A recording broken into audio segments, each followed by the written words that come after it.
Àkú ojúmọ́ mọ́ lóòrọ̀ òní ní gbogbo ibi tí afẹ́fẹ́ ìkànnì World Radio 89.3 FM ń fẹ́ dé. Ìkànnì kànga gbọ́mọ̀gbẹ́ tó kalẹ̀ sí Aláàfin Avenue Olúyọ̀lé Estate nílùú Ìbàdàn náà ni a ti ń kíra wa kú ojúmọ́ pé ojúmọ́ tó mọ́ wa lónìí ojúmọ́ ire ni. Wọ́n kí wa lórúkọ olùdásílẹ̀ àwọn lọ́gàlọ́gà lẹ́ka kọ̀ọ̀kan amójú ẹ̀rọ fún sàtàwà ìjọ alẹ́ bàbá jẹ́jẹ́ nù pé àkú ojúmọ́. Ẹ káàbọ̀ sórí àgbéyẹ̀wò ìròyìn àgbọ́mọ̀gbẹ́ láti ìkànnì mọ̀lẹ́bí àkọ́kọ́ ìròyìn nípínlẹ̀ Ọ̀yọ́ ìkànnì kànga àgbọ́mọ̀gbẹ́ yìí náà ní World Radio 89.3 FM níbi tá a ti máa ń mú àwọn kókó inú ìwé ìròyìn ilẹ̀ wa lọ́kọ̀ọ̀kan èjèèjì tí a sì máa ń pẹ̀kẹ́lù pẹ̀lú ìrànlọ́wọ́ àwọn ọ̀jìnì tí ń bẹ́nu kúlù pẹ̀lú wa. Ẹ ṣeun ní gbogbo ibi tẹ́ ẹ ti ń gbọ́ wa ní kí n tó dáàkọ̀ mi mo ṣe bá ẹlẹ́là ọjọ́ òní tó tún la ọjọ́ òní kedere fẹ́mi àti ẹ̀yin ọba tó tóbi ọba tó kún fún ipá àti agbára olórí gbogbo ipá ẹni tó ṣe pé òun ló ga jùlọ tí gbogbo ayé àtọ̀run ń wárìrì níwájú rẹ̀ ẹni tí ayé ń júbà rẹ̀ gbogbo ohun tó dá àtẹlẹ́mìí àti tí ò lẹ́mìí náà ní júbà rẹ̀ kábíyèsí olódùmarè ọ̀rọ̀ gbénú ọmọ ènìyàn fọhùn náà ni nígbẹ́nu mímí fọhùn náà ló sì fún mi lórúkọ Modupeola Sanni Golden Voice of Radio náà lórúkọ tèmi ẹ̀yin tó ṣe ń pé bóyá iṣẹ́ kò yín lọ́wọ́ ẹ lè lọ wo àgbéyẹ̀wò ìròyìn àgbọ́mọ̀gbẹ́ ní Facebook wa bá a ti ń ṣe lọ́wọ́lọ́wọ́ náà lẹ́mọ̀ rí wo tẹ̀bá tẹ̀ World Radio 893 FM fanpage ẹ̀rí wa ń bẹ̀ bẹ́ẹ̀ dé YouTube wa náà bákan náà ní ilé méjèèjì àṣà World Radio 893 FM náà ní Modupeola Sanni Golden Voice of Radio ló kọ̀ mílẹ̀ kan sí. Mr. Ọlálẹ́kan Sanni tí wà nínú kúlù pẹ̀lú mi lónìí. Mr. Ọlálẹ́kan Sanni ẹ bá kí àwọn ará rẹ̀. Ẹ kú ojúmọ́ ẹ atọ́kùn ẹ kú ojúmọ́ èèyàn ara lé ọ̀rẹ́ yín olólùfẹ́ yẹn Ọlálẹ́kan Sanni ló ń kí yín láàárọ̀ yìí. Ẹ ṣeun. Mo ní àwọn ìwé ìròyìn ilẹ̀ wà lórí iwájú mi lónìí. Mo ní ìwé ìròyìn The Nation níwájú mi. Modupeola Sanni Golden Voice on Radio ló kọ́ mi. Kẹ́ ẹ lè gbóhùn mi dáadáa ẹ lè lọ́wọ́ wa ní Facebook wa tẹ́ bá tiẹ̀ World Radio 893 FM fanpage YouTube wa náà ẹ rí wa wò mẹ́ World Radio 893 FM náà ni. Mo kí wa ní orúkọ olùdásílẹ̀ àwọn lọ́gàlọ́gà lẹ́ka kankan amójú ẹ̀rọ fún sáà tá a wà yìí náà lẹ́ẹ̀kan sí Stephen Ige náà ti wọlé báyìí. Àgbéyẹ̀wò ìròyìn àgbọ́mọ̀gbẹ́ náà lẹ́ ń gbọ́ láti kàn ní World Radio 89.3 FM ìkànnì kànga àgbọ́mọ̀gbẹ́ tó kalẹ̀ sí Aláàfin Avenue lólúyọ̀lé Estate nílùú Ìbàdàn àdúpẹ́ lọ́wọ́ Ọlọ́run ọba tó tún mú àrọ́jọ́ òní ẹni tó la òní kedere fẹ́mi àti ẹ jẹ́ a bọ́ sínú iṣẹ́ kíákíá. Ìwé ìròyìn The Nation mo ti rí àkórí tó ní iléeṣẹ́ ààrẹ tako ààrẹ tẹ́lẹ̀ olóyè Olúṣẹ́gun Ọbásanjọ́ lórí ìkéde ìlú òfararọ ní ìpínlẹ̀ Rivers. Mo rélé náà nínú ìwé ìròyìn Vanguard tó ní ìdí rèé tí a kò fi ní san owó fún agbaṣẹ́ṣe ṣáájú kí ó tó lọ sí ẹnu iṣẹ́. Alákòóso fún ọ̀rọ̀ iṣẹ́ ọ̀gbẹ́ni David Umahi náà ló kéde eléyìí. Eléyìí ni mo tún rí nínú ìwé ìròyìn Vanguard bákan náà tán ni wípé nínú ìwé ìròyìn Vanguard tí mo tún rí eléyìí ń bẹ tí ó sọ wípé ìpínlẹ̀ Èkó nílò dókítà 1,000 kọmíṣánná fún ọ̀rọ̀ ìlera náà ló sọ eléyìí. Ẹ jábọ́ sínú ìwé ìròyìn The Cable ni mo ti rí tán ní àwọn ẹ̀ṣọ́ iléeṣẹ́ àwọn ará China kan ní orílẹ̀-èdè Nàìjíríà ni wọ́n yìnbọn mọ́ òṣìṣẹ́ iléeṣẹ́ ìjọba tó ń ṣe kòkárí ìwọléwọ̀de sí orílẹ̀-èdè Nàìjíríà. Alákòóso fún ọ̀rọ̀ abẹ́lé ló sọ eléyìí. Nínú ìwé ìròyìn Nairametrics bó ti rí lè tán ní owó epo ṣeéṣe kí ó gbẹnu sókè lẹ́yìn tí owó tí wọ́n fi ń gbé wọlé gbéra pẹ̀lú 18 náírà láàrin ọ̀sẹ̀ kan ṣoṣo. Àwọn alágbàtà epo ló sọ eléyìí. Nínú ìwé ìròyìn Daily Trust mo ti rí lè tán ní igun kan kéde wípé òun kò ní ṣe ayẹyẹ dọ́bà mọ́ ní ìpínlẹ̀ Kánò. Ẹ má gbàgbé pé ní ìpínlẹ̀ Kánò ọba aládé méjì ní bẹ́ẹ̀ báyìí. Ìkan nínú wọn àwọn méjèèjì sì kéde pé àwọn ó ṣe ayẹyẹ dọ́bà tẹ́lẹ̀ ṣùgbọ́n ní ìsìn ìkan wọn ti ní pé òun ó sinmi ẹ̀dọ̀ báyìí. Nínú ìwé ìròyìn The Punch mo ti rí lè tán ní iléeṣẹ́ elépo orílẹ̀-èdè Nàìjíríà NNPCL ń gbé ìgbésẹ̀ láti ta ìpín ìdókòwò. Nínú ìwé ìròyìn This Day Live mo ti rélé tán ní ilé aṣojú-ṣòfin kéde ìyíṣẹ́ padà lórí àbá tó fẹ́ yọ immunity fún igbákejì ààrẹ, àwọn gómìnà àti àwọn igbákejì gómìnà. ẹja mélèé náà nínú ìwé ìròyìn Guardian tó ní sáà ẹlẹ́ẹ̀kejì ààrẹ Tinubu ti dájú. Àpábíò náà ló sọ eléyìí. Wọ́n ní sẹ́rí sáà kejì ààrẹ Tinubu báyìí kódà ó ti dájú gidigidi ní.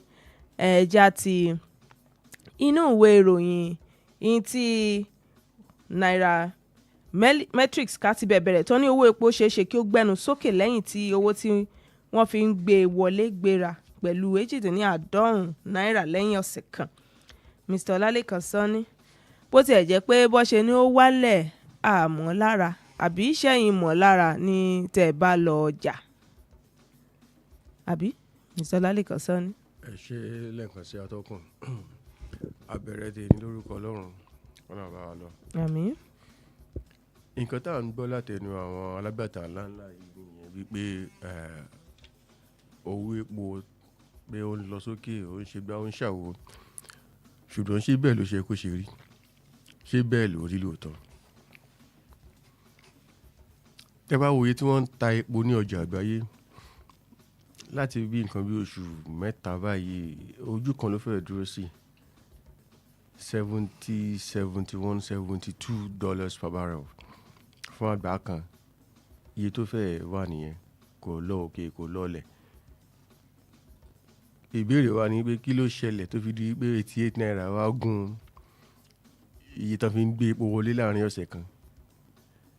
Ṣé kìí ṣe wípé wọ́n múra sílẹ̀ fún ti tó wà láàrin Dangote àti ìjọba àpapọ̀? ṣebí ìjọba àpapọ̀ tí ó máa nira káwọn tó lè máa fi náírà tó máa fi tẹ́pọ̀ fún Dangote mú. bẹ́ẹ̀ ni wọ́n dẹ̀ ti ń dúnàdúrà, wọ́n ti ń sọ̀rọ̀ ṣùgbọ́n wọn ti parí ọ̀rọ̀. Ṣé kìí ṣe báwọn arábí ti ń gbáradì pé tó bá ṣe é ṣe pé ìjọba àpapọ̀ kọ̀ kéde lásán pé kìíní yẹn ti tán báyìí pé káwọn náà yí sókè lójú ẹsẹ̀? pé kó mọ́ bàá lójijì. bẹ́ẹ̀ ni ìkẹtẹ́ mi fẹ́ èrè ajẹpajúdé lèmi fẹ́ rí lórí ọ̀rọ̀ tó wà lẹ́yìn yìí, torí nǹkan tó máa ń ṣe atọ́ka yìí tó máa ta epo ní iye tí wọ́n bá ń ta epo rọ̀bì. Iye tó dẹ̀ ń ta epo rọ̀bì kò tí ì yí padà. Ìbéèrè wa ni pé kí ló fa ibo ní 88 náírà yẹn ti wá? ọ̀rọ̀ yẹn ó rújú kò yéèyàn tààrà. Wọn ò tí ì sọ nǹkan tó ṣẹlẹ̀. Gbogbo eléyìí tí à ń sọ yìí ọwọ́ ìjọba ló wà. Tí ìjọba bá kéde wípé Dangote o kò sí nǹkan tó ṣe ọ̀rọ̀ náírà fún epo rọ̀bì o, pé ṣì máa kó náírà wá torí Nàìjíríà ló wà. Àwọn tó ń tepo fún náírà ló fi ń tà fún wọn. Ṣé kò ń pọ̀ dọ́là tó fún ẹni?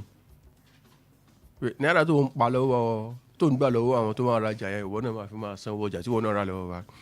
Gbogbo àwọn ọ̀rọ̀ 88 náírà gùn kíní kan gùn yẹn ọ̀rọ̀ yẹn máa rà lójú ẹsẹ̀ ni. So tábà wẹ̀ tá máa múlẹ̀ ọ̀rọ̀ ìjọba àpapọ̀ ni kí wọ́n tètè gbé ìgbésẹ̀.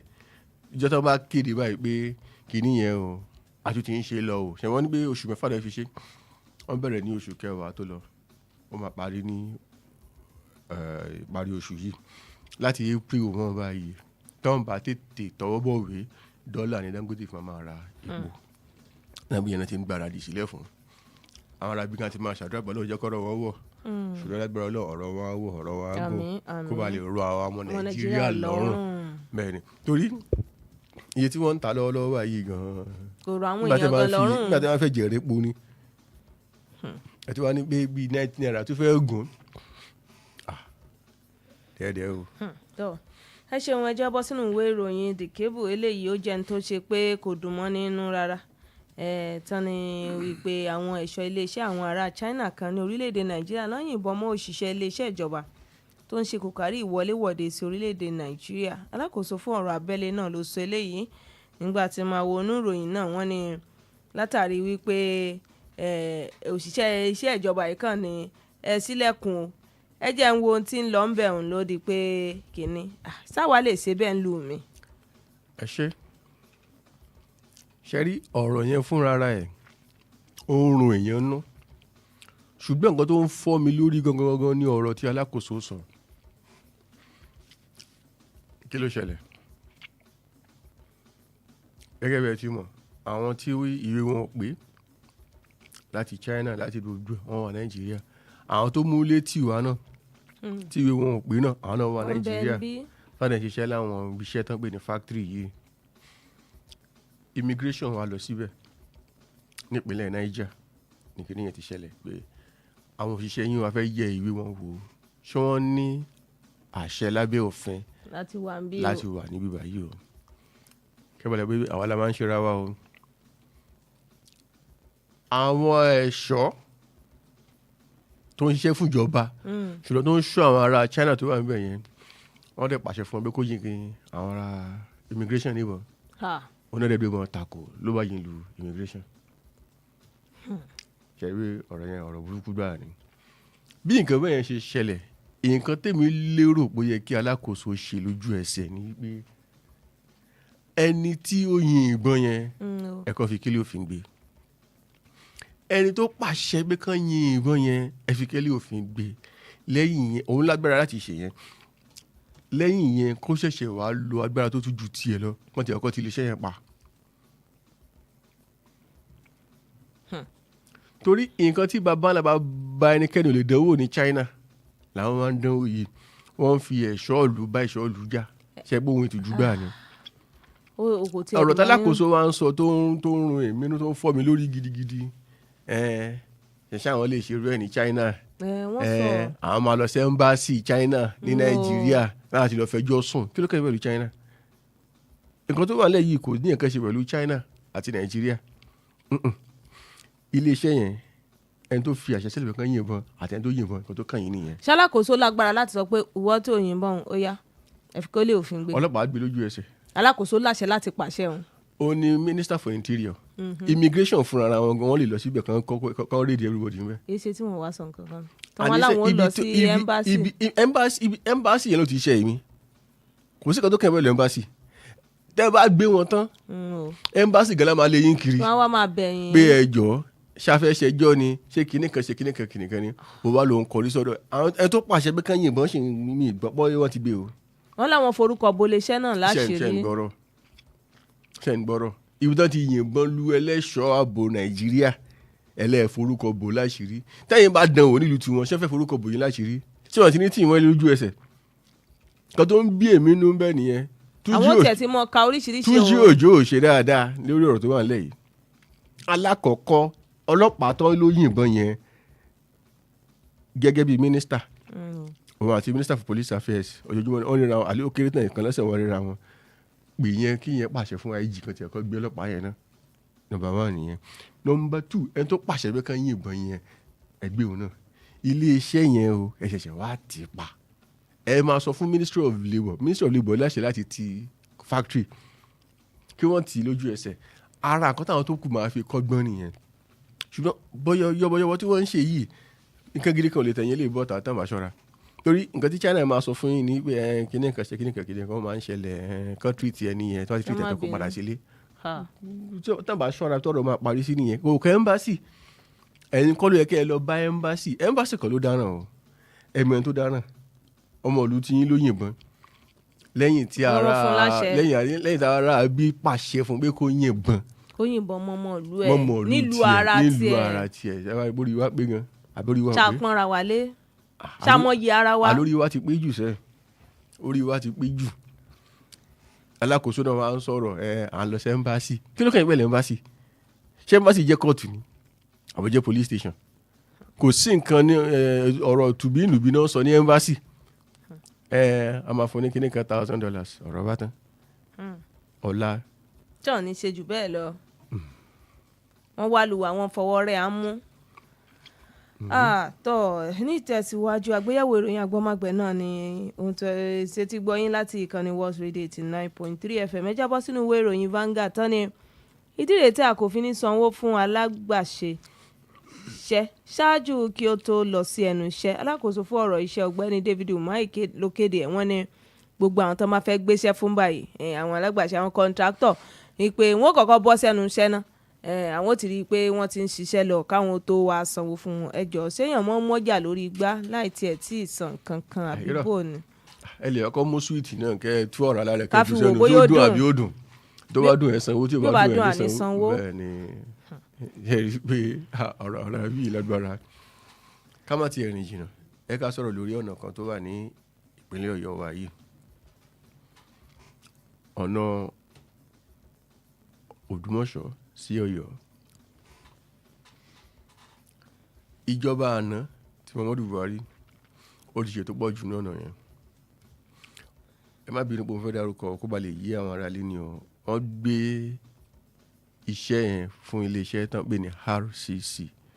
Tó bá di ọ̀rọ̀ àwọn tó ń ṣe títì ní Nàìjíríà o, ipò kejì ní iléeṣẹ́ yẹn mú lójú tèmi. Ṣé ìpẹ́ ti ń polówó fún wọn báyìí? Kọ́rọ̀ fi yẹra wọn dáadáa. Ẹ má bínú, mo ṣe bẹ̀yìn lákọ̀ọ́kọ́ ẹ má bínú kó ba lè yé wa dáadáa ni. Nígbà tí ìjọba yìí dé, wọn tiẹ̀ yẹ ojú iléeṣẹ́ yìí wò. Ara ọ̀nà tí mi dẹ̀ máa ń rìn dáadáa lọ́nà yẹn, iléeṣẹ́ dẹ̀ bẹ̀rẹ̀ sí ní kó àwọn irinṣẹ́ wọn tó wà lọ́nà kẹ́ bá lè mọ̀, kì í ṣe pé wọ́n ní wọ́n pé wọ́n dìídì lọ gbé ibùdó síbẹ̀, camp tí wọ́n kọ́lé oníkọ̀ǹténà lọ rẹ́kẹrẹ́kẹ́ síbẹ̀. Kí ṣe ó lè yá? Bẹ́ẹ̀ ni, kì í ṣe ọ̀pọ̀ ṣe ń bọ́ láti Ìbàdàn lójoojúmọ́. Àárín ọ̀nà yẹn ibi tọ́nà yẹn ti pín sí méjì gangan. Ibẹ̀ náà lọ gbé ibùdó iléeṣẹ́ wọn sí. Jẹnẹrétọ̀ ńlá oríṣiríṣi nǹkan irinṣẹ́ náà kó wá síbẹ̀. Nígbà tí ìjọba yìí dé, wọn fún wọn ní kankan. Iléeṣẹ́ bẹ̀rẹ̀ sí ní kúrò ń bẹ̀ pé owó làwọn fi ń ṣe ibẹ̀ yẹn. Ẹ̀yin òṣìṣẹ́ o, iṣẹ́ ti dá báyìí, ẹ padà sí ilé yín. 2023 nìyẹn. 2024 àgbọ̀ pa àgbọ̀ pò. Nǹkan oṣù mélòó kan sẹ́yìn àbí ká lọ́sẹ̀ mélòó kan sẹ́yìn, ìjọba ṣẹ̀ṣẹ̀ wá gbé iṣẹ́ yẹn jáde. Wọ́n pè ní 148 billion àbí nǹkan. Nǹkan tó dẹ́kun mọ́ ẹ lójú 20 kilometers lọ́wọ́ kí wọ́n parí ẹ̀. Yàtọ̀ sí yẹn, wọ́n ti fá ọ̀nà yẹn lábala méjèèjì tó fi dé Agric l'Ódùmọ̀ṣọ́. Wọ́n ti ṣe afárá bridge síbẹ̀. Nǹkan tó kù nìkan gbé ọ̀dà lé. Wọ́n gbé jáde tẹ́ bá ṣí dáadáa ó lọ síbi 7.9 billion fún kìlómítà kọ̀ọ̀kan. Lẹ́yìn pé lórí bẹ́ẹ̀ kan gbé ọ̀dà lé lásán ni ìyẹn lẹ́gbẹ̀ẹ́ kan. Wọ́n wá gbé fún iléeṣẹ́ kan. Mi ìjáyọ̀ pa o, mi ìrántí orúkọ iléeṣẹ́ yẹn. Ṣùgbọ́n nígbà tá a tọ́ pinpin orúkọ iléeṣẹ́ yẹn, a rí i pé olórí àwọn òṣìṣẹ́ ààrẹ Fẹ́mi Gbàjàbíàmílà ó ti lo iléeṣẹ́ yẹn rí lẹ́kọ̀ọ́ láti fi ṣe constituency project. Iléeṣẹ́ yẹn náà wá gbé ojú ọ̀nà Ọ̀yọ́ sí Òdùmọ̀ṣọ́ fún. Pẹ̀lú ògo Ọlọ́run mo ṣì wà lórí ọ̀nà yẹn ní ọ̀sẹ̀ tí ó ń tẹnubodò ní èní lábílọ́lá yìí. Ní sẹ́mínárì l'Ódùmọ̀ṣọ́, wọ́n kó gírẹ́dà bíi 3 síbẹ̀. Láti Ọ̀yọ́ wá, wọ́n kó gírẹ́dà náà bíi 3 síbẹ̀. Ìyẹn lẹ́bi ṣe federal road. Wọ́n kó ẹ mọ̀ pé ọ̀rọ̀ ààbò ṣe pàtàkì, wọ́n kó irinṣẹ́ wá díẹ̀díẹ̀ nù.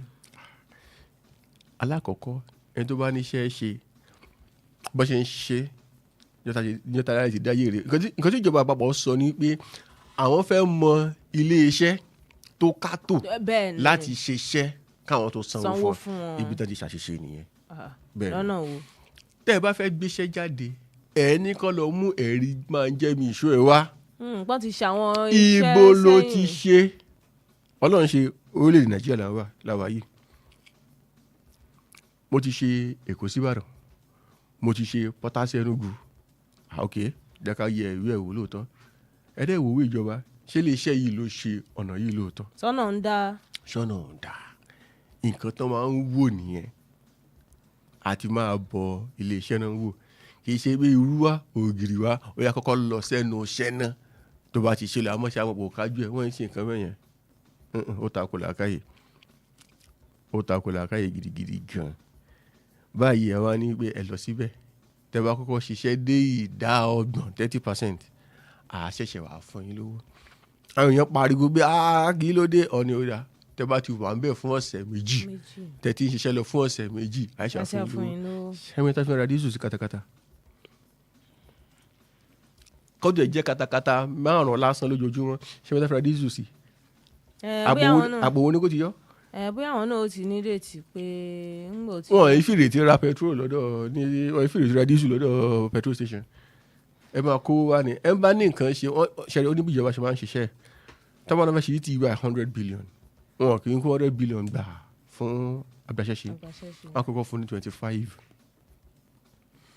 25 yẹn máa ná lọ káwọ́ tó a fẹ́ ní dé ẹ̀ẹ́dẹ́ wá síbẹ̀ ṣó ti ná 25 billion sórí títí lóòótọ́ ṣó ti ṣe ìdá kan nínú mẹ́rin títí yìí tó bá ti ṣe yẹn ẹ̀ fún 25 mi tó bá ti bá dé ìdajì ẹ̀ fún 25 mi kó tó bá ti pẹ́ máa parí ẹ̀ fún kì í ṣe bí kọ́kọ́ ẹ̀mẹ́ta fi ń ṣiṣẹ́ ìjọba ni mo sọ fún yín sí báyìí 140 kíní kan billion 30% yẹn ó lé bí 40 billion ibo ni kò ti kó jáde àkáǹtì wo ni kò ti yọ ẹ̀ ń bá nìkan ṣe òní máa gbé ìgbésẹ̀ bí eléyìí ìgbésẹ̀ tó ń gbé yìí ìgbésẹ̀ tó yẹ pé ó ti ẹ̀jẹ̀ kó tú wá rújú lójú àkàn ni pé ṣàmúra wa ṣeré ni àbá serious ló ta fẹ́ ṣe títì wọn wá dúró lórí yẹn ẹ̀ ń gbàṣẹ́ lọ́wọ́ Julius Berger ẹ̀ ń gbé fún InfoWest ẹ̀ ń gbàṣẹ́ lọ́wọ́ RCC ẹ̀ ń gbé fún àwọn iléeṣẹ́ tí téèyàn ti ẹ̀ morúkọ ẹ̀ kò yẹ kó rí bẹ́ẹ̀ ẹ̀ ká fi òótọ́ ọ̀nù bára wa lò àwọn iléeṣẹ́ tó wọ́n ní irinṣẹ́ lóòótọ́ ṣẹ́rí lóòótọ́ ẹyin ló ń dàkúkọ ṣùgbọ́n adìyẹ ò lè pamọ́ léde bá kádìyẹ náà ṣe kúkúrú kù á tẹ̀lé àwọn bàbá ẹ̀ ni ẹ lè ṣe níṣe pé àwọn iléeṣẹ́ tó ti lórúkọ yìí o ẹ gbéṣẹ́ fún wọn kẹ wá fi àwọn ìjẹ̀wé yìí kẹ fi tì í lẹ́yìn pé tipátipá o ẹ̀yin náà ẹ wá nǹkan fún wọn káwọn náà máa fojú sí kọ́ máa kọ́ṣẹ́ ń bẹ̀ tẹ́ bá ti wá rí nínú ìwòye tí pé àwọn náà ti tó kọ ẹ̀rọ ṣẹ̀ṣẹ̀ máa gbéṣẹ́ fún wọn ọ̀nà Ọ̀yọ́ s'Ògbómọ̀ṣọ́ kì í ṣe ọ̀nà kwẹ́kwẹ́ gbogbo nǹkan tó ń bọ̀ láti ilẹ̀ Haúsá ibẹ̀ ló ń gbà tírélà pọ̀ ju mọ́tò lọ lórí títì yẹn ẹ̀ púrọ̀ yẹn àjàgbé ó pọ̀ ju ẹlẹ́sẹ̀ mẹ́rin lọ́nbẹ̀ ẹ máa ń gbé fún iṣẹ́ tí ó lórúkọ ẹ ká mọ̀ nǹkan tá à ń ṣe. ní ìtẹ̀síwájú ẹ̀jẹ̀ abọ́ sínú ìwé ìròyìn Vanguard náà la ṣì wà tán ní ìpínlẹ̀ Èkó nílò dókítà 1,000 kọmíṣánná fún ọ̀rọ̀ ìlera náà ló sọ eléyìí kọmíṣánná ọ̀gbẹ́ni Àbáyọ̀mí náà ló sọ eléyìí níbi tí wọ́n ti fi lélẹ̀ àwọn iṣẹ́ àgbàṣe kan tán ti ní pé kán tún àwọn gbọ̀ngàn kan tún ṣe sí ti ilé ìwòsàn ti ìgbàlódé ẹgbọ́ wọn ni tí ìpínlẹ̀ Èkó nìkan tán bá láwọn nílò dókítà 1,000 mélòó láwọn ìpínlẹ̀ yòókù ó wà nílò. ẹ ṣe àtọkùn kò ṣeé ṣe náà kó má jẹ́ pé Èkó ló máa nílò dókítà jù ṣebí bẹ́ẹ̀ lè rò pọ̀ sí jù lẹ́yìn Èkó Kánò tẹ́lẹ̀tẹ́lẹ̀ dókítà wọn sábà wọn pọ̀ nípínlẹ̀ Èkó àti jákèjádò Nàìjíríà ibi tí wàhálà ti dé pàtó dogun jápa oríṣiríṣi nǹkan lòyìnbó ti fi ṣe wá àbí tàdé fi ṣe ra wa ni àwọn òlù tó jẹ́ pé tí físà yóò bá pé pérépéré wọn ní láíláí jẹ́ kẹ́ wá sọ́dọ̀ àwọn nígbà tí kòró le wọ́n gbé bàálù wá nǹkan tó kàn ń béèrè lọ́wọ́ yín ní bẹ́ẹ̀ ṣe ní passport torí láì ní passport ẹ̀ ní jáde kúrò Nàìjíríà kí wọ́n ṣe interview kò sí nǹkan kan tó bá ṣáà ti jẹ́ tó mọ̀ nípa tó bá ṣáà ti jẹ́ dókítà kódà ibi tó lè dé nígbà yẹn gan wọn ṣàyẹ̀wò fún wọn ṣẹ̀bí ìgbà tí kò ró lè dẹ́yìn nígbà yẹn ìgbà tó yá bẹ̀rẹ̀ sí ní ṣí bàálù òfò nígbà yẹn nígbà tí bàálù òfò orílẹ̀-èdè láti ilẹ̀ Gẹ̀ẹ́sì láti ilẹ̀ aláwọ̀ funfun náà gbé bàálù wá sí Èkó tó bá ti jẹ́ dókítà ọ̀ tó dẹ̀ níwèé lọ́wọ́ wọnú bàálù ibi tí kan ti ṣe wá nìyẹn àwọn ọmọ tó wà ní ilé ìkọ́ṣẹ́ ìṣègùn òyìnbó lé ní báyìí ọ̀pọ̀lọpọ̀ wọn ṣetán báyìí wọ́n ń tura lù ní. sáwà ní kòró òun ní táwọn ọmọ Nàìjíríà àdúrà wọn gbà ní àwọn tó fẹ́ jápa tán ọ̀rọ̀ náà àti lọ. nǹkan tó ṣèlú ò dáa ní tó ṣèlú ò dáa ṣùgbọ́n sẹ́mọ̀ wọ́n ní tibitire la dálé ayé. ṣe rí nǹkan tí àwọn ará bí ṣe àwọn ò lè dárú ẹ̀ láíláí òyìnbó lè bá yín dẹ̀yẹ̀ wò ìwádìí ẹlẹ́fẹ́ ká ìṣèjọba wọn ti ẹ̀gbà kan wá kó àwọn ọmọ àwọn. ìjọba tí wọn ò lè gbà láíláí ṣùgbọ́n níbí báyìí àwọn ìjọba tiwa ò ní òye ọjọ́ ọ̀la torí pé tí nǹkan bá ṣe àwọn gan tí ẹ lo dókítà bí tí nǹkan bá ṣe wọ́n ìlú òyìnbó náà lọ. Nǹkan tí ò ṣe káwọn lára nìyẹn pé ẹ̀wò tá fẹ́ kó nú ẹ kó bí táwọn nǹkan bá ṣe àwọn fúnra wọn gan àwọn náà mọ̀ bí tí àwọn lọ fúnra wọn. Àwa tá a bá wà ń lù ọ̀rọ̀ bá di ọwọ́ Ọlọ́run. Ọlọ́run ò rọ́mọ rẹ. Kò yẹ kó rí bẹ́ẹ̀. Ṣàṣà ní ilé ìwòsàn náà tó jẹ́ wípé ó ní dókítà tó péye díẹ̀ ni kì í ṣe kó nìkan. Àwọn míì gan wọ́n tẹ̀ sọ pé àwọn ṣẹ̀bá yín pè wọ́n. Ẹ máa gbọ́ mo tẹ̀ máa ń wo ìwé kan láìpẹ́ yìí ìwé yẹn sọ iye dókítà tó wà ní ìpínlẹ̀ kọ̀ọ̀kan. Àwọn ìpínlẹ̀ kan wà lórí Nàìjíríà tó gbé wọn ní dókítà ọ̀ọ́dúnrún 300 bẹ́ẹ̀ ni. Èrò tó dé wà lù yẹn wà lọ síbi 6 million 7 million. Bí òun ṣe wá ṣe. Kò yé mi o. Ojoojúmọ́ dẹ̀rẹ̀ afẹ́ akọ̀ ara ń béèrè fún ìlera ẹlòmíì ń tọ́jú ara tí ẹ̀ ń lé ẹlòmíì adigbéode hospital population 7 million kí doctor 300 máa tọ́jú wọn kò lè ká kò lè láyéláyé ká. Nǹkan tèmi máa sọ fún ìjọba ká sojú abẹ́ ń kó ẹ jẹ́ kí ìwà yìí rọrùn fáwọn dókítà. Kọ́mọ sá lọ mọ́. Àwọn dókítà tó ń lọ sílùú òyìnbó yìí kò ṣe máa sọ ní iṣẹ́ irú ló ń ṣe lọ́hùn. Ṣùgbọ́n owó tó ń gbà pọ̀. Ẹ máa gbọ́ kíní yẹn jáde ní Canada ó jáde ní UK náà wípé iṣẹ́ tí àwọn ò lè fi ọmọ ìlú wọn ṣe lọ́n fà wá ṣe. lọ́n fi àwa ṣe táwọn bá lo wákàtí 6 ìṣẹ́jú yẹn ti tán nìyẹn ọjọ́ kejì ó máa sẹ́mi ó tún lọ́jọ́ kẹta kó tó wá wọṣẹ́ ìtumọ̀ ẹgbẹ́ tó wá lo ṣe wákàtí 6 àjọ Monday yẹn ti tán nìyẹn Tuesday ẹ fi sẹ́mi ó tún di Wednesday kẹ́ tó padà wá ṣùgbọ́n àwọn ọmọ tiwa wọ́n fi wọ́n ṣe 12 hours every day. Wákàtí 12. Bẹ́ẹ̀ ni lójoojúmọ́. Ṣẹlẹ̀ mọ̀ ní ọ̀dọ̀ tí wọn a máa ní kíní kan tó ń pè ní watchdog agency tẹ́gbẹ́ gbogbo iléeṣẹ́ kọ̀ọ̀kan ló tún máa ní iléeṣẹ́ ìjọba tó ń fi tì lẹ́gbẹ̀ẹ́ pé kó máa wò pé ṣé nǹkan ń lọ bó ṣe kó ṣe máa lọ ńbẹ̀. Àwọn watchdog agency yẹn ló wá jáde pé èlò tó ń lo àwọn arábí ẹ̀ lọ́mọ tí yín bẹ̀. Nǹkan tí mò ń sọ ni pé àwọn tó jápa yẹn gan kì í ṣe wọ́n fínú fídọ̀ jápa ṣùgbọ́n nígbà tí wọ́n wo ọjọ́ ọ̀la orílẹ̀-èdè Nàìjíríà táwọn wo ìgbésẹ̀ táwọn olóṣèlú ń gbé aláàkọ́ lórí owó tán ọ̀pọ̀lọpọ̀ ìpínlẹ̀ tó jẹ́ pé mọ́tò fún àwọn gbẹ́lẹ́gbẹ́ gómìnà wọ́n ní 7 billion wọ́n fẹ́ ra mọ́tò kì í ṣe kankan ṣe méjì 7 billion ó tiẹ̀ ògbọ́n ti 3 báyìí tó dẹ̀ pé gbogbo ọdún tó lọ ìṣó kan báyìí wọn rà sáwọn ilé ìwòsàn bẹ́ẹ̀ ni bí kọ́tà fi gbá páànù mọ́ ògiri kò ṣẹlẹ̀ tí nǹkan bá dẹ̀ ṣe èyí bá bẹ́ gé ẹ̀yìn lọ́wọ́ lásán ó di ìlú èbó bí fo yọ lẹ́yìn ọrùn wọn ó di ìlú èbó ẹ wá ní káwọn ọmọ ọlọ́mọ dúró kan tẹ́ni tí yín bẹ́ẹ̀ kọ́ máa wòran ẹ máa fi ọjọ́ lọ àwọn tàfàlà kò ṣeé ṣe kò lè ṣe ká máa rà hàn lórí ọ̀rọ̀ bí ẹ ṣe ní dókítà bá ní dókítà kẹ́ ẹ máa wo ọ̀rọ̀ nínú ọ̀rọ̀ tí alákòóso ìpínlẹ̀ Èkó yẹn sọ fún ọ̀rọ̀ ìlera ọ̀jọ̀gbọ́n Akin Àbáyọ̀mí kò dúró lórí dókítà nìkan o àwọn tó ń pòògùn náà pharmacist àwọn náà tún já lọ àwọn nọ́ọ̀sì náà ọ̀dà nọ́ọ̀sì ti bá wọn lẹ́kọ̀ọ́ ọ̀dà pharmacist ti bá wọn lẹ́kọ̀ọ́ physiotherapy àwọn tẹ́ bẹ́ẹ̀ tí iṣẹ́ ń ṣe bákan bákan àwọn tó ń tọ́jú ẹ̀. tó sì jẹ́ pé àwọn yẹn fi bẹ́ẹ̀ pọ̀ lọ títí. bẹ́ẹ̀ ni wọn tẹ̀ fìgbà kan pọ̀ tààrà tẹ́lẹ̀tẹ́lẹ̀ gbogbo wọn ti tú dànù báyìí. kàn ṣe alákọ̀ọ́kọ́ owó tẹ̀ máa san fún wọn ẹ jẹ́ kó nítumọ̀ ẹlẹ́ǹkejì ẹ jẹ́ kí ibi tó ti ń ṣiṣẹ́ dùn rí. mo wo ẹnìkan tó lóun ṣe iṣẹ́ abẹ kì í ṣe kékeré iṣẹ́ abẹ ó wá ya àwòrán bẹ́ẹ̀ jàǹkárí ìwọ̀n gbogbo báyìí ló kún tàbí ṣe bẹ́ẹ̀ ni. ṣé lórílẹ̀‐èdè wa yìí náà lórílẹ̀‐èdè wa yìí náà ni. ṣé ti ilé ìwòsàn ìjọba ni àbí ti aládàáni. ẹja fún ẹja pọ̀lọ́ tá a bá débi rù káfò. bẹ́ẹ̀ ni ọ̀pọ̀lọpọ̀ gbà kílè tí ẹ ṣe pé wọ́n ní wọ́n pé kì í ṣe pé mo rí inú àwòrán kan àbí kìnìkan ó ṣojú mi báyìí ni nìbàdàn bí báyìí náà ìṣẹ̀lẹ̀ ilé kìí ṣọ̀rọ̀ Èkó wọ́n gbìyànjú hospital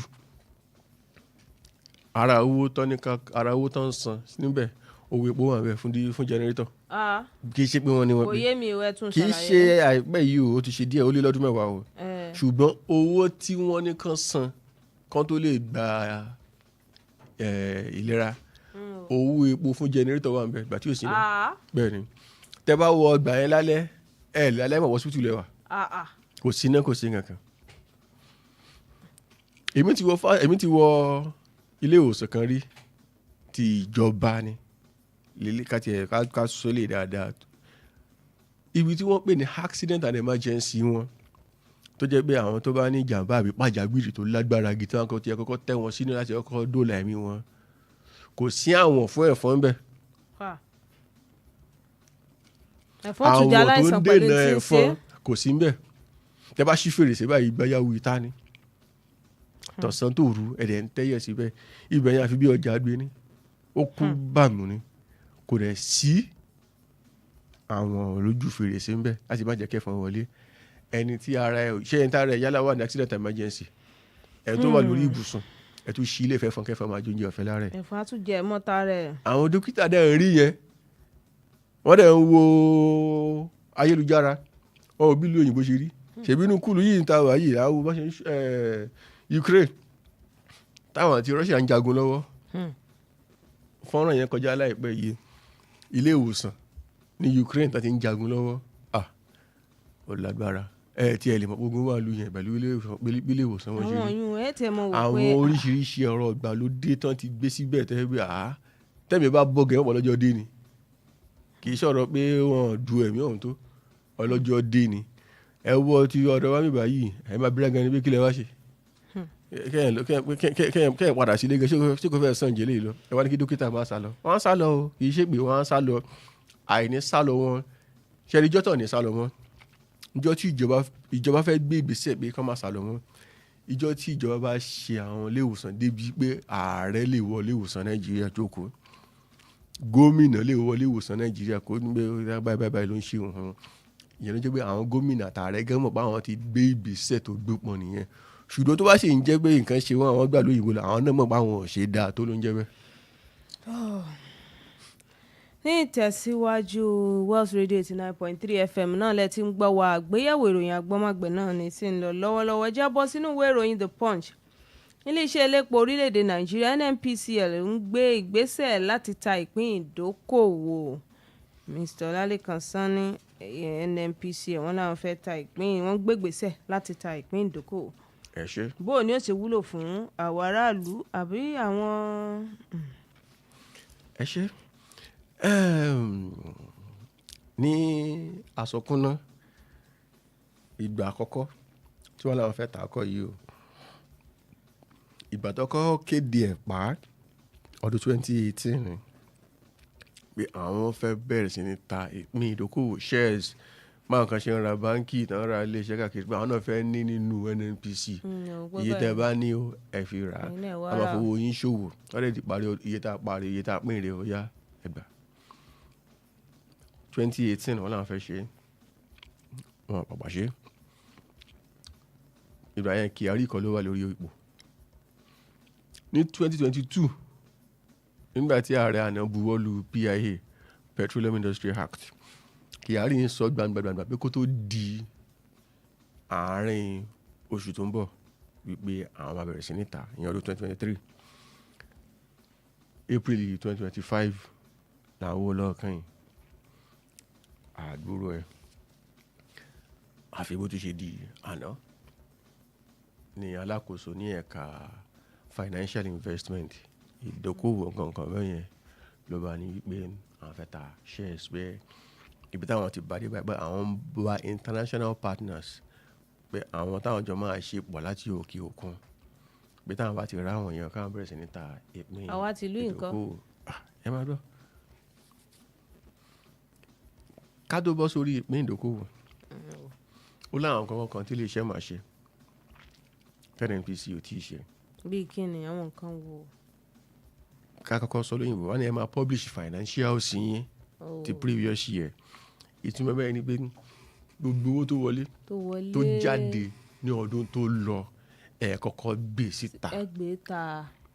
ibo lẹ jẹ gbèsè sí èló lówó yín tó wà ń ta ẹ máa wò báyìí wọ́n ní pé iléeṣẹ́ báyìí ní ọdún tó lọ pa mo kàn fi ń ṣàlàyé ilé yín o iléeṣẹ́ ìpa 1 trillion ọdún tó lọ yìí ṣùgbọ́n ó jẹ gbèsè 30 trillion ṣe ẹ ń bá ra ìpín ìdókòwò orí iṣẹ́ bẹ́ẹ̀ yẹn. àwọn mọ̀ pé òun wọ ọkọ̀ sọ̀bọ́nù. ó bù wọn lówó kan fowó san gbèsè ni. nǹkan tí òfin ṣe wà lẹ́nu yẹn wípé ẹ̀rẹ́ ká mọ ibi tẹ́ ti wúwo àti ibi tẹ́ ti fúyẹ́. oṣù kẹta 2025 fẹ́ parí NNPC ò tí ì gbé ti ọdún tó lọ síta. aláwọ̀ kan nìyẹn. ẹlẹ́ǹkejì ti ṣe Warri refinery ti ṣe Port Harcourt refinery. èmi ń béèrè lọ́wọ́ wọn ni jálá epo mélòó náà ń gbé jáde láti àwọn ọbẹ̀ yẹn lójoojúmọ́.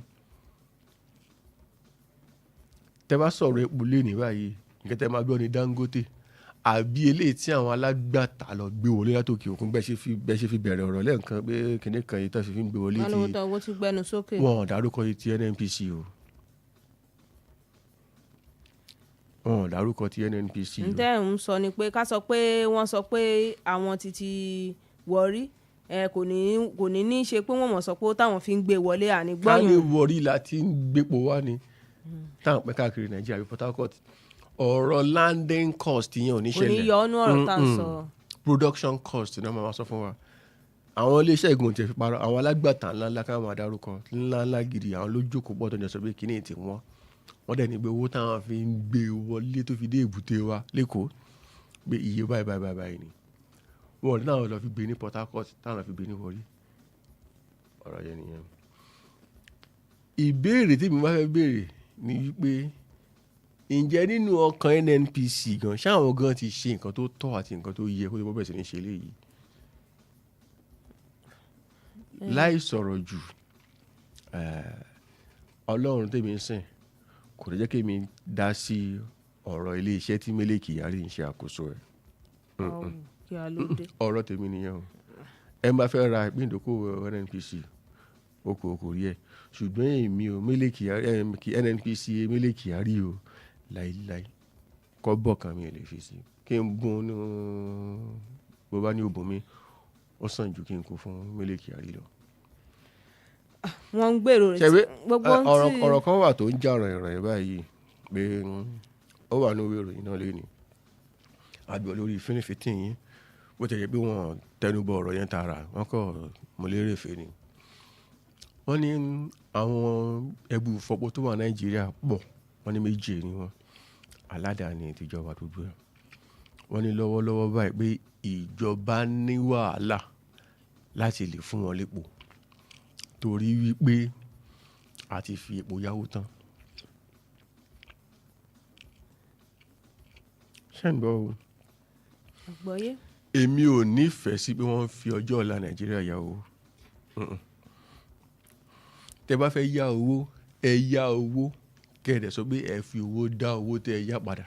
ẹ mọ́ bínú mo fi owó àti ọmọdé yín lẹ́nu ẹ ń tẹ́ sọ ipa ti fowó epo yáwó tán yìí àwọn èèyàn ààrẹ àná náà mọ̀ ń bù wọ́n láre àná ló fowó epo yáwó kankan omi o bó lọ̀rọ̀ yẹn ṣe jẹ́ gangan.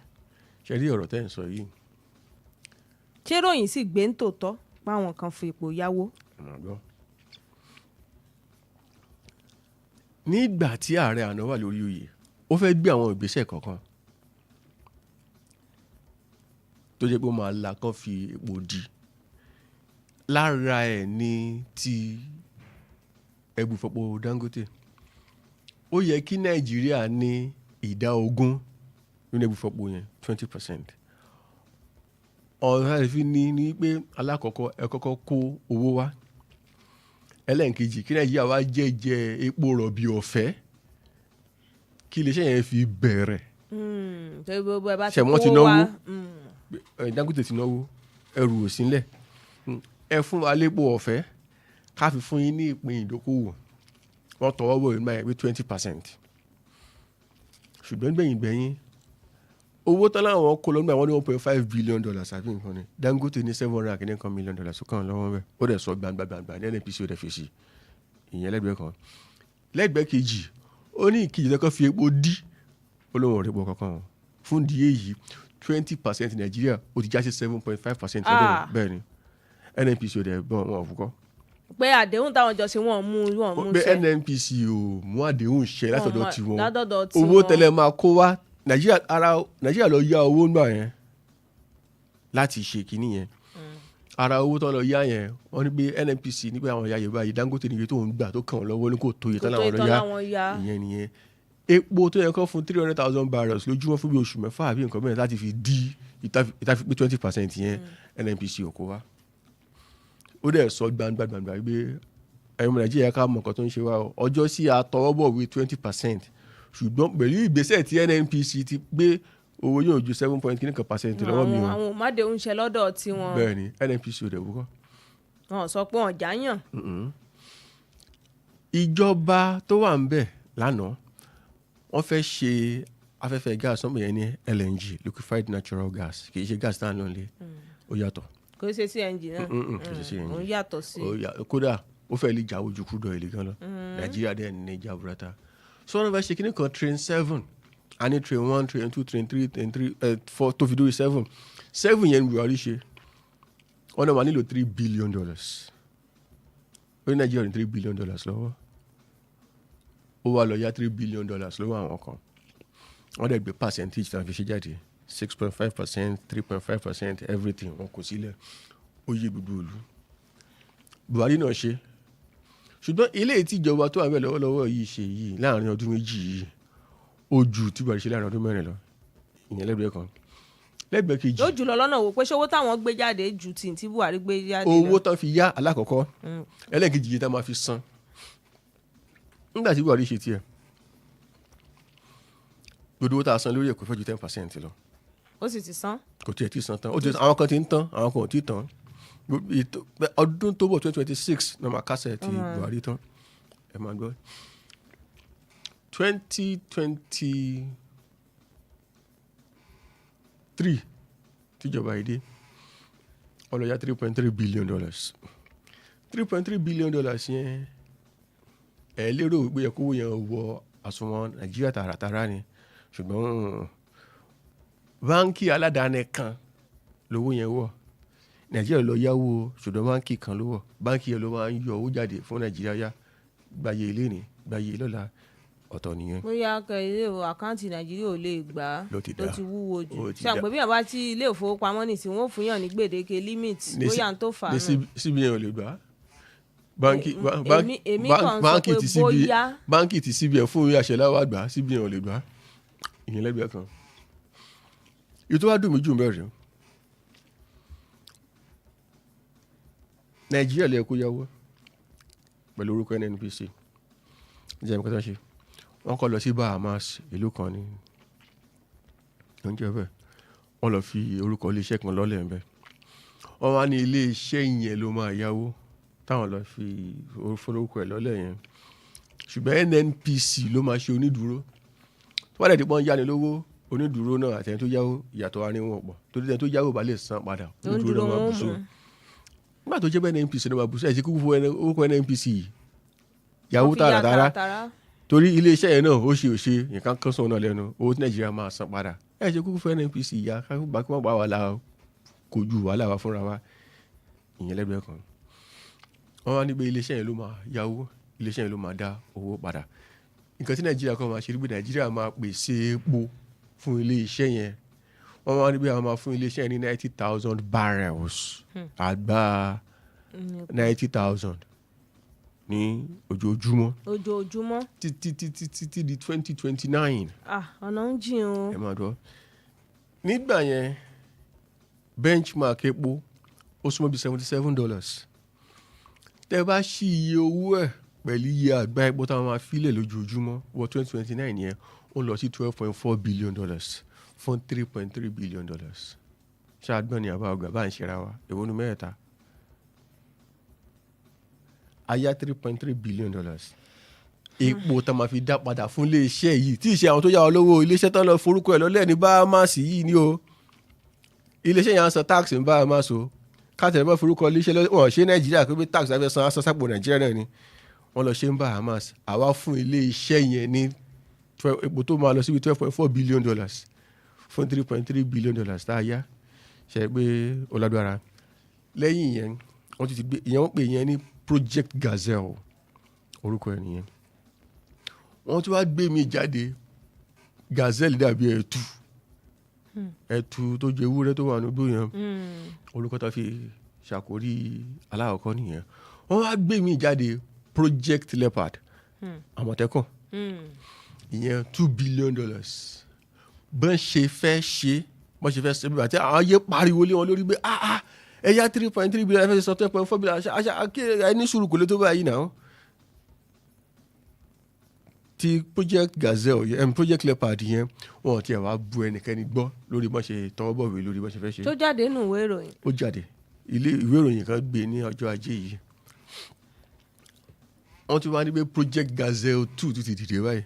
yàtọ̀ sí ti Àmọ̀tẹ́kùn. Bẹ́ẹ̀ ni wọ́n ní ìyẹn pé $9.5 billion nìyẹn. Iye epo tá a máa san padà àmọ́ wọn ti ẹ̀jẹ̀ ká mọ kankan bó tilẹ̀ kó kéré mọ́ lórí yẹn wọ́n ẹ̀ ṣèjọba bẹ́ẹ̀ yẹn. Epo tán ti fi jẹ́jẹ́ yẹn òun ló jẹ́ kó nira fún wọn láti lè máa fún Dangote lépo. Òun ló jẹ́ kó nira fún láti lè máa fún àwọn ilé iṣẹ́ tó ń fọ epo Nàìjíríà lépo. Nǹkan tó wà ń bẹ́ẹ̀ gangan nìyẹn. Ká ní pé kì í ṣe wọ́n ti fi epo jẹ́jẹ́ ti Project Gazelle 2 tí wọ́n sọ yẹn tán ṣe ní $9.5 billion yẹn wọ́n ní 2034 ni wọ́n tó dá epo yẹn padà tán.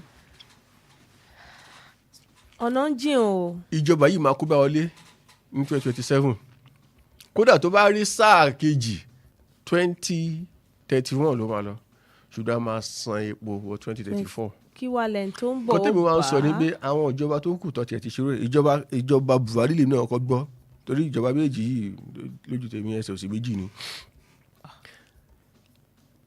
ṣùgbọ́n ti Buhari àríkọ́tà fi ń ṣe tó máa sọ epo síwájú tó máa ń fi epo yáwó bẹ́ẹ̀ yẹn bí kan fẹ́ fi ṣètò bìmí tó mú òtún máa jáde sí pé ok LNG yìí o a fẹ́ fi ṣí bí ẹ̀bù fọ́pọ̀ LNG yóò tún mọ pawó wọlé tí wọ́n fi mọ ọ̀rọ̀ gbèsè san. ọ̀rọ̀ mi ò yé yín Oyè. eléyìí táwọn eléyìí ń ṣe yìí báyìí ibo náà náwó ẹ̀ sí kálá mọ ibi tó náwó ẹ̀ sí ní báyìí àwa bìrì wa pé ṣó wọ̀ ọ̀tí àbí kò wọ̀ ọ̀tí ẹ̀ ṣùgbọ́n kò sí bó fẹ́ wọ̀ ọ̀tí lójú tèmi aya $3.3 billion àfi san 12.4 kò sí nǹkan tẹ́ fi ṣe tó fẹ́ èlé orí rẹ̀ ń ti. àní iṣẹ́ káàtì ẹ̀ ní pé ó wà láàrin Nàìjíríà àti Afrexim Bank aláàgbọ́ ṣùgbọ́n wọn lọ kọ́ àwọn ilé kótóbó kan sáàrin méjèèjì Nàìjíríà wà lápá ọ̀tún Afrexim Bank wà lápá òtì àwọn kan wá dúnàdúrà fún wọn láàrin àìsọmọdé. tọ́ ní tẹ̀síwájú torí tó bá yá á lọ sójú ọjà á lọ polówó ọjà á sì ṣojú òpó lẹ̀ mo fẹ́ ká mú ìròyìn inú ìwé ìròyìn Guardian tí Akpabio ti sọ wípé sáà ẹlẹ́ẹ̀kejì ààrẹ Tinubu ó ti dájú níbi tí wọ́n ti ṣe ìṣínú àwẹ̀ tí ń lọ lọ́wọ́lọ́wọ́ tí ìpàdé tí wọ́n sì ní wípé ní ọdún 2027 àwọn ó tún gba àwọn ìpínlẹ̀ míì fún ẹgbẹ́ òṣèlú àwọn tó sì nìyí tí Akpabio sì ń sọ dájúdájú pé sáà ẹlẹ́ẹ̀kejì yìí ó kódà ó dájú ni fún ààrẹ Bọ́lá Tinubu. ṣé atọ́kùn ọ̀rọ̀ Akpabio pé mi ò rò bí ẹ kó ju ẹnikẹ́ni lójúmọ́ nílùú yìí tẹ́ẹ̀bà gbàgbé òun ló sọ lọ́jọ́ sí off the mic pé òun ti taari $2 million sí àkáǹtì àwọn sẹ́nitọ̀ kọ̀ọ̀kan bí kò lè fi ṣe weekend tí rọ̀rọ̀ tẹ́ni ẹ bá sọ kò yẹ kó bá ní lójijì mọ́ òun ló sọ nígbà kan bí ẹ ṣe bẹ́ẹ̀ ilé ẹ fẹ́ ṣe ìfẹ̀hónú hàn ní pẹ̀lú òdà ẹ̀yìn ló máa ṣe ìfẹ̀hónú àwọn máa jẹun tiwa. àwọn ọmọ jẹ́ àmọ́ wo bẹ́ẹ̀ ni kò mọ̀ ṣe ẹ̀ ṣe ni. lọ́nà wo. ẹ ṣe iṣẹ́ ilé aṣòfin ní láti máa kó ààrẹ níjànú ọ̀rọ̀ mi ò yé yín wọ́n pe kíní kan ní checks and balances ìlànà yẹ̀ lọ́wọ́ wò pé kí ló ń ṣe ṣó tẹ̀lé ìlànà òfin ṣé bófin ṣe ní kó ṣe ló ṣe ń ṣe yìí iṣẹ́ National Assembly nìyẹn legislature ló ń ṣe rẹ̀ tíjọba bá dìde lédi bàtà bá àwọn fẹ́ ṣe títì láti Ìbàdàn lọ sí Kútùwéǹjì ó ní ẹ̀tọ́ àti àṣẹ lábẹ́ òfin láti gbéra dìde lọ́wọ́ pé kí ní tẹ̀ ń ṣe yìí ṣe ń ṣe lóòótọ́. tí kàn ṣe pa àbò ọwọ́ lu. yàtọ̀ sí pé ṣe ń ṣe lọ́yìn tó máa wúlò fáwọn Nàìjíríà lọ́jọ́ pípẹ́ ara ṣe ẹ̀ nìyẹn ó ṣe yẹn ọtí ó kàn án ló ń dá sí ẹnìkan wọlé sáà lẹ́yìn kẹfà kí ló kàn án pẹ̀lú dùn yẹn yín ò kàn kò kàn ó lè wó kéré mọ́ eye service lásán náà pẹ̀lú ẹ̀. ṣó tiẹ̀ yẹ kí wọ́n máa ṣàtìlẹ́yìn fún ẹgbẹ́ kan àbẹ́gbẹ́ òmíì gẹ́gẹ́ bí iṣẹ́ wọn. ṣe wọ inú ẹgbẹ́ kan náà jọ wà sọ ẹ lè ní pé ó ń ṣètò ẹgbẹ́ ẹ̀ ni àwọn ọmọ òdu ló máa sọ wípé ṣé ẹgbẹ́ wọn yìí gan ti ẹ̀ pé àwọn àbí kò pé àwọn ká ní pé òun jẹ́ ẹni tí ó mọ nǹkan tó ń ṣe ní òun eré bó ṣe máa yẹ ààrẹ lọ́wọ́ wò láti rí pé gbogbo iṣẹ́ tó ń gbé jáde ó jẹ́ iṣẹ́ tó kún ojú òṣùwọ̀n tí wọ́n dẹ̀ ṣe ní ọ̀nà tó tọ́ àti tó yẹ ìyẹn lẹ́yìn kó máa sábà ẹ̀ torí àkókò election ò tí ì dé tó bá ti roko yẹn sílẹ̀ wọ́n láfi máa tọ́ka fáwọn ọmọ Nàìjíríà àti ṣe léyìí àti ṣe tàn àti ṣe gbá àti ṣàwó wọ́n á bẹ̀rẹ̀ orin bẹ́ẹ̀ rí iṣẹ́ wa bẹ́ẹ̀ rí iṣẹ́ wa ẹ wò gbòòrò wò ẹ wò gbòòrò wò bẹ́ẹ̀ rí iṣẹ́ wa kí ló wà ń gbòòrò nípa lẹ́yìn ebi ìṣẹ́ àti kú òjijì ṣé ìyẹn lẹ fẹ́ fi sọ fáwọn Nàìjíríà pé a ti ṣe dáadáa fún wa ní sáà kan sí. ẹ má bínú mo fọwọ́ àtọmọdé yín lẹ́nu nínú tí Akpabio ti sọ pé ọ̀rọ̀ wípé sáà ẹlẹ́ẹ̀kejì pé ó dájú fún ààrẹ yìí náà ni ìkan lára wọn náà ti sọ ọ́ wípé àwọn dúpẹ́ pé n tààrẹ ń ṣe wípé ó ti ń farahàn pé torí ara ti ń dẹ àwọn ọmọ orílẹ̀-èdè Nàìjíríà owó oúnjẹ ti ń wálẹ̀ àbí inflation ó ti ń wálẹ̀. àbẹ̀rẹ̀ Ọlọ́run ẹ ká tẹ̀ ọkọ́ mu láti rí inflation tẹ́ sọ yẹn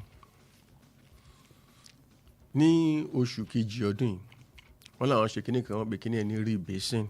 wọ́n ní kódà dọ́là ti dúró láti náírà ó ti dúró sójú kan kó wọ́n lọ òkè kó fẹ́rẹ̀ lóòkè. àbẹ̀rẹ̀ Ọlọ́run ẹ ká kọ́ mu láti rí inflation wọ́n pe kíní ẹ̀ ní rebasing tẹ́lẹ̀tẹ́lẹ̀ ṣẹ̀wé ó láti pé 100% ní ọ̀dọ́ fi ń ṣe òṣùwọ̀n economy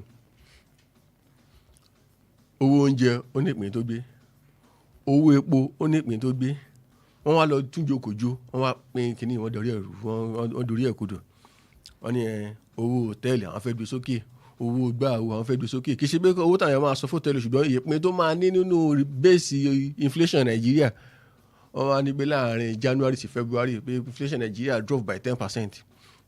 àwọn tó nímọ̀ nípa ọ̀rọ̀ ìṣúná wọ́n kọ́ bù sẹ́rìn níbi ẹ̀yìn ara bíi tẹ́yìn bá rí wá kan ṣe rẹ̀ báwọn aráàlú yìí rí bẹ́ẹ̀ sí rí ni àwọn èèyàn gbọ́njú kẹ́tẹ́ ń sọ yìí lọ sọkúsọ lásán nìyẹn ká bọ́ sórí dọ́là tẹ́ sọ inú mi dùn bẹ́ẹ̀ tí ẹ sọ̀rọ̀ dọ́là níjọ́ tí ìjọba ẹ̀ máa wọlé May 29, 2023 lọ́dọ̀ CBN dọ́là jẹ́ 471 naira ṣé ń dúró mi o àgbọ́yé ní àná alánà yìí dọ́là jẹ́ 1,537 naira.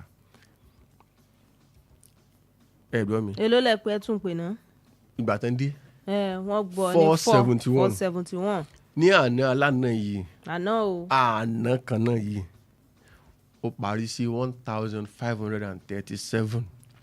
ó lé ní ìlọ́po mẹ́ta tí náírà ti fi já wálẹ̀ lẹ́gbẹ̀ẹ́ dọ́là.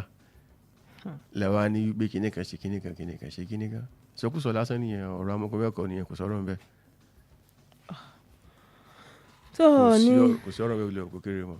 kò sọ̀rọ̀ ńbẹ ká mẹ́nu kúrò ńbẹ. ṣùgbọ́n oòrùn tó wà ń ta yìí sì tọ́ aṣọ ọgbẹ́ tó bá gbé gbèsè tó yẹ kán gbé tó lẹ̀ tọ́ bó ṣe yẹ kí wọ́n ṣe tọ́ tó bá tọ́ bó ṣe yẹ kán ṣe tọ́ ó ṣeé ṣe kí nǹkan ṣẹnu rí. ó ṣeé ṣe kí nǹkan ṣẹnu rí tán bá tọ́. fún ọmọ Nàìjíríà tí ara bá dẹ̀dẹ̀ àwọn ọmọ Nàìjíríà dandan ni káwọn ọmọ Nàìjíríà náà kàn fi ìbò jíǹkì ìjọba tó mú ara dẹ̀ wọ́n ìtumọ̀ ìwé ni pé àkókò tí ì lọ fún wọn láti tún ọmọlúwàbí wọn ṣe ṣùgbọ́n nílẹ̀ tó mọ́lé ní yìí abo rẹ́sì lé ti 5,000 nígbà tó dẹ̀ di 28,000 náà ta. tá a sì ń pariwo ńgbà náà ṣe fẹ́ pààyàn ní. àmọ́ yìí tẹ̀ ń ra ẹ̀wà nígbà yẹn àmọ́ yìí tẹ̀ wà jẹ́ báyìí. òróró ń kọ́. níjọ́ tí ìjọba bí ó kù bí ọjọ́ mélòó kí ìjọba Buhari lọ mo sì lọ sí ọjà nílùú Ìbàdàn yìí ẹ̀wà láàrin 600 sí 900 ni àdúpẹ́ lọ́wọ́ Ọlọ́run kì í ṣe ọ̀rọ̀ bí kìnnìkan kìnnìkan ó ní 900 yẹn mo rà mo dẹ̀ ra abọ́ mẹ́wàá 9,000 9,000 eléyìí ní báyìí abọ́ mẹ́ta ni ó tẹ̀ fìgbà kan jábọ́ méjì kò dà kò rabọ́ méjì wọ́n sì fìgbà kan ta 6,000 rí. ibi ọdún tó lọ. bẹ́ẹ̀ ni báyìí 9,000 bí abọ́ mẹ́ta ni báyìí. ẹ̀dẹ̀ ni bí abọ́ mẹ́ta àtààbọ̀. tí kò tó ra mẹ́wàá níjọba tẹ ìjọba lọ́dọ̀ ẹ̀ tẹ gbàjọba lọ́wọ́ ẹ̀ ṣe yẹ kó rí bẹ́ẹ̀ ni kò yẹ kó rí bẹ́ẹ̀ rárá iṣu ti di má tọ́ báyìí. iṣu tiẹ̀ ti dè wọ̀ fọ́pọ̀lọpọ̀ dídé. bẹ́ẹ̀ni ọ̀pọ̀lọpọ̀ tó fẹ́ràn iṣu báyìí wọ́n ti ní pé ọ̀pọ̀lọpọ̀ tó fẹ́ràn rẹ̀ sì gan kọ́. bẹ́ẹ̀ni. àwọn tí ń fòkèlè dípò. 85,000 ó lé 85 kò yẹ kó rí bẹ́ẹ̀. tó Wales Radio 89.3 FM ìkànnì kànga Agbọ́nmágbẹ tó kalẹ̀ sí Aláàfin Avenue Olúyọ̀lé ẹ̀sẹ̀ nílùú Ìbàdàn lẹ́tí ń gbọ́ wá lórí àgbéyẹ̀wò ìròyìn Agbọ́nmágbẹ. báyìí a lọ sójú ọjà náà mọ̀yìn kú òun bẹ́ẹ̀ ńgbà bá padà dé aṣojú òpó lẹ̀ ẹ ṣeun ní gbogbo òbí tẹ̀ ẹ ti ń gbọ́ wá à ń bọ̀ ná.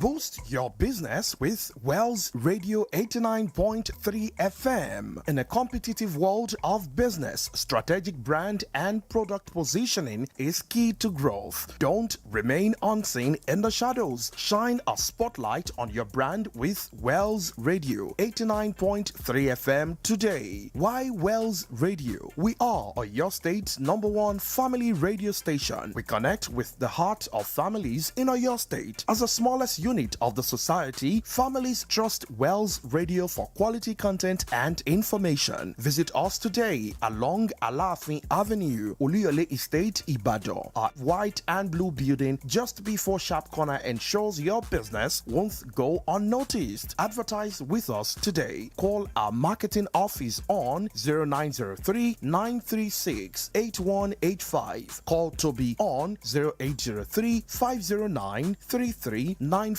Yomi on 0706 616 5053. Take the leap today. Let Wells Radio 89.3 FM be the megaphone for your business success. You won't regret it.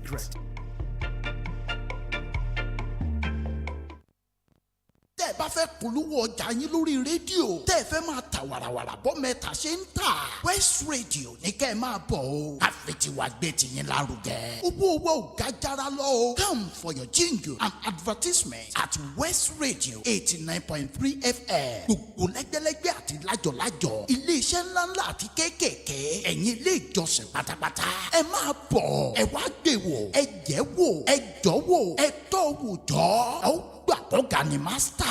kí lẹ tún dúró ṣe náà. ẹ má ṣe tàbí ṣùgbọ́n o. ẹ máa bọ̀ wá sílé iṣẹ́ wa. gbàǹgbà la wà lẹ́gbẹ̀ẹ́ títì. ilé funfun pẹ̀lú àwọ̀ búlù. West Broadcasting House ní Aláàfin Avenue Olúyọ̀lé Estate Ìbàdàn Ọ̀yọ́ State Nàìjíríà. ẹ̀lú 07066165053 tàbí 08035093394 West Radio 89.3 FM ọlọ́run gbọ́ gbogbo ń tẹ́ ẹ fẹ́ ojú kan ló wà.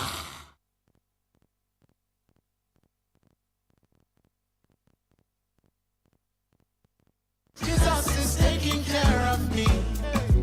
Oh, Jesus is looking after me. Hope and Restoration Hour. Join Evangelist Lillian Bademosi on this channel, West Radio 89.3 FM, every Sunday at 2 p.m. as she and her team dig deep into the scriptures to unravel the truth that sets the captives free, brings hope to the hopeless, and restores them back into the plan and purpose of God for their lives. Don't miss Hope and Restoration Hour with Evangelist Lillian Bademosi at 2 p.m. this Sunday and every Sunday on West Radio 89.3 FM. God bless you as you listen. Jesus is watching over me. I'm shining.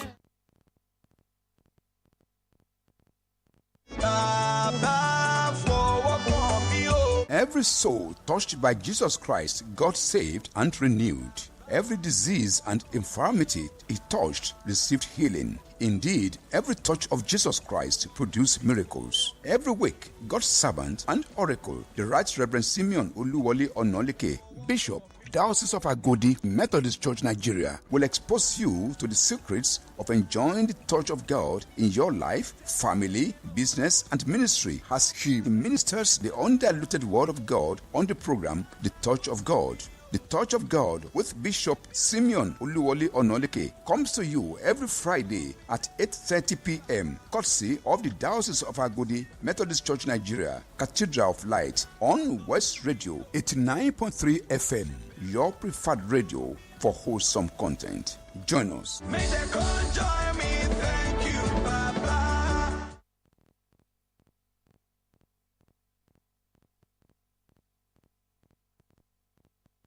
Gele odu, hey, come on, way, kódà bí kò yẹ ni. Kò má ṣe gbogbo ohun táwọn èèyàn ń wé sórí ni gèlè. Ọ̀pọ̀ ló mà ti ń fi gèlè wíwé mú tajérò. Ẹ jẹ́ wá kọ́ bẹ́ àti ń wé gèlè tí yóò mójú gúnrégé sórí ní kíákíá ní World Radio 89.3 FM pẹ̀lú Dat Gèlè Chic láti wé gèlè tí yóò mójú yín gúnrégé fún gbogbo àríyá. Eléyìí ni ó wáyé ní 23rd of April sí 24th of April ní World Radio 89.3 FM Aláàfin Avenue Olúyọ̀lé Estate nílùú Ìbàdàn. 20,000 naira péré lówó ìwọlé tí gèlè BJ gèlè àti Dat Gèlè Chic wà ń dìbí fún yín. Láti kópa nínú ìdánilẹ́kọ̀ọ́ bá a ṣe ń wé gèlè ìgbàlódé yìí, ẹ pè 07084477686 tàbí 07045238936. Come on, way. West Radio 89.3 FM ló ṣe agbátẹrù ìdánilẹ́kọ̀ọ́ yìí. Ọmọ àtòyè sọ ayé wa. Akọ́láwọlé lórúkọ mi jẹ́ o, olóòtú ọmọ àdábánijà, ọmọ ẹni ìjà ọ̀bá tí pé rẹ̀ lọ́kùnrin, ọmọ sásá lóje, ọmọ wa mú mi. Èyí tí mo fi mọ́ iye wádò lóhùn pé tu ọmọ gbóhùn sására olúbi ẹ̀ lámukòhún ò gbọ́dọ̀ jẹ́yẹ̀gà. Àtẹ̀wé àtàgbà, ọmọdé ìlọ́kùnrin ìlóbìnrin, oyún inú àṣẹ ẹ̀dí ẹ máa gbọ́ West Radio 89.3 FM.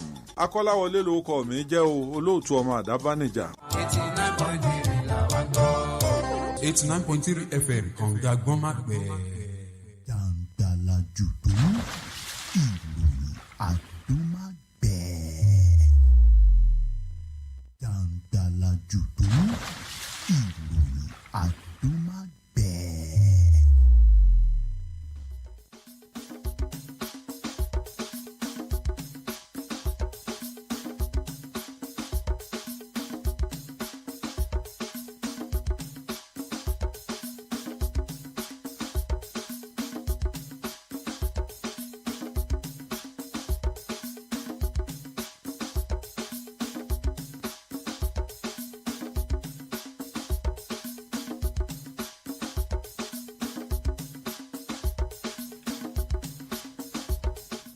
Ẹ káàbọ̀ padà sí ìkànnì World Radio 89.3 FM ìkànnì kànga gbọ́màgbẹ̀ tó kalẹ̀ sí Aláàfin Avenue Olúyọ̀lé Estate nílùú Ìbàdàn. Báyìí aṣojú òpólẹ̀ àmọ́ ká tó ṣojú òpólẹ̀ ìròyìn tó wá létí pé ẹ̀rọ ìbánisọ̀rọ̀ kan náà ni bóyá ẹ̀sọ̀ ẹ̀rọ ìbánisọ̀rọ̀ yín nù tí ó sì jẹ́ Android Samsung tí wọ́n rí ní Ayégún Ọ̀lẹ́yọ̀ ní Abàgbàrá níjẹta ìyẹn 26th of March náà ni wọ́n rí e. Ẹni tó bá ń wá fóònù rẹ̀ tó ṣe pé ó sọ Samsung fóònù Android nù tó sì jẹ́ pé ní Ayégún Ọ̀lẹ́yọ̀ ní Abàgbàrá ló ti sọnù níjẹta, ẹni náà ó kó pe nọ́mbà yìí 08088168845. ẹ jẹ́ ń tún pé ẹni tó sọ fóònù rẹ̀ nù ni ó tó ṣe pé Android fóònù Samsung lẹ́sọ̀nù ní Ayégún Ọ̀lẹ́yọ̀ ní Abàgbàrá níjẹta. Ẹ pè nọ́mbà yìí, wọ́n bá yín rí fóònù yín, ẹ pè nọ́mbà yìí 08088168845. ẹ ṣeun ní gbogbo ibi tí ẹ ti ń gbọ́ ìkànnì àgbéyẹ̀wò ìròyìn agbọ́mágbẹ́ náà ní sí ń lọ lọ́wọ́lọ́wọ́ ká tó lọ polówó ọjà. Àwọn nọ́mbà tẹ́ ẹ lè pè sí ní tó wọnú kúlù yìí 09168931000 09168932000 tàbí 334-893. ẹ̀yin tí ẹ bá fẹ́ wò wá ní YouTube ẹ lè wò wá ń bẹ̀ Wells Radio 893 FM náà ni Facebook wa Wells Radio 893 FM fanpage náà ni ẹ wò wá ẹ láìka ẹṣẹ́ ẹ fi àríwísí náà ránṣẹ́ síbẹ̀. ní ìtẹ̀síwájú Mr. Ọlálẹ́kan Sanni mo fẹ́ ká mú ìròyìn nínú ìwé ìròyìn Business Day Nàìjíríà tí ó ní ilé aṣojú ṣòfin kéde ìgbésẹ̀ láti ṣe àyípadà sí ìlànà tí a fi ń jẹ ààrẹ àti gómìnà ní orílẹ̀-èdè Nàìjíríà. Awuyewuye pé wọ́n fẹ́ ṣe pé kó jẹ́ pé 100 ọdún náà ni ẹ tó bá ti lé 100 ọdún kò ní lè díje mọ́. Kí lẹ rí sọ sọ́rọ̀ ọ̀hún. ẹ ṣe ó ti yẹ jù yẹn lọ wọ́n ní wípé yóò sì gbọ́dọ̀ sí yàtọ̀ kó kàwé fásitì. bẹ́ẹ̀ ni pé dandan fásitì mẹ́fà lọ fásitì ọdún 4 tó padà wálé àbí ó ṣe ṣe lórí nǹkan tó bá lọ kọ́ bẹ́ẹ̀ ọdún 5 wà ń bẹ́ẹ̀ náà. aláwọ̀kọ́ nìyẹn kọ́ lọ fásitì bọ̀ ẹlẹ́nkejì ó gbọ́dọ̀ lé ní ọmọ 100 ọdún. èmi ò fara wọn. kí a ló dé. ẹ ṣe alákọ̀ọ́kọ́ ọ̀rọ̀ pé tó bá ti péye kan wọn gbọ́dọ̀ díje mọ́ yẹn èmi ò nífẹ̀ẹ́ sí. kí ni ìdí tẹ́ fi nífẹ̀ẹ́ sí. ọgbọ́n kò sápamọ́ síbì kan kò lúgọ síbì kan. ọgbọ́n ò lọ́jọ́ orí. kò síbi tí ẹ ti lè bá.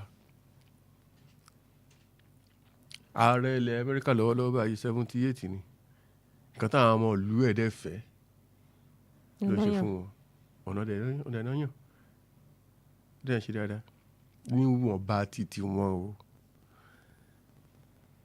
Yàyà Bello nígbà tó jẹ gómìnà ọmọ 40 ọdún wọn ni 40 years ló fi jẹ gómìnà ìpínlẹ̀ Kogi ó dẹ̀ ló sáà méjì ń bẹ ó kúrò bẹ̀rẹ̀ tó pé ọmọ ọdún 52. kí ni nǹkan tó ṣe é mú yan gan nínú ìjọba Yàyà Bello ẹ sọ fún mi kí ni nǹkan náà tó ṣe é mú yan gan nínú ìjọba Yàyà Bello kò sí ọmọdé rẹ ni ká ní pé àárín ọmọdé nìkan ni ọgbọ́n wà ní Yàyà Bello ó yẹ kó ti tayọ àwọn Kogi yẹ kó ti tayọ àwọn ìpínlẹ̀ tó kù Nàìjíríà ṣùgbọ́n ká má sọ pé náà Kogi ń jó ọjọ́ rẹ̀ yìí ni ìyẹn ní ẹlẹ́gbẹ́ kan. ṣẹ́rí ti ọ̀rọ̀ pé iléèwé dandan fásitì yẹn èmi ò fẹ́ nífẹ̀ẹ́ sí. alákọ̀ọ́kọ́ ni pé ó ti àwọn tó lọ poli ńkọ́ ṣé wọ́n ṣe yẹn ni àwọn tó dẹ̀ lọ poli ìbá ọdún 5 ó kéré tán náà máa lò ń bẹ̀ àfọdún 2 ṣe ND ọdún kan ṣe IT wọ́n tó àfọdún 2 ṣe HND ọdún 5 nìyẹn ẹ wá ní pé wọ́n lè díje láti tún orílẹ̀-èdè ọba wọn ṣe àbí o. tó sì jẹ́ pé ìwé òfin wa tẹ́lẹ̀ ìwé 10 ló pé. iṣẹ́ rí ìwé 10 yẹn gan ilé ẹjọ́ gẹ̀ẹ́jẹ̀ tó bá tún tò wọ́n ní irọ́ ni kò má pa tó o bá tiẹ̀ lọ rí kankan tó lè fìdí ìgò kan hú bọ́jà ti lè sọ ìbò tí wọ́n sọ fún ẹ pé wá jókòó tó dẹ̀ lè sọ tọkàn ẹ lédè òyìnbó ẹ filẹ̀ ẹ kò díje.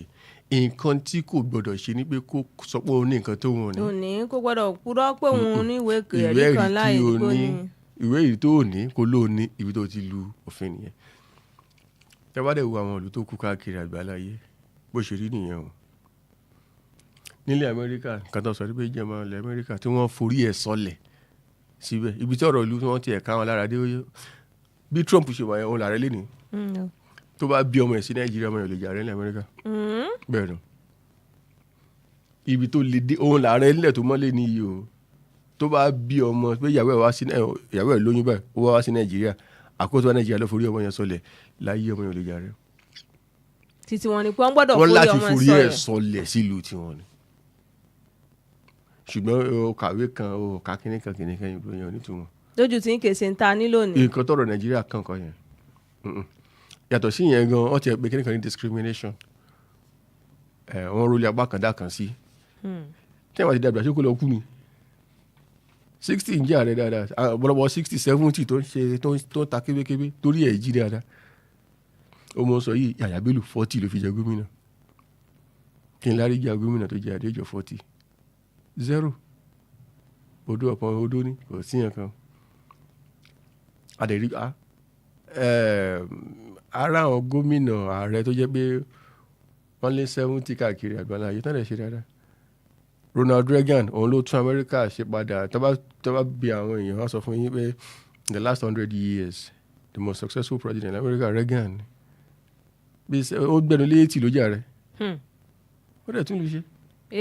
àgbò nìkan gbọ́ orúkọ pọ̀ ló mọ̀ sí lórí. nǹkan tèmi ń sọ ni pé kí ni àti máa bọ̀ ẹni yìí irú èèyàn wo ló ti jẹ́ kí ni àwọn ìríjú ẹ̀ kí làwọn kan tó ti sọ tọ́rọ̀ bá délẹ̀ tán ìwé tó ti ń mọ ààrẹ nìyẹn tó ti ń mọ ẹni tó lè jà rẹ tó lè jà rẹ nìyẹn kì í ṣe ọ̀rọ̀ pé obìnrin nìkan ni kó díje ọkùnrin nìkan ni kó díje ọmọdé nìkan ni kó díje àbí àbí lóru yẹn wọ́n lásán ni wọ́n kàn múra wọn ṣeré ni.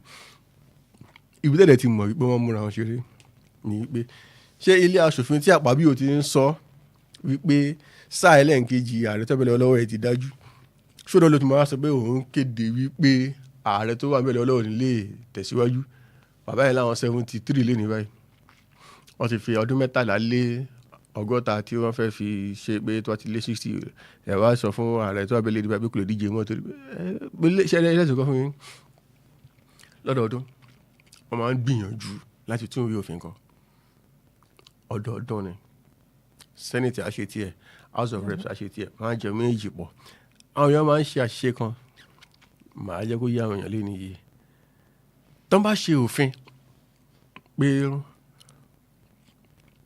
a fẹ́ dá kinní báyìí sílẹ̀ ààrẹ máa buwọ́lù bẹ́ẹ̀ ni láàrin 30 ọjọ́ tá ààrẹ ò bá buwọ́lù kinní yẹn ti lulẹ̀ nìyẹn. kò mú yẹ́sì. àfi tán bá da padà sọ́dọ̀ tí wọn tí ìdá 2 nínú 3 bá tún ní kó lọ ààrẹ òwúlò mọ́ náà yẹn ṣùgbọ́n tó bá jẹ́ pé constitution ni wọ́n fẹ́ amend kò nílò ká ààrẹ sign yẹn ìyẹn ò nílò kí ààrẹ sign rẹ̀ torí ilé aṣòfin ló ń ṣòfin ìyẹn kan ààrẹ kámọ́yọ̀ àbá kan ní báyìí àlàdọ́ ṣùgbọ́n òfin kankan wọ́n fẹ́ ṣe constitution ìyẹn kan ààrẹ rárá ṣùgbọ́n ìbéèrè tí mi ń béèrè ni pé ṣé ilé aṣòfin tí Àpábíò wà tó ń sọ pé sáà kejì ààrẹ ti dúró tí o ló ti wá ní ọjọ́ orí kan. gbogbo ìtàn ń fàmọ́ra lọ́wọ́ ìjẹta báyìí wọ́n sọ wípé ó ṣe immunity kò ṣe immunity. àti ẹ̀ ń bọ̀ ń bẹ́ mo fẹ́ mú lẹ́yìn. ok nǹkan tẹ̀mí ń sọ ni wípé wọ́n láti fún àwọn Nàìjíríà lọ́rọ̀ sọ láti lè sọ pé kíní kan bílíọ̀n tá a gbà fún afẹ́tún owó ṣe afẹ́tún ìwé òfin ṣe o. alo. tó ní ti yín ẹ̀ faramọ́ pé ọjọ́ orí kan iléèwé ìwé tó gbọ́dọ̀ kà ní. tèmi ẹ tó dáa jù ní ká fi síwájú wọn rẹ ìfọjọ́ orí yan aṣáájú. àwọn nọ́mbà tó wọnú kulu nìyẹn mọ́ bínú ojú òpó òun ni ẹ lè tún gbìyànjú 09168931000 09168932000 tàbí 09153334893 ẹjẹ́ amúlẹ̀ inú ìwé ìròyìn This Day tó ní ilé aṣojú-ṣòfin kéde ìyísẹ̀ padà lórí àbá tó fẹ́ yọ immunity fún igbákejì ààrẹ àwọn gómìnà àti àwọn igbákejì gómìnà ṣe eléyìí ṣe tabaníkà wò ní tòfin ṣó ṣe é ṣe pé kí wọ́n yọ immunity fún wọn. ó ṣeé ṣe wọ́n fẹ́ yọ wọ́n lè yọ àṣírí ilẹ̀ wa tó ti yí oríkì ilẹ̀ wa padà orin oríkì wa national anthem kò tiẹ̀ pẹ́ rárá tó ń fi yí padà tó fẹ́ ṣe wọ́n lè ṣe agbára ìjọba nìyẹn. ṣe rí ọ̀rọ̀ immunity ọ̀tọ̀ láyé pé ṣé ká tiẹ̀ fi immunity sílẹ̀ àbí ká má fi sílẹ̀ ọ̀tọ̀ láyé yẹn ọ̀tọ̀ láyé pé wọ́n fẹ́ yọ ti àwọn kan fi tààrẹ sílẹ̀ ìyẹn lèmi ò fẹ́ ojúṣàájú nìyẹn tẹ́ bá fẹ́ yọ fún gbogbo òlu ẹ yọ fún gbogbo òlu tó bá fẹ́ wà fún gbogbo òlu ẹ kó wà fún gbogbo òlu àwọn kan máa sọ fún yín pé immunity dá àwọn kan ní kò dá tẹ́ bá dẹ̀ fojú méjèèjì wò àwọn tó ń sọ̀rọ̀ wọ́n lọ́rọ̀ sọ bí gómìnà bá rẹ bá ṣe nǹkan tí ò dá lé ní báyìí ẹ lè pè lẹ́jọ́ lórúkọ ara ẹ̀ pé kó bá jẹ́jọ́ fúnra rẹ̀ ọ́fíìsì ẹ̀ lẹ́ lè sùn ẹ lè pè ọ́fíìsì ẹ̀ lẹ́jọ́ ṣùgbọ́n òun fúnra rẹ̀ ẹ lè pè òun lẹ́jọ́ wọ́n lè fi ìwé ìpẹ̀jọ́ pé yẹn báyìí pé ìwọ lágbájá ọmọ alámọ̀ tó jẹ́ gómìnà ìpínlẹ̀ báyìí agbọ́pọ̀ gbégbèsè bíi ilé báyìí ó rẹ̀ tako ẹ̀tọ́ tèmi wọn kankan lè má wá o ṣùgbọ́n àgbẹ̀jọ́ rẹ̀ máa wá ṣùgbọ́n lágbájá ọmọ tàmẹ́dùn ó gbowó lọ́wọ́ mi pé o fẹ́ bá mi fẹ́ ta kíní kan fún mi o ò tí gbé kíní ẹ wá ẹ lè ṣe yẹn fún ìgbésẹ̀ tó bá gbé gẹ́gẹ́ bí ipò tó wà lẹ lè fi pè é lẹ́jọ́ ṣùgbọ́n ìgbésẹ̀ tó bá gbé lórúkọ ara ẹ̀ ẹ lè fi pè é lẹ́jọ́ níwọ̀n gbà tó bá ṣì wà lórí tó bá ti kúrò ń bẹ ẹ̀nà wọn gan Yàyà Bello ó pẹ́ tí EFCC láwọn ti ń wà ṣùgbọ́n wọn ò lè mú bá tó ṣì wà lórí oyè ó kúrò lórí oyè lọ́gán náà gbé ó tẹ̀yẹ̀ bọ́ tiẹ̀ kọ́kọ́ sáká kiri bójúbójú olóró ń bọ̀ ṣùgbọ́n ìgbẹ́yìn ọwọ́ bá ìyẹn nìyẹn. Ìkejì táwọn kan fi máa sọ wípé ẹ fi immunity sílẹ̀ àwọn olóṣèlú wa burú o wọ́n burú gidi tá a bá mọ̀ wípé kò sí immunity lára gómìnà bá rẹ̀ ààrẹ yàn ní rí mú mi o ojoojúmọ́ ilé ẹjọ́ ni. níjó rojú ráyè ṣe tó fẹ́ ṣe.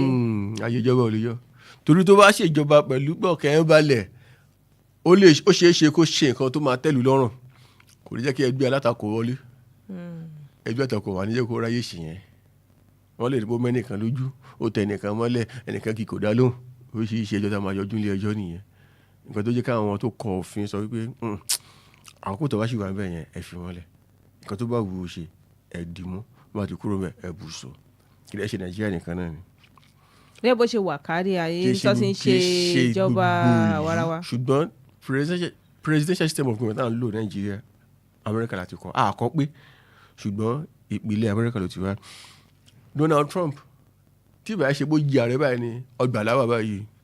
torí wọ́n ṣẹjọ́ ń gbà náà. wọ́n ti parí ẹjọ́ ẹ̀ Amẹ́ríkà ọ̀tọ̀ ní indictment yẹn ní pé nígbà táwọn agbófinró yẹ ìwé ẹ̀wọ̀n bí ọ̀gbẹ́ni yóò lẹ́bọ̀ lẹ́rù wọ́n ti indict ẹ̀ nìyẹn àbí nígbà míì júrì àwọn kan náà wọ́n kàn máa ṣàwọn méjìlá kan àwọn òbí kìíní ìṣó bẹ́ẹ̀ ṣe wó yìí àti ìbẹ̀rẹ̀ ẹjọ́ ẹ̀ ṣùgbọ́n nínú ìwòye tí ń ṣó jẹ̀bi àbí ó jẹ̀bi wọ́n ti indict ẹ̀ nìyẹn alákọ̀ọ́kọ́ nìyẹn ẹlẹ́nkejì ní trial yẹn ní pé ó yá wá sọ tẹnu ẹ̀ wọ́n fẹ̀sùn kàn bó ṣe báyìí tádájọ́ bá ti fi lè dájọ́ ọ̀pọ̀lọpọ̀ ọgbà àyàn méjìlá lọ́kàn máa ṣe wọ́n ṣe ń ṣe ẹjọ́ tí wọ́n yàtọ̀ sí tiwa báyìí júrì làwọn lò akọ̀ ìṣàyàn méjìlá àwọn méjìlá náà máa jẹ́ ọmọ àwò pé sọ̀rọ̀ ẹ̀ mú yẹ̀sì àbí kò mú yẹ̀sì àwọn yẹn ti ní bó jẹ̀bi wọ́n ti convict ẹ̀ already sentence ní ìpele kẹta pé adájọ́ ló máa wá ṣe yẹn pé iye oṣù báyìí o iye ọdún báyìí o ló máa lọ lò lọ́gbà nígbà tí wọ́n dẹ̀ dìbò fún tó di ààrẹ wọ́n ní wípé ó tako ìlànà àwọn bí káwọn máa gbé ààrẹ tó wà lórí ipò ẹ má dẹ̀ dàbí ẹni tí jà rẹ rí o àwọn kan tó dẹ̀ tìtorí ẹ̀ gbé lọ sílé ẹjọ́ ọ̀pọ̀lọpọ̀ ẹ̀ nǹkan tó ṣe nígbà tó wà gẹ́gẹ́ bí ààrẹ ni wọ́n gbé nígbà yẹn wọ́n dúró kó kúrò mẹ́tàn ó kúrò mẹ́tàn wàá bù so wọ́n fẹ́ tì mọ́lé gbàgà báyìí ló wọlé ààrẹ lẹ́ẹ̀kejì wọ́n dẹ̀ ní bó tako ìlànà àwọn bí káwọn máa gbé ààrẹ tó wà lórí ipò lọ sí. tó wá ṣeé ṣe pé tó bá parí wọ́n lè wá mú ẹjọ́ nǹkan tún bẹ̀ wò. ìrọ̀rùn wọ́n tún bẹ̀ wò. ìrọ̀rùn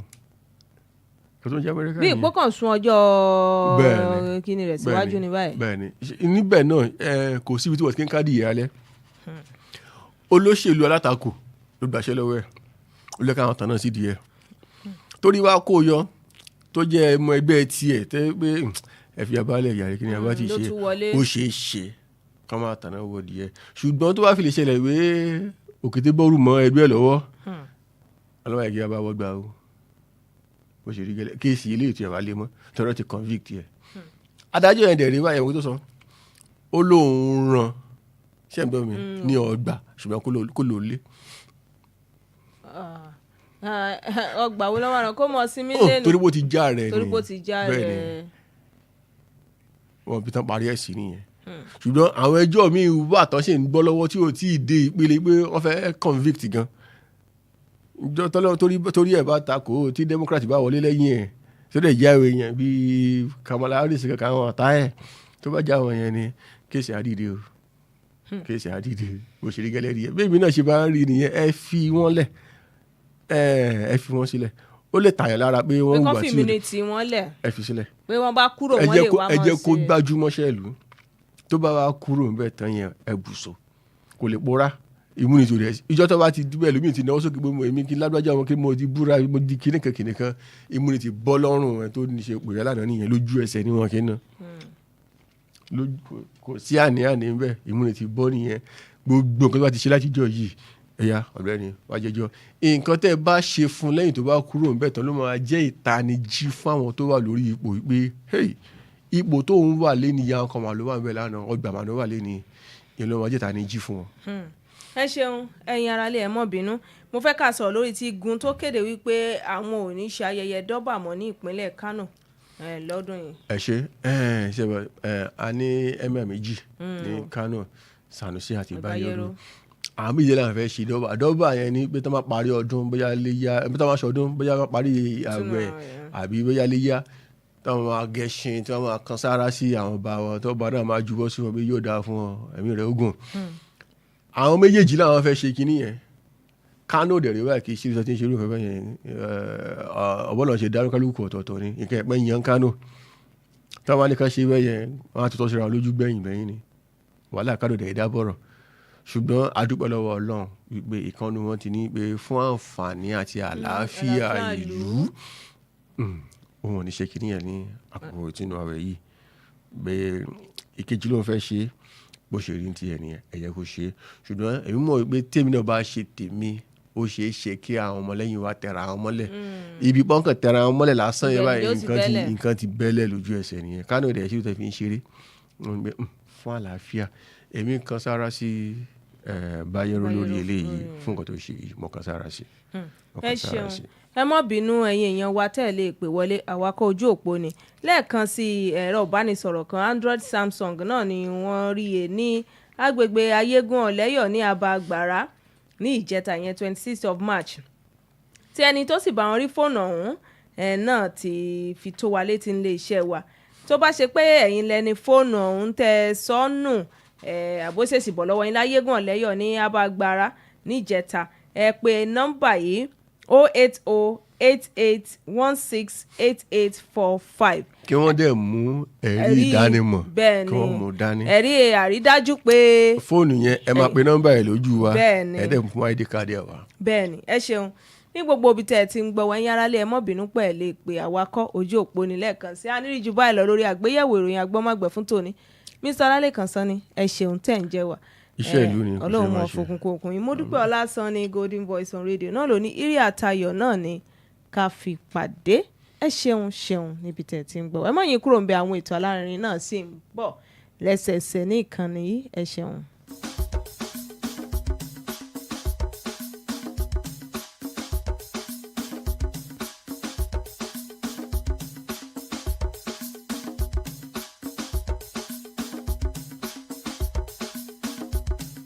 láti ìkànnì West Radio 89.3 FM ìkànnì kànga gbọ́mọgbẹ́ a ti ṣèlérí láti máa mú àwọn ìròyìn ojúlówó wá fún yín èyí tí kò ní bàyòbáyò nínú nítorí náà ohun tẹ́ ẹ bá gbọ́ látẹnu àwọn òǹwòye wa àti olùpẹ̀ wa kì í ṣe ohun tí ìkànnì fi tẹ̀lú o bí kò ṣe ìwòye wọn ẹ ṣeun tí ẹ ń gbọ́ wa.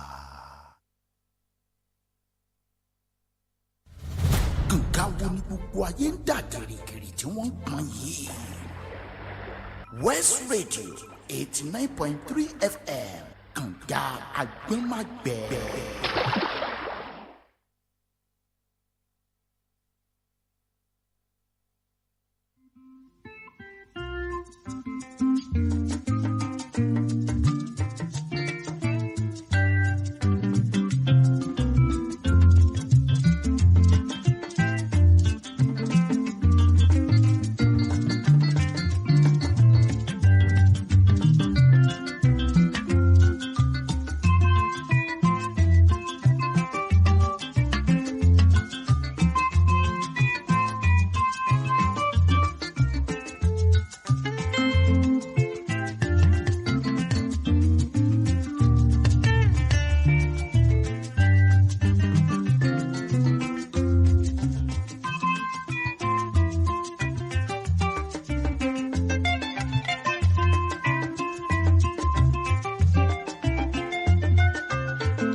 ìgbà òwúrọ̀ làwà ọba jẹ́ kálẹ̀ sọ̀lẹ̀ jẹ́ kálẹ̀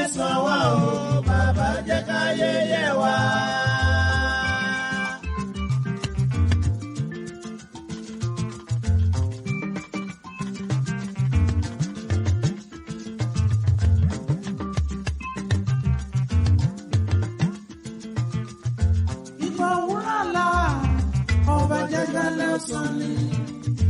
Jẹ́ ká lẹ́sàn wá o, bàbá jẹ́ ká yẹyẹ wá.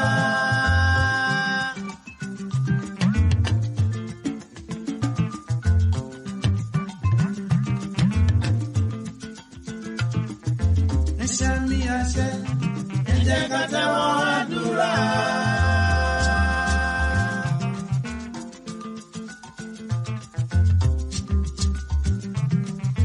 Ẹ̀ṣẹ̀ mi àṣẹ, ẹ jẹ́ ká tẹ́wọ́ àdúrà.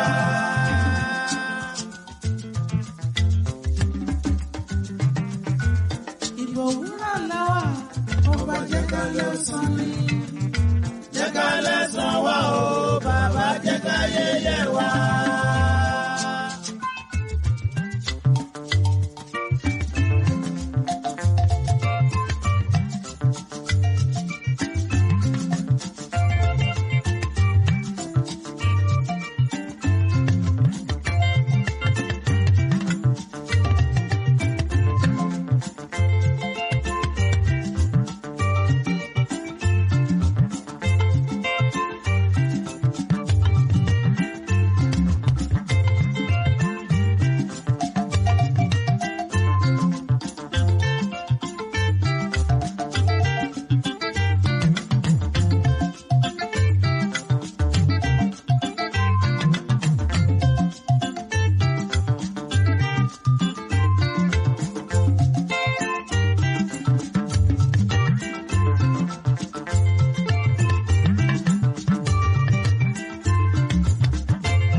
Gbogbo nǹkan tí a bá ti ṣe, agogo ti bẹ̀rẹ̀ iṣẹ́. Títí dájọ́ jákù kan bá kọ lẹ́yìn ọmọkùnrin.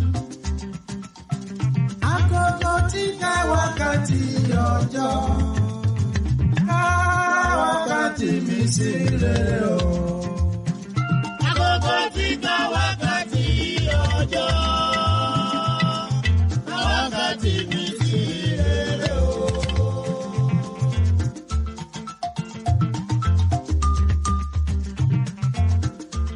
Má jẹ́ ṣiṣẹ́, má jẹ́ ṣiṣẹ́, má jẹ́ ṣiṣẹ́. Ojú rẹ̀ lámì wò bàbá, má jẹ́ àpàdé àgbákò láyé. Ojú rẹ̀ lámì wò bàbá, má jẹ́ àpàdé àgbákò láyé.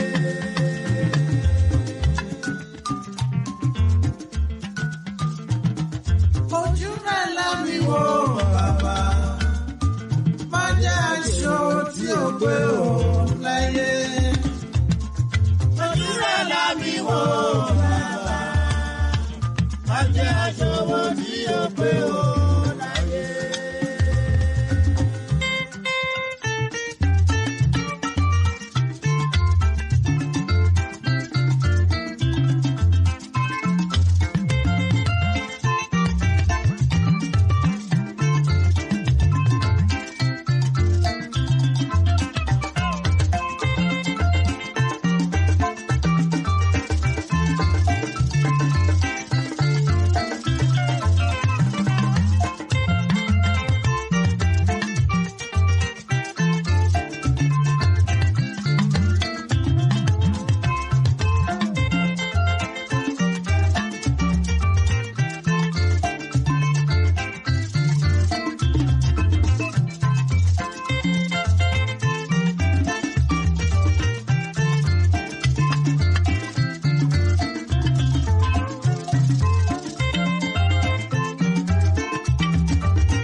Sanni o, Sanni o, kò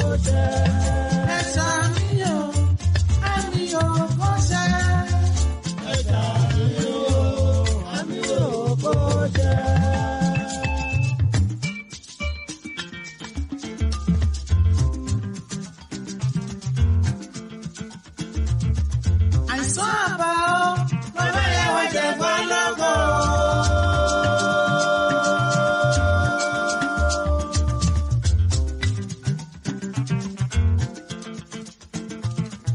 àìsàn àbá o bàbá ìyàwó jẹ̀gbọ́n lọ́gọ́.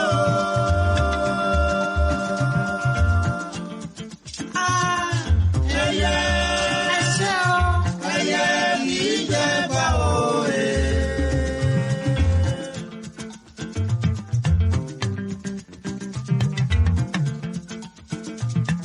onílẹ̀rọ ní tèmi àtàtà aláàjì mi ọlọ́lá fàtáyì mi ìràwọ̀ ọlọ́lá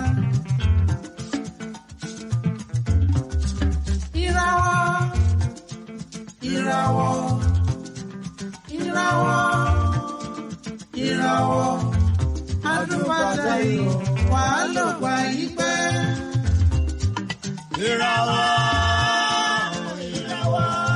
Ẹ̀fílẹ̀ ẹ má yí kúrò Wells Radio 89.3 FM níbẹ̀ gangan lẹ wà. Gele odo, hey, come on, way, come on, way.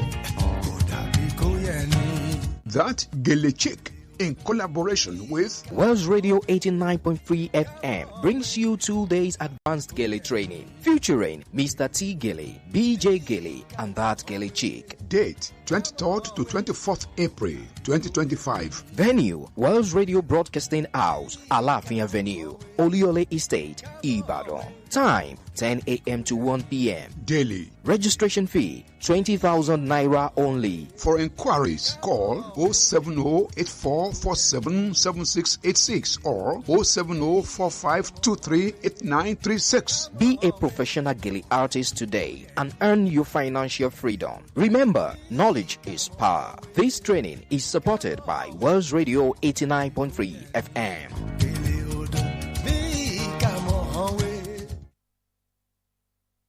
Gele odo, hey, come on, way, come on, way.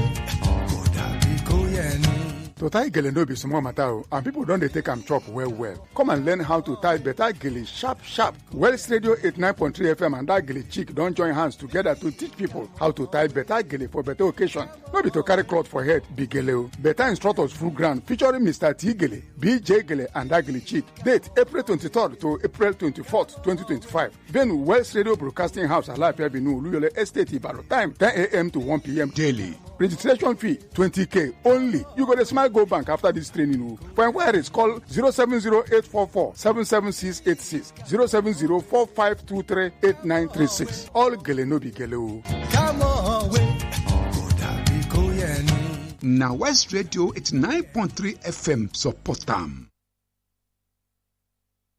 Gele odo, hey, come on, wait, come on, wait. kò má ṣe gbogbo ohun táwọn èèyàn ń wé sórí ní gèlè ọ̀pọ̀ ló mà ti ń fi gèlè wíwé mú tajérò ẹ jẹ́ wá kọ́ bẹ́ àti ń wé gèlè tí yóò mójú gúnrégé sórí ní kíákíá ní Wells Radio 89.3 FM pẹ̀lú that gèlè chic láti wé gèlè tí yóò mójú yín gúnrégé fún gbogbo àríyá eléyìí ni ó wáyé ní 23rd of April sí 24th of April ní Wells Radio 89.3 FM Aláàfin Avenue Olúyọlé Estate nílùú Ìbàdàn 20,000 naira péré lówó ìwọlé tí gèlè BJ gèlè àti dá gèlè chiki wà ń digbí fún yín. Láti kópa nínú ìdánilẹ́kọ̀ọ́ bá a ṣe ń wé gèlè ìgbàlódé yìí ẹ pè 070-8447-7686 tàbí 070-4523-8936. Wells Radio 89.3 FM ló ṣe agbátẹrù ìdánilẹ́kọ̀ọ́ yìí. Ẹ̀fílẹ̀ ẹ má yí kúrò Wells Radio 89.3 FM níbẹ̀ gangan lẹ wà.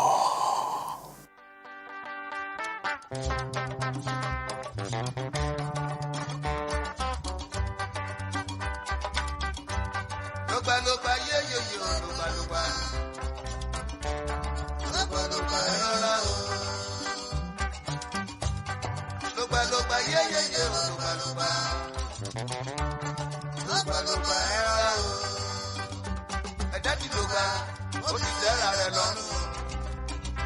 Ẹ̀dá ti lọ́gbà ó ó fi ṣe ra rẹ̀ léṣe. Ẹ jẹ́ ká lò bá rere sílẹ̀ jọmọ wa. Wọ́n lè jèrè o, ẹ̀yìn wá ọ̀la. Ó ló gbà ló gbà. Ló gbà ló gbà. Ẹ̀rù ló gbà ló gbà. Ló gbà ló gbà. Ẹ rọra o, ẹ rọra o, ẹ rọra jẹ́. Ló gbà ló gbà. Ẹ̀rù ló gbà ló gbà. Ẹ rọra yéye o. Ló gbà ló gbà. Ẹ rọra o.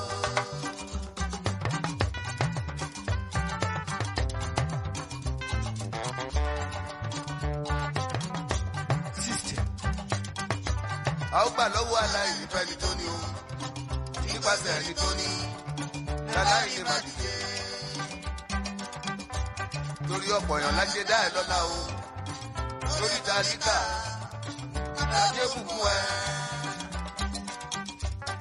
Mọ́bọ̀lá lọ́mọ aláìní lójú, dákun má ṣe fìyà o, ọmọ aláìní bàbá, ó ló gbàlógbà, gbàlógbà, ó gbàlógbà, ó mama mama.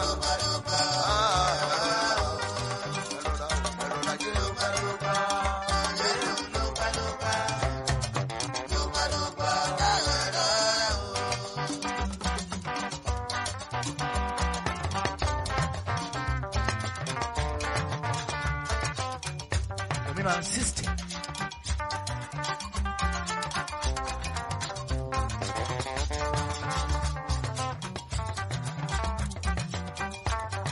Ìgbà kìí lọ bí òréré o, ayé òníran, bí ọ̀pá ìbọn. Pèní tìrí ọ̀la ò rí bẹ́ẹ̀, ló mú babaláwo, ìgbà ojoojúmọ́, ó ló gbàlógbà, yéyé o, yéyé o, gbàlógbà, ẹ̀rọ o, yéyé o, gbàlógbà.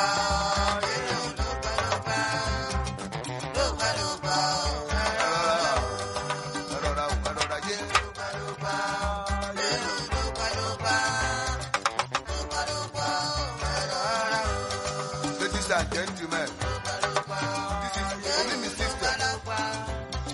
Introduced by Dr. Orlando. It's a memo band. Loba yo yo, loba yo,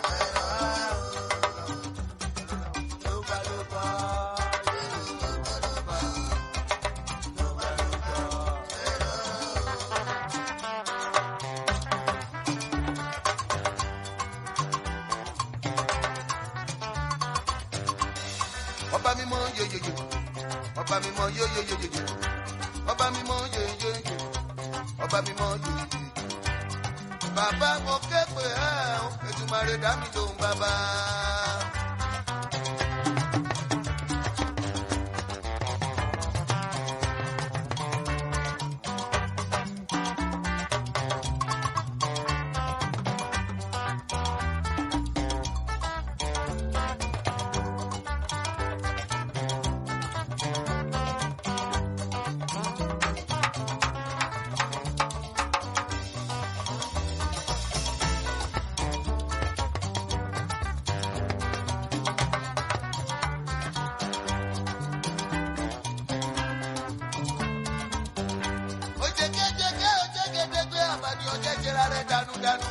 Ìgbé ìjẹ́ agbálẹ́rò ká àgbà òṣìkà mẹ́nu kúrò lọ́rọ̀ mi. Àdáni tó ti dání tó yẹ, bàbá níjẹ́ tó wọlé dé. Ọba mi mọ yeyeye. Ojú ò bá tẹ̀ yìn ìpẹ̀tù, ó dá mi lójú ojú olùdìbò. Ojú ò bá tẹ̀ láti lẹ́yìn mi, ojú ò mà nítọ́ ọmọ ẹgbẹ́ mi. Àwọn bí Adébáyọ̀ success, alátìlẹ́yìn ẹgbẹ́ wa ni. Ọbàjọ́mọ nìbàdàn, alátìlẹ́yìn ẹgbẹ́ wa ni. Àwọn bí bàbá Adékúnlé Lájó, alátìlẹ́yìn ẹgbẹ́ wa ni. Ojú ò bá tẹ̀ yìí gbẹ̀mí, ojú ò lè dèkò. Àwọn bí Madam Rosi, alátìlẹ́yìn ẹgbẹ́ wa ni. Adé ojú ọkọ Madam Victoria, alátìlẹ́yìn ẹgbẹ́ wa ni. Pòfẹ́sọ̀ mi dáadáa, Oyèwọlé alátìlẹ́yìn mi ni.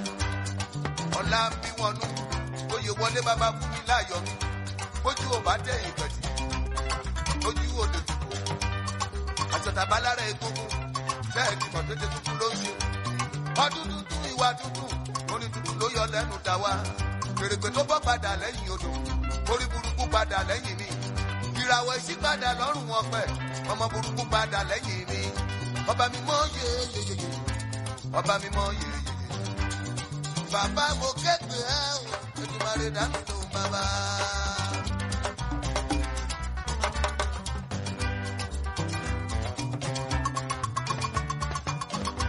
ṣe làwọn oníkọ̀ọ́pì ń ṣe lásán bẹ́ẹ̀ ni wọn ò lè sáré bá wa.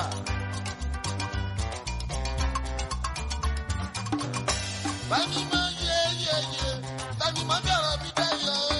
bámi mọ yeyeye bámi mọ dọ̀rọ̀ mi dayọ̀. Èdùmàrè fọ̀rọ̀ mi dayọ̀ ọba rere fọ̀rọ̀ mi dayọ̀. bámi mọ yeyeye bámi mọ dọ̀rọ̀ mi dayọ̀. sọ ní ẹdẹ tòrò mi bójú má ti má níjà ẹgbẹ́ mi dáadáa. bámi mọ yeyeye bámi mọ dọ̀rọ̀ mi dayọ̀. bámi tọ́jú màmá rẹ̀ náà olóyè mi. bámi mọ yeyeye bámi mọ dọ̀rọ̀ mi dayọ̀. adégbé mi dáadáa màmá má níjà mi àtàtà. bámi mọ yeyeye bámi mọ dọ̀rọ̀ mi dayọ̀. sọ̀ní ó sọ̀ní mi sọ̀ní adé tòrò ọmọ dáadáa. bámi mọ yeyeye bámi mọ dọ̀rọ̀ mi dayọ̀. ẹ parapọ̀ bá mi tọ́jú ká ìbùnmi àtàtà ọba mi mọ tọrọ wá dayọ̀. ọba mi mọ yeyeye bámi mọ dọ̀rọ̀ mi dayọ̀. ọba mi mọ tọrọ mi dayọ̀. Èdùmàrè tọrọ mi dayọ̀. ọba mi mọ yeyeye bámi mọ tọrọ mi dayọ̀.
ẹ ṣe rere yé o ẹ ṣe rere ẹ ṣe rere kó bá lè jẹ wá o ẹ ṣe rere yé o ẹ ṣe rere ẹ ṣe rere kó bá lè jẹ wá o lágbájá kò lè mú mi tọ́mẹ́dù kí ló máa fi mí ṣe ẹnìkan bẹ lókè tó ju gbogbo wa lọ. Ojú Olúwa ń wò ẹ́ o ṣe rere. Ẹni tó dá wa ní òkòwò. Ẹni tó dá wa ní òkòbí o. Ó fún wa lójú a fi ń rí. Ó fún wa létí a fi ń gbọ́. Ó fún wa nínú a fi ń mí. Ẹni tí a ní à lè fi jẹun. Ẹ ṣe rere. Ẹ ṣe rere, ẹ ṣe rere, kó bá lè yẹ gbogbo wa. Ẹ ṣe rere, ó ẹ ṣe rere, ire ire, ẹ ṣe rere, má ṣe bá wọn. Mo fẹ́ sọ̀tọ̀ kékeré kan, ìtàn orogún méjì ni. Ọkọ tẹ̀yàlé lọ́rùn. Omi sí ìyàwó gidigidi. ìyálé ṣàbíyamọ. ìyàwó ti ṣàbíyamọ. ọmọ ìyálé relé ìwé. ọmọ ìyàwó relé ìwé. ohun tó kìkì ní ìyálé. ọlọ́mọ ìyàwó mọ̀wé jù tó lọ. ó fèrò pọ̀ lọ́jọ́ kan. àfi tóun bá pọ̀ mọ́ ìyàwó. ó ṣe oúnjẹ aládùn rẹpẹtẹtẹ. èyí tọmọdé lè jẹ. ó ṣàṣàrò eléko rẹ́dẹ́rẹ́dẹ́. gbogbo róró ṣèkàn òkùnkùn káláwù. eléko rẹ́dẹ́rẹ́dẹ́. egungun ló bù sí ó jàre. wípé tọmọ ìyàwó bá dé. alákọ̀ọ́rin pé kó sì kẹ́ kó kú. ẹ wo jẹ́ olúwa mi ọba ẹ̀sùn. àwa máa rí kí màmá ní. ọmọ ìyáálé ló kọ́wọ́ lédè. ló bá bẹ̀rẹ̀ sí oúnjẹ kálé. àṣàrò elépo rẹ́dẹ́rẹ́dẹ́. ṣéyàn lọmọ ìyáálé lọ gbé. ọmọ tí jẹ́ tán lọmọ bá kú. bẹ́ẹ̀ lọmọ ìyàwó wọlé dé. àṣàrò tó funfun bá láwù. ṣéyàn lọmọ ìyàwó lọ gbé. ọmọ jẹ́ tán lọmọ ń gbá bọ́ọ̀lù. bẹ́ẹ̀ nìyàwó wọlé dé. bẹ́ẹ̀ nìyàlé wọlé dé. bẹ́ẹ̀ ni baálé wọlé dé. ìyálé bá káwọ́ lérí.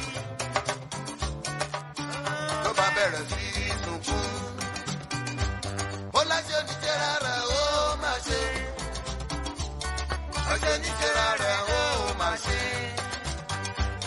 àbùyíká tó ń gbìn sí ilẹ̀ o. ọmọ òun ló padà wá wújẹ. ẹ ṣe rere yóò ẹ ṣe rere. ẹ ṣe rere ó bá lè jẹ wá o. ẹ ṣe rere yóò ẹ ṣe rere. ẹ ṣe rere ó bá lè jẹ wá o.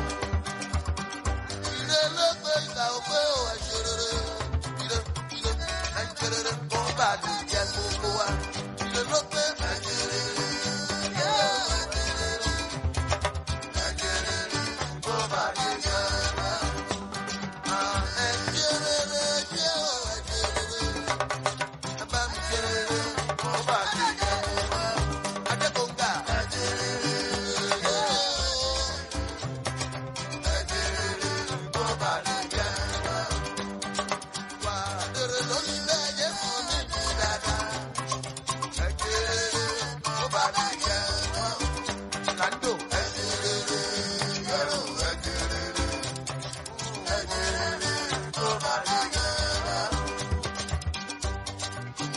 Ẹ̀fílẹ̀ ẹ má yí kúrò Wells Radio 89.3 FM níbẹ̀ gangan lẹ́wà.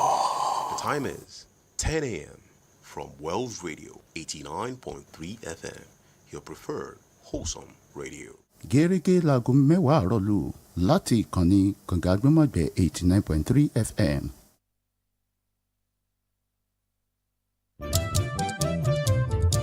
ẹ má gbé kúrò ẹ má yí kúrò ẹ má gbé kúrò ẹ má yí kúrò 89.3 là wá ń gbọ́ ẹ má gbé kúrò níbẹ̀ o ẹ má yí kúrò ní West Radio 89.3 là wá ń gbọ́ 89.3 là wá ń gbọ́.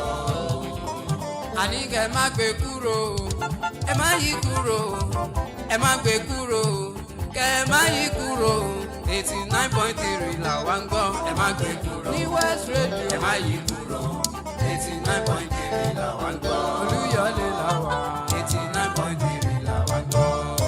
West Radio 89.3 FM kànga agbọ́nmágbẹ́.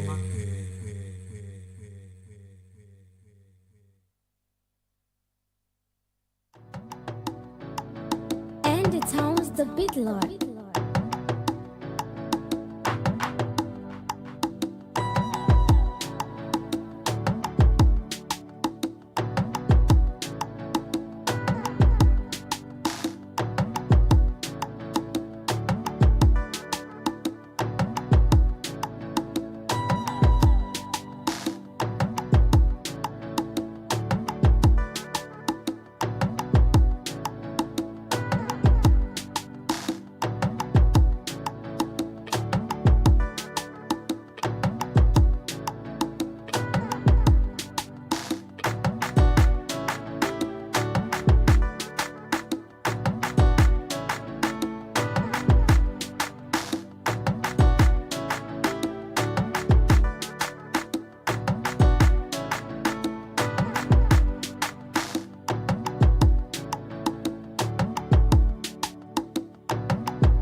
the beat, Lord.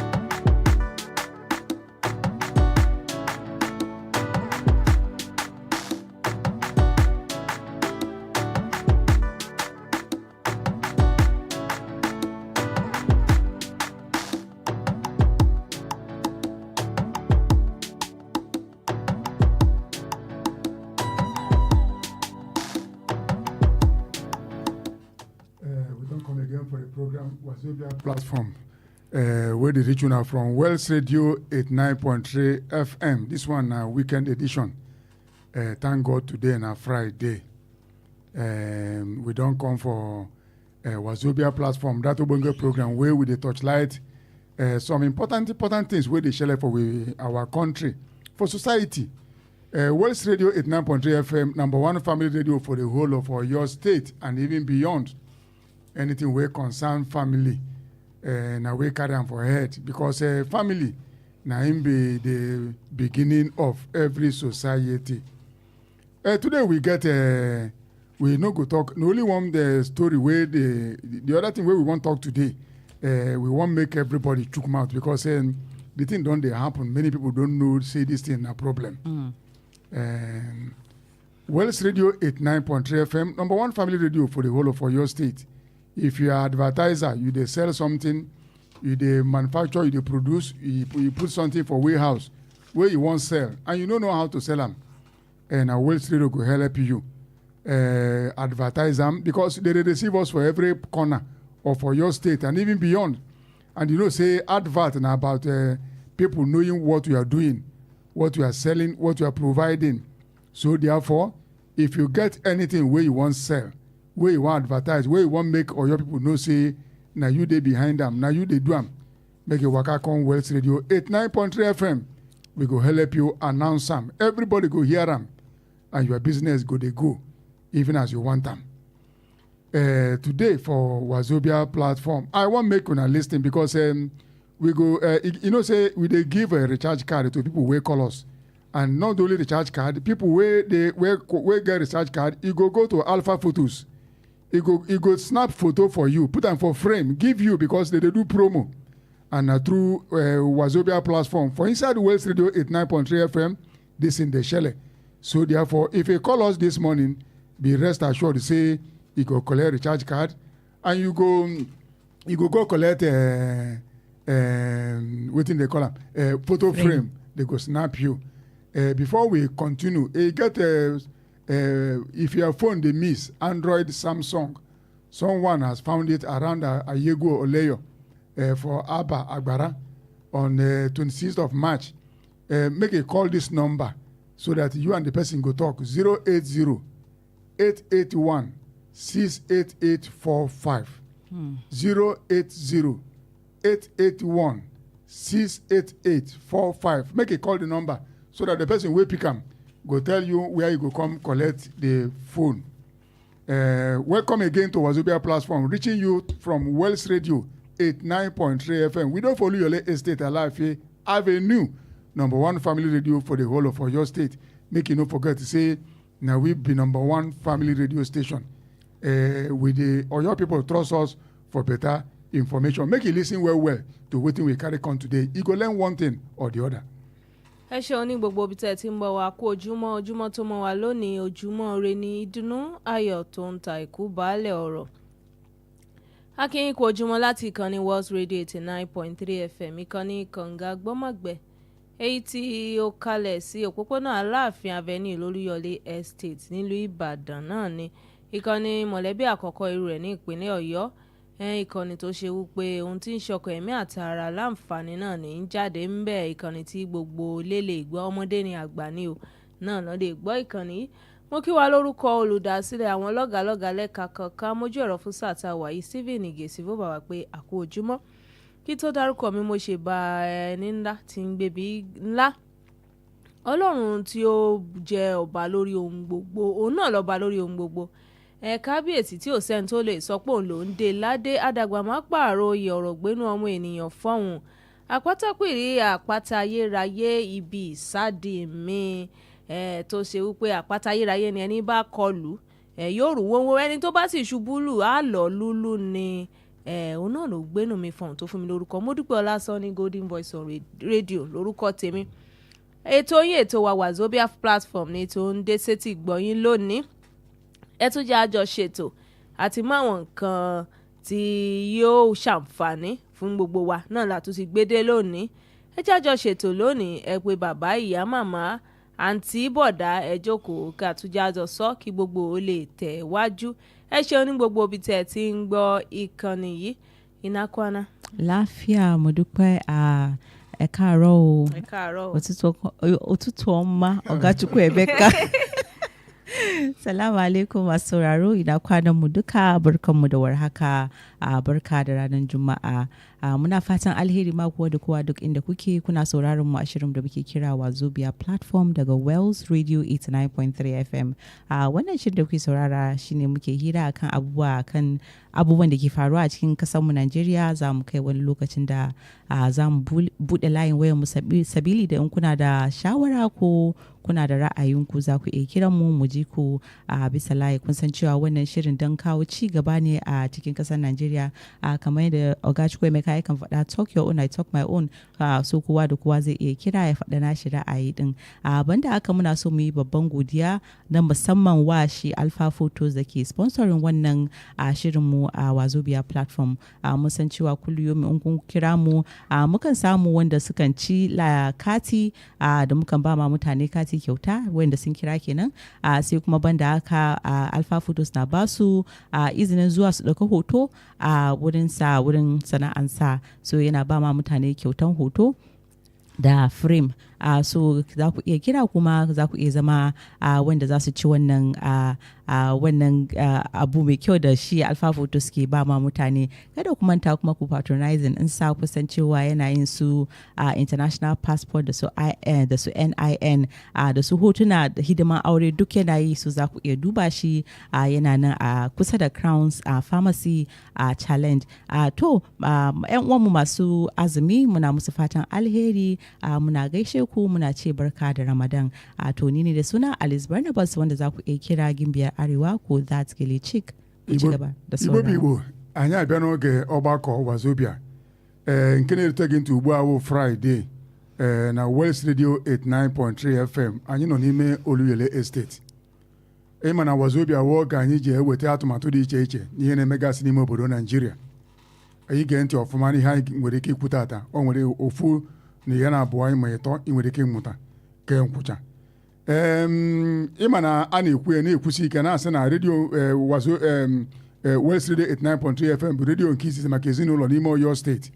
Anyị wee na-asị gị nwa bụ nwa afọ Igbo na-azụ ahịa ebe ị nọ ọbụla ị nọ ugbu a n'ime ọbụla ị nọ n'ime Oyo steeti onwe ihe ị na-eme iji atụ ndị mmanụ i wee na-achọ ka ọ na-aga n'iru ị nwere ike ịkpọ anyị n'ekwentị anyị ga na-etiri gị mkpu na-etisie ike maka na ndị na-anụ unu anyị n'ime Oyo steeti bara ụba nya ka anyị ji ekwu n'oge dị etu a ịkpọ anyị n'ekwentị ịgwa anyị ebe anyị ga-abịa ihe ahụ ị na-ele nke ị na-emepụta ma ọrụ aka iji n'aka anyị ga na-etiri gị mkpu ihe ị na-eme wee na-aga ọfụma.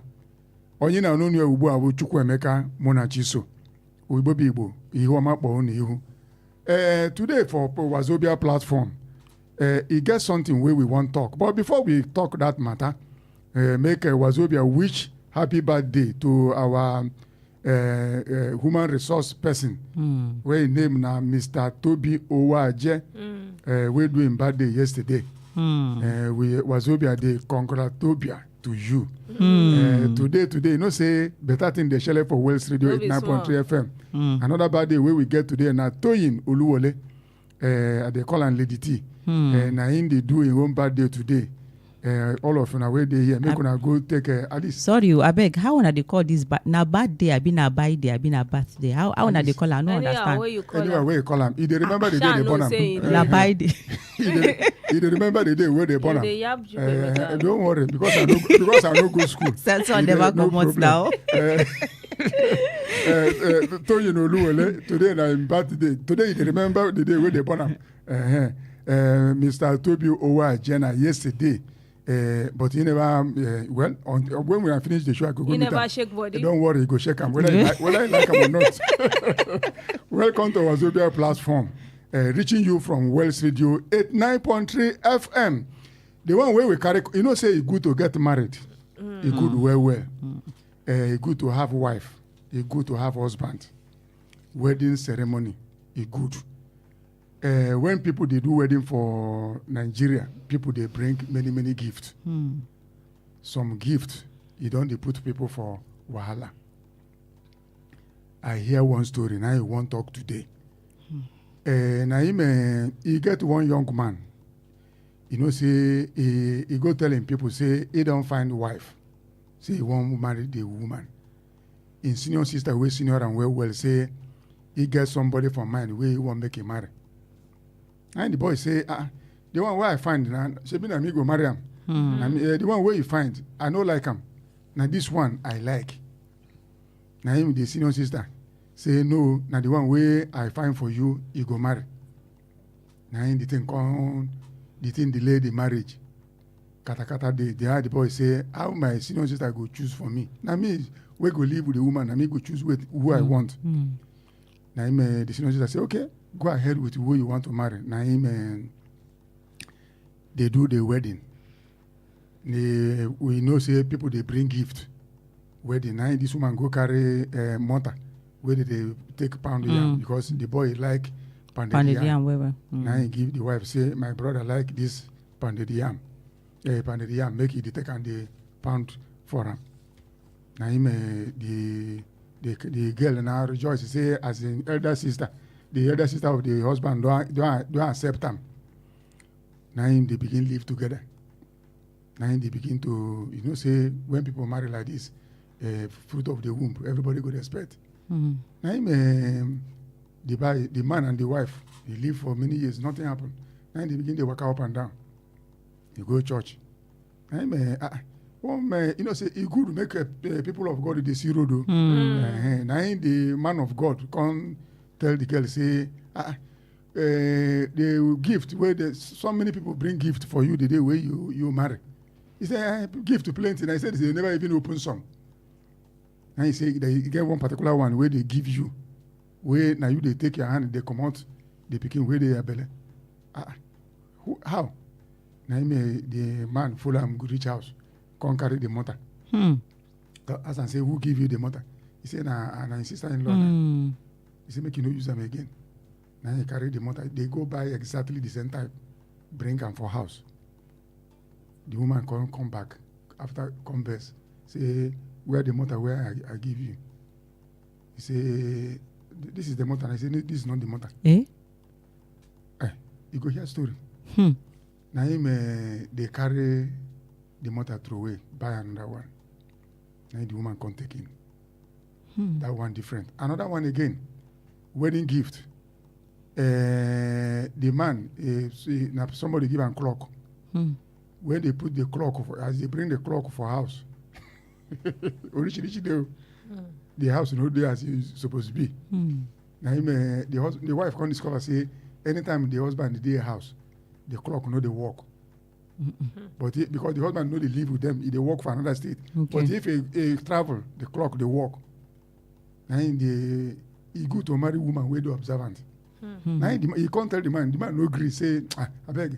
And in relation, now he give him the clock. Now he say, okay, let me, I'm going. He travel, he reach bus stop, the clock will begin to work. As the man come back, the clock will not work again. Now they open the clock. Maybe from my mouth to go here what's the inside. Now be what the matter where we carry on today, people where they collect wedding gifts. Waiting day the gift, where did they give you? Because the one way share for my own friend. he collect wedding gift. Now it's something they call oja, where they take the bag pikin. Now him as they enter house, him and the wife na cat and dog. Something we no warrant to fight, they go fight. Something we no warrant argument, they go argue until somebody come the house, say make them bring all the thing where they go collect the oja. Who give and oja na relation. They come out the oja, quarrel stop. Now be the matter where we carry on today. Another one again where we carry on today be say House of Rep don't pass the bill, don't reach a second reading. Say anybody will reach 60 years, you know, go contest for the office of president and governor for inside Obodo Nigeria. Waiting you talk, waiting be your own contribution. You support them or you no support them. The numbers to call now 0916-893-1000, 0916-893-2000, 0915-334-893. Any of these two matter where we carry on today, we want to come out, make a call us. ẹ ṣeun ní gbogbo ibi tí ẹ ti ń gbọ́ wa ìkànnì World Radio 89.3 FM yìí ìkànnì kànga àgbọ̀nmágbẹ̀yìn náà lẹ ti ń gbọ́ wa lórí Wazobia platform fún tòní àwọn nǹkan tá a mú wá òun náà nìyí kí Ọlọ́run mọ̀ ṣọ́ wa ní ilé ayé tá a wáyé. Àkọ́kọ́ nù rẹ̀ ni ṣé mọ̀ pé báwọn èèyàn bá ń ṣe ìgbéyàwó ọ̀pọ̀lọpọ̀ ẹ̀bùn náà náà mọ́ ń fún wọn kọ́lọ́run mọ̀ jẹ́ àṣẹ́bùn gbà. Ọ̀pọ̀lọpọ̀ ló sì ti gba ẹ̀bùn tó jẹ́ pé ó ti da ìrìn àjò ayé ìgbéyàwó wọn rú olónìjáwó rírú ẹ̀.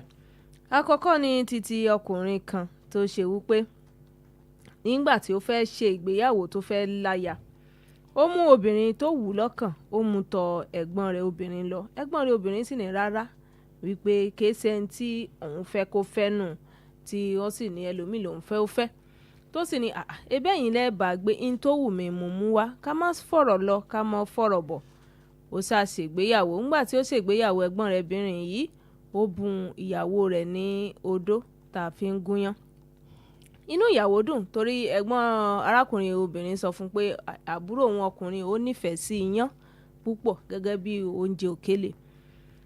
Ó sì gbà láì mọ̀ pé òun ní ìdíwọ́ tí kò jẹun lè rọ́mọ bí lẹ́yìn ọ̀pọ̀ ọdún nígbà tán ṣe ìgbéyàwó tó sì jẹ́ pé ńgbà wọ́n wá lọ sí ilé ìjọsìn olùṣọ́ àgùntàn bá ní wọ́n fún yín lẹ́bùn kan jọ ìgbéyàwó yín ló bá ní ẹ̀bùn pọ̀ tán fáwọn ẹ̀bùn pọ̀ bí jáǹtì rẹ̀ pé kódà àwọn kan wà táwọn ètú ìránṣẹ́ Ọlọ́run bá ní yẹ nìṣó ńlẹ̀ yín gbọ̀n náà bá ní àná fún yín lẹ́bùn ọmọ odó ni nígbà pé sórí odó tán fún ọ̀n bó ṣe ń gúnyàn náà ló ti ń fọwọ́ ara rẹ̀ já èso tó yẹ òso tó yẹ òfin lọ́mọ láyé ló ti ń fọwọ́ ara rẹ̀ já bọ́ tán sì ń tó ṣẹlẹ̀ ni pé ó yá odó ẹgbẹ́ kúrò ìránṣẹ́ Ọlọ́run bá wọn gbódò ń kúrò wá nìkan lọ rà mí kété tán rà mí tán gbé sílé kò pẹ́ ni ẹ̀gbọ́n arákùnrin ìbádé ọba bínú wá pé ẹ̀bùn táwọn fún yín lọ́jọ́ gbéyàwó ẹ̀ lò mọ̀mọ́ á lò ó bó lẹ ṣe mọ̀ pé alẹ́ ẹ̀ lò ó sẹ̀ ni àkàrà ṣàfitú epo bí ọ̀rọ̀ ṣe jẹ́ lẹ́yìn tó gbé odó ń kúrò tán ra ìmí lárábìnrin ló fi yún ṣoyún.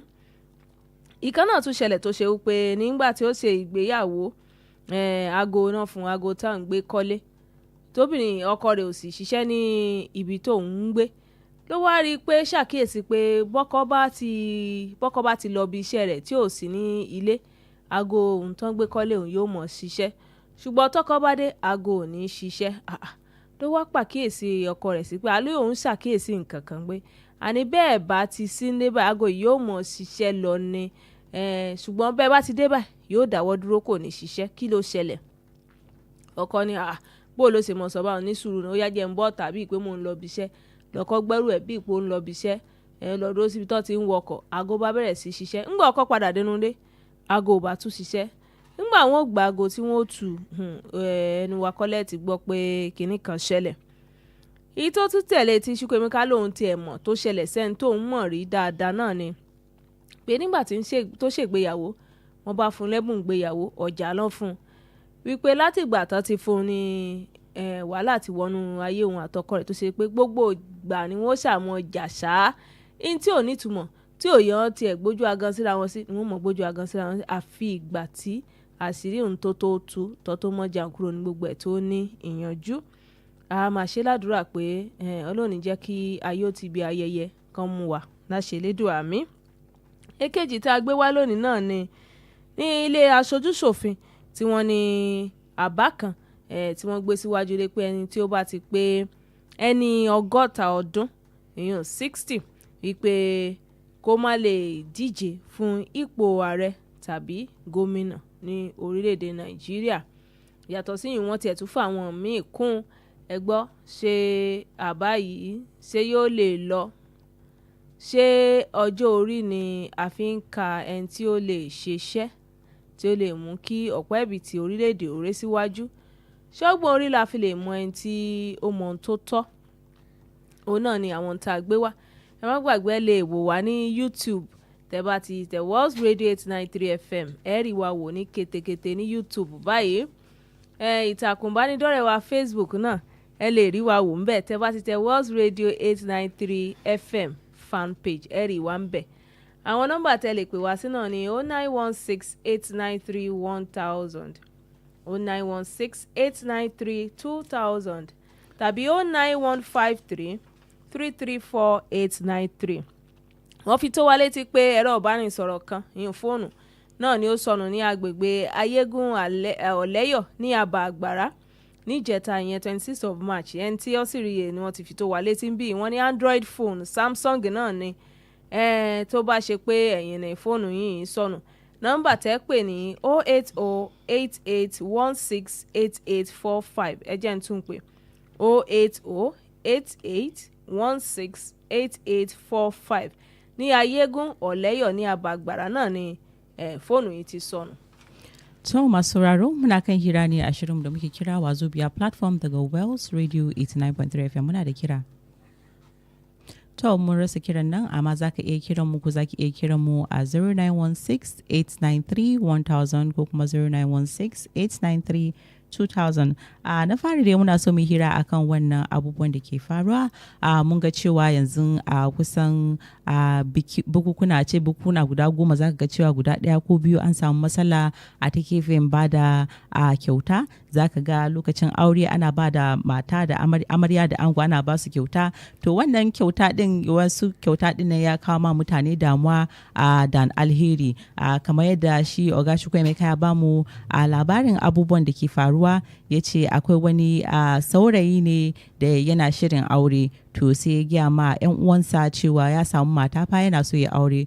To amma addansa ba ta son ita wannan yarinyar da shi dan uwansu ke so ya aura, dan tana da wata daban da tana so shi dan uwanta ya aura, amma ya ce ina baya son wannan din da ke kike ce ita ta fi min, ina da nawa da ina so. To shine karshen suka yi ta jayayya da yar uwarsa cewa ya aure yarinyar da ita yar uwan ke so, shi kuma ya ce ina wannan ne nake so. To karshen haka ya zo ya aure din nan, ya aure ita wadda ra'ayinsa ke so kenan.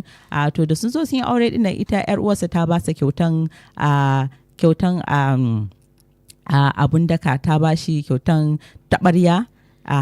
So ta ba shi kyautan taɓarya da za a daka doya da shike yana son cin sakwara, sai ta ba shi kyautan taɓarya da turmi.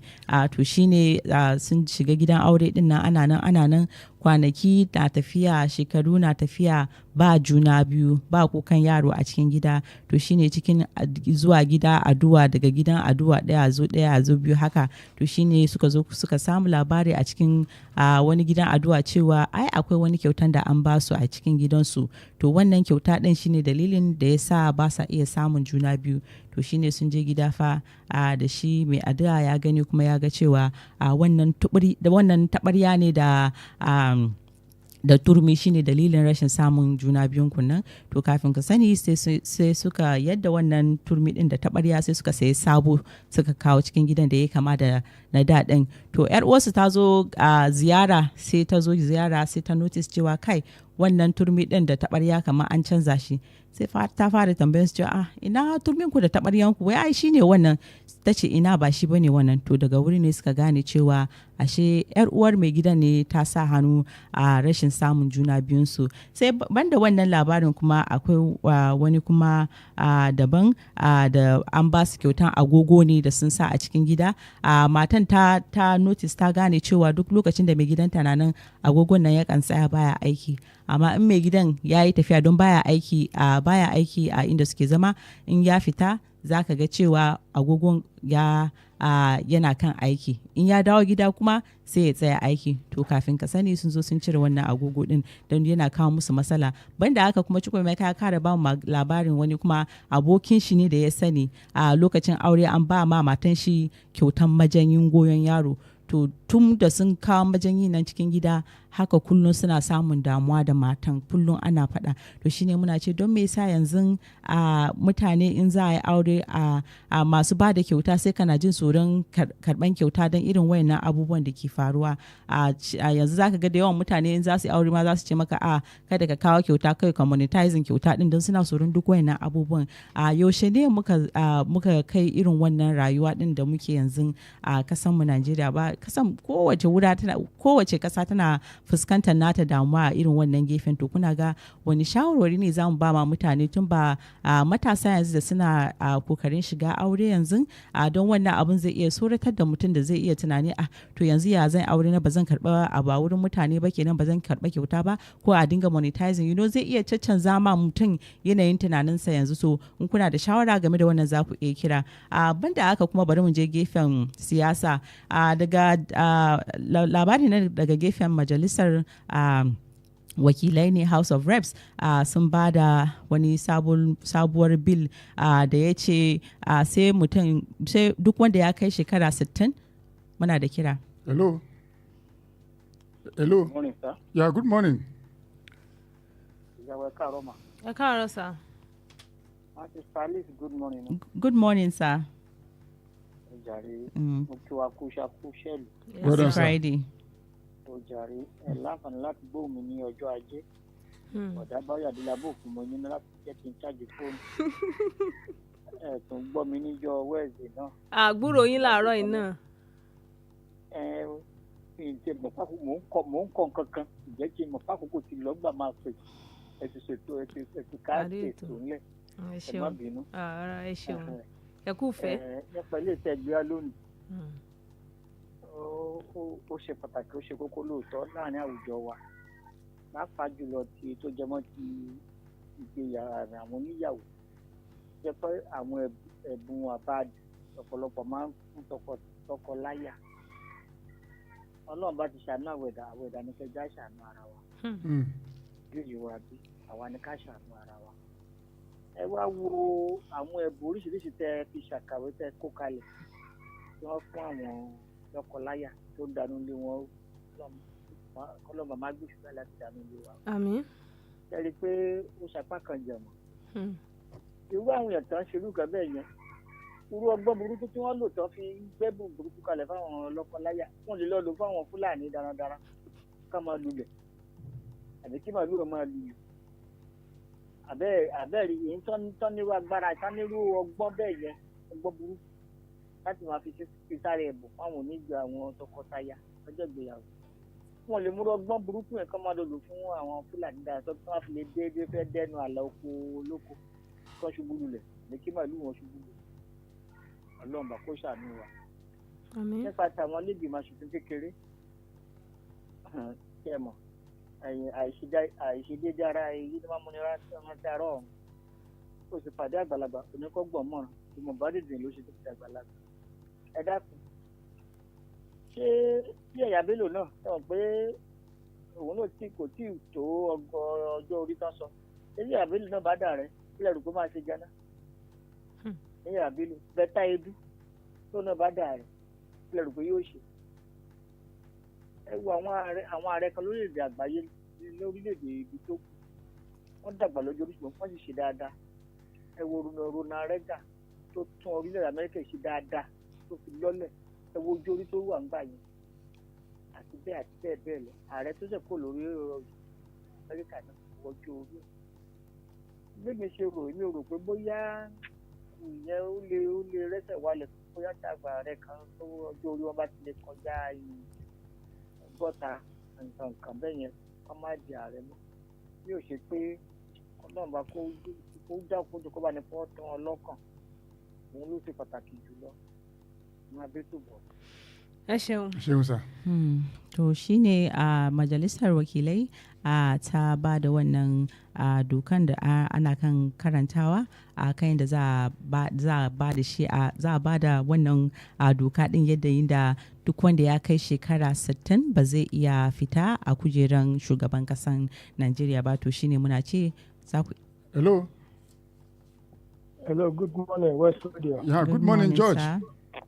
I greet all of you now. You're welcome, George. Good morning, sir. Thank you very much. Yes, sir. You see, when they started this issue of gift as wedding, somebody was saying it during one of our weddings. I told the person, I said, how do you know that they put something for the gift? I was doubting it. But when people start giving instances, I started believing. It's evil. Somebody is doing something good. You go there, say, make your life no better. You see, we have to pray strongly so that this world we are living in, wickedness will not come and take over the whole thing that is good. Amen. That is the prayer we have to pray. And I tell you, most cases, the people who are planning good, most cases, people don't see them, they don't hear them. For those, they are taking over the whole thing. Take, for example, look at the president we are having today, Tinubu. He was one of those people who were fighting the soldiers, the military administration, when things were working against the masses. Today, he is the president. Look at what is happening under his own regime. Not because of his age now, but because of the people where they work under him. The type of advice they are giving to him. He may be having good intention, but with this type of people, when they get around him now, he cannot get anything good out of it. For example, now, you want to tell me that the whole people, when they there for House of Assembly, National House of Assembly, both the Senate and the House, will not get people when in age they under 60 there.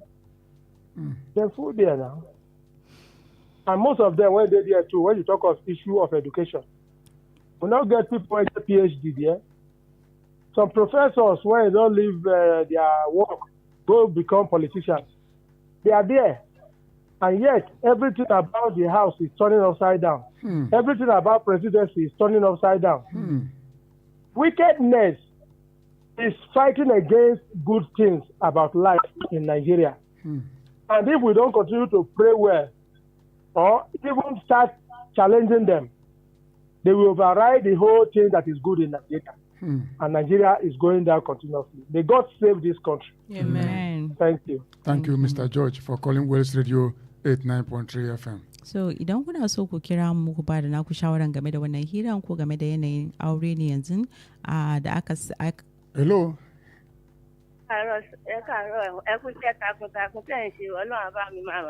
Àmì máa orúkọ yín àti tẹ̀ tí ń pè wá. Ìyá àbèjì láti Jẹ̀bú ni o. Ẹ ṣeun. Ṣé ẹ rí nǹkan tó wà ń bẹ̀ ni wípé Ọlọ́run pàápàá ó ló dùn òun tí òun dá èèyàn sórí ilẹ̀ ayé. Nípa ìgbéyàwó, àìmọye àwọn èèyàn tán ti padànù tán ti báyé wọn jẹ́ nípa pé wọ́n yan ọkọ, wọ́n yan ìyàwó fún wọn. Kí àwọn èèyàn kan fi tí wọn sílẹ̀ o, wọ́n jẹ́ kí àwọn ọkọ láya kan fẹ́ra wọn tó bá wù wọ́n, kò sí èyí tó kàn wọ́n pẹ̀lú ẹ̀.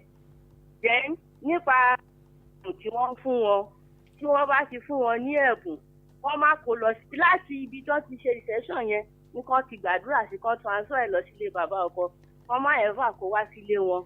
Ó bá fún wọn lówó, gbogbo owó yẹn kan kó lọ sí báńkì. So obìnrin tó gbé odó fún wọn yẹn kán yẹra fún o, wọ́n yẹra fún ó lè tún lo ọ̀nà ìmíì o. Ọlọ́run lọ́wọ́ pàápàá àdúrà wọ́n kún fún àdúrà gidigidi láàárọ̀ lọ́sàn-án lálẹ́ kán máa jọ máa gbàdúrà. Jẹ́ nípa àwọn yan 60 years wọ́n yan 50 years ìyẹn kọ́ ni o. Wọ́n máa tún ṣèmí 27 sí. Gbogbo ṣọ́ọ̀ṣì muslim gbogbo èèyàn lórílẹ̀ Nàìjíríà yìí ní kí wọ́n máa gbàdúrà pé ẹni tí Ọlọ́run fẹ́ tó máa lè lead wa dáadáa òun ni kọ́ Ọlọ́run pèsè fún wa. Ọ̀rọ̀ pé age matter kọ́ ni nǹkan táwọn sọ yìí o. Ẹni tó ní ẹ̀mí Ọlọ́run tó máa ní ìfẹ́ mẹ̀kúnnù tó máa ṣe dáadáa. Ẹ̀rí tán bá gbé Bíbélì dání, wọn aláwọn ń ṣe oath èèyàn gbé mú kòránì dání wọ́n ṣe ó tó bá jẹ́ kinní náà gbé lọ fún wọn Ṣàngó àbí kinní kan ẹ̀ rí i pé wọ́n á bẹ̀rù wọn ní lè ṣe torí pé Ọlọ́run ní orí ọ̀fẹ́ tó ń rọ òjò àánú sí wọn lọ́sẹ̀ rẹ̀ pé kinní nǹkan tó ń jẹ́ kán máa ṣe nǹkan tó ń ṣe nìyẹn so Ọlọ́run á ṣàánú fún wa o ẹ jọ̀ọ́ ẹ má bínú o ẹ bá mi kí gbogbo ọmọ Nàìjíríà kan bá mi dúpẹ́ lọ́wọ́ àwọn Ministry of Justice ní Ìjẹ̀bú Òde níjòbí wọ́n nu omijé kúrò lójú mi o wọ́n bá mi gba okun ọkọ mi lọ́wọ́ ẹni tó jókòó lé o. Olúwa ṣeun. Iṣẹ́ takuntakun tí president pàápàá bá lè promote wọn kó bá mi promote wọn. Olúwa ẹ ṣé mà. ẹ ṣeun ma. To za ku iya kiran mu bisa layi game da wannan hirin da muke yi mu ji naku shawaran sai banda kafin kira layi din wani ya sinta wayan wani da ya faɗi a kasa a gefen Oyegun Oleyo. Hello. Hello. Hello. Uh-huh. Ìyá wa. Yeah. èmi bá dẹ̀ tún gbégbá báyìí ní tàwọn ìbò oníyàwó dé bóyá káwọn lọ́kọ̀ọ́yà kan jẹ́ káwọn èèyàn tó bá fẹ́ fọn lẹ́bùn kọ́ máa wulẹ̀ sọ pọ́n lọ́n fowó ra ẹ̀bùn kọ́ fẹ́ kan fún alákàtúntì nọ́mbà kan sì kí ni ohun tó bá fẹ́ rà iye tó bá jẹ́ dédé owó yẹn kan san sákàǹtì kó má sí pé bóyá ẹ̀bùn bóyá pé mò ń ra kúlà mò ń ra fáànù rárá iye tí tó bá ti lọ́kọ̀ pọ̀ fẹ́ fi rẹ̀ bù yẹn àká nọ́mbà kan fún wọn bóyá kan san sákàǹtì ìyẹn tó bẹ́tà ìyẹn bẹ́ẹ̀ yẹn níbi tí ẹ̀yin ọlọ́jọ́ lè ṣojú orí ṣé mọ̀ pé kó tó dé pàdé ìbò ààrẹ ta ní báyìí mo rí i pé ọ̀pọ̀lọpọ̀ lè ṣe rédíò ńgbà náà gbogbo àwọn èèyàn tó máa ń gbé wá jẹ́ táwọn tó gbé pé tó bá ti ń sọ̀rọ̀ nípa ti Tinubu gbogbo ṣe dáa tó wọ́n sọ ní sọ bí ẹni wípé àwọn tó ṣẹ́kù tọ́jọ́ fẹ́ díje Ọlọ́run bá kọ́ ló ṣẹ̀dá wọn ẹ̀mọ́ tó máa fi ń qualify sí Tinubu ni he is the right man for the job he is the most perfect he is the most clinical wọ́n á ní pé dúró náà ṣé àwọn tó kù tó fẹ́ díje pẹ̀lú Tinubu ṣàmùkù mẹ́kọ̀ọ́ ni wọ́n ní ẹ wá wo bí tá a já sí báyìí lọ́ọ́ má jàjà sínú kànáà tí ò ní sáyé sọ fún mi òun ni wípé kò kí ń ṣe kò mi ò rò pé yẹn ni ó ṣe pé ẹni bí ọkàn lọ́run la nílò lórílẹ̀‐èdè yìí lọ́lọ́ta wà yìí nǹkan kan o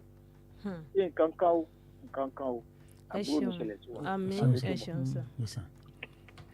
To, kamar yadda muke magana wani ɗan talibi ya sinta waya a gefen Ayogun Oleyo a gefen. Hello.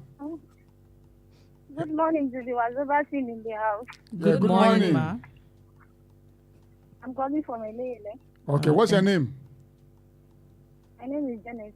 Janet, okay. Can we have your submission, Janet? For the matter where is the ground, so yes. For the wedding gift. Yes. You know, say when people they do wedding and people want support you, they hard. Let them bring money like cash, let them give you, or let them support you for the plan. Okay. So the only way where they feel just support you as family, as friends, some now to bring the gift. So to me, when they give you gift like that, I think before you go start to the use them, make you call pastor, call anybody where you know say you go pray for the gift. Okay. Let they pray.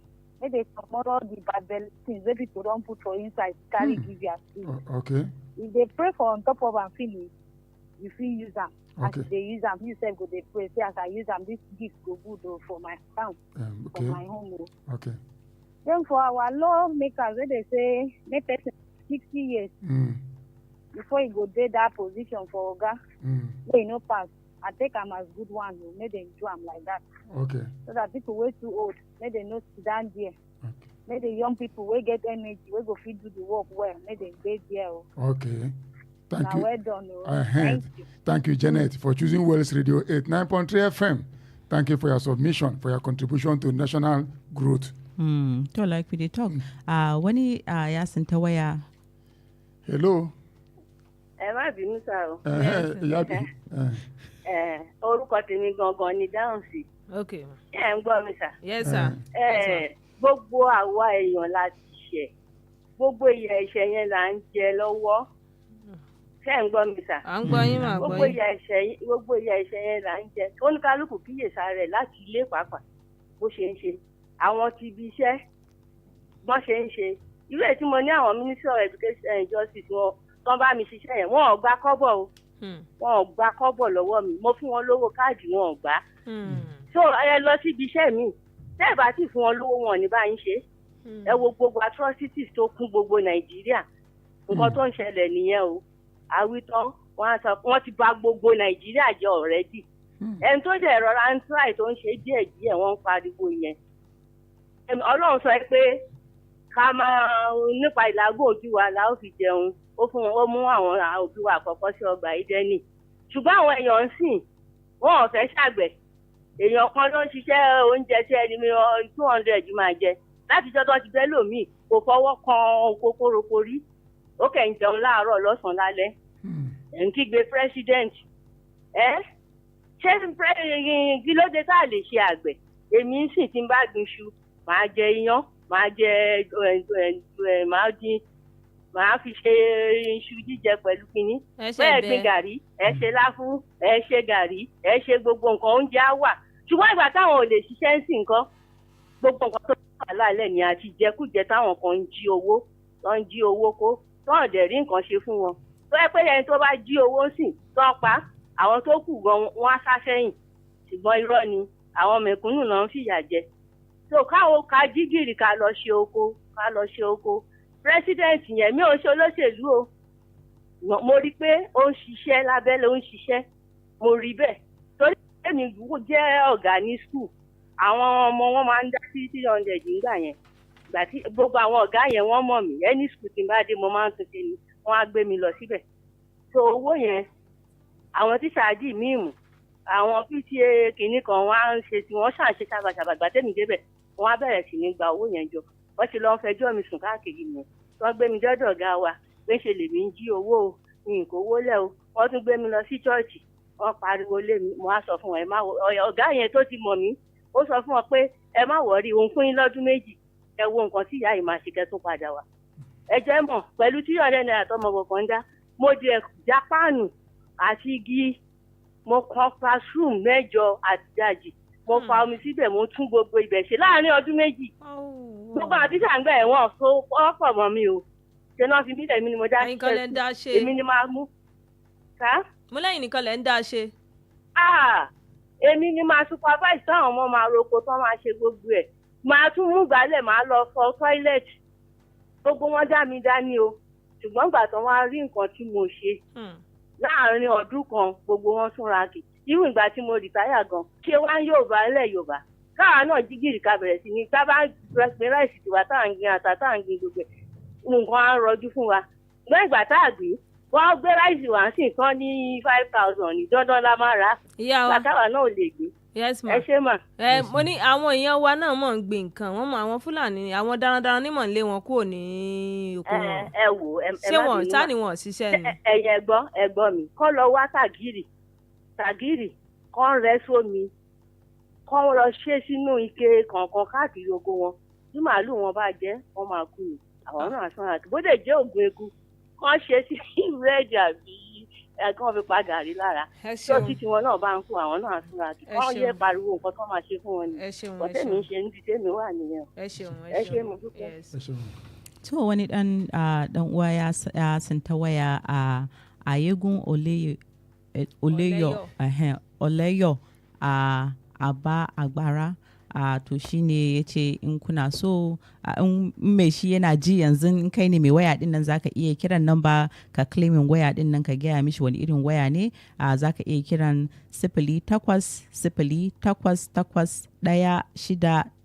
0800-168-845. Hello. Mo kí grandma wa tí wọ́n fún wa lọ́rọ̀ ìṣítí láìpẹ́ yìí. Wọ́n ti fẹ̀yìntì wọn ní fẹ̀yìntì lékú lọ́wọ́ o. Àmín. Ẹ wá gbọ́ báwọn ṣe sọ̀rọ̀. Wọ́n sọ̀rọ̀ títara tiwọn. Wọ́n á fẹ́ kán gbọ́rọ̀ tiwọn tán fi ṣàkàwé nǹkan gbèsè gbé ọ̀rọ̀ Ààrẹ Bọ́lá Ahmed Tinubu. Ẹ gbọ́ nǹkan tí màmá ẹ̀ sọ pé fún ara wọn fara wọn kalẹ̀ láti ṣàwọn kankan. Wọ́n fi parẹ́rẹ́ lọ́lẹ̀. Ṣùgbọ́n bọ́ọ̀lù àti fẹ́ sọ ti Bọ́lá Ahmed Tinubu.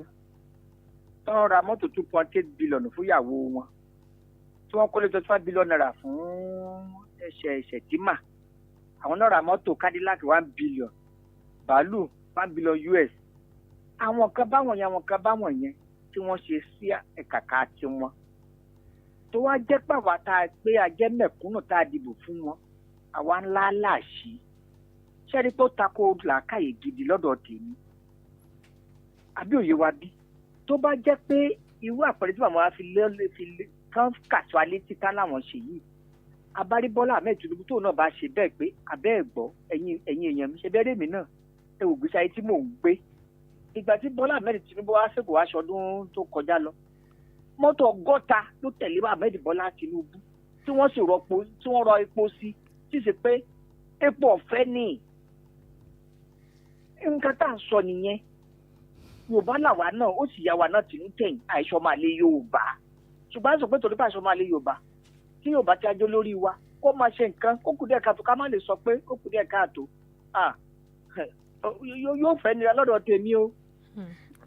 tèmi o òun ni ara ti níyàn jù ara lítà epo kan ní 800 plus lítà epo petro ṣé wọ́n ṣe kẹrosínì mọ́ ni gbọ́dọ̀ kó kẹrosínì lọ àìmọye bẹ́ẹ̀ náà ní gáàsì wọn gbogbo nǹkan wọn ti wọ́n jù ó ti wọ́n jù ara nìyí. ẹ ṣeun sá. Igbo biko anyị ka nọ n'oge Wazobia platform nke na-erute gị ntị ugbu a site na Wels Radio 89.3 FM okwu anyị ji bịa tata wụ maka ịgba akwụkwọ onyinye a na-enye ndị gbara akwụkwọ olee ka isi ewebata ihe dị etu a ka anyị zata onye na-akpọ anyị n'ekwentị.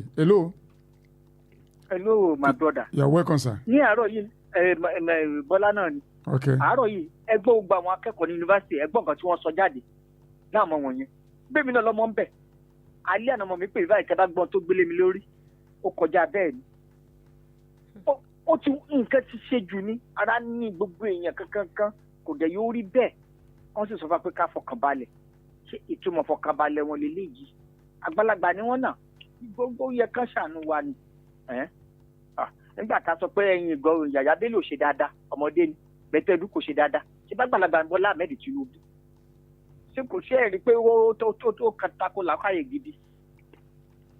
ẹ ṣe sà. ẹ ṣeun sà. Igbo biko okwu anyị ji bịa bụ maka ịgba akwụkwọ ihe a na-enyegasị ndị gbara akwụkwọ gịdị ka isi enete ya anya ka anyị zagodo ajụjụ a. Hello. You are welcome. Mr. George again. Yes, you are welcome, sir. You see, Tinubu, I know vote for Tinubu. Okay. Because I know from the beginning that Tinubu not go do well. Okay. Because of waiting in family do for Lagos. Okay.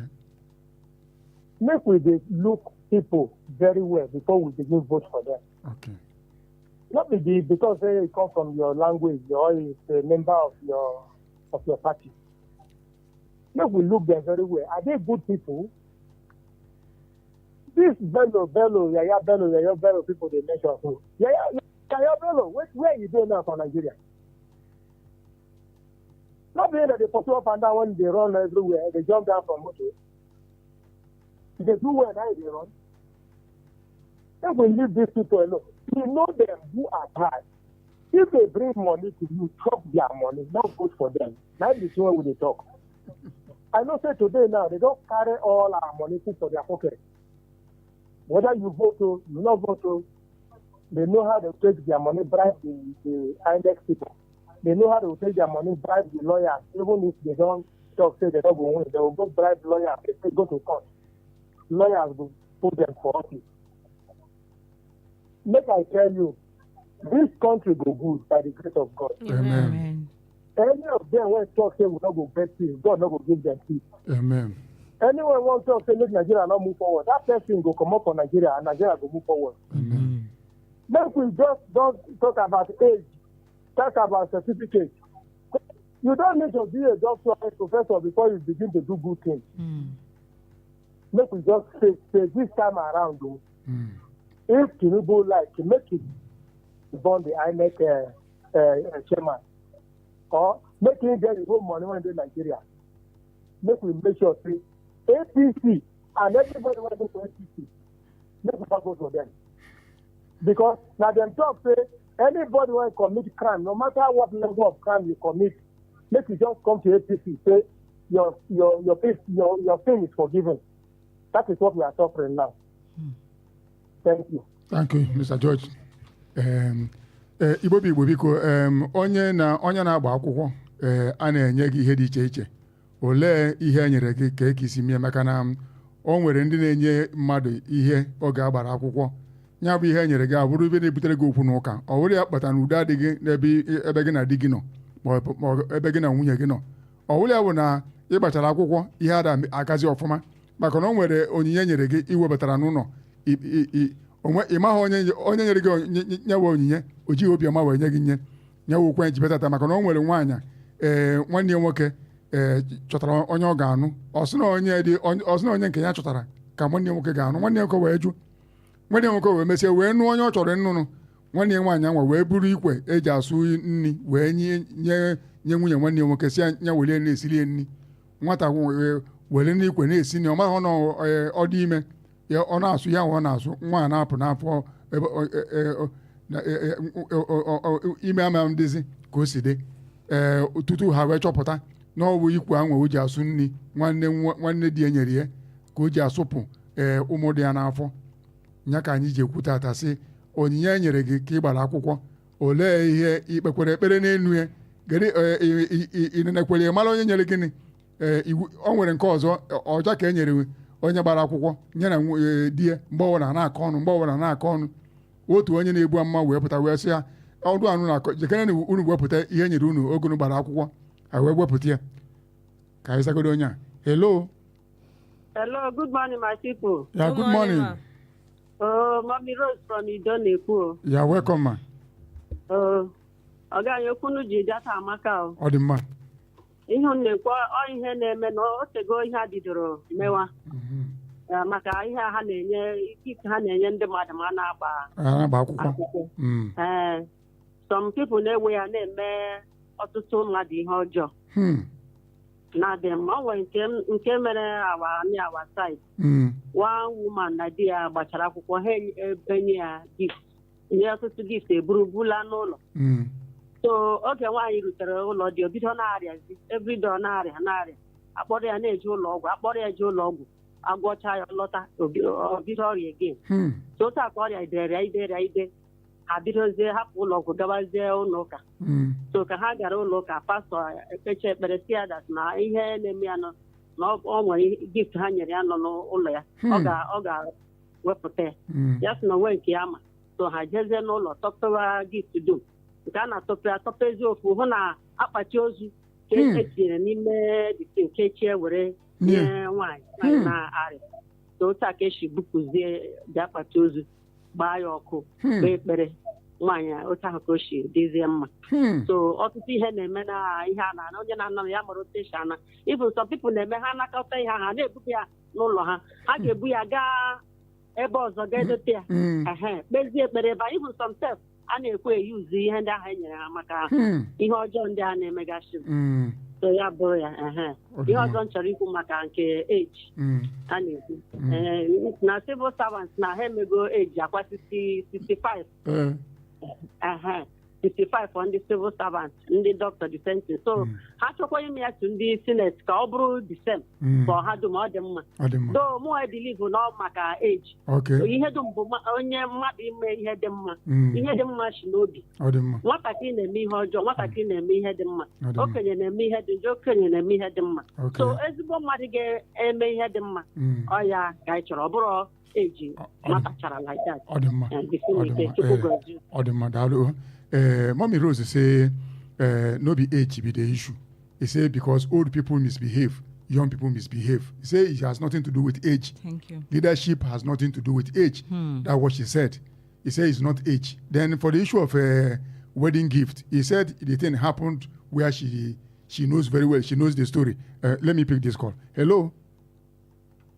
Hello, sir. Hello. Èmi tí mo sọ̀rọ̀ mi ò ṣe olóṣèlú o. Okay. Mi ò belong to any party o. Ọmọ Jésù kì í ṣe o. Ṣùgbọ́n kan tẹ̀mí rí iṣẹ́ àwọn tòkè nìkan ló ń ṣe ibi. Àwa táwa ń sàlẹ̀ pápá à ń ṣe mẹ́wàá. So ẹ bá wò nísìnyí.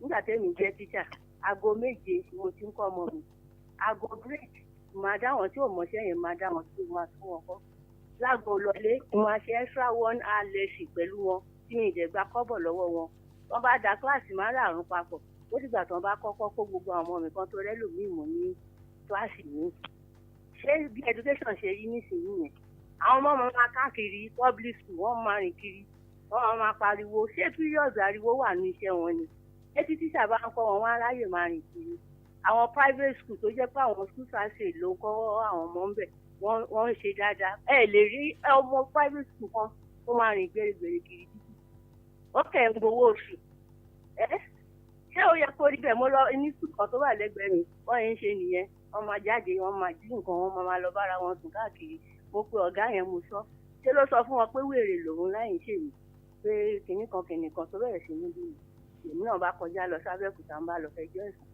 mo dẹ̀ dúpẹ́ lọ́wọ́ wọn pé wọ́n ṣe dáadáa gbogbo wọn láti ọ̀gá títí dé gbogbo tíṣà pátá rán gbé kúrò bẹ̀ tí wọ́n ṣẹ̀gbẹ́ lòmíì wá síbẹ̀. tí wọ́n bá ti rí ọmọ skul kan níta tí wọ́n bá kán ṣòfin tí wọ́n bá ti rí ọmọ skul kan níta kán mú ọ̀gá skul yẹn àti tíṣà tó wà tó tọmọ yẹn wà lábẹ́ bí wọ́n bá ṣe bẹ́ẹ̀ fún wọn wọ́n sàn àti àwọn tí mínísítì tẹ̀ tí wọ́n ní kán máa lọ wò wọ́n tí wọ́n bá débẹ̀ tí wọ́n bá tẹ́ envelope owó tán fún wọn ní nǹkan òtítọ́ nìyẹn. wọ́n máa ṣẹ́ẹ̀kì ìwé wọn nísìnyí iná kan máa gbé nóòtì wọn fọmọ kan kọ́pì tó bá tún di pọ́n fẹ́ ṣe ẹ̀sáàmù wáyéèkì àwọn á ní káwọn òbí kan dáwó tó máa fi ra question tó máa fi kọ́ àwọn ọmọ á gbé certificate dání ọmọ ssc kò lè dá lẹ́tà kọ ṣé àwọn tí wọ́n di olórí ìṣe bí wọ́n kọ́ wọn dáadáa ńgbà yẹn ni wọ́n ti ṣoríire wọ́n bá àmójútó ẹ̀kọ́ ọmọ tán bá ti rí níta kan máa gbé kan mọ̀ pé wọ́n á kọ́ wọn. So Mommy Rose say the wedding gift issue, he said it happened with somebody she knows, that the person collected wedding gift. As soon as she came home with the husband and everybody said the woman will always be falling sick all the time. They will take her to hospital, bring her home. As soon as they brought her home, she will fall sick again. They spent a lot of money in the hospital before they decided, let's Kukuma go to church. They carry and go to church. Now they go there and they begin to pray. Now the pastor say some of the gifts they give and make them go home, go bring them. He said they know if you carry them, you follow them, go home.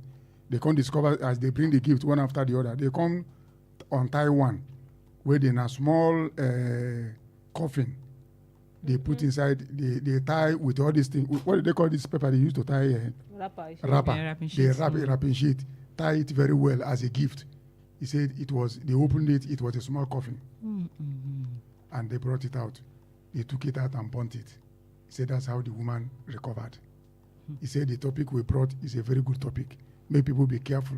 They cannot. He said some people say when they finish wedding, all the gifts, they carry and go home. They will go and keep it somewhere else first and begin to lose them there for everybody to know what is inside.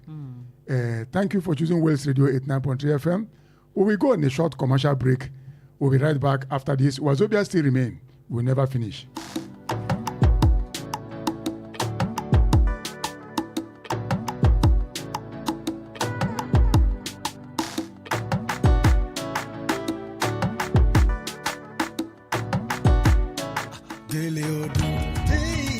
eléyìí ni ó wáyé ní 23rd of April sí 24th of April ní Wells Radio 89.3 FM Aláàfin Avenue Olúyọ̀lé Estate nílùú Ìbàdàn. 20,000 naira péré lówó ìwọlé tí gèlè BJ gèlè àti dá gèlè chiki wà ń dìbí fún yín. Láti kópa nínú ìdánilẹ́kọ̀ọ́ bá a ṣe ń wé gèlè ìgbàlódé yìí ẹ pè 07084477686 tàbí 07045238936. Wells Radio 89.3 FM ló ṣe agbátẹrù ìdánilẹ́kọ̀ọ́ yìí. Gèlè ọdún, come on way, come on way, kò dàbí kò yẹ ni. To tie gele no be small matter o, and people don dey take am chop well well. Come and learn how to tie better gele sharp sharp. Wells Radio 89.3 FM and that gele chick don join hands together to teach people how to tie better gele for better occasion. No be to carry cloth for head, be gele o. Better instructors full ground featuring Mr. T Gele, BJ Gele and that gele chick. Date April 23rd to April 24th, 2025. Venue Wells Radio Broadcasting House, Alaafin Avenue, Olúyọ̀lé Estate, Ìbàdàn. Time 10 a.m. to 1 p.m. daily. Registration fee 20k only. You go to Smile Go Bank after this training. For inquiries, call 070-844-77686, 070-4523-8936. All gele no be gele. Come on, Now West Radio 89.3 FM support them. tẹ́ ẹ bá fẹ́ polówó ọjà yín lórí rédíò tẹ́ ẹ fẹ́ máa ta wàràwàrà bọ́ mẹ́ta ṣe ń tà West Radio ní kẹ́ ẹ máa bọ̀ o àfẹ̀tiwa gbé tiyín lárugẹ. owó ò ga jara lọ o. Come for your jingle and advertisement at West Radio 89.3 FM. gbogbo lẹ́gbẹ́lẹ́gbẹ́ àti lájọ̀lájọ̀ iléeṣẹ́ ńláńlá àti kéékèèké ẹ̀yin ilé ìjọsìn pátápátá ẹ máa bọ̀ ẹ wá gbé wò ẹ jẹ́ wò ẹ jọ́ wò ẹ tọ́ wò jọ́ gbà kọ́ga ni mástà. kí lẹ tún dúró ṣe náà. ẹ má ṣe tàbí ṣùgbọ́n o. ẹ máa bọ̀ wá sílé iṣẹ́ wa. gbàǹgbà la wà lẹ́gbẹ̀ẹ́ títì. ilé funfun pẹ̀lú àwọ̀ búlù. West Broadcasting House ní Aláàfin Avenue Olúyọ̀lé Estate Ìbàdàn Ọ̀yọ́ State Nàìjíríà. ẹ̀lú 070-6616-5053 tàbí 080-3509-3394 West Radio 89.3 FM ọlọ́run gbọ́ gbogbo ń tẹ́ ẹ fẹ́ ojú kan ló wà. Gele odo, come on, wait.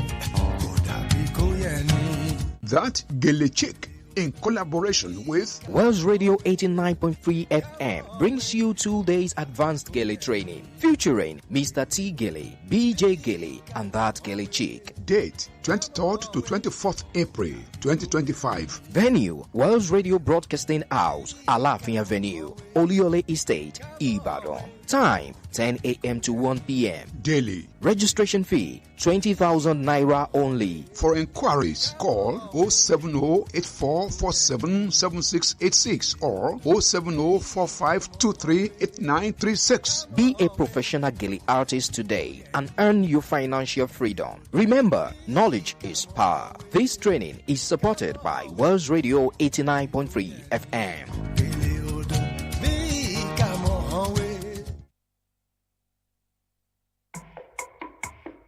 Boost your business with Wells Radio 89.3 FM. In a competitive world of business, strategic brand and product positioning is key to growth. Don't remain unseen in the shadows. Shine a spotlight on your brand with Wells Radio 89.3 FM today. Why Wells Radio? We are your state's #1 family radio station. We connect with the heart of families in your state. As the smallest unit of the society, families trust Wells Radio for quality content and information. Visit us today along Alafin Avenue, Oluyole Estate, Ibadan. Our white and blue building just before Sharp Corner ensures your business won't go unnoticed. Advertise with us today. Call our marketing office on 0903-936-8185. Call Toby on 0803-509-3394. Yomi on 0706-616-5053. Take the leap today. Let Wells Radio 89.3 FM be the megaphone for your business success. You won't regret it.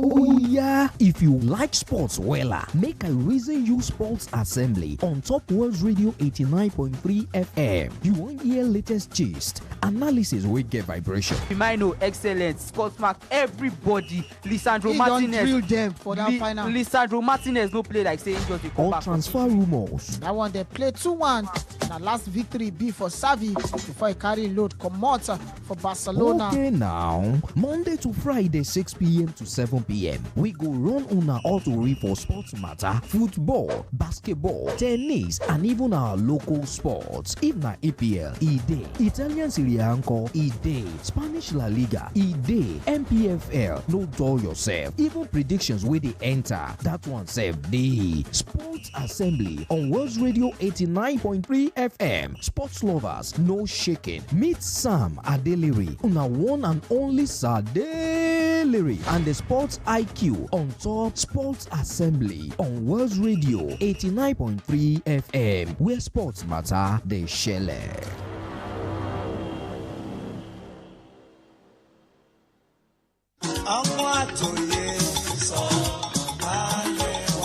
akọ́láwọlé lórúkọ mi jẹ́ o olóòtú ọmọ àdábánijà ọmọ ẹni ìjà ọ̀bá tí pèrè lọ́kùnrin ọmọ sásá lóje ọmọ wa mú mi èyí tí mo fi mọ́ iye wádò lóhùn pé tu ọmọ gbóhùn sására olúbiẹ̀ lámùkòhún ò gbọ́dọ̀ jẹ́ yẹ̀gà àtẹ̀wé àtàgbà ọmọdé ìlọ́kùnrin lóbìnrin oyún inú àṣẹ ìdí ẹ máa gbọ́ West Radio 89.3 FM akọ́láwọlé lórúkọ mi jẹ́ o olóòtú ọmọ àdábánijà. 89.3 làwọn gbọ́.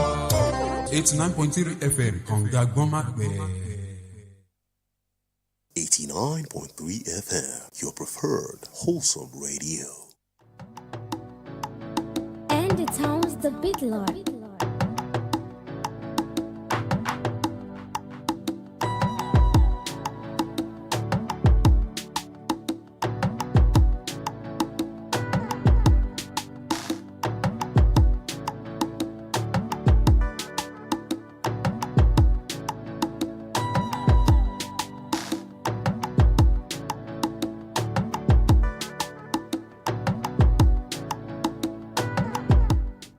Ekabo Bada, Sanu Dadawa, Anyala Chilazo. We don't come back for the program Wazobia platform. Where they reach you now from Wells Radio 89.3 FM. Number one family radio for the whole of your state and even beyond.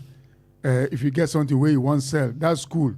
When they do well, you want market them, make parents, they bring their children to your school. Come Wells Radio. That business where you come every day, you open shop, you be like say, na picnic they come, nothing they shall come West Radio. When we begin to ring a bell for you for here, people gonna say, now you they produce this one, now you they sell, now you they market, now you they distribute. You gonna smile, go bank, really well, because your business gonna go well. West Radio 89.3 FM, they receive us for every corner of for your state and even beyond. So therefore, if we begin to announce your business here, waiting you they do, waiting you they sell, waiting you they distribute or market, everybody gonna say, now you Pico, now you the drum, and your market go to improve well. Make a waka come because our budget no dey tear my pocket at all. For today, Wazobia, the matter where we carry come be say people where they do wedding, saying a weekend with this, so you go to hear about to wed or just wedded. The gift where people they carry give you, waiting there inside. Say. Like waiting I talk before we start this program. The gift where they collect left, right, and center. Waiting there inside the gift. I don't want to scare you, but gift and I give to make you pray over the gift where people give you before you carry and enter your house. Make you no be saying a wahala you carry enter house. My friend married for Lagos for Oba. Him and his wife will be 6 and 7 before. When you see this one, you go see the other one. It be like saying that twins them be. As they marry finish, every small matter they go quarrel. Every small matter now quarrel. What thing they happen now? They too no understand. The wife talk, the husband say no like as the wife they talk. The husband talk, the girl be say it be like saying na need do they chook am for eye. Say why go they talk to me like that? How for marriage we never reach 6 months. Una don't begin to live like a cat and dog self. They feel be friend at times.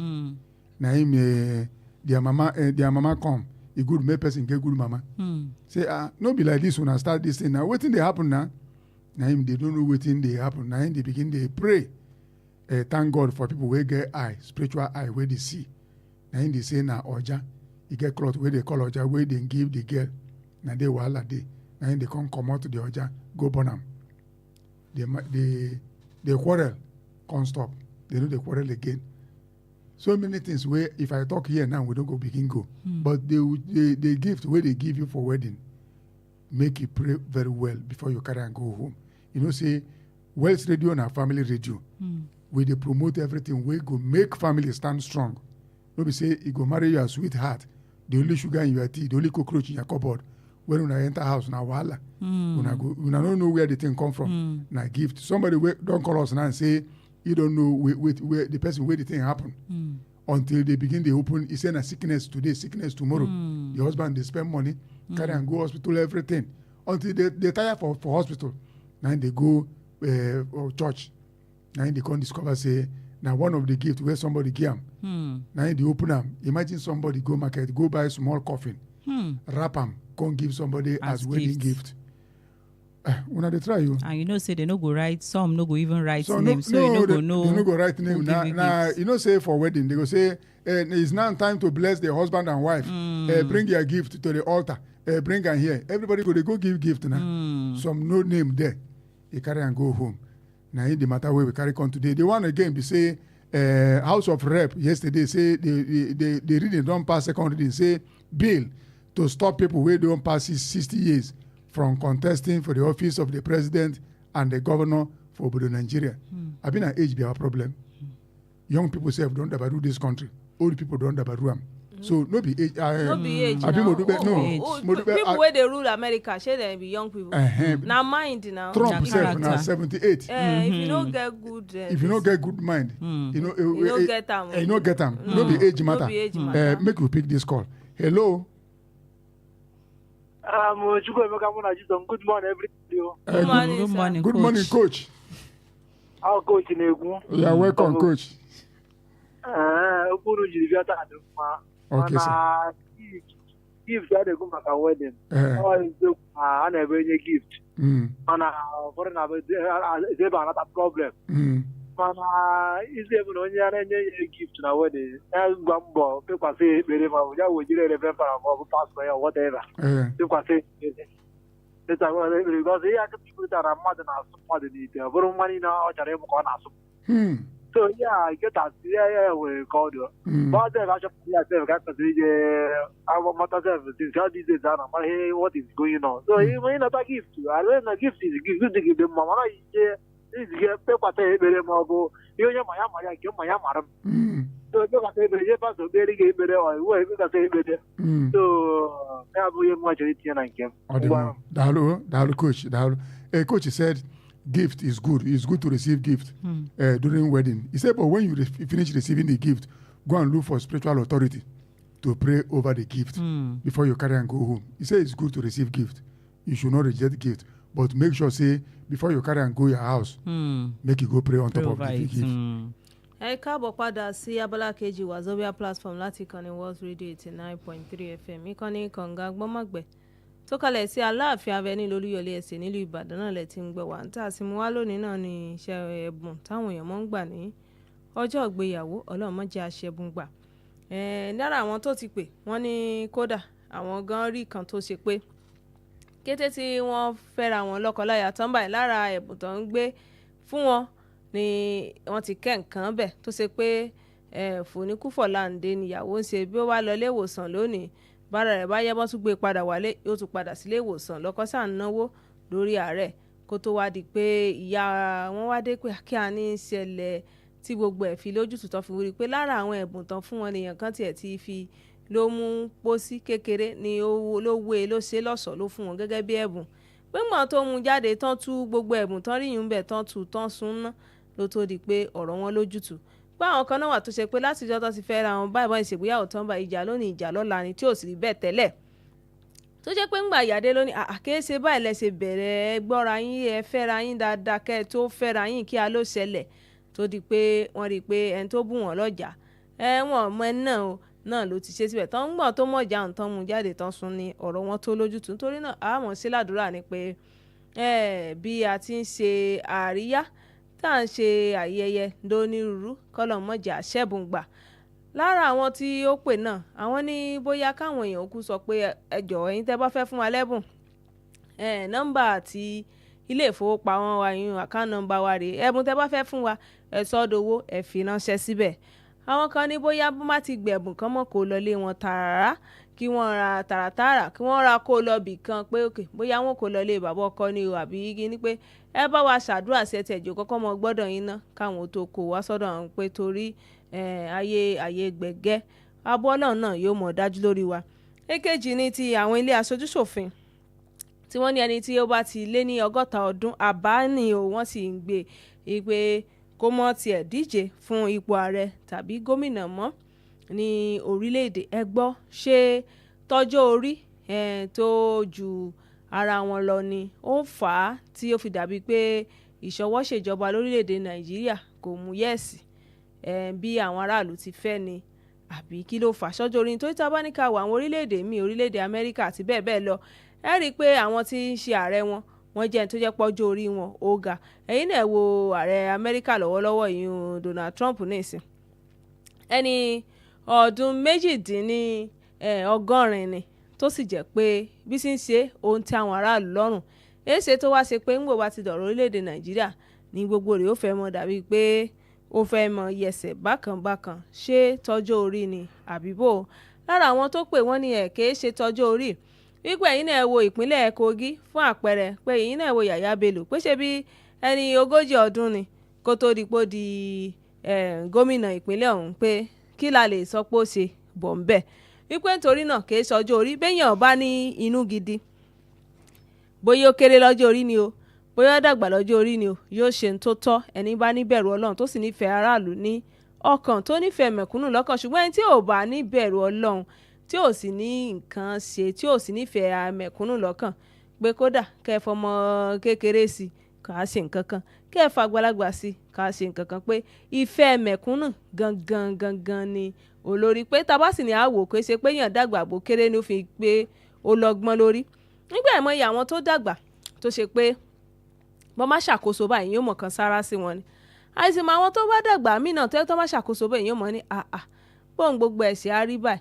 bẹ́ẹ̀ sì ni àìmọye àwọn tó jẹ́ pọ́mọdé tó yẹ pé tán bá ṣe àkóso èyí mọ̀ kan sára sí wọn àwọn ọmọdé mi sì wà tó yẹ pé má ṣàkóso èyí mọ̀ ní Ọlọ́run mọ̀ tóbi lọ́ba bó lẹ̀ ṣe à ń ṣe báyìí pé nítorí náà kì í ṣe ọjọ́ orí bóyá yín náà fẹ́ dá sétò ẹ fẹ́ fi ránṣẹ́ ni ẹ lọ YouTube wa ẹ lọ wo Wells Radio 893 FM náà ni Facebook wa Wells Radio 893 FM fanpage náà ni àwọn nọ́mbà wò yí padà bóyá ẹ fẹ́ pè wọlé kẹ́ dá sétò 0916 893 1000 0916 893 2000 tàbí 09153 334 893 náà ni.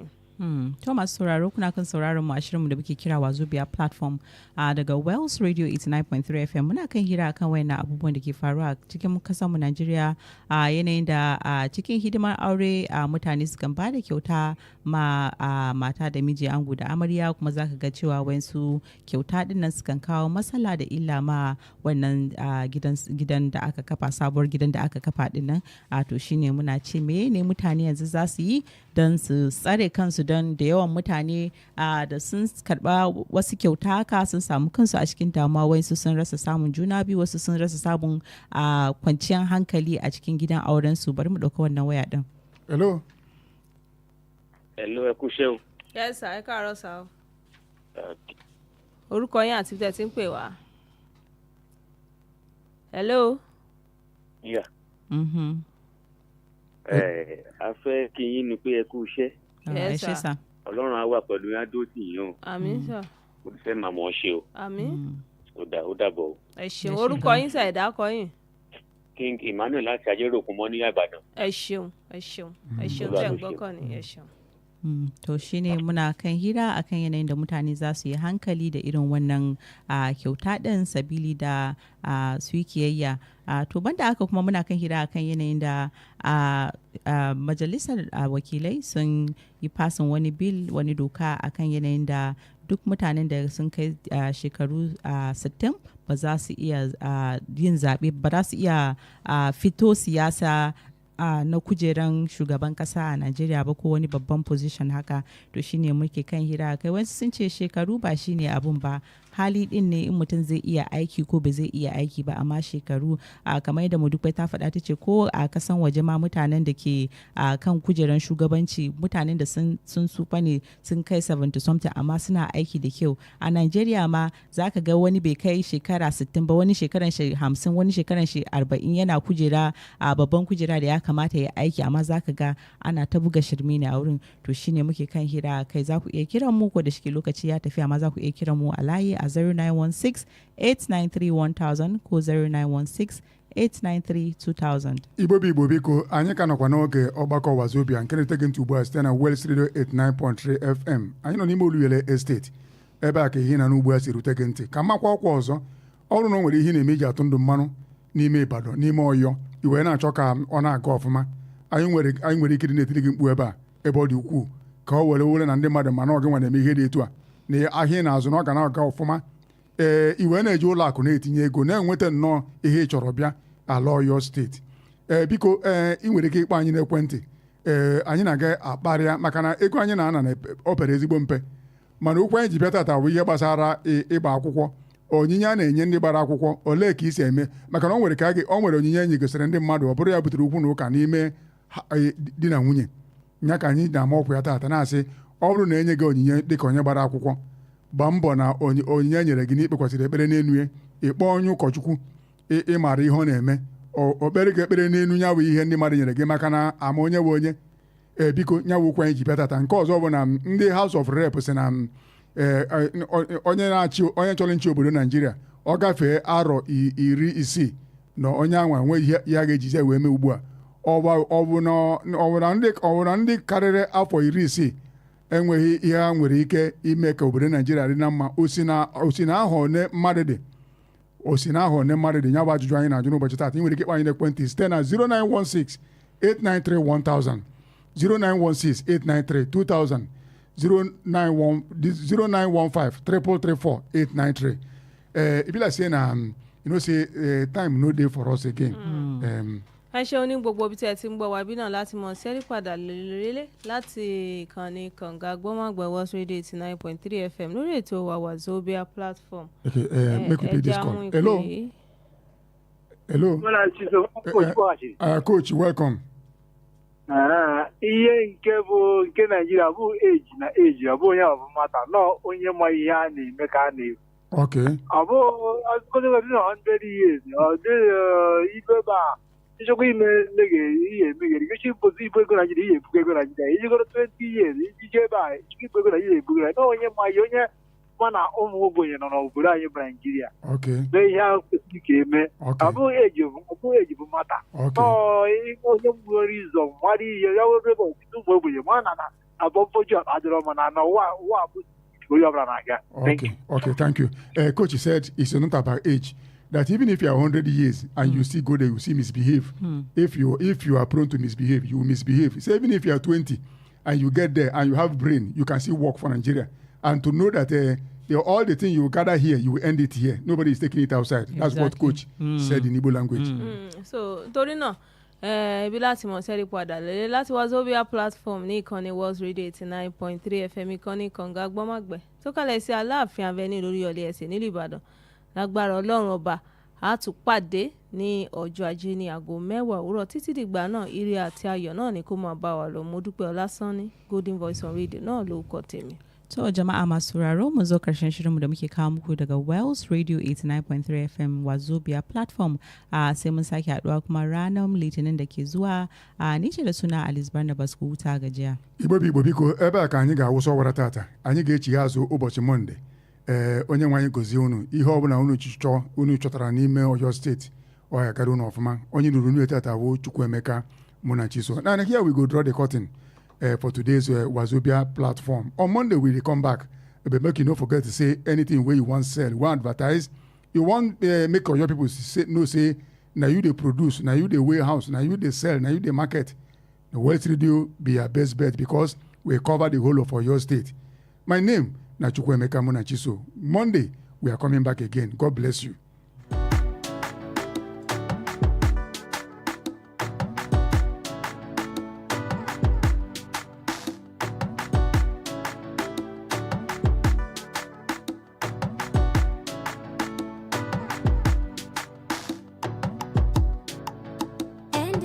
The Big Lord. 89.3 FM, your preferred wholesome radio.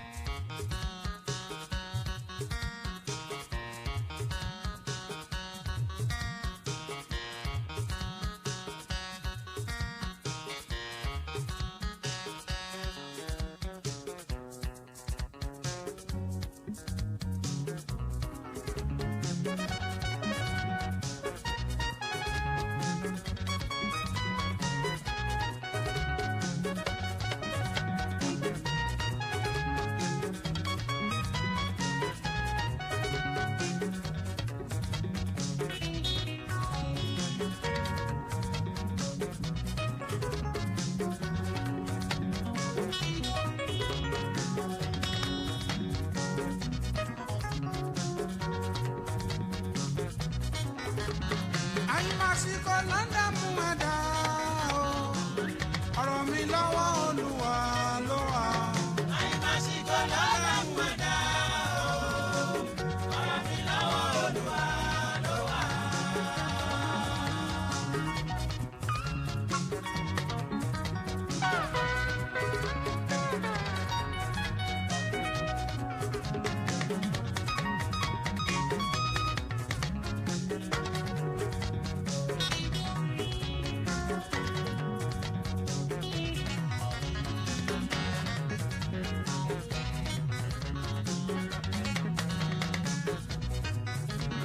àyìnbásíkò lọ́dà mú ẹ̀dá o ọ̀rọ̀ mi lọ́wọ́ olúwa ló wà. àyìnbásíkò lọ́dà mú ẹ̀dá o ọ̀rọ̀ mi lọ́wọ́ olúwa ló wà.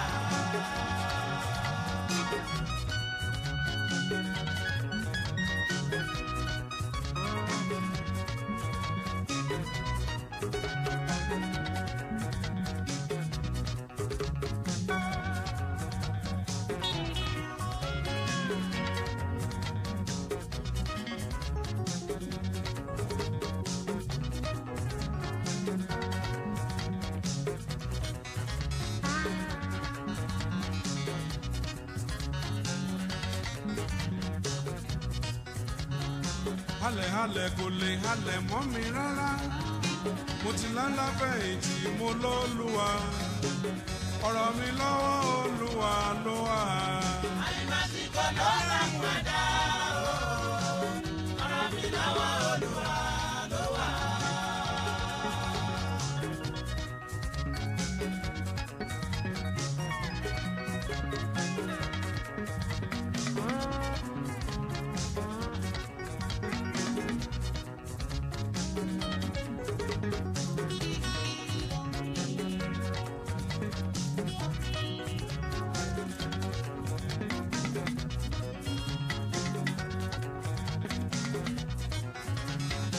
halẹ̀ halẹ̀ kò lè halẹ̀ mọ́ mi rárá mo ti lálábẹ́yìntì mo lólúwa ọ̀rọ̀ mi lọ́wọ́ olúwa ló wà. àyìnbásíkò lọ́la mú ẹ̀dá o ọ̀rọ̀ mi lọ́wọ́ olúwa ló wà.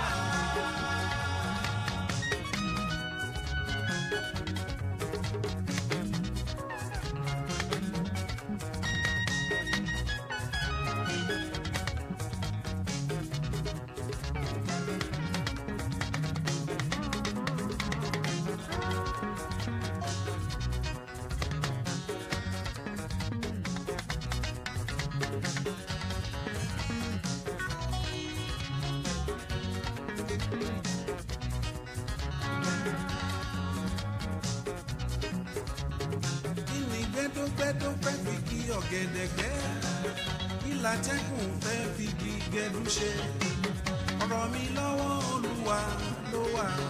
àyìnbásíkò lọ́la mú ẹ̀dá o ọ̀rọ̀ mi lọ́wọ́ olúwa ló wà.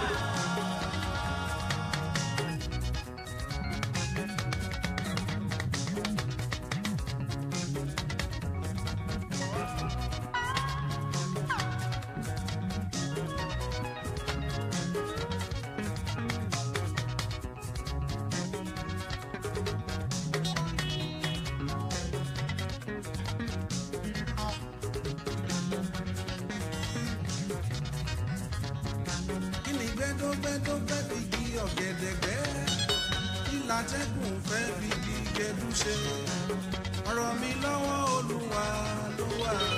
àyìnbásíkò lọ́la mú ẹ̀dá o ọ̀rọ̀ mi lọ́wọ́ olúwa ló wà.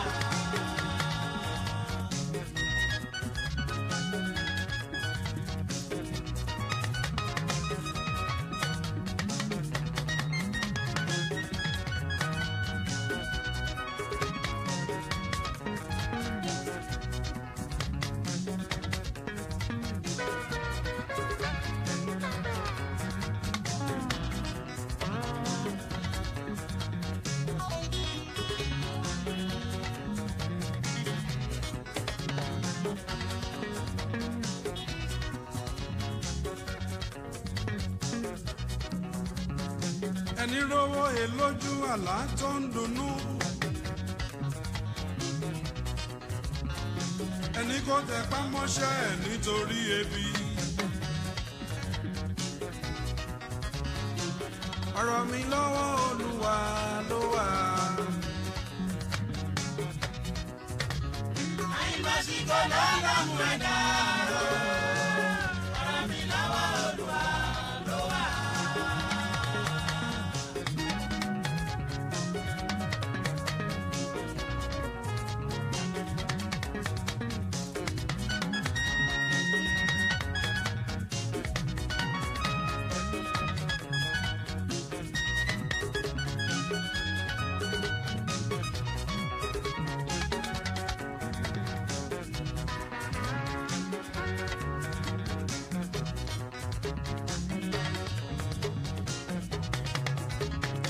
ẹni rówó he lójú àlá tó ń dunnú. ẹni kò tẹpá mọ́ṣẹ́ ẹ̀ nítorí ebi. ọ̀rọ̀ gbogbo lọ́wọ́ Olúwa ló wà. àìmọ̀síkò ló ń dààmú ẹ̀dá. ọ̀rọ̀ mi lọ́wọ́ Olúwa ló wà.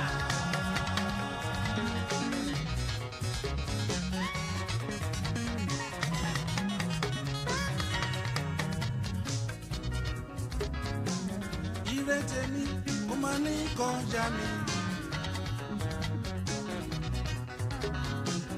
ire tèmi ó máa ní kọjá mi.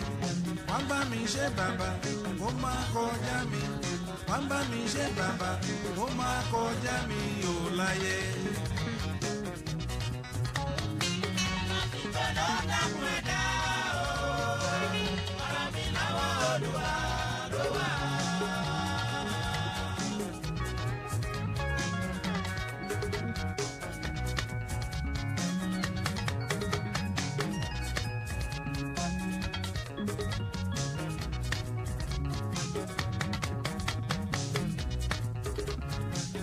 ìrètí ẹ ó máa ní kọjá ẹ.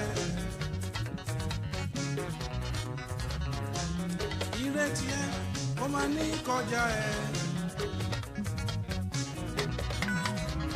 tó bá ti fẹ́ kó rí sọ f'Ẹlẹ́dùmarè. ilé ló fẹ́ kọ́ sọ f'Ẹlẹ́dùmarè. ọgbọ́n ló fẹ́ ní sọ f'Ẹlẹ́dùmarè. aya ló fẹ́ ní sọ f'Ẹlẹ́dùmarè. owó ló fẹ́ ní sọ f'Ẹlẹ́dùmarè. abá ẹ ṣe o abá ẹ ṣe o á yanjú ẹ á ṣe é ṣe o láyé. àìmọ̀síkò ló dààmú ẹ̀dá o. ọ̀rọ̀ mi lọ́wọ́ Olúwa ló wà.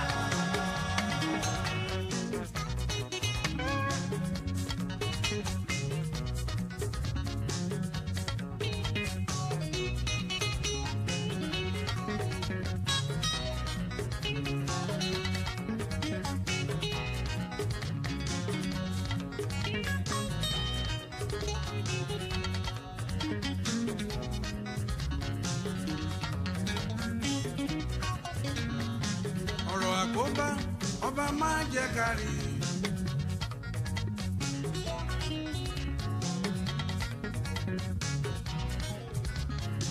ọ̀rọ̀ àdábá ọba máa jẹ́ kárí.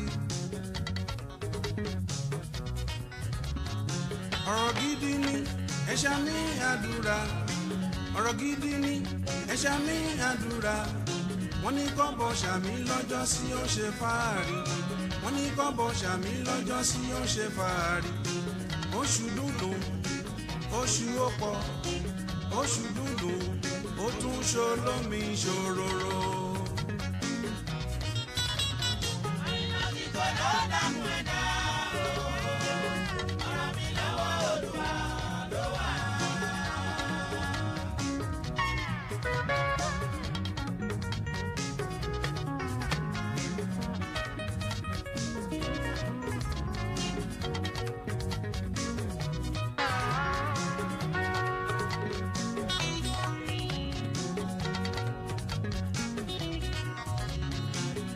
gidi ni ẹ̀ṣá mi àdúrà ọ̀rọ̀ gidi ni ẹ̀ṣá mi àdúrà ọ̀rọ̀ àkóbá ọba máa jẹ́ kárí ọ̀rọ̀ àdábá ọba máa jẹ́ kárí wọ́n ní kọ́bọ̀ ṣàmì lọ́jọ́ sí ó ṣe fàárì wọ́n ní kọ́bọ̀ ṣàmì lọ́jọ́ sí ó ṣe fàárì oṣù dúdú oṣù ọ̀pọ̀ oṣù dúdú ó tún ṣolómi ṣòróró.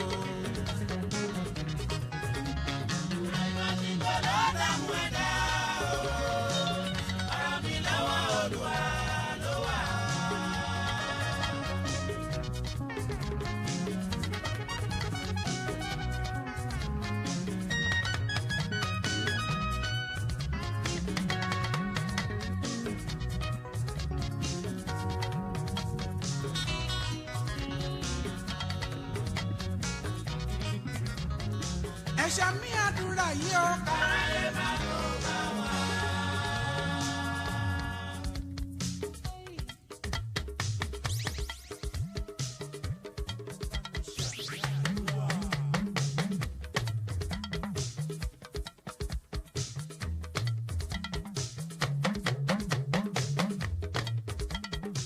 ẹ̀ṣá mi àdúrà yìí ó. káráyé máa tó bá wà.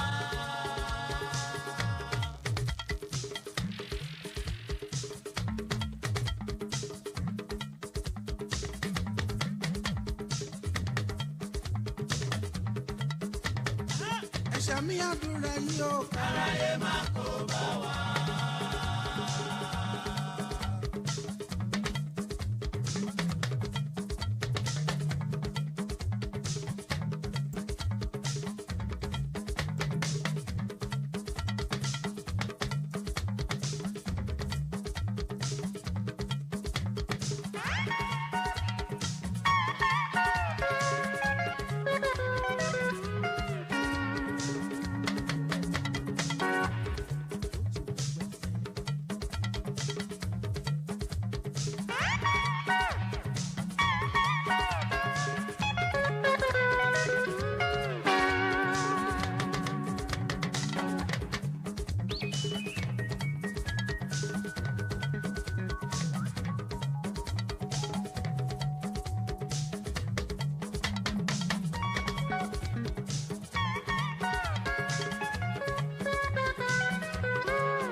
Chief Gabriel mi.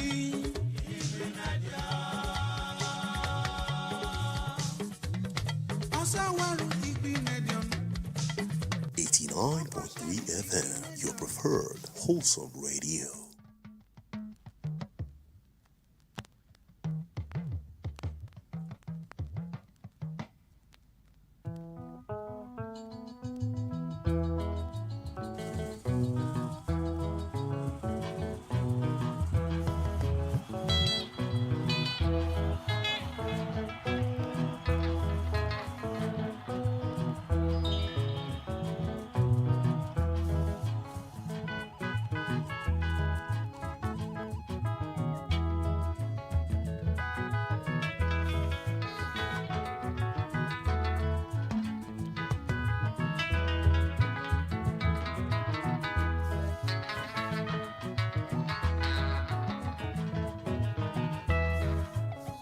bàbá mo dé o mo wá gba retí mi gbàdúrà fún mi o má jẹ́ kí n lọ lófo gbà tí mo ṣìnà ìwọ ló ọ̀nà mi bàbá gbọ́ àdúrà mi.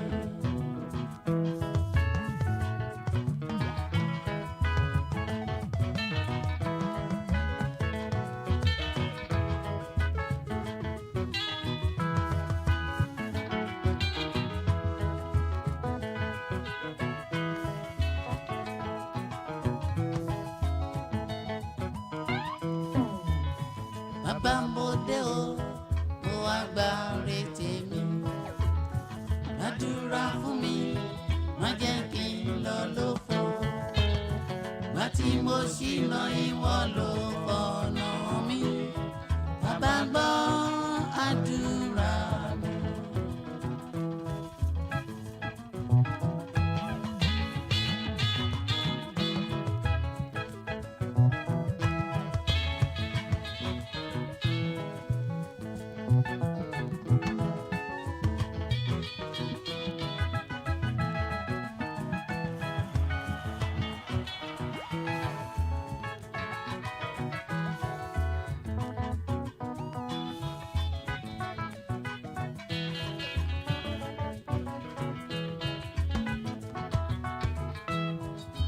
Bọ̀rọ̀ mi yẹ̀ wò kó ṣe tèmi níre lójú abínú ẹni o tí ò fẹ́ ní fẹ́rẹ̀.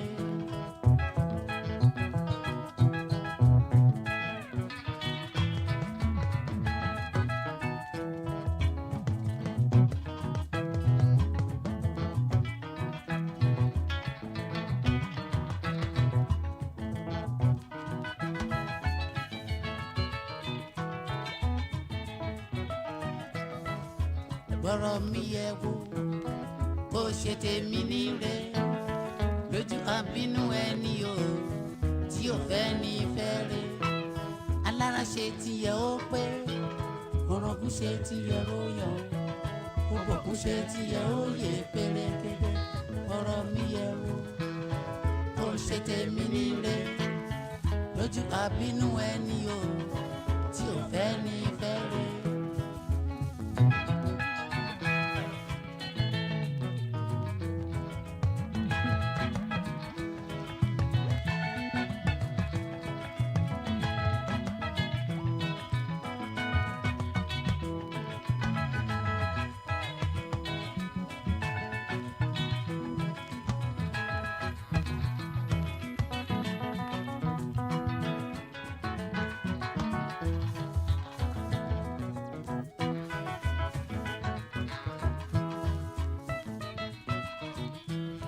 Kìtàkìtà ò dọ́là orí ló ń la ní kìtàkìtà ò dọ́là ẹ̀dá orí mi ò jẹ́ mi rí tèmi ṣe.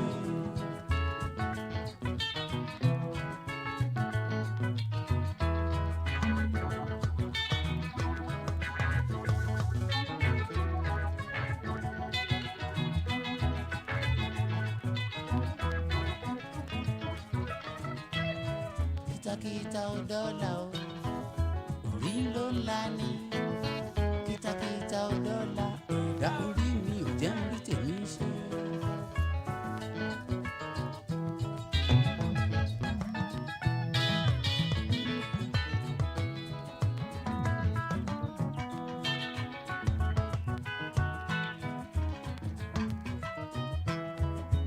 Ọlọ́jọ́ òní o kò ṣe tèmi nílé bọ̀rọ̀ mi yẹ̀ wò kò ṣe tèmi nílé.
Ọbalúwa yóò pèsè fún gbogbo àìní wa.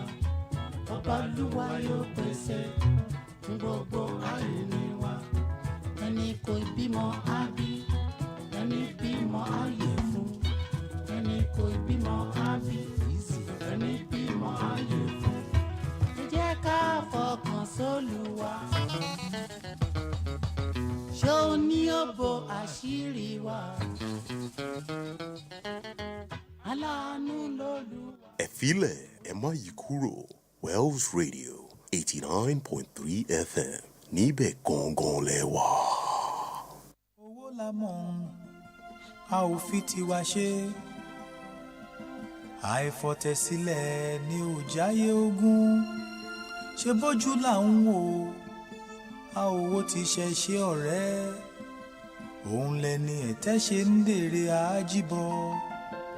Mo ṣe bówó la mọ̀, a ò fi tiwa ṣe. Àìpọ̀tẹ̀mọ́lẹ̀ ni ò jáyé orójú. Ṣé bójú là ń wò, a ò wo ti ṣẹ̀ṣẹ̀ ọ̀rẹ́. Òun nírú wọn ṣe ń dẹni àmújọba.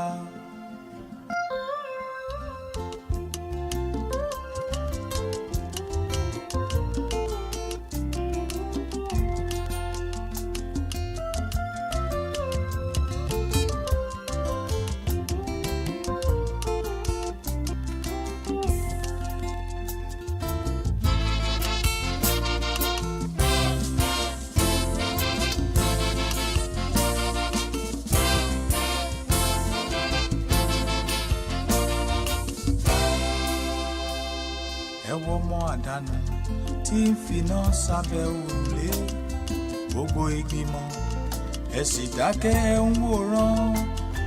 Ta lólùgbàlà tí ó yọ wá nínú òfò yìí?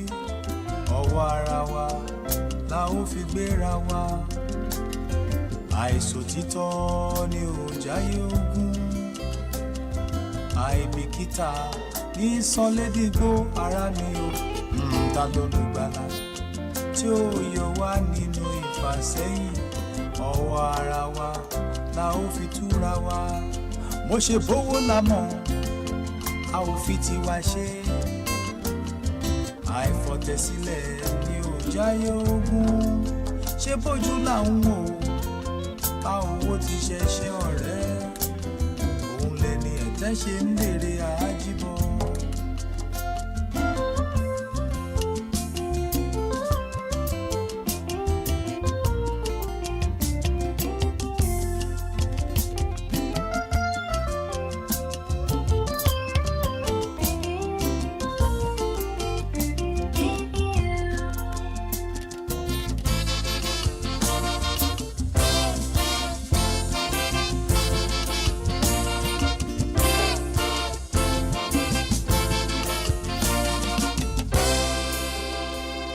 Ẹ wá pànìyàn tí yan fanda lójúde lọ́sàn-án. Ẹ̀jẹ̀ aláìṣẹ̀ ìyẹn ń ké rárá. Ta lólùgbàlà tí ó yọ wá nínú ọ̀fọ̀ yìí o? Ọwọ́ ara wa la ó fi gbéra wa. Àbọ̀rọ̀ là ń sọ fọ́mọlúàbí o. Ó dénú rẹ̀ á dódídí. Ta lólùgbàlà tí ó yọ wá nínú ìgbèkùn yìí? Ọwọ́ ara wa la ó fi túra wa. Mo ṣe bówó la mọ̀, a ò fi tiwa ṣe. Àìpọ̀tẹ̀mọ́lẹ̀ ni ò jáyé ogún. Ṣé bójú là ń wò, a ò wo ti ṣẹ̀ṣẹ̀ ọ̀rẹ́. Òun lẹni ẹ̀tẹ́ ṣe ń dèrè àjíbọ̀.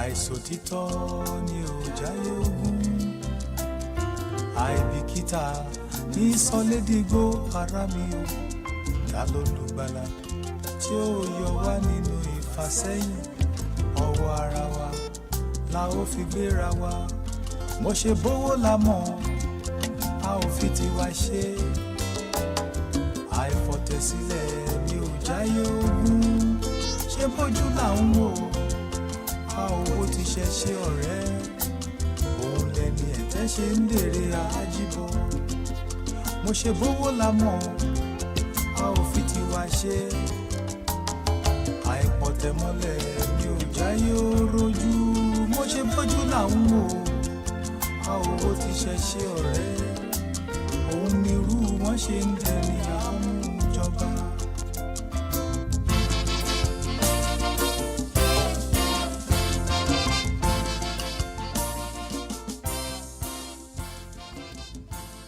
owó la mọ̀ a ò fi tiwa ṣe àìfọ̀tẹ̀sílẹ̀ ni ò jáyé ogún ṣe bójú là ń wò a owó ti ṣẹṣẹ ọ̀rẹ́ òun lẹni ẹ̀tẹ́ ṣe ń dèrè àájíbọ̀ mo ṣe bówó la mọ̀ a ò fi tiwa ṣe àìpọ̀tẹ̀mọ́lẹ̀ ni ò jáyé rojú ṣe bójú là ń wò a owó ti ṣẹṣẹ ọ̀rẹ́ òun nírú wọn ṣe ń dẹni àmújọba.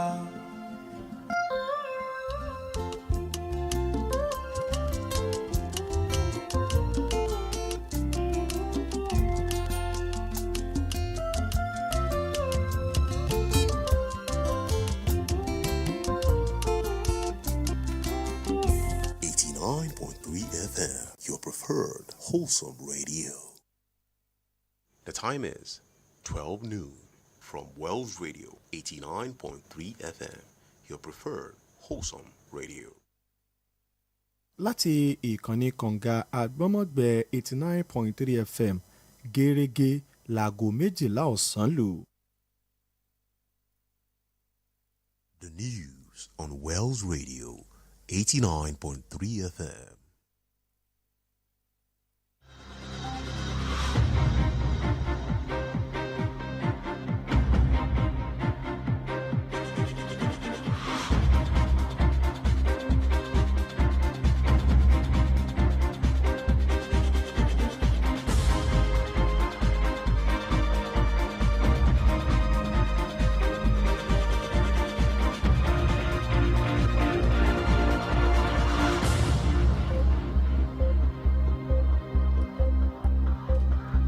Hello, good afternoon. Here's the World News at noon on Wales Radio 89.3 FM, your preferred wholesome radio.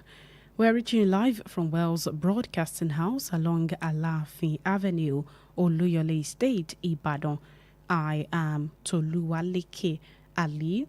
First, the headlines. Senate advances bill for same-day elections to cut costs, curb voter apathy. Brazil's Lula criticizes Trump's 25% tariff on imported cars. Xi pledges stronger China-Bangladesh ties as Dhaka seeks new alliances. DR Congo faces unprecedented food crisis as hunger soars to 28 million. And in the ever exciting world of sports, Lesotho FA admits error in protest against South Africa's ineligible player.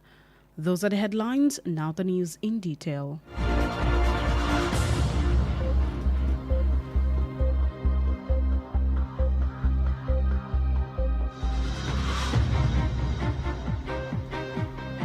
A bill seeking to amend the Electoral Act 2022 to mandate same-day elections nationwide has passed its second reading in the Senate. Sponsored by Senator Salio Mustafa of the APC Kwara Central, the bill aims to reduce election costs, boost voter turnout, and streamline the electoral process. It also proposes a shorter campaign period to ease financial strain on candidates and parties while allowing elected office holders to serve as ad hoc delegates during party congresses. Mustafa stated that the soaring election costs for Nigeria's general election expenses had surged from 1.5 billion naira in 1999 to 350 billion naira in 2023. While some senators backed the bill, arguing that a single-day election would enhance credibility and governance efficiency, others raised concerns about the Independent National Electoral Commission, INEC's readiness. Senator Adams Oshiomhole warned that INEC must be adequately equipped for such a massive logistical task, cautioning that multiple ballot papers could confuse voters, particularly those with limited literacy. Despite the debate, the bill's progression signals growing interest in electoral reforms aimed at making Nigeria's democracy more cost-effective and participatory.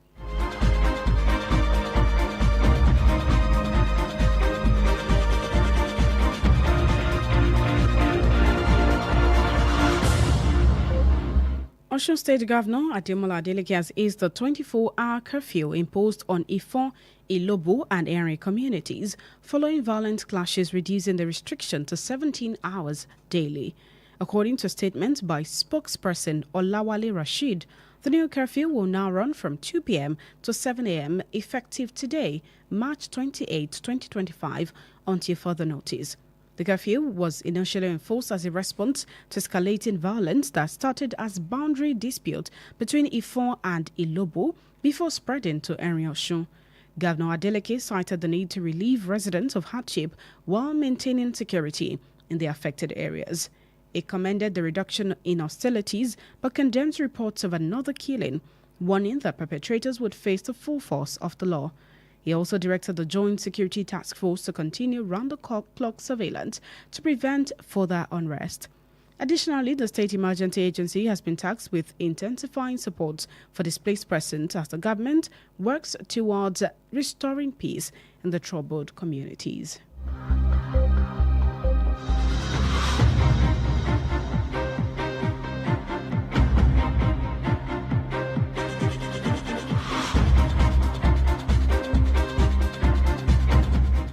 Brazilian President Luiz Inácio Lula da Silva has criticized the U.S. President Donald Trump's decision to impose a 25% tariff on all imported vehicles, calling into question its economic rationale. Speaking during his visit to Japan, Lula expressed doubts about the benefits of the policy, particularly for American consumers. He pointed out that the U.S. heavily relies on Japanese car imports and has numerous Japanese manufacturing sites, making the tariff counterproductive. The move is a significant blow to Japan, Mexico, South Korea, Canada, and Germany, Washington's key allies and major suppliers of car products to the U.S. While Trump argues that the tariff will boost domestic manufacturing, Lula warned that it could backfire by raising car prices, fueling inflation, and triggering higher interest rates that could slow economic growth. The decision had already shaken the global markets and further strained U.S. trade relations, with both domestic and international car manufacturers in the U.S. depending on globally sourced components. The impact of Trump's new levies, set to take effect on April 3, remains a growing concern among industry leaders and policymakers worldwide.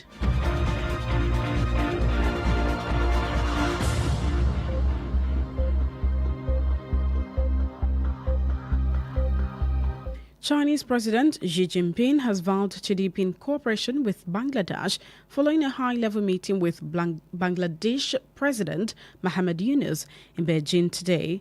The visit, Yunus' first state trip since taking office last August, comes as Bangladesh seeks to recalibrate its foreign relations amid strained ties with India. Xi assured Yunus that China remains a good neighbor, good friend and good partner, emphasizing mutual support on sovereignty and development. Discussions focus on infrastructure, digital technology, environmental projects and Chinese investment, with Dhaka hailing the talks as a great success. Several agreements on economic and cultural cooperation are expected to be signed before Yunus returns home tomorrow. The diplomatic shift follows the ouster of former Bangladeshi Prime Minister Sheikh Hasina, a longtime ally of India whose exile to New Delhi has intensified cross-border tensions.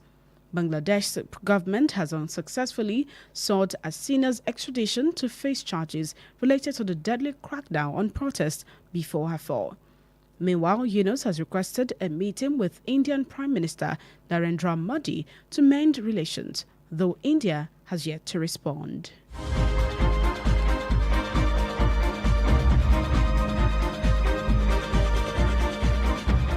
Grave violations against children have skyrocketed across Sudan's Darfur region, with North Darfur alone recording 110 verified cases since the start of the year.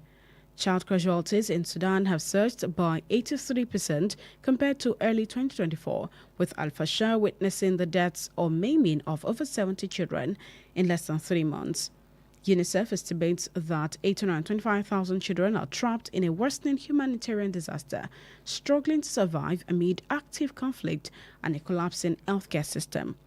With over 60,000 newly displaced people in North Darfur in just 6 weeks, aid delivery has become nearly impossible due to blocked access routes and rising insecurity. Communities face critical shortages of food, medicine, and water, while malnutrition rates soar. More than 457,000 suffer from acute malnutrition, including 146,000 in severe condition, pushing 6 localities towards famine. UNICEF's life-saving supplies in Al-Fashar are nearly exhausted, and without immediate access to aid deliveries, 500,000 children face imminent risk of starvation and death.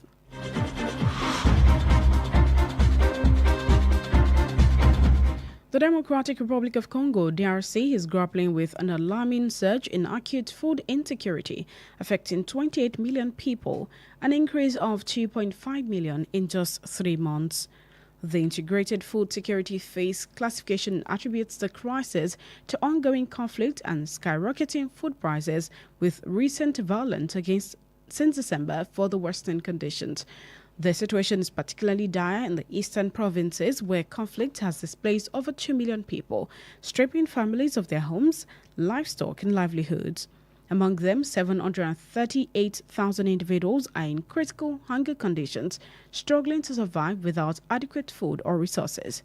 Humanitarian agencies warn that immediate intervention is needed to prevent mass starvation.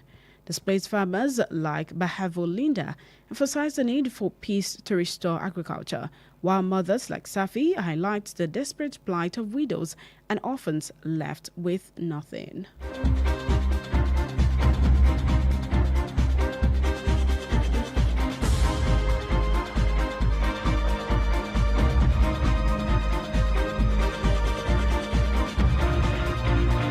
In the ever exciting world of sports, the Secretary General of the Lesotho Football Association, LFA, Mokosi Mohapi, has acknowledged that the association failed to file its protest against South Africa correctly after Bafana fielded ineligible player Thabo Mokoena in their 2026 World Cup qualifier. Despite this procedural misstep, Mohapi insists that FIFA should still enforce the rules fairly. Mokoena, who should have been suspended due to accumulated yellow cards, played in South Africa's 2-0 win over Lesotho. While the LFA missed the deadline to formally protest, Mohapi argues that FIFA should have automatically enforced the suspension. The controversy has put South Africa's 3-point lead at risk, potentially opening up Group C. Meanwhile, Nigeria, sitting fourth with 7 points, is closely monitoring the situation, with Mohapi dismissed any suggestion that Lesotho's actions were influenced by Nigeria's World Cup hopes. That's it on the World News at noon. Before we end the news, here are the highlights. Bill seeking to amend the Electoral Act 2022 to mandate same-day elections nationwide has passed its second reading in the Senate. Brazilian President Luiz Inácio Lula da Silva criticized U.S. President Donald Trump's decision to impose a 25% tariff on all imported vehicles, calling into question its economic rationale. Chinese President Xi Jinping vowed to deepen cooperation with Bangladesh following a high-level meeting with Bangladeshi President Mohamed Yunus in Beijing today. Also, Democratic Republic of Congo, DRC, is grappling with an alarming surge in acute food insecurity affecting 28 million people, an increase of 2.5 million in just 3 months. In the ever exciting world of sports, Secretary General of the Lesotho Football Association (LFA), Mokosi Mohapi, acknowledged that the association failed to file its protest against South Africa correctly after Bafana fielded ineligible player Teboho Mokoena in their 2026 World Cup qualifier. The bulletin was compiled and edited by Adola Olabode. Roberto Asagiolo once said, "Without forgiveness, life is governed by an endless cycle of resentment and retaliation." I am Toluwaleke Ali. Thank you for listening. God bless you.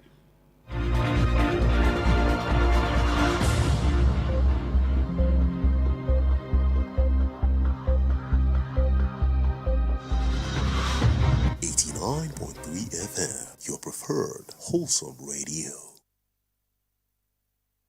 Efile Emayikuro, Wells Radio, 89.3 FM, Nibe Gongon Lewa. Nǹkan wo ni gbogbo ayé ń dà gìrìgìrì tí wọ́n ń pọn yìí? West Radio 89.3 FM, kànga àgbẹ̀màgbẹ̀.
Ẹ̀kásán ẹ̀yin ni ìròyìn àgbáyé tó ń dé sí etí ìgbọ̀nyẹn láti ìkànnì kànga àgbọ̀nmágbẹ̀ Wells Radio 89.3 FM tí a kalẹ̀ sí Aláàfin Avenue Olúyọ̀lé Estate nílẹ̀ Ìbàdàn.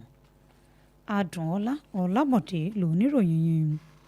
Ṣáájú ẹ̀gbọ́n àwọn kókó tó wà nínú ìròyìn náà. Àbá láti máa dìbò gbogbogbò lọ́jọ́ kan náà tó ti gbàwájú ilé ìgbìmọ̀ aṣòfin kọjá lẹ́lẹ́kejì rẹ̀. Ààrẹ ilẹ̀ Brazil Lula ti bẹnu àbùkù bá ìdá 25% owó orí kíkó ọkọ̀ wọlé sílẹ̀ US tí Trump ṣe. Ààrẹ ilẹ̀ China fi èròǹgbà rẹ̀ hàn láti túbọ̀ fọwọ́sowọ́pọ̀ pẹ̀lú Bangladesh láàrin bí Dhaka ṣe ń fọwọ́sowọ́pọ̀ tún fún wọn. Ilẹ̀ olómìnira Congo ṣàlàyé bí ebi ọ̀gàjà fọwọ́mẹ́kẹ́ ṣe ṣọṣẹ́ fún àwọn ènìyàn mílíọ̀nù 28. Nínú ìròyìn eré ìdárayá, Lesotho FA gbà wípé àṣìṣe ni ìfarahàn tako àwọn agbábọ́ọ̀lù South Africa tó yẹ káwọn ṣe lákòókò tí wọ́n ṣe. Wàyí o, ẹ gbọ́ ìròyìn ọ̀hún lẹ́kùnrẹ́rẹ́.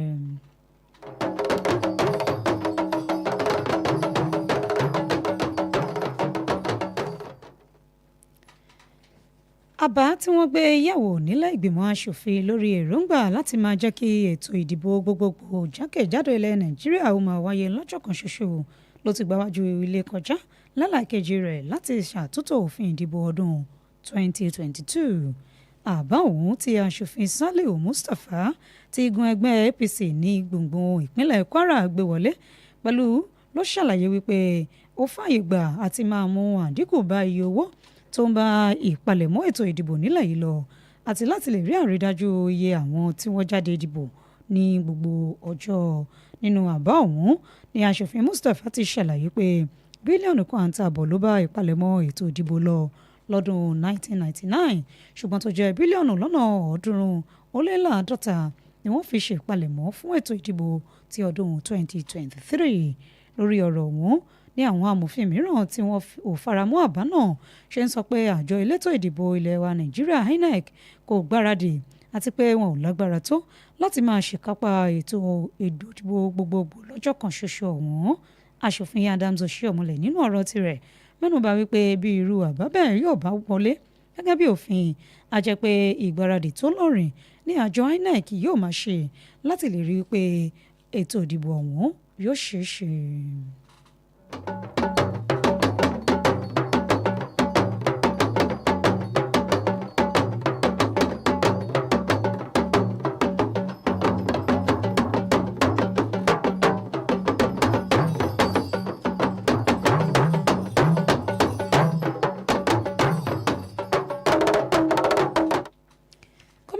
Ìpínlẹ̀ Ọ̀ṣun Adémọ́lá Adélékè ti fàwọn ètò kónílé-ó-gbélé sẹ́yìn lẹ́yìn tí wọ́n kéde lórí Ìfọ̀n, Ìlóbù àti Ẹ̀rìn látàrí aáwọ̀ tó bẹ́ sílẹ̀ tí wọ́n sì ti di wọn kù báyìí láti wákàtí 24 sí wákàtí 17 lójoojúmọ́. Gẹ́gẹ́ bí ọ̀rọ̀ tí agbẹnusọ fún gómìnà Adélékè Ọláwálé Rasheed tó gbé jáde, ó ní kónílé-ó-gbélé ọ̀hún yóò máa bẹ̀rẹ̀ láti aago 2 ọ̀sán lójoojúmọ́ títí ìgbà tí yóò fi kẹ́sẹ̀ nílẹ̀. Gómìnà Adeleke ti fi ọwọ́ báyìí ló ní fífà sẹ́yìn kónílé-gbélé ọ̀hún léyìí ló jẹ́ ọ̀nà láti fààyè gba àwọn aráàlú kí wọ́n lè ṣe bẹ́ẹ̀ kó ara wọn jọ pọ̀ kí wọ́n sì máa ṣe ìgbòkègbodò wọn ní díẹ̀díẹ̀ láti lè rojú ètò ọrọ̀ ajé pẹ̀lú bó ṣe rí báyìí. Gómìnà Adeleke wá rọ àwọn àjọ elétò ààbò láti sún ṣòkòtò wọn gírí kí wọ́n sì tẹpamọ́ àti dáàbòbò àwọn ènìyàn ó fi mọ́ àwọn dúkìá lágbègbè ọ̀hún kí wọ́n sì rí àrídájú wípé ṣe ni ìjà ọ̀hún kò jẹ́ eléyìí tí yóò tún wáyé mọ́.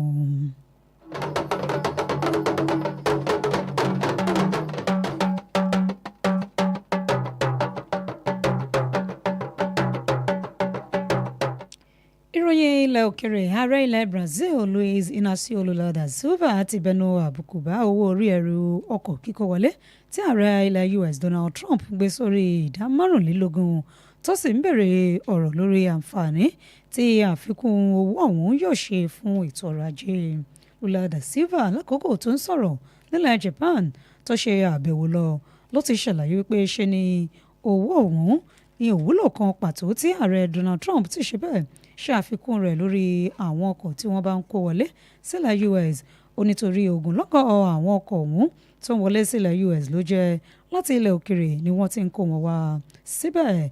Àfikún owó orí ẹrù ọ̀hún ló jẹ́ àwọn orílẹ̀-èdè bíi orílẹ̀-èdè Germany, Japan, Mexico, South Korea, Canada àtàwọn orílẹ̀-èdè tí wọ́n fara kan Washington ló jẹ́ wọ́n lùgbàdì ìfikún owó ọ̀hún tó sì jẹ́ orílẹ̀-èdè gbòógì tó ń kó ọkọ̀ wọlé sílẹ̀ US. Ó wá ń ṣèkìlọ̀ fún ààrẹ ilẹ̀ US Trump wípé ṣe ni ó ṣeé ṣe kí ìgbésẹ̀ ọ̀hún ó ṣe àkóbá tó lọ́rìn fún ètò ọrọ̀ ajé ilẹ̀ US nítorí owó gọbọi ni àwọn tó ń ta ọkọ̀ yóò gbé pàdé ọkọ̀ wọn tí wọ́n sì máa kó lórí ọjà láti lè fi ta lówó gọbọi fún àwọn ènìyàn tó sì lè ṣokùnfà ọ̀wọ́n gógó àti ìfàsẹ́yìn fún ètò ọrọ̀ ajé níbẹ̀. Ìpinnu ààrẹ Trump yìí ni wọ́n ní ogunlọ́gọ̀ tí ń gbáradì fún báyìí láti lè jẹ́ pé ó bẹ̀rẹ̀ pẹ̀lú bó ṣe ti fi àtẹ títà wípé àfikún owó orí ẹrù owó ọkọ̀ mọ́ yóò bẹ̀rẹ̀ ní ọjọ́ 3 oṣù kẹrin ọdún tá a wà yìí.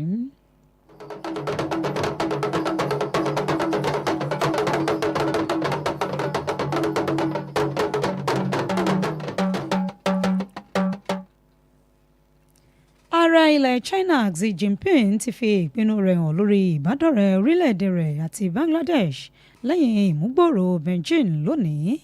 Àbẹ̀wò ọ̀hún ló jẹ́ àkọ́kọ́ irú rẹ̀ tí ààrẹ ilẹ̀ Bangladesh Yunus yóò kọ́kọ́ rìn látìgbà tó ti dépò nínú oṣù kẹjọ ọdún tó kọjá tí wọ́n sì ń wá ìfọwọ́sowọ́pọ̀ pẹ̀lú ilẹ̀ India náà. Ààrẹ Xi Jinping ń fi dá ààrẹ Yunus lójú wípé àwọn yóò jíjọ jẹ́ ọ̀rẹ́ alábàágbé àti akọ́wọ̀nrin pàtàkì. ìpàdé ọ̀hún ló jẹ́ ó dá lórí àfojúsùn ọ̀rọ̀ irinṣẹ́ ìgbàlódé àwọn ẹ̀rọ ìgbàlódé àkànṣe iṣẹ́ ètò àyíká àti bẹ́ẹ̀ bẹ́ẹ̀ lọ. Ìpàdé yìí ń wáyé lẹ́yìn tí àwọn àdéhùn kan tó ti ṣe bẹ́ẹ̀ dẹnu kọlẹ̀ pẹ̀lú bí wọ́n ṣe ti yọ mínísítà àná fún ilẹ̀ Bangladesh Sheikh Hasina. Ẹ̀wẹ̀ ààrẹ Yunus tó sì ń jìrẹ̀ bẹ́ẹ̀ lọ́wọ́ mínísítà àgbà ilẹ̀ India Narendra Modi láti túbọ̀ fi ìbásọ̀pọ̀ àti ìfọwọ́sowọ́pọ̀ ṣe àwọn ohun tí wà láàrin wọn nínú àdéhùn.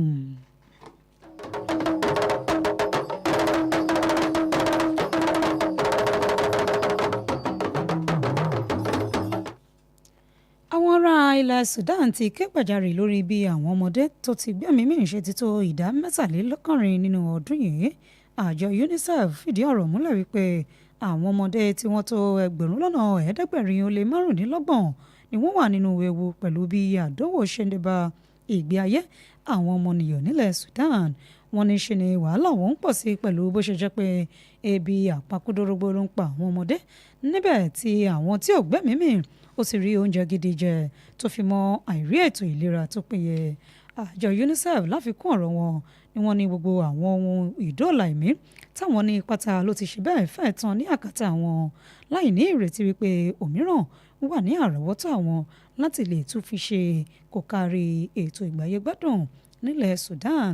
Ẹ̀wẹ̀ ogun ọ̀hún ni ó ń ṣe bẹ́ẹ̀ gbóná girigiri lápá ìlà oòrùn ilẹ̀ Sudan tó sì jẹ́ wípé ó ń fa ìfàsẹ́yìn níbẹ̀.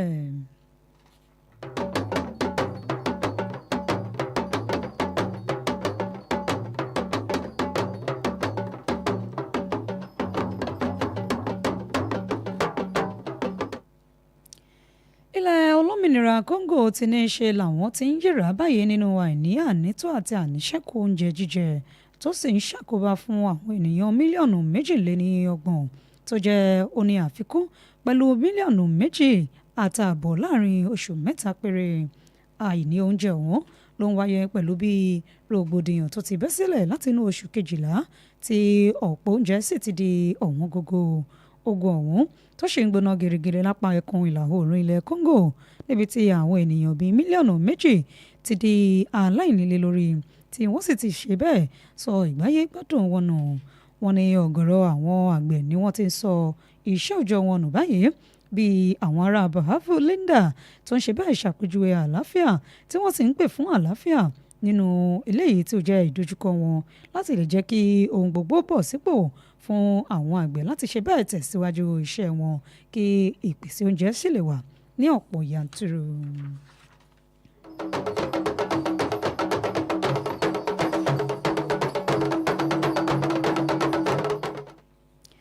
Akọ̀wé àpapọ̀ Lesotho Football Association LFA tó jẹ́ àgbáríjọpọ̀ àwọn ẹgbẹ́ agbábọ́ọ̀lù aláfẹsẹ̀gbá nílẹ̀ ọ̀hún ni wọ́n ti ṣe bẹ́ẹ̀ kórìjọpọ̀ báyìí tí wọ́n sì ní í ṣe làwọn kábàámọ̀ wípé àwọn ò ṣe ìfẹ̀hónúhàn lòdì sí ìfẹsẹ̀wọnsẹ̀ tó wáyé láàrin wọn pẹ̀lú ikọ̀ agbábọ́ọ̀lù Bafana àti South Africa lẹ́yìn tó yẹ kí wọ́n ti sọ nínú ìfẹsẹ̀wọnsẹ̀ ọ̀hún.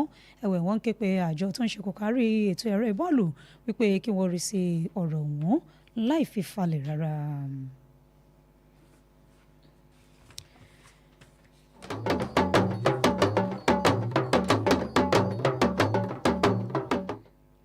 Kò ní jù báyìí lọ lórí ìròyìn àgbáyé fún ti ọ̀sán tòní ṣùgbọ́n kí a tó dánu dúró ẹ tẹ́tí gbọ́ àwọn kókó tó wà nínú rẹ̀ lẹ́ẹ̀kan sí i.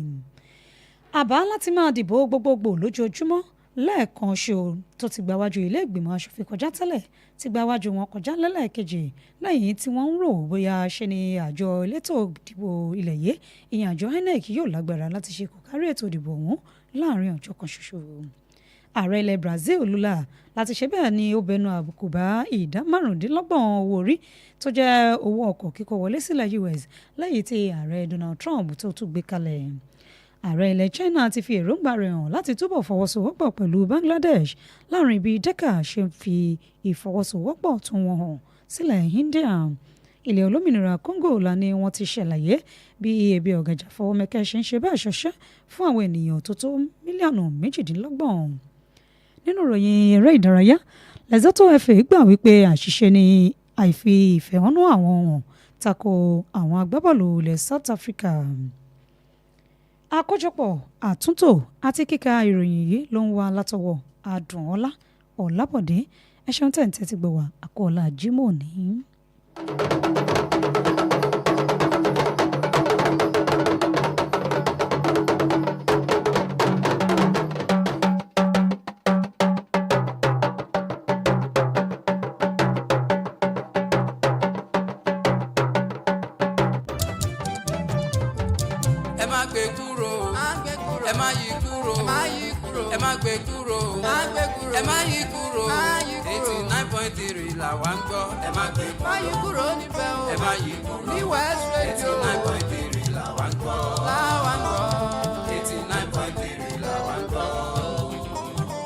Ẹ má gbé kúrò, ẹ má yí kúrò, ẹ má gbé kúrò, kẹ ẹ má yí kúrò.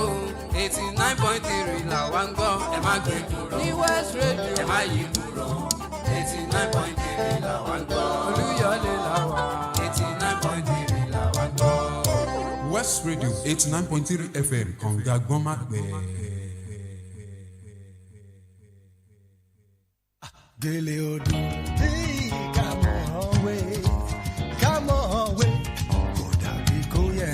kò má ṣe gbogbo ohun táwọn èèyàn ń wé sórí ni gèlè ọ̀pọ̀ ló mà ti ń fi gèlè wíwé mú tajérò ẹ jẹ́ wá kọ́ bẹ́ẹ̀ àti ń wé gèlè tí yóò mójú gúnrégé sórí ní kíákíá ní World Radio 89.3 FM pẹ̀lú that gèlè chic láti wé gèlè tí yóò mójú yín gúnrégé fún gbogbo àríyá eléyìí ni ó wáyé ní 23rd of April sí 24th of April ní World Radio 89.3 FM Aláàfin Avenue Olúyọ̀lé Estate nílùú Ìbàdàn 20,000 naira péré lówó ìwọlé tí gèlè BJ gèlè àti dágèlè chiki wà ń dìbí fún yín. Láti kópa nínú ìdánilẹ́kọ̀ọ́ bá a ṣe ń wé gèlè ìgbàlódé yìí ẹ pè 07084477686 tàbí 07045238936.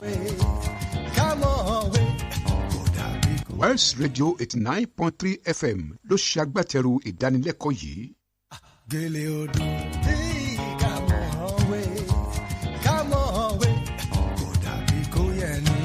That Gele Chick, in collaboration with Wells Radio 89.3 FM, brings you 2 days advanced Gele training, featuring Mr. T. Gele, BJ Gele, and that Gele Chick. Date 23rd to 24th April 2025. Venue Wells Radio Broadcasting House, Alafin Avenue, Oluyole Estate, Ibadan. Time 10 a.m. to 1 p.m. Daily. Registration fee 20,000 naira only. For inquiries, call 07084477686 or 07045238936. Be a professional Gele artist today and earn your financial freedom. Remember, knowledge is power. This training is supported by Wells Radio 89.3 FM. bá fẹ́ polówó ọjà yín lórí rédíò tẹ́ ẹ fẹ́ máa ta wàràwàrà bọ́ mẹ́ta ṣe ń tà West Radio ní kẹ́ ẹ máa bọ̀ o àfẹ̀tiwa gbé tiyín lárugẹ. owó owó ò ga jara lọ o come for your jingle and advertisement at West Radio 89.3 FM gbogbo lẹ́gbẹ́lẹ́gbẹ́ àti lájọ̀lájọ̀ iléeṣẹ́ ńláńlá àti kéékèèké ẹ̀yin ilé ìjọsìn pátápátá ẹ máa bọ̀ ẹ wá gbé wò ẹ jẹ́ wò ẹ jọ́ wò ẹ tọ́ wò jọ́ ẹ ó gbà ọ̀gá ni mástà.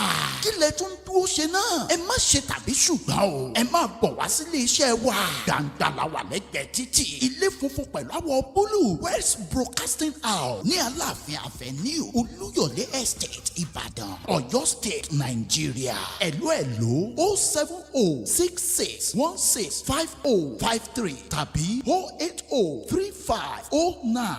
08035093394 West Radio 89.3 FM ọlọ́run gbọ́ gbogbo tẹ́ ẹ fẹ́ ojú kan ló wà. Gèlè odò. Come on, way. Kò dàbí kó yẹ ni.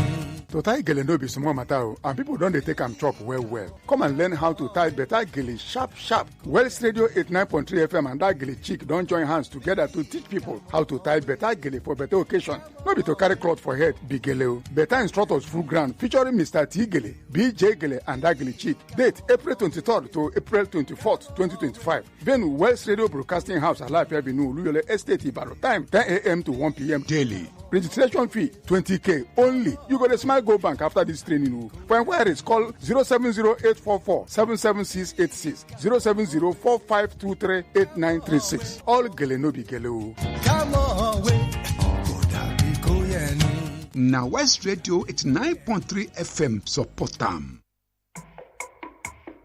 Boost your business with Wells Radio 89.3 FM. In a competitive world of business, strategic brand and product positioning is key to growth. Don't remain unseen in the shadows. Shine a spotlight on your brand with Wells Radio 89.3 FM today. Why Wells Radio? We are your state's #1 family radio station. We connect with the heart of families in your state. As the smallest unit of the society, families trust Wells Radio for quality content and information. Visit us today along Alafin Avenue, Oluyole Estate, Ibadan. Our white and blue building just before Sharp Corner ensures your business won't go unnoticed. Advertise with us today. Call our marketing office on 0903-936-8185. Call Toby on 0803-509-3394. Yomi on 0706-616-5053. Take the leap today. Let Wells Radio 89.3 FM be the megaphone for your business success. You won't regret it.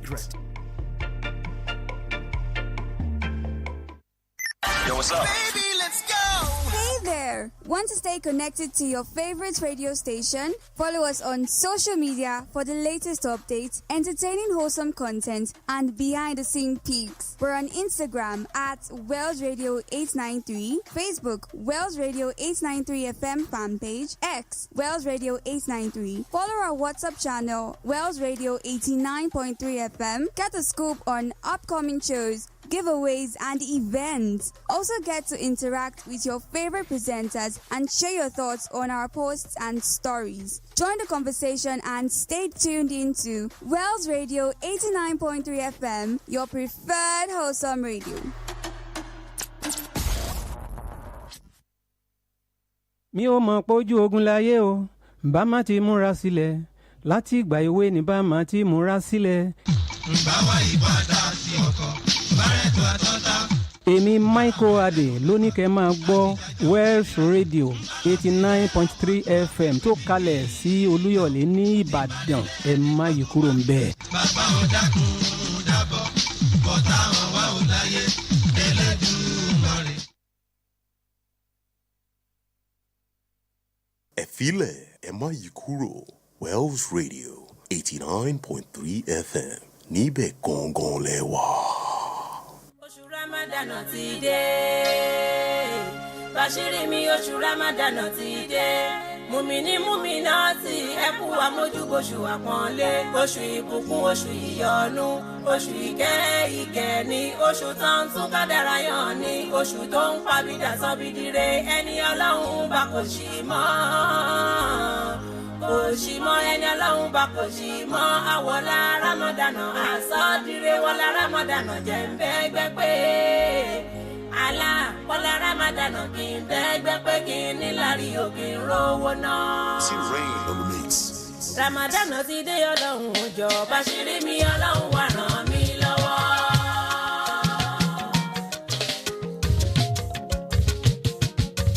Ramadana ti dé Ọlọ́run òjò bàṣírí mi Ọlọ́run wà ràn mí lọ́wọ́. Ramadana ti dé Ọlọ́run òjò bàṣírí mi Ọlọ́run wà ràn mí lọ́wọ́. Wá bùkún mi Ọlọ́run dákun jọ. Nínú oṣù yìí jẹ́ ìrayọ̀ ọmọ pẹ́ wá. Oṣù àwẹ̀ wọlé Ọlọ́run jọ. Àdúrà mi dákun má jẹ́ ń táwọ́ náà. Nínú àwẹ̀ yìí sàtíyà mo bẹ̀bẹ̀. Lọ́rọ̀ mi ro parọ́ nù mí rẹ̀ láyé. Àlàáfíà ṣálá fi ń gbàwẹ̀. Àfárá ni mi yàrá bí mo tọrọ. Àrísìkí ṣálá fi ń gbàwẹ̀. Bùkátà mi Ọlọ́run dákun jẹ́ òbí yá. Kí má gbàwẹ̀ nínú rọ́jú mu. Rọ́jú dìde rọ́jú jẹ́ òye mi rárá.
music. 89.3 FM, your preferred wholesome radio. Come and see West Radio, your preferred wholesome radio. 89.3 FM na baba. Come and see West Radio, come and see baby. 89.3 FM na you be your girl. Come and see West Radio, your preferred wholesome radio. 89.3 FM na baba. Come and see West Radio, come and see baby. 89.3 FM now you be your girl. The news that is suitable, entertainment that makes you happy, sport, education and family affairs. Come and see West Radio, come and see baby. 89.3 FM now you be your girl. Come and see West Radio, your preferred wholesome radio. 89.3 FM now baba. Come and see West Radio, come and see baby. 89.3 FM now you be your girl. West Radio, 89.3 FM, your preferred wholesome radio.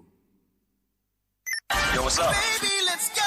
Hey there! Want to stay connected to your favorite radio station? Follow us on social media for the latest updates, entertaining wholesome content, and behind-the-scene peaks. We're on Instagram at Wells Radio 893, Facebook Wells Radio 893 FM fan page, X Wells Radio 893. Follow our WhatsApp channel Wells Radio 89.3 FM. Get a scoop on upcoming shows, giveaways, and events. Also get to interact with your favorite presenters and share your thoughts on our posts and stories. Join the conversation and stay tuned into Wells Radio 89.3 FM, your preferred wholesome radio.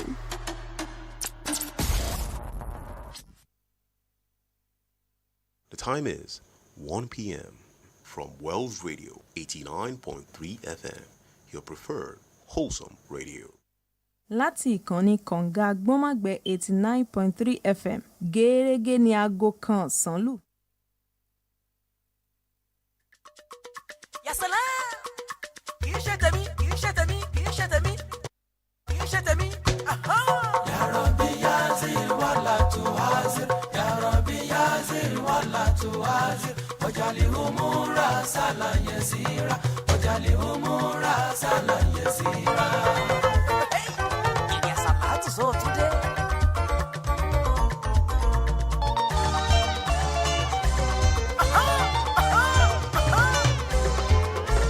Ya Rabbi yazir wala tuazir, Ya Rabbi yazir wala tuazir, wajali umura sala yasira, wajali umura sala yasira.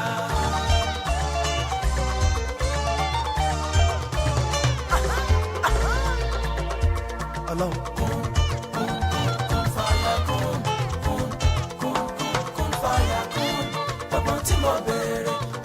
Fàṣẹ sí o dákun má jẹ̀ǹjẹ̀ ká pé kí ni mo wáyé fún. Kún fàyà kún fàyà kún. Gbogbo tí mo béèrè Ọlọ́run fàṣẹ sí o dákun má jẹ̀ǹjẹ̀ ká pé kí ni mo wáyé fún. Kún fàyà kún fàyà kún. Gbogbo tí mo béèrè Ọlọ́run fàṣẹ sí o dákun má jẹ̀ǹjẹ̀ ká pé kí ni mo wáyé fún. Ọlọ́run kún fàyà kún fàyà kún. Gbogbo tí mo béèrè Ọlọ́run fàṣẹ sí o dákun má jẹ̀ǹjẹ̀ ká pé kí ni mo wáyé fún. Ya Rabbi, Ọlọ́run mi àṣẹ̀dá mi, Ọlọ́run mi àṣẹ̀dá mi. Èmi mo ní kí ṣàdúrà, ìwọ ló ní gbígbàdúrà. Èmi mo ní kí ṣàdúrà, ìwọ ló ní gbígbàdúrà. Rẹ̀mí lẹ́kún Ọlọ́run mi, fòpin sí kòtòkòtò ayé mi. Rẹ̀mí lẹ́kún Ọlọ́run mi, fòpin sí kòtòkòtò ayé mi. Kún fàyà kún fàyà kún. Gbogbo tí mo béèrè Ọlọ́run fàṣẹ sí o dákun má jẹ̀ǹjẹ̀ ká pé kí ni mo wáyé fún. Ọlọ́run kún fàyà kún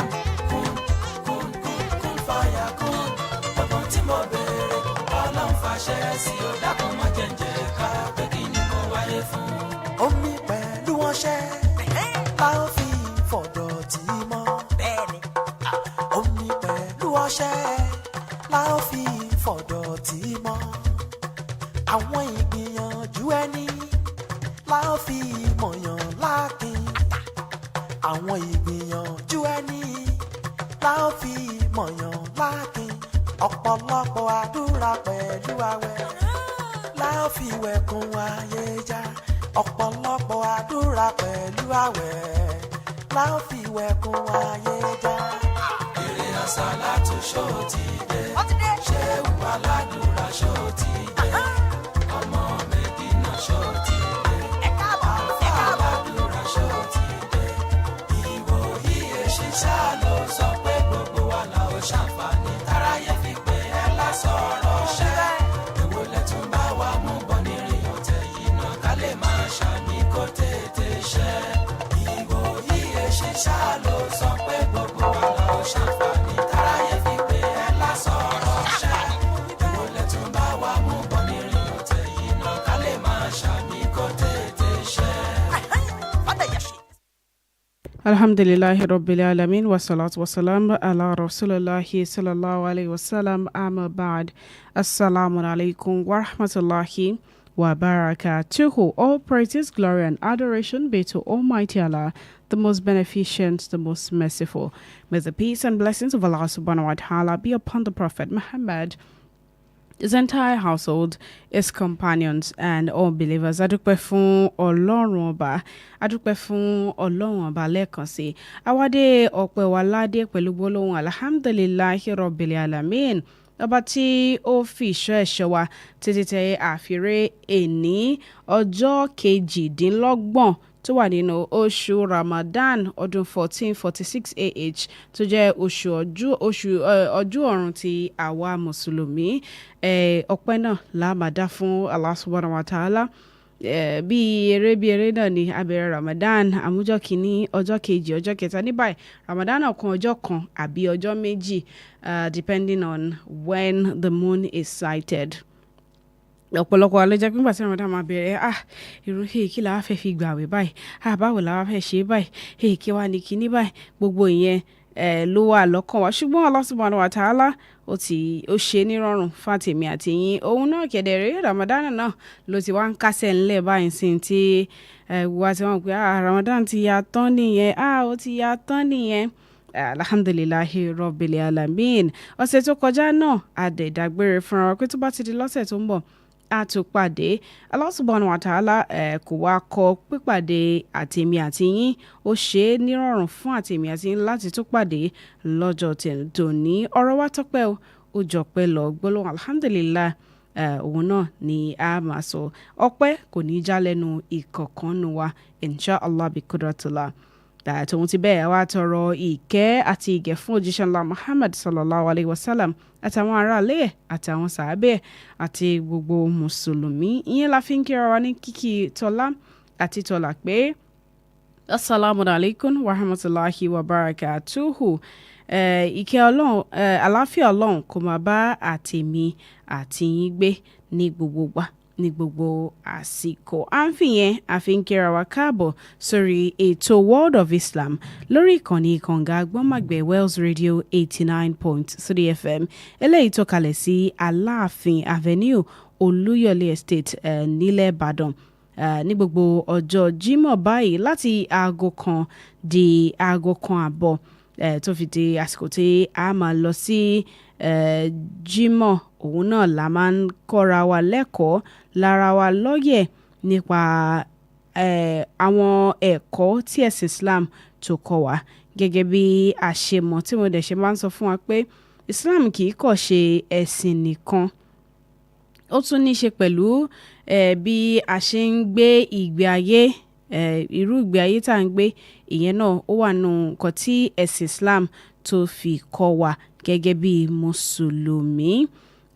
Àdè gbọ́dọ̀ rí pé à ń gbìyànjú láti máa túbọ̀ máa fi ìgbé ayé ká máa túbọ̀ máa ṣe ìgbé ayé ká máa gbé ìgbé ayé tí ẹ̀sìn Islam tó fi kọ́ wa gẹ́gẹ́ bí mùsùlùmí.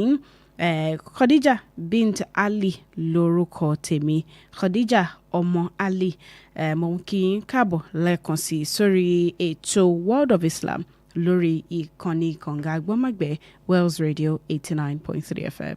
báwọn jà ní tèmi yárọ́bì. ẹni kú ẹ̀kẹ́ ní kọ́lá má jẹ́ ń bá wọn jà ní tèmi. ọlọ́run ẹ̀ṣẹ̀ ẹlẹ́ṣẹ̀ tí mo wọ́. ẹ̀ṣẹ̀ ẹlẹ́ṣẹ̀ tí mo wọ́. ọlọ́run ẹ̀ṣẹ̀ ẹlẹ́ṣẹ̀ tí mo wọ́. ẹ̀ṣẹ̀ ẹlẹ́ṣẹ̀ tí mo wọ́. ọlọ́run ọlọ́rọ̀ tí mẹ́sẹ̀ o. ọlọ́rọ̀ tí mẹ́sẹ̀ o. ọlọ́run ọlọ́rọ̀ tí mẹ́sẹ̀ o. ọlọ́rọ̀ tí mẹ́sẹ̀ o. ọ̀rọ̀ tẹ́nìkan ti dá kalẹ̀ tó sá. ọlọ́run jọ̀wọ́ má fi mí tán. ọ̀rọ̀ tẹ́nìkan ti dá kalẹ̀ tó sá. ọlọ́run jọ̀wọ́ má fi mí tán. ọlọ́run ọ̀rọ̀ tẹ́nìkan ti dá kalẹ̀ tó sá. ọlọ́run jọ̀wọ́ má fi mí tán. ọ̀rọ̀ tẹ́nìkan ti dá kalẹ̀ tó sá. ọlọ́run jọ̀wọ́ má fi mí tán. yasala ìbùkún ọlọ́run tó ń bọ̀ yìí o. ọ̀dọ̀ mi ló ń bọ̀ o. yóò kọ́ mọ́ mi yóò káyà mi. ọ̀dọ̀ mi ló ń bọ̀ o. ìdẹ̀ra ọlọ́run tó ń bọ̀ yìí. ọ̀dọ̀ mi ló ń bọ̀ o. yóò kọ́ mọ́ mi yóò káyà mi. ọ̀dọ̀ mi ló ń bọ̀ o. àránṣẹ́ ọlọ́run tó ń bọ̀ yìí o. ọ̀dọ̀ mi ló ń bọ̀ o. yóò kọ́ mọ́ mi yóò káyà mi. ọ̀dọ̀ mi ló ń bọ̀ o. àánú ọlọ́run tó ń bọ̀ yìí. ọ̀dọ̀ mi ló ń bọ̀ o. yóò kọ́ mọ́ mi yóò káyà mi. ọ̀dọ̀ mi ló ń bọ̀ o. òrè tọ́lọ́run fẹ́ ṣe lọ́jọ́ ní o. ọ̀dọ̀ mi ló ń bọ̀ o. yóò kọ́ mọ́ mi yóò káyà mi. ọ̀dọ̀ mi ló ń bọ̀ o. òrè tọ́lọ́run fẹ́ ṣe lọ́jọ́ ní o. ọ̀dọ̀ mi ló ń bọ̀ o. yóò kọ́ mọ́ mi yóò káyà mi. ọ̀dọ̀ mi ló ń bọ̀ o. òrè kàbìtì òrè kẹ̀kẹ́. ọ̀dọ̀ mi ló ń bọ̀ o. òrè kàkà. yóò káyà mi. ọ̀dọ̀ mi ló ń bọ̀ o. ọlọ́run ṣàánú mi mo ti ń dàgbà o. má jẹ́ kí n dòkú sára kí n tó dé. torí káwọn ọ̀tá ó máa sọ pé ó ti ń jọyàn bọ̀. dákun jẹ́ ìyàn nígbà tí wọ́n lè yan. dákun jẹ́ ìyàn nígbà tí wọ́n lè yan fanda. ìbùkún ọlọ́run tó ń bọ̀ yìí. ọ̀dọ̀ mi ló ń bọ̀ o. yóò kọ́ mọ́ mi yóò káyà mi. ọ̀dọ̀ mi ló ń bọ̀ o. ìdẹ̀ra ọlọ́run tó ń bọ̀ yìí. ọ̀dọ̀ mi ló ń bọ̀ o. yóò kọ́ mọ́ mi yóò káyà mi. ọ̀dọ̀ mi ló ń bọ̀ o. àránṣẹ́ ọlọ́run tó ń bọ̀ yìí o. ọ̀dọ̀ mi ló ń bọ̀ o. yóò kọ́ mọ́ mi yóò káyà mi. ọ̀dọ̀ mi ló ń bọ̀ o. òrè tọ́lọ́run fẹ́ ṣe lọ́jọ́ ní o. ọ̀dọ̀ mi ló ń bọ̀ o. yóò kọ́ mọ́ mi yóò káyà mi. ọ̀dọ̀ mi ló ń bọ̀ o. àánú ọlọ́run tó ń bọ̀ yìí o. ọ̀dọ̀ mi ló ń bọ̀ o. yóò kọ́ mọ́ mi yóò káyà mi. ọ̀dọ̀ mi ló ń bọ̀ o. ìbùkún ọlọ́run tó ń bọ̀ yìí. Ẹ káàbọ̀ lẹ́ẹ̀kan sí. Welcome back to World of Islam right here on Wells Radio 89.3 FM, your preferred wholesome radio. Gẹ́gẹ́ bí a ṣe mọ̀ pé tó bá máa fi di ọjọ́ Sunday tàbí ọjọ́ Monday, òun ni Eid máa bọ́ sí nítorí Ramadan ó lè jẹ́ 29, ó dẹ̀ lè jẹ́ 30. Ìyẹn ó wà lọ́wọ́ ìgbà tí a bá rí oṣù. But let's talk about Eid now. Kí ni nǹkan tí a gbọ́dọ̀ mọ̀ nípa Eid al-Fitri tí a mọ̀ sí ìtúnu àwẹ̀? We know that Eid al-Fitri falls on the first day of Shawwal, the month of Shawwal. Oṣù Shawwal nìyí ni oṣù tó tẹ̀lé oṣù Ramadan. Ìyẹn ni Shawwal ni ó máa ń jẹ́ ọjọ́ alákọ̀ọ́kọ́ Shawwal. Òun náà dẹ̀ ni a máa ń ṣe ìtúnu àwẹ̀ tó jẹ́ Eid al-Fitri, and it signals the end of Ramadan for us as Muslims. Kí wá ni nǹkan tí a gbọ́dọ̀ mọ̀ nípa Eid yìí? Kí ni àwọn nǹkan tí a gbọ́dọ̀ ṣe tí a gbọ́dọ̀ ní lọ́kàn kó tó di pé a máa lọ sí Eid yìí tí a máa lọ kírun? Lára àwọn nǹkan tó ṣe pàtàkì fún wa láti ṣe òun ni Zakatul Fitri. Zakatul Fitri tá a máa ń yọ lásìkò tí a bá kó tó di pé a máa lọ kí Eid lọ́jọ́ ọdún. Ara ẹ̀ náà ni Zakatul Fitri ló wà. Ẹ jẹ́ ká kọ́kọ́ wá sọ̀rọ̀ nípa Zakatul Fitri yìí. Zakatul Fitri ó jẹ́ sọ́dákọ̀ tó pọn dandan fún wa gẹ́gẹ́ bí Mùsùlùmí. It's a mandatory form of charity for us as Muslims, for us to, support those people that don't have enough during Eid. And the purpose of it is to help us to feed the poor. and to also cleanse our fast. Ṣé mọ̀ pé Zakatul Fitri ó máa ń dà gẹ́gẹ́ bí àfọ̀mọ́ fún àwẹ̀ tá a ti gbà.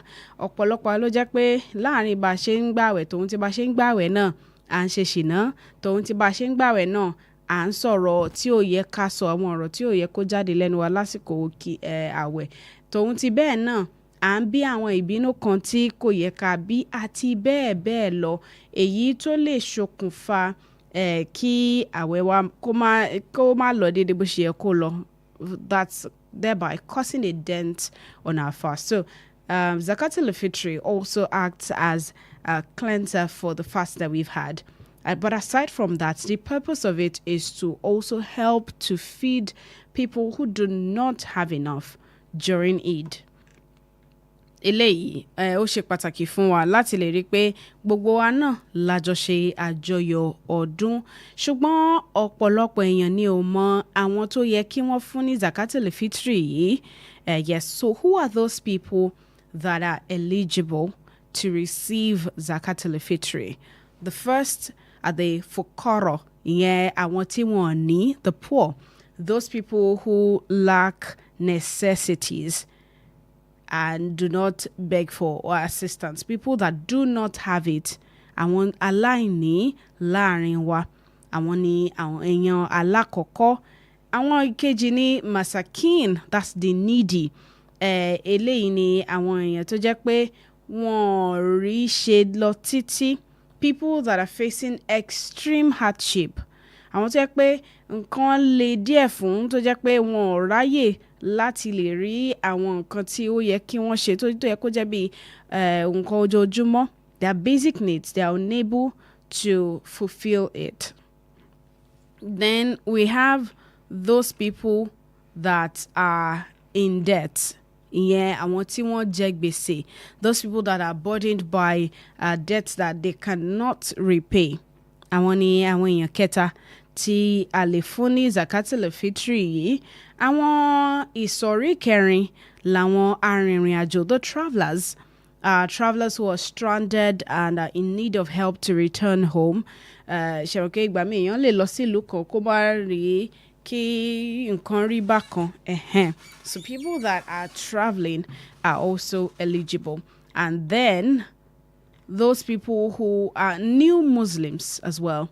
Àwọn tí wọ́n bá ṣẹ̀ṣẹ̀ darapọ̀ mọ́ wa nínú ẹ̀sìn Islam. In certain cases, those people whose hearts are inclined towards Islam, they may also receive Zakatul Fitri. Àwọn yẹn náà ìsọ̀rí àwọn ẹ̀mí tí wọ́n lè gba Zakatul Fitri ni. Àwọn wo wá ni wọn ò lè gbà tí wọn ò lẹ́tọ̀ọ́ sí Zakatul Fitri yìí? Alákọ̀ọ́kọ́ ni àwọn tí wọ́n rí ṣe. The wealthy Muslims, those who already have sufficient resources for Eid and beyond. Àwọn tí wọ́n ní ànító àníṣẹ́kù. Àwọn kọ́ ni ó yẹ ká fún ní Zakatul Fitri yìí o. Torí kò kàn wọ́n, nítorí pé wọ́n ní àti ìtàn máa lò fún Eid àti tán máa lò lẹ́yìn Eid. Wọ́n ní ànító àti àníṣẹ́kù. The second is direct dependence. Bí àwọn tó bá jẹ́ pé wọ́n súnmọ́ wa pẹ́kípẹ́kí. Bí àwọn òbí, àwọn grandparents, children, spouses, for whom families are responsible for. A lè yọ Zakatul Fitri tán sí ká wá sọ pé mo ti yan Zakatul Fitri, ọmọ mi ni mo fẹ́ gbé fún. Ìyá mi ni mo fẹ́ gbé fún. Àwọn tí wọ́n nílò ẹ̀ gangan tí wọ́n ò ní, òun la máa ń gbé Zakatul Fitri fún. Ìsọ̀rí kẹta ni àwọn tí wọn kì í ṣe Mùsùlùmí. Generally, Zakatul Fitri is not given to non-Muslims. However, there are some specific cases tó jẹ́ pé àwọn ìgbà míì wà tó jẹ́ pé they are very specific and they are context-dependent cases where they are given, Zakatul Fitri is given to non-Muslims. Tó jẹ́ pé wọn ò ní rárá tó dẹ̀ máa ṣe àǹfààní fún wọn. Ìyẹn ni ìsọ̀rí àwọn èèyàn tí wọn kì í fún ní Zakatul Fitri. ìgbà wo gangan ló wá yẹ ká yan Zakatul Fitri yìí? Ìyẹn tún wá ní nǹkan míì tó jẹ́ pé ọ̀pọ̀lọpọ̀ àwọn èèyàn wọn kì í ní lọ́kàn. When exactly should Zakatul Fitri be paid? It should be paid before Eid prayer. Ideally, 1 or 2 days in advance, so that it can be used and be useful rather for people that actually need it. Kì í ṣe pé lẹ́yìn tá a bá ti lọ Eid tá a ti dé padà láṣẹ máa wọ́n pé àwọn tí mo fẹ́ gbé Zakatul Fitri yìí fún jẹ́ kí n wá lọ gbé fún wọn ní ìsìn lẹ́yìn tá a ti lọ tá a ti dé àbí bóyá ọjọ́ kejì lẹ́yìn tá a ti ṣe Eid tán kò lè bá nǹkan tí a nílò ẹ̀ fún lásìkò yẹn mọ́. Tá a bá fẹ́ fún yàn ní Zakatul Fitri, nǹkan tó dáa jù, the best of it is to give the person 1 or 2 days ahead. Kó lè bàa jẹ́ pé ẹni yẹn náà lásìkò tó bá tiẹ̀ ń lọ sí Eid ó ti mọ̀ pé tóun bá máa dé nǹkan tóun lè fi sẹ́nu ó wà. So that is also another thing that we should note. Báwo wá ni àṣẹ gbogbo àwọn nǹkan yìí ló ṣe pàtàkì fún wa láti mọ̀. A dẹ̀ gbọ́dọ̀ rí pé a mọ bí wọ́n ṣe ń yọ Zakatul Fitri yìí. Tí kò bá yé wa, ẹ jẹ́ ká béèrè lọ́wọ́ àwọn àfáà. A lè lo rice, a lè lo wheat, a lè lo oríṣiríṣi àwọn nǹkan. Ṣùgbọ́n tó bá ti jẹ́ pé bí wọ́n ṣe ń yọ kò yé wa tó, ẹ jẹ́ ká béèrè lọ́wọ́ àwọn àfáà. Ẹni 28 nsìn, ẹni tó bá máa fúnyàn ní Zakatul Fitri ó yẹ kó ti ní nílẹ̀ báyìí. Ṣùgbọ́n tó bá pẹ́ àti ní nílẹ̀ tó jẹ́ pé a ṣẹ̀ṣẹ̀ fẹ́ lọ get nǹkan tá a máa fi yan Zakatul Fitri yìí, ẹ jẹ́ ká rí pé tá a bá ti get ẹ béèrè lọ́wọ́ àwọn àfáà. Ẹ béèrè pé báwo gangan la ṣe ń yọ Zakatul Fitri yìí, mélòó gangan la máa yọ fún Zakatul Fitri yìí. Ẹlòmíì kẹ̀dẹ̀rẹ́ ó lè jẹ́ owó làwọn máa fi ṣe tiwọn. Ẹ jẹ́ ká béèrè fún guidance so that we know exactly what you should do when it comes to the amount of cups of kilograms that your Zakatul Fitri should be. That's very important also. That's also another thing that you need to note as Muslims. Ẹ jẹ́ ká mọ̀ pé Zakatul Fitri wa nísìnyí ká rí pé a tètè múra sílẹ̀ láti rí pé nǹkan tá a nílò láti yọ àyọ. Súnà ni o pé ká rí pé a fi Zakatul Fitri sílẹ̀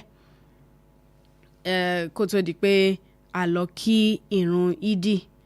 Kí wá ni àwọn nǹkan tí a máa ṣe ní ìdí gangan tá a bá ti dé. Some of the things that you should do on the day of Eid al-Fitri tó jẹ́ bí sunna tánà wa Muhammad sallallahu alaihi wasallam tó ti fi lélẹ̀ fún wa gẹ́gẹ́ bí mùsùlùmí.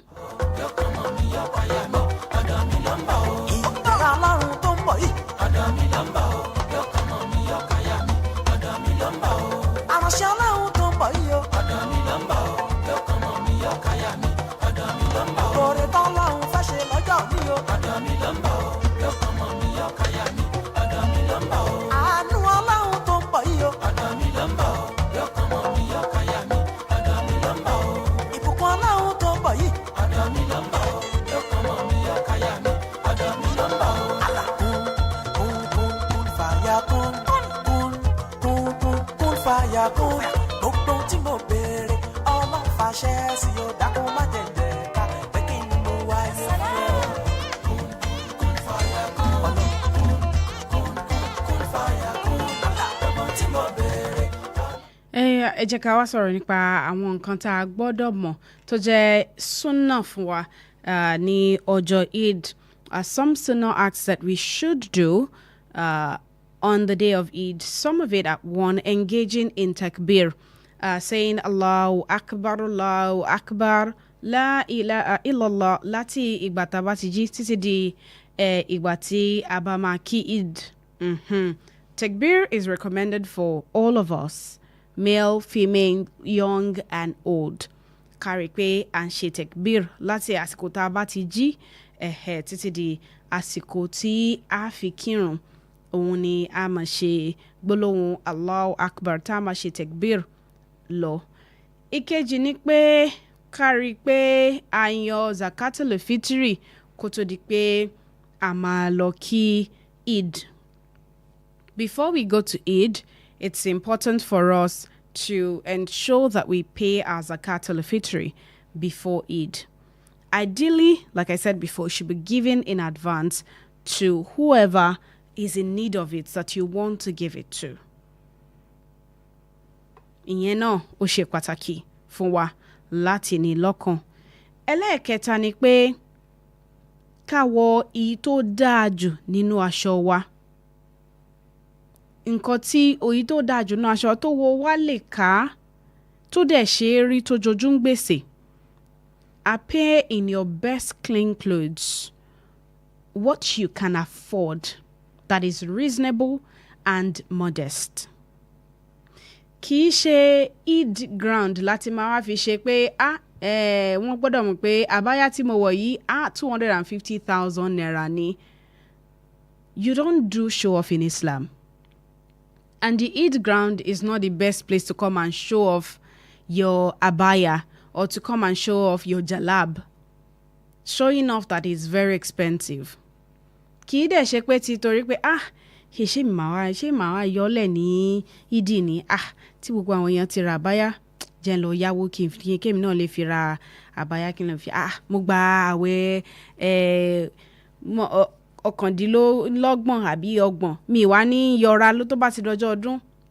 Nǹkan téèyàn bá lágbára lèèyàn ń wọ̀ lọ sí ìdí, and it has to be modest. Kì í ṣe aṣọ tó jẹ́ pé gbogbo ara ló máa ṣí sílẹ̀ la máa wá wọ̀ láti wá fi kí ìdí. Gẹ́gẹ́ bí mo ṣe sọ lẹ́ẹ̀kan, kì í dẹ̀ ń ṣe àsìkò tá a fi máa fi hàn pé àbáyà tí mo wọ̀ yìí 700,000 ni 1 million ni kíní kan 1,000 ni iye báyìí ni mo rà. A nílò gbogbo yẹn torí kò sẹ́nì kankan tó ráyè yẹn. We are not for show off. So the Eid ground is not a place for you to come for fashion parade. The fourth is that it is recommended to go early. Ẹ jẹ́ ká rí pé a tètè lọ síbi tá a ti máa kí Eid. Ìyẹn náà ṣe pàtàkì. It is recommended for us to go early. Kì í ṣe ìgbà tó bá jẹ́ pé a bá gbọ́ tí imam gbé ìrun Eid dìde la ṣẹ̀ṣẹ̀ máa sáré bọ̀ láti lè bá Eid. Then it's also sunnah for us to wish everyone the joy of Eid by saying Taqabbal Allahu minna wa minkum. Taqabbal Allahu minna wa minkum. May Allah accept it from us and you. Ìyẹn náà a máa fi kíra wa tó bá ti di ọjọ́ Eid. Kì í ṣe pé ó kò ti ṣẹ̀mí tẹ́lẹ̀tẹ́lẹ̀ mi ò rí látijọ́ ẹni Eid tí mo wá rí ṣé màá wá kí ni mi ò lè kí o. Ara o. And it's also a time for us to reflect on generosity. So be as charitable as you can. And make lots of istighfar. Ká tọrọ ìdáríjì ẹ̀ṣẹ̀ tó pọ̀ lọ́wọ́ Allah subhanahu wa ta'ala. Ká dẹ̀ ṣàdúrà pé ká Allah subhanahu wa ta'ala kó gba àwẹ̀ wa, kó gba àdúrà wa. Ká má gba àgbà ti àwẹ̀. Ó ṣe pàtàkì. Ìyẹn ni àwọn súnà tí a gbọ́dọ̀ fi sọ́kàn bí a ṣe ń lọ sí Eid. Nǹkan míì tá tún gbọ́dọ̀ ní lọ́kàn ni pé Eid yìí àníyàn náfìlà ká tó lọ o. Àníyàn náfìlà ká tó lọ sí Eid. Bẹ́ẹ̀ la àníyàn náfìlà tá a bá dé padà. Àníyàn náfìlà lẹ́yìn Eid nígbà tá a bá wà ní Eid ground. Tá a bá ti délé padà ó tó bá wùn wá a lè wá yan náfìlà. Ṣùgbọ́n kó tó di pé a máa lọ Eid yálà nílé ni àbí ní Eid ground kì í yan náfìlà. Tá a bá ti parí Eid tán ní Eid ground náà kì í yan náfìlà. Tá a bá ti délé padà tó bá wùn yín láti yan náfìlà ẹ lè wá yan náfìlà. Ìyẹn náà ẹ jẹ́ ká rí pé àwọ̀ a tètè jí àmúra dáadáa ká fọ ẹnu wa ká wẹ̀ káwọ́ tó da nínú aṣọ wa gẹ́gẹ́ bí mo ṣe sọ lẹ́ẹ̀kan àmọ́ kì í ṣe fún kárí mi o la ṣe máa wọ̀ èyí tó dáa jù nínú aṣọ wa o ká dẹ̀ rí i pé a jẹ nǹkan kó tó di pé a máa lọ sí ìdí eléyìí ló jẹ́ pé a gbọ́dọ̀ fi nǹkan sẹ́nu ká tó lọ bó jẹ́ dàbínù dates òun ni sunnah Ànábì wa Muhammad sallallahu alaihi wa sallam eat dates eat sweet food before you go for Eid. And don't forget to recite the takbir in low voice while you're going to Eid prayer. Allahu Akbar, Allahu Akbar, La ilaha illallah, Allahu Akbar, Allahu Akbar, walillahil hamd.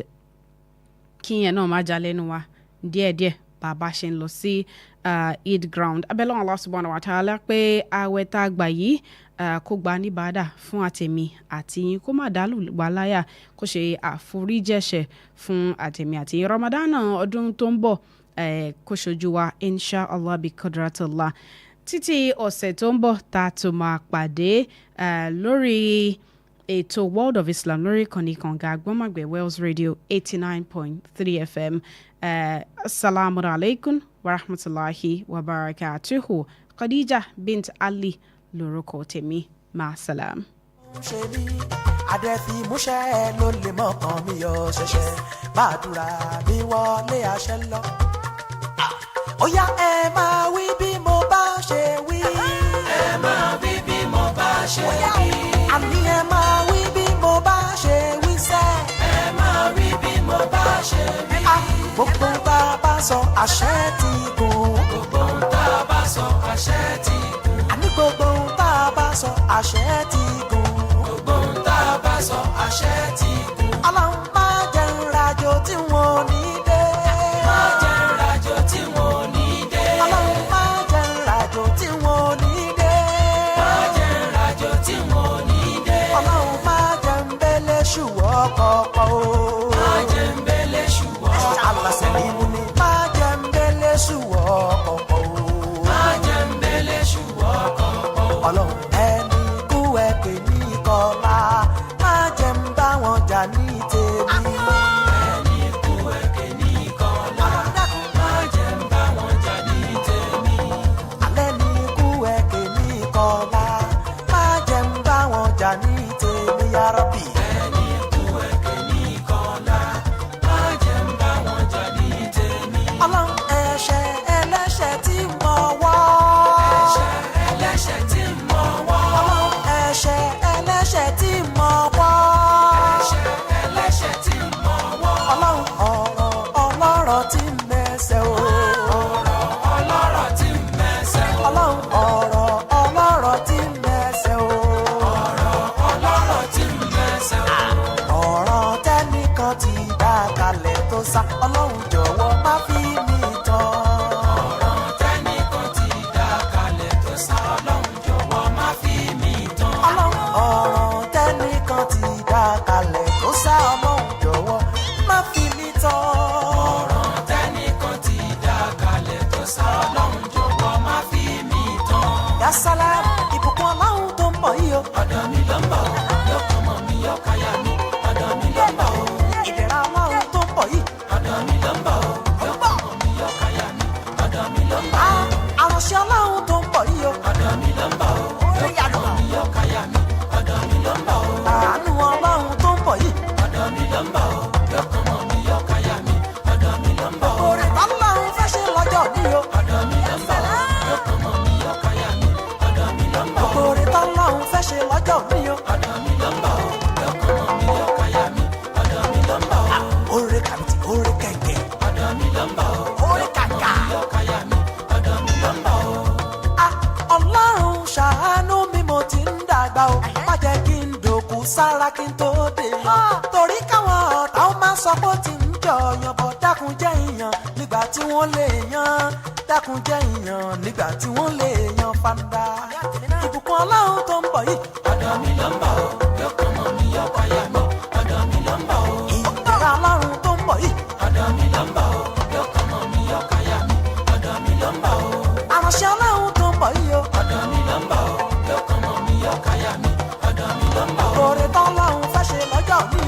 mi ló ń bọ̀ o, yóò kọ́ mọ́ mi yóò káyà mi, ọ̀dọ̀ mi ló ń bọ̀ o. Àánú Ọlọ́run tó ń bọ̀ yìí o, ọ̀dọ̀ mi ló ń bọ̀ o, yóò kọ́ mọ́ mi yóò káyà mi, ọ̀dọ̀ mi ló ń bọ̀ o. Ìbùkún Ọlọ́run tó ń bọ̀ yìí, ọ̀dọ̀ mi ló ń bọ̀ o, yóò kọ́ mọ́ mi yóò káyà mi, ọ̀dọ̀ mi ló ń bọ̀ o. Àlà kún fàyà kún fàyà kún, gbogbo tí mo béèrè Ọlọ́run fàṣẹ sí o, dákun má jẹ̀jẹ̀ ká pé kí ni mo wáyé fún ọ. Kún fàyà kún, kún fàyà kún, gbogbo tí mo béèrè Ọlọ́run fàṣẹ sí o, dákun má jẹ̀jẹ̀ ká pé kí ni mo wáyé fún ọ. Ọlọ́run dákun fàyà Ọlọ́run gbogbo pé mo yẹ ṣe mo ti ṣe ọ tí mo béèrè Ọlọ́run fàṣẹ sí o, dákun má jẹ̀jẹ̀ ká pé kí ni mo wáyé fún ọ. Kún fàyà kún, kún fàyà kún, gbogbo tí mo. Ẹ filẹ̀ ẹ má yí kúrò Wells Radio 89.3 FM níbẹ̀ gangan lẹ wà.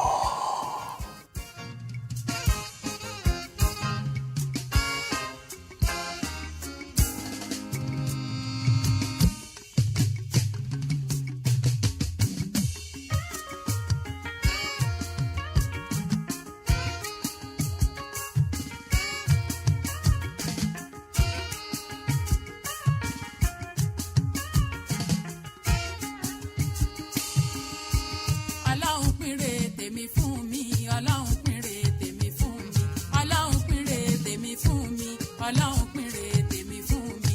Ó ti pẹ́ tí mo ti ń ṣàdúrà, Ọlọ́run pínre tèmi fún mi. Ọlọ́run pínre tèmi fún mi, Ọlọ́run pínre tèmi fún mi.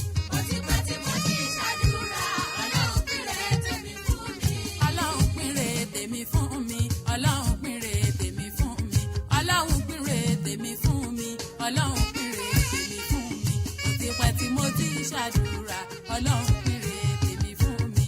Ọlọ́run pínre tèmi fún mi, Ọlọ́run pínre tèmi fún mi. Ó ti pẹ́ tí mo ti ń ṣàdúrà, Ọlọ́run pínre tèmi fún mi. Owó ló láyé, ẹ̀sìn ló lọ́run, kò tẹpá mọ́ṣẹ́ kí n lè rówó náà. Mo dẹ́ ń ṣẹ̀sìn kémi máa ṣẹ̀sìn, Ọlọ́run pínre tèmi fún mi. Ọlọ́run pínre tèmi fún mi, Ọlọ́run pínre tèmi fún mi. Ó ti pẹ́ tí mo ti ń ṣàdúrà, Ọlọ́run pínre tèmi fún mi. Ó yá ẹ tẹ́wọ́ àdúrà mi, gbogbo bímọ ọmọ tí a bí o, ó má ṣe kábàámọ̀ o, wípé a jẹ́ òbí òun.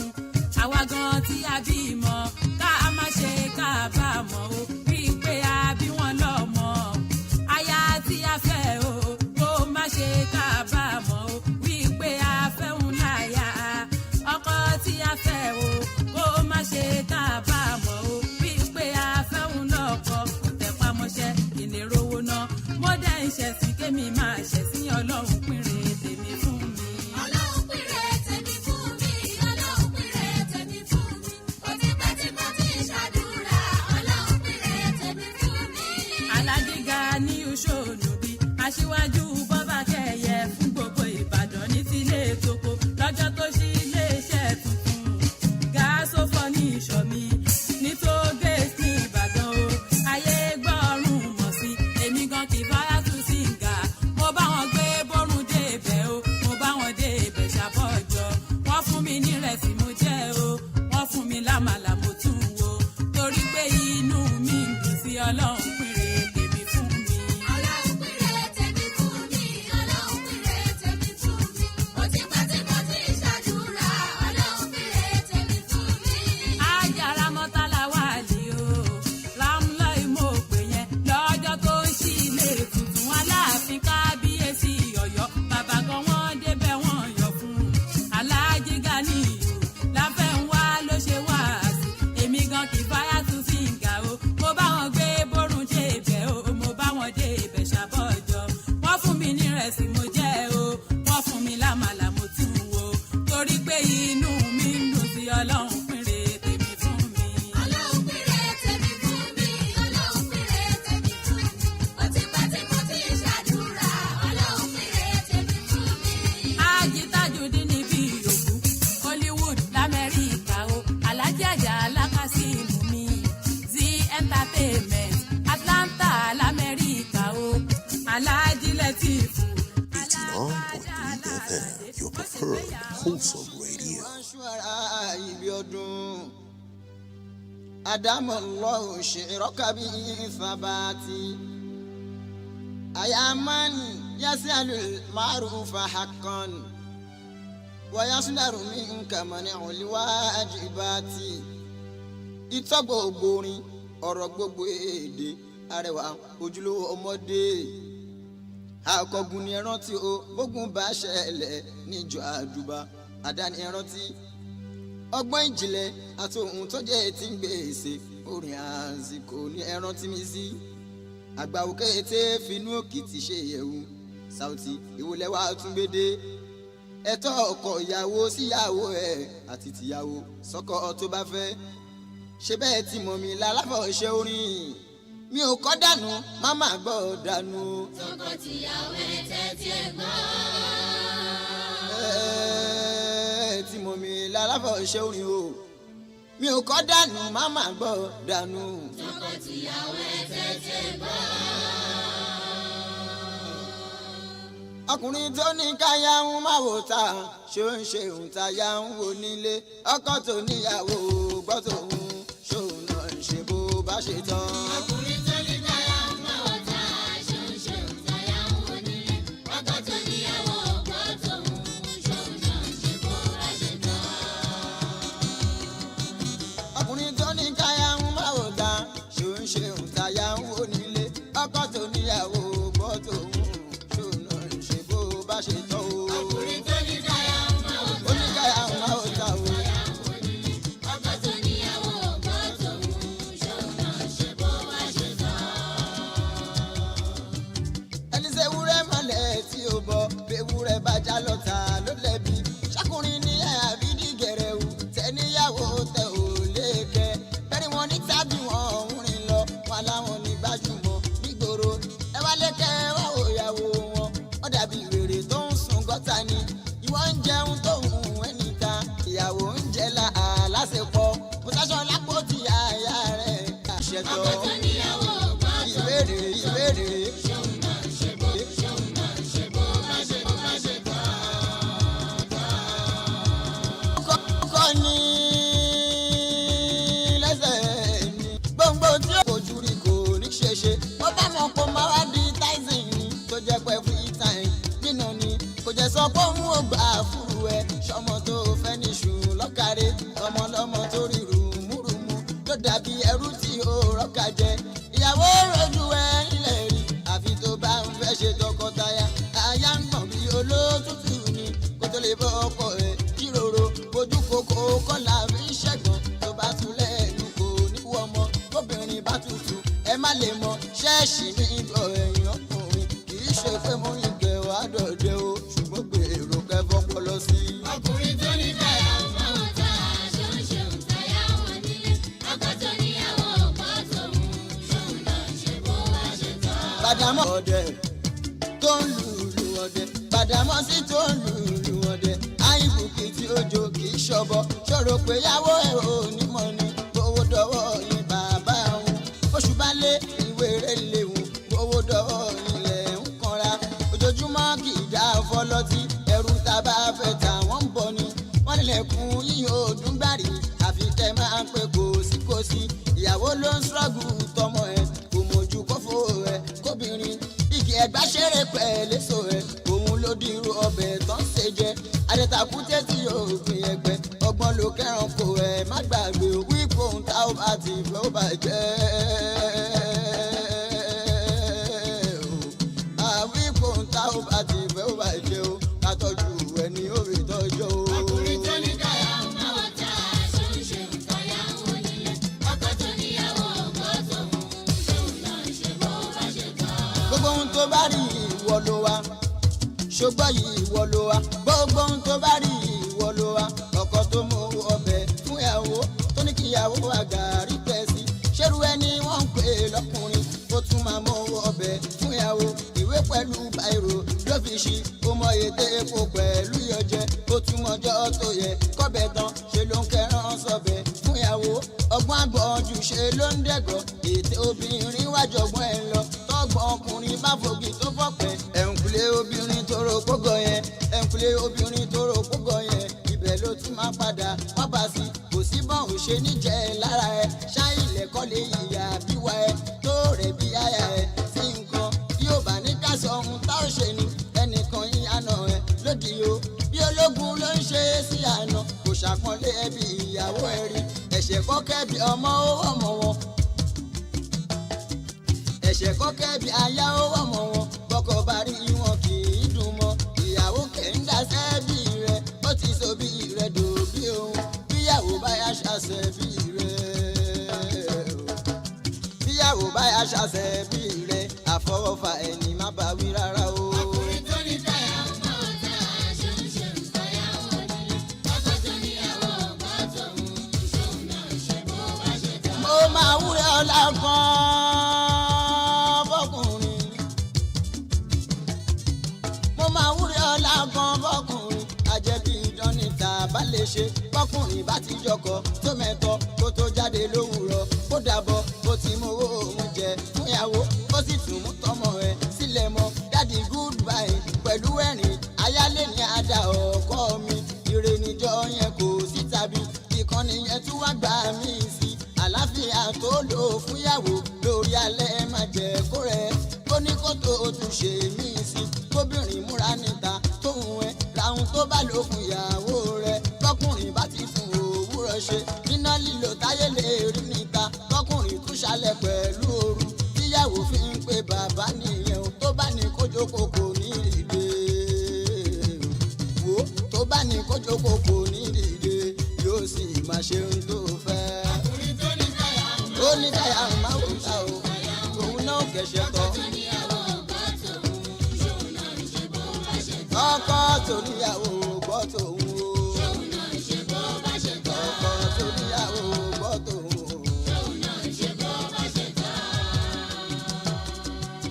ìbẹ̀rẹ̀ ìbínú o.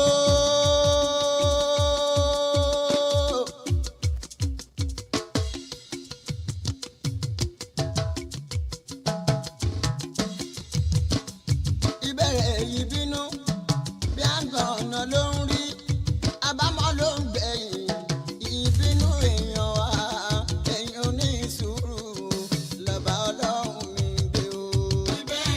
ìbẹ̀rẹ̀ bínú ìyá àgbọ̀n náà ní bèrè àbámọ̀ ní ìbínú èèyàn wá èèyàn ní sùúrù lọ́ba ọlọ́run mi gbé.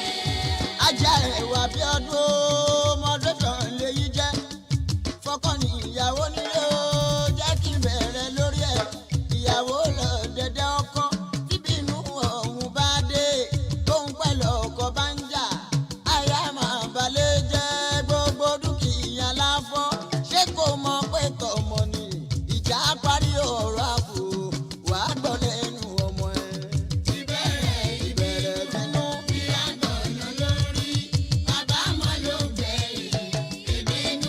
wàláyé àbámọ̀ ni láì ṣe pẹ̀lẹ́. ọkọ ìyàwó rárá o ọlọ́pọ̀ ìbínú aya tó sọ̀rọ̀ ó ti gbá ó ti fi ṣe tírénì tálábàrọ̀ tójú kátán ilé ìwòsàn ló kàn tí wọ́n lọ rún wó sí wò ó oníṣàṣebọ́ ẹ̀wọ̀n wọn ò ní pé ìyàwó ẹ̀yìn ọmọ ọlọ́mọ mà ló lù pa ọmọ ọlọ́mọ mà ló lù pa wọn lọ́mọ ọlọ́mọ mà ló lù pa ọlọ́run máa má jẹ orí. ìbẹ̀rẹ̀ ìbínú àmàṣeyàn bíi yángànà ìlú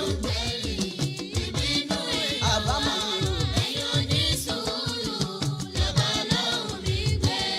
mọ́mí ẹ̀yìn là ń bá rí o.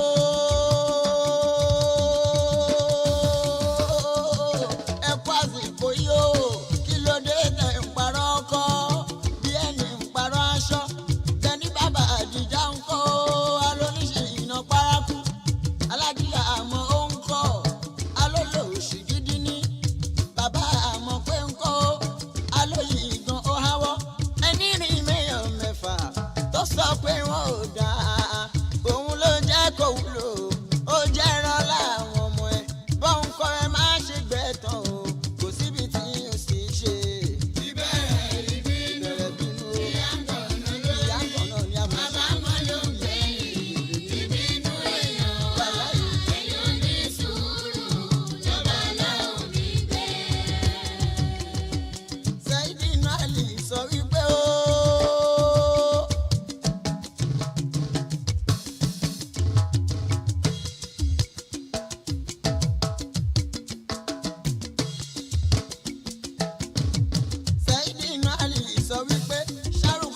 abánigbé máa mọ̀ wá ẹni àwọn àgbáníkà gidi ní obìnrin bí eegun náà rí ṣọwọ́ tí ó sì ṣe é náà bó fi pàní eegun á kán ọgbọ́n ẹgbẹ̀rún tó wà ìkan ṣàlàbù wọn ń bẹ̀ tóbìnrin bá dùn ẹnu tán bá hùwà rere mistake máa ló jẹ́ ṣolúṣì ṣiṣẹ́ ń gbó ohun tí ó dà ní wọ́n àdámọ́ àtọ̀run ní mo fẹ́ kẹ́ bí mi ẹ̀yìn ọkùnrin orúkọ tóbìnrin jẹ́ àdàgbà máa kúrò lárògbò lórúkọ tóbìnrin jẹ́ àwọn ló ní ká ṣàìgbọràn ìwà wọn ní ká gbàgbé oore ìfẹ́ inú pẹ̀lú ètè láàrin wọn sí inú àwọn.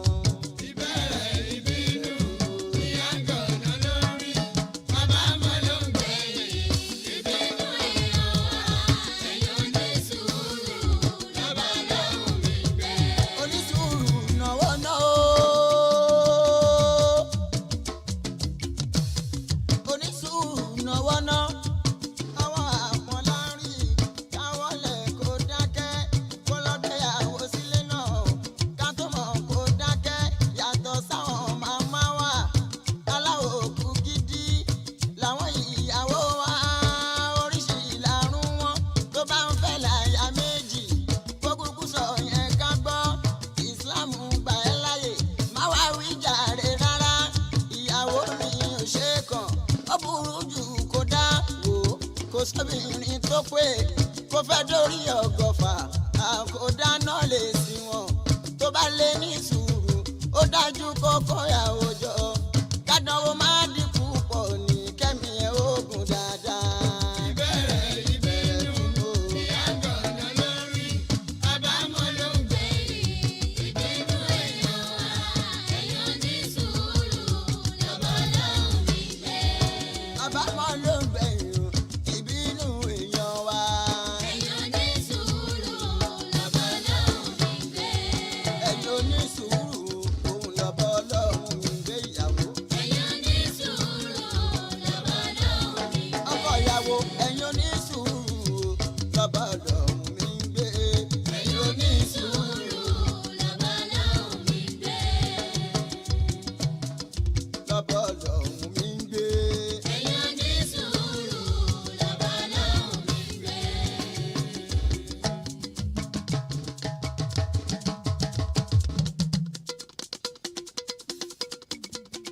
tó bá lé mi ní lọ́wọ́ ìwọ náà bí sẹ́rù ọ̀rọ̀ lọ́kọ níyàwó tí kò wá wà lára ẹ̀. Ìwálé mi ní lọ́wọ́, ìwọ náà di sẹ́rù, ọ̀rọ̀ lọ́kọ níyàwó tí kò wà lára ẹ̀. tó bá lé mi ní lọ́wọ́ ìwọ náà di sẹ́rù ọ̀rọ̀ lọ́kọ níyàwó tí kò wà lára ẹ̀. Ìwálé mi ní lọ́wọ́, ìwọ náà di sẹ́rù, ọ̀rọ̀ lọ́kọ níyàwó tí kò wà lára ẹ̀. oníjẹjẹ ń bó nípa wọn náwó sókè fún mo mọ̀ pé mi bínú òótọ́ mo mọ̀ pé kò dáa mi ò dédé má bínú mo ń rí kí n tó sọ ni ọmọ àlè paraku lórínú tí yóò níbi kò má dún tí n bá ń wí má fẹ́ sọ pé mi lọ́kọ o lọ́gbà pé wàá jágun tán bọ̀kọ̀ ìyàwó jẹ́ ewúrẹ́ o. Ìwálé mi ní lọ́wọ́, ìbánimọ̀ ìwọ lọ́wọ́ náà di sẹ́rù, ìwọ náà ó di sẹ́rù kí ìwọ ni o. tí kò wà lára ẹ̀. ọkọ ìyàwó tẹ́tí gbọ́ èmi gan ìdèdè dún ẹ̀yin lẹ̀ ń sàsọtán èwo ni ká ní má bínú káràrún bọ̀ ń lọ́wọ́ agídí ìyín pọ̀jù tí bá ti ṣe sọ̀rọ̀ ìjọ tán o àwọn àtẹnu lè jà àwọn ti wà tipẹ́tipẹ́. Ìwálé mi ní lọ́wọ́, ìwọ náà di sẹ́rù,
sẹ́ni tó lè jẹ́ àbíkọ́ délé ìwòsàn ẹ̀jú obìnrin làkọ́rí irọ́ méjì òtítọ́ kan òun fẹ́ kémi sòtítọ́ ṣé mo gọ̀ tó bẹ́ẹ̀ ni tèmi náà bá parọ́ ọmọ pé wá kí bó ṣe òbó ń purọ́ a ó máa jà ṣùgbọ́n a ó máa jà tẹ́tí a ó máa jà ìjà ìgbà gbogbo ni o.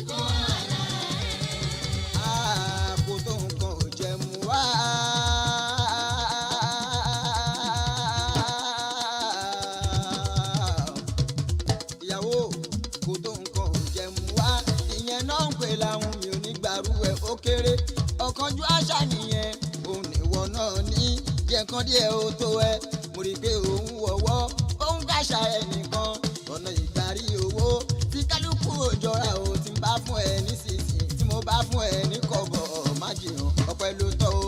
ayé mi ní lọ́wọ́ ìwọ náà di sẹ́nu ọ̀rọ̀ lọ́kọ níyàwó ti kó wà lára rẹ̀. ọ̀rọ̀ ọkùnrin ò ṣe gbá mú ọ̀rọ̀ ọkùnrin ò ṣe gbá mú.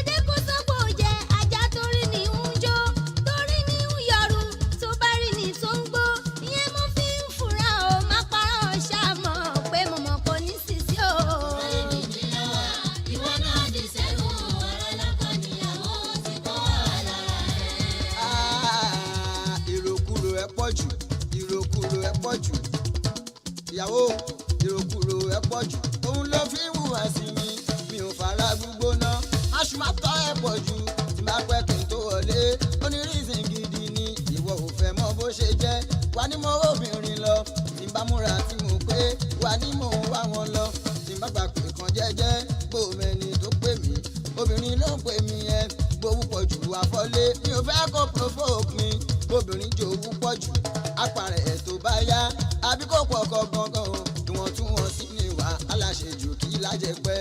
ayé mi ní lọ́wọ́ ìwọ náà di sẹ́nu ọ̀rọ̀ lọ́kọ níyàwó ti kó wà lára rẹ̀. ẹ̀yin rí nìkan májú kádúpẹ́ fún kó máa ṣeun ìfẹ́ ni mo kúkú ní mò ń ṣe wá pọ̀kọ mi ibi adé sí là ń ṣọ́ ọmọdé olólùfẹ́ mi kì í ṣe pé mo fọ́ lójú mi ò gé lẹ́sẹ̀ gé lápá kí tó máa sọ pàfi wọ ṣùgbọ́n ìfẹ́ tó ní sí mi ni mi ò fẹ́ kọ́ bá mi kò sóbìnrin tó lè rí ọ kò sóbìnrin tó lè rí ọ tí ò ní bojú wẹ̀yìn ìyẹn láyà mi dán fún o. ayé mi ní lọ́wọ́ ìwọ náà di sẹ́nu ọ̀rọ̀ lọ́kọ níyàwó ti kó wà lára ẹ̀. ó ya ìyàwó ṣé kí n sọ o ṣé kí n sọ.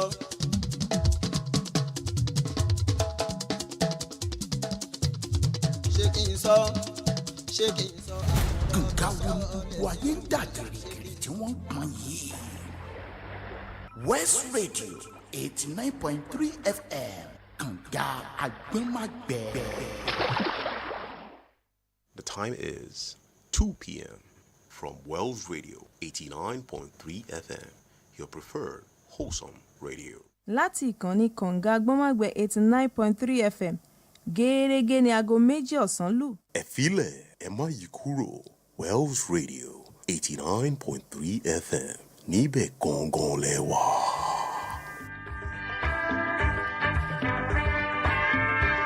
Our Home is a new program designed to analyze and suggest solutions to diverse marital and family issues in a way you've never seen before. Join Yomi Davis Olashupo Elasto and Janet Adenikeowa Ashake on Our Home as it dissects and provides solutions to difficult and common problems in marriage, such as family ties, extended family, courtship, raising children, and much more. ètò ìgbéyàwó láyé tọ́bọ̀lúwa mi fi lélẹ̀ pẹ̀lú àṣẹ mi. Ètò ìgbéyàwó láyé tọ́bọ̀lúwa mi fi lélẹ̀ pẹ̀lú àṣẹ mi. Good evening, everyone. You are welcome to another edition of this program, Our Home, where we dissect and analyze every issue that has to do with family. I am so yours, Owa Jeanette Adenike Ashake. I believe you have been getting one thing or the other since we started the program, and we have been receiving responses from people. I have my able analyst who is experienced in all ramifications, who God has blessed with a good home too. With me here, that is Yomi Davis Elasto. Welcome, sir. Thanks so much. It's good to be with you again, Ashake, on this program. And our listeners, I want to appreciate you for being there again this week to enjoy the program. We promise you it will be as interesting as ever.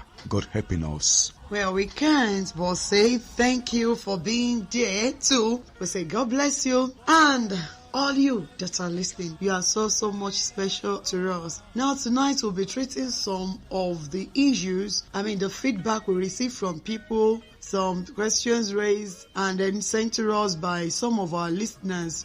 We are doing this not for anything but because we know that we are all going to gain more from it. We're not going to mention names, nor profession or anything, because that is not where we are going. Where we are really going is about that question that was asked. Remember, we say it every time that if you have any question, any comment, or anything bothering your heart, or you want to even share your story with us, feel free to send a message to us either through voice notes or anything after the program. Tonight we're going to treat questions. What God has joined together, let no man put asunder.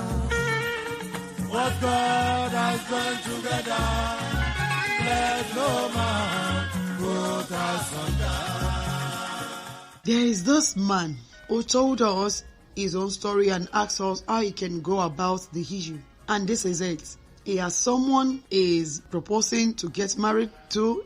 He has been to the parents' house. They have seen him. They knew him very, very well. But one thing that he discovered, like a problem ahead, is this. The girl is too committed to the parents. That is how he saw it. That she's too engulfed with their business, with the parents' business, to the extent of she manages the accounts of the parents. Everything about their life is just like in the hand of this lady. They send her everywhere to manage the business, to take care of the home and everything. He couldn't just see the way that he can cope with her after marriage if such thing continues. So he asked us what he could do in such situation. He just discovered that there is danger ahead, that there is no how he will be able to cope with such thing if he continues with that relationship. So, sir, what can you do in such situation? It's an issue that is delicate. Delicate in the sense that the guy needs wisdom of God. You said in your introduction that they are not yet married. Yes, sir. But the lady is so much involved in the affairs of the parents. Whenever they call on her, she responds. So much so that the man feels that if she continues like that, when they eventually get married, she might find it difficult to disengage herself from the parents. The issue here is they are not yet married. But to me, what is happening is normal. You know why I say so? Courtship has a reason, a purpose. There's a reason why a man and a woman planning to marry should necessarily go through a period of courtship. And what are they supposed to do during that period? To understudy themselves, to see issues like this. Exactly. And if possible, nip it in the bud at the early stage. The man sees a problem ahead and he feels it's better he nips it in the bud. Ordinarily, you can say, the essence of courtship will be defeated if the man does not look at some factors missing and deal with them before they get married. So what he is seeing to him may affect their relationship in future, may affect their home in future, and he feels he needs to deal with it properly at this time. So I don't see it as something wrong for him to express or to entertain this fear. And I also don't want to see him as being possessive. We didn't have the opportunity to ask many questions from him, but he just called us and told us the issue is going through. Maybe if you had the opportunity to ask him questions or to bring the two of them together, we might be able to ask some questions and get some facts from both of them. But I think the guy is so much in love with the girl. And he didn't say that lady is not in love, but he thinks the closeness, especially the closeness to her mother, is too much. And he said he has complained. Ó gbọ́dọ̀ ní òdiwọ̀n bí ọmọbìnrin bá fẹ́ lọ sílé ọkọ náà, àwọn kankan wà tí wàá máa plan láti get used to. If you have been so close to your mother and you think that you just have to continue to be so close to your mother, then it means you are not looking ahead to a very good home.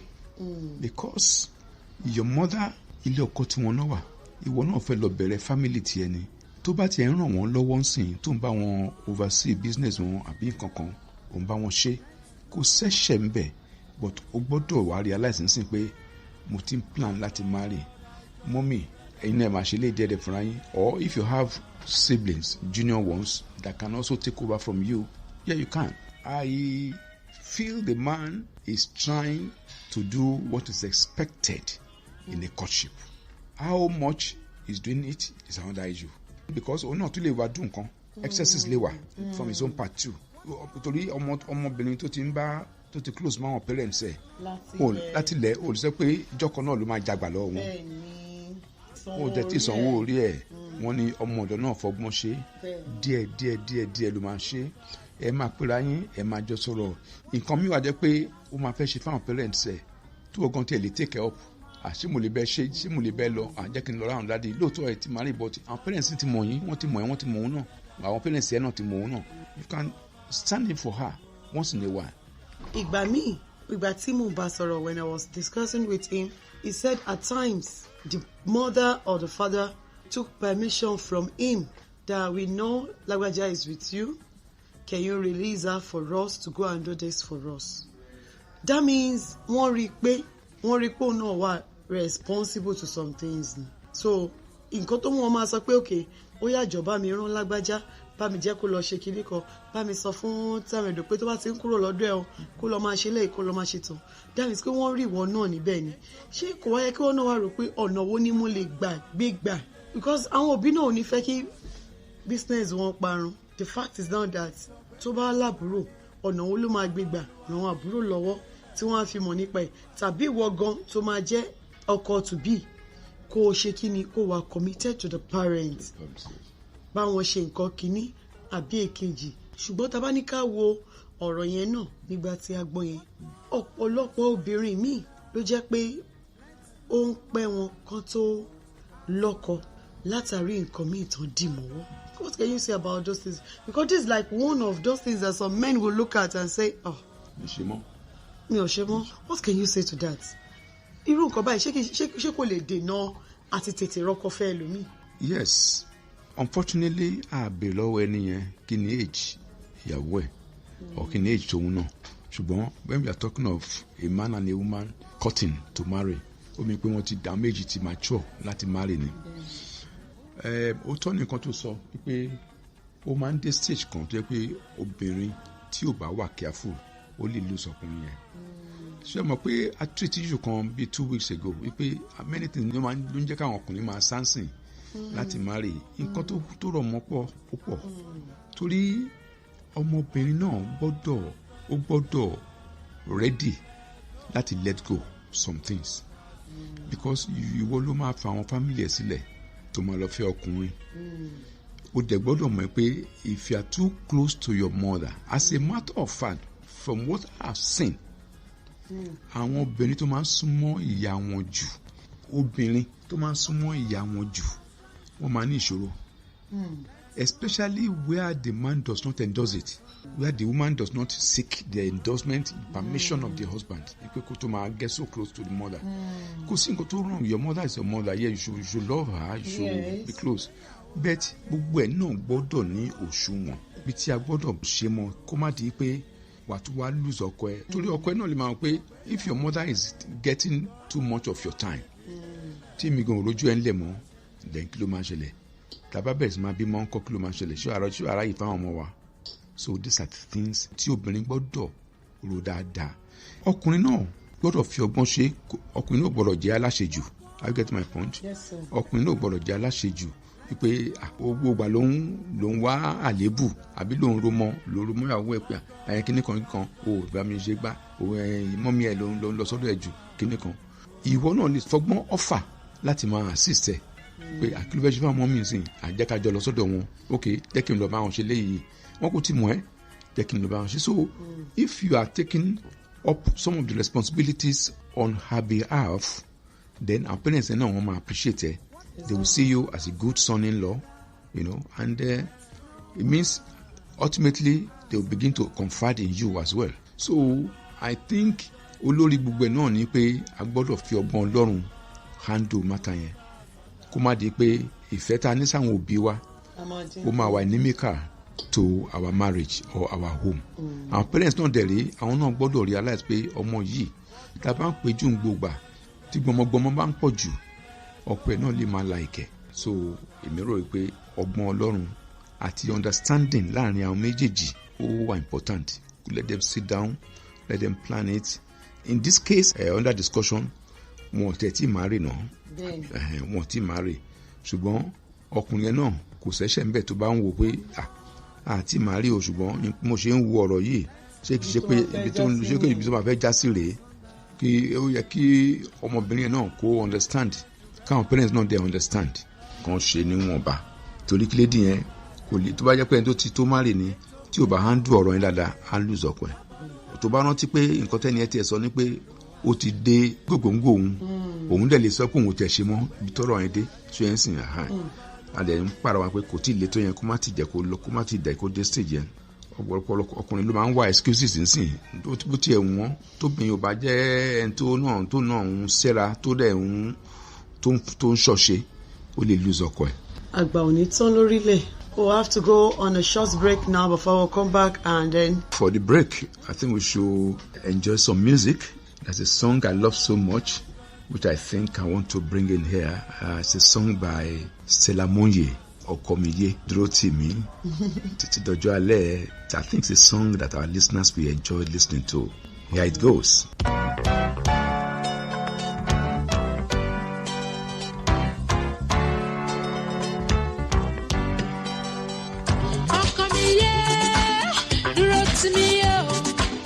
Dúró tì mí o, dọjọ́ alẹ́. Ọkọ mi yé, dúró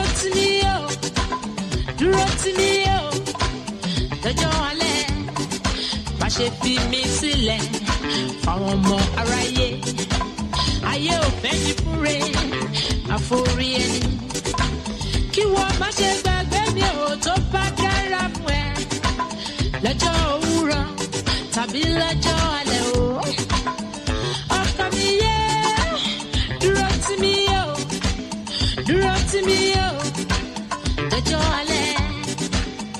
Ọkọ mi yé, dúró tì mí o, dọjọ́ alẹ́. Fi gbogbo ọkàn rẹ tẹ̀mí, sọ fáwọn aráyé.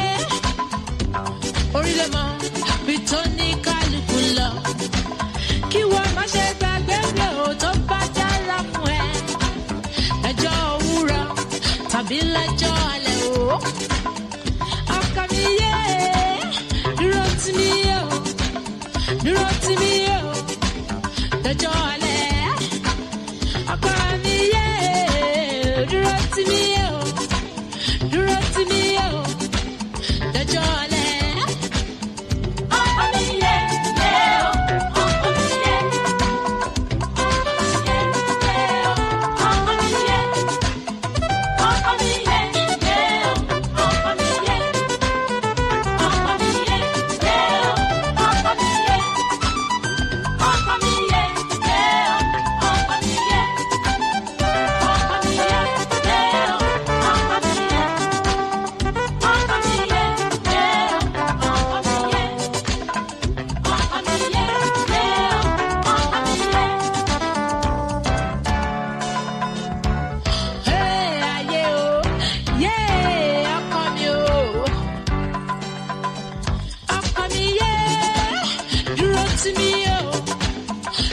tì mí o lọ́jọ́ alẹ́. Ọkọ mi yé dúró tì mí o dúró tì mí o lọ́jọ́ alẹ́. Fi gbogbo ọkàn rẹ fẹ́ mi sọ fáwọn aráyé. Àlórí ló mọ bí tó ní kálukú lọ. Kí wọ́n má ṣe gbàgbé mi ò tó bá dára fún ẹ. Lọ́jọ́ òwúrọ̀ tàbí lọ́jọ́ alẹ́ o. Ọkọ mi yé dúró tì mí yé dúró tì mí yé lọ́jọ́ alẹ́. Ọkọ mi yé dúró tì mí yé dúró tì mí yé lọ́jọ́ alẹ́. Ọkọ mi yé ọkọ mi yé.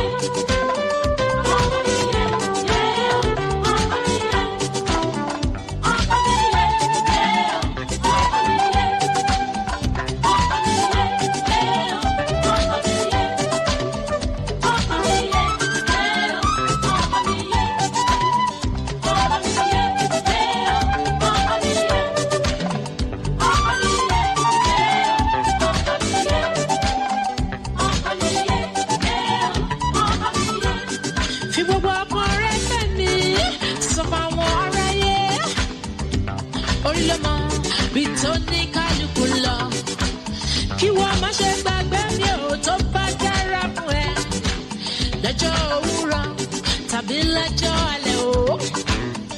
Ọkọ mi yé dúró tì mí yé dúró tì mí yé lọ́jọ́ alẹ́. Ọkọ mi yé dúró tì mí yé dúró tì mí yé lọ́jọ́ alẹ́.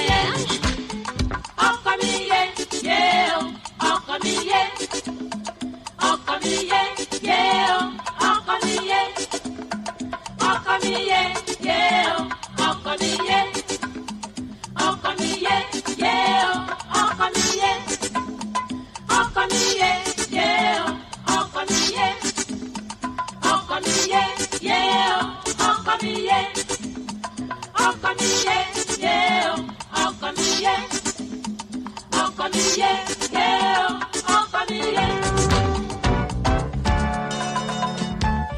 Hey ayé o, yeah ọkọ mi o. Hey ayé o, yeah ayé o, yeah ayé o, yeah ọkọ mi o. I hear you. So you're welcome back again. It's still on the program. I still have with me on the program Elasto. I am yours, Ashake. And you know, we are going on the second issue on this program for tonight. We might not be able to answer so many questions right away now, but if you have a question, or maybe you have an experience you want to share with us, or you have an issue that you want us to thrash out as God will be helping us, do yourself a favor and then bless everyone with that too by sending a voice note or SMS or on WhatsApp to the number I will call after the program. Thank you. Now, Elasto, there is this another person that sent his own question to Oliver, say he needed an advice on what to do. I will not mention his profession, but sincerely is someone that has a profession, he has work. They are mature in age, they are mature to get married. But the fear of the man is this: normally they should have got married. But now looking at what is on ground, no stable income because of the economy of the nation. He's now asking, should he go ahead with the marriage or still hold on? Or he's even confused whether to even opt out of the relationship, but sincerely he's not having any trouble, any problem in his relationship. His own problem is just looking at his present situation. No money to take care of himself, not talking about taking care of the family. So he's scared. He's asking about what can he do. Kini nkan tó lè ṣe? Oshe Ashake, I think where it is very thoughtful of the man to think of how to go about the problem, because you cannot marry if you don't have a good job. You can't marry if you don't have a job. Ṣùgbọ́n in this case, àwọn tí ẹni iṣẹ́ tó ń ṣe, Yes, tọmọdé bá tún lọ́kọ máa ń lọ́kọ. I will advise that the two of them should sit down together and take a stock of their lives. So far, they've been in relationship. They believe that they are meant for each other, and the man did not complain that the wife is doing anything unholy, except that income wọn kò tó bọ́ wọn, ó dẹ̀ ń pè ìṣẹ́jú òun ò ní kúkú call her off. It will be foolhardy for anybody to think that he has to have it all before he goes into marriage. It will be foolhardy for a man to think that he has to have it all. Yes, it's good to have a good job, but if you are waiting till you have it all, you may never marry. That time may never come. That time may never come. Because the man wants is attainable. Yes. So if what is coming in now is manageable, the two of you can come together and now plan. He didn't tell us whether the two of them belong to the same profession. He didn't tell us. No. They don't have the same profession. But the guy is in a profession that is having some difficulty now, which is general anyway. And the wife also is, what is coming in is not much. So what they need to do is sit down together and plan. What can we do? Aside from what we are doing now, that we have probably, that we can regard as our vocation or our profession, what do we do? Can we go into other things? Can we start other businesses? What else can we do? If the one that I'm doing now is not enough to feed us, what else can we do? And they say two heads are better than one. It is only when the two of them come together, because since they realize that the two of them are ultimately going to get married, they can start planning, they can start engaging each other in discussions that will help them. It is not as bad. It's not bad yet. I'll get to my point. It is not bad yet. They can still come together, they can sit down together, they can plan, they can look at what other things either of them can do to make ends meet. And once they come together and discuss, they can come up with something that in there's so many things that you only engage in now. Listen, to my mom can wale to about tiju. She be survival lo matter sin. Abi survival lo matter. So they can look at many things around them that they can engage in, they can try their hands on, and see whether it can be fruitful. But if the man thinks that torí pé bọ́rọ̀ ṣe rí sìn òun ò ní lè marry, pé bọ́rọ̀ ṣe ń lọ òun ò ní lè marry, he may never be able to marry. He may never marry. So he needs to be careful. And àmọ́ age ṣùgbọ́n mọ̀ pé age yẹn he must have been mature in age to be able to decide or to want to marry anyway. So they can start planning. Another thing is this: when they are going to do their marriage, they should realize their limitations. And what are the limitations? Kò sówó ńsìn, kò sí much, ṣùgbọ́n a fẹ́ marry. So irú wọn kọ́ ló máa plan pé a fẹ́ ṣe reception ńlá, a fẹ́ ṣe wedding ńlá, a fẹ́ ṣe reception ní big hall, a fẹ́ ṣe oúnjẹ, a fẹ́ bọ́ 500 people, a fẹ́ ṣe gbá, a fẹ́ ṣàwo. They have to do things moderately. You have to plan for a moderate wedding. If possible, go to registry, invite few friends, and do what you want to do. Go to church for a blessing without any fanfare, go on with your marriage. Because kò sí owó. And you cannot go to people and be borrowing money. You can't go out and be borrowing money from people. I need the owó, it's not good. That is starting on the wrong note. That is starting the marriage on the wrong footing. It's better you plan with what you have and then just do it in a very, very, very simple way and put the rest in the hands of God. They must bring God into it anyway. God should still be the ultimate. They need to plan with God. They need to ask God for guidance. They need to ask God for wisdom. They need to ask God for direction.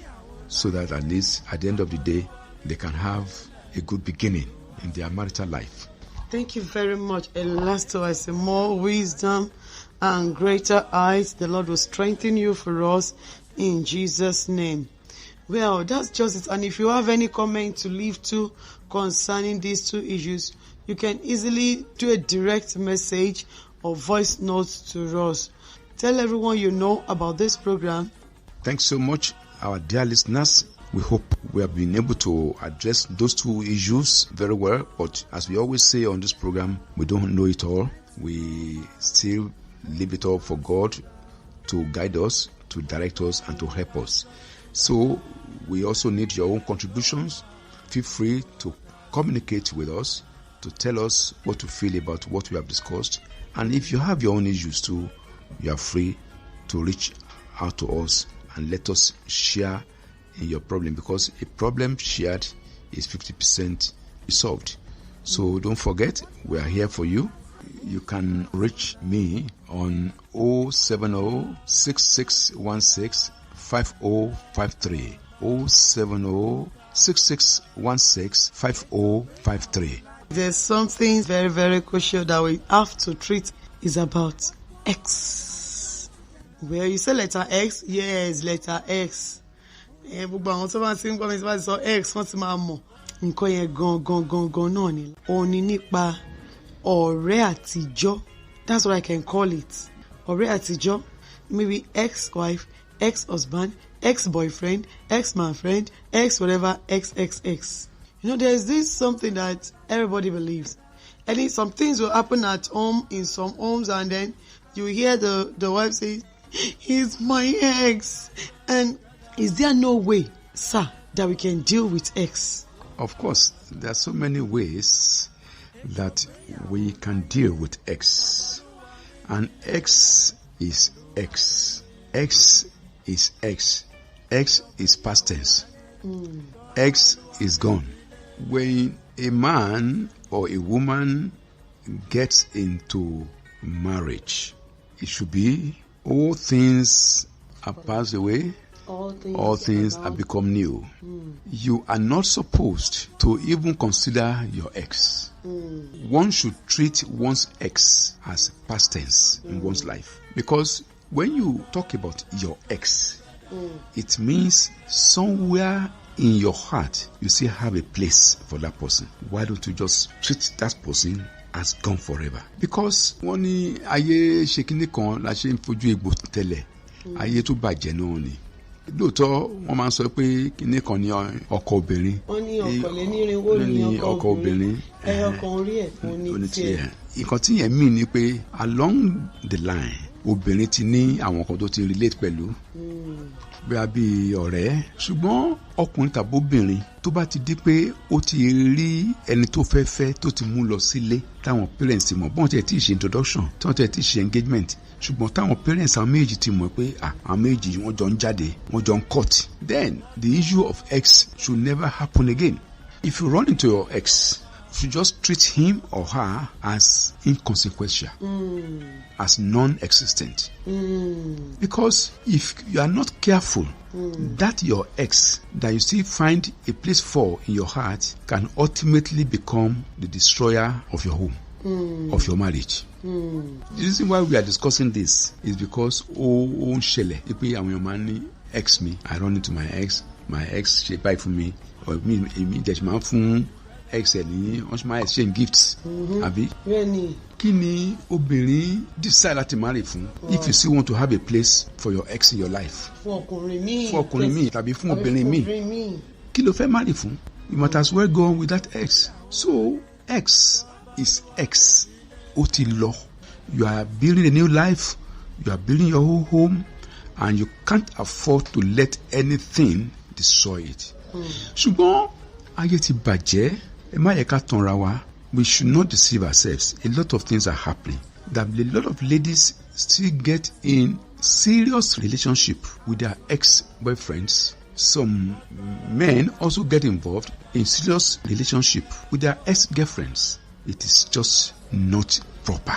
It is not proper. If you run into your ex anywhere, it should be casual.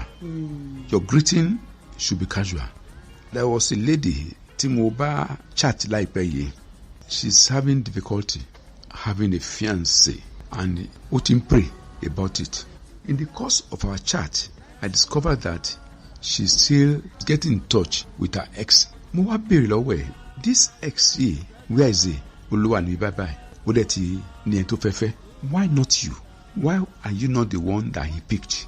And now you are still involved in close relationship. You still talk, you still send messages to yourselves. It's not that you visit him. According to you, it's not that you visit him, but you chat often on phone. And she even said this guy is her confidant. Where fún òun kò tí lọ́kọ, kò tí ṣe ìgbéyàwó, kò dẹ̀ tí ní fiancé, ó ṣì ń wá, ṣùgbọ́n ó ti miss ọkùnrin yẹn. Ó nítorí pé ìgbà tó ọkùnrin yẹn bá òun sọ, òun ṣe bí ẹkún already, yẹn dẹ̀ ti rí obìnrin míì. Ó róbìnrin míì nísìn, òun fi lọ́rùn sílẹ̀. Ìwà àti ẹ̀ṣin jọ ń sọ̀rọ̀, ó dẹ̀ ti ní ẹni tó fẹ́ fẹ́. Why are you now just realizing that you still love him when he already has his own fiancé? Yes. And you have told him before that you are not ready, and the guy moved on. Yeah. But listen, you are still involved. You are close to him. He's even your confidant. That's dangerous. That's dangerous. Very, very Will dangerous. the lady be happy to know you? She wants. She won't be happy because it means you are intruding in their relationship. Exactly. Then you two should You let go. You should have let go. If you made a mistake by not accepting his proposal when he proposed to you, it's your own problem. So I advised her, you can't go on with this. It's better you let go, because the danger is that the man is still having soft spot for you. One knowledge in a soft spot for him, Which is very dangerous for both of them. For Funwati and Tofefe. Even that thing can blindfold her from seeing the right man. Because everyone that will come across to her, she might be having the mind that you are not like Dotun. You are not like Deji. This one is not caring like Deji. And there is no perfect man on earth.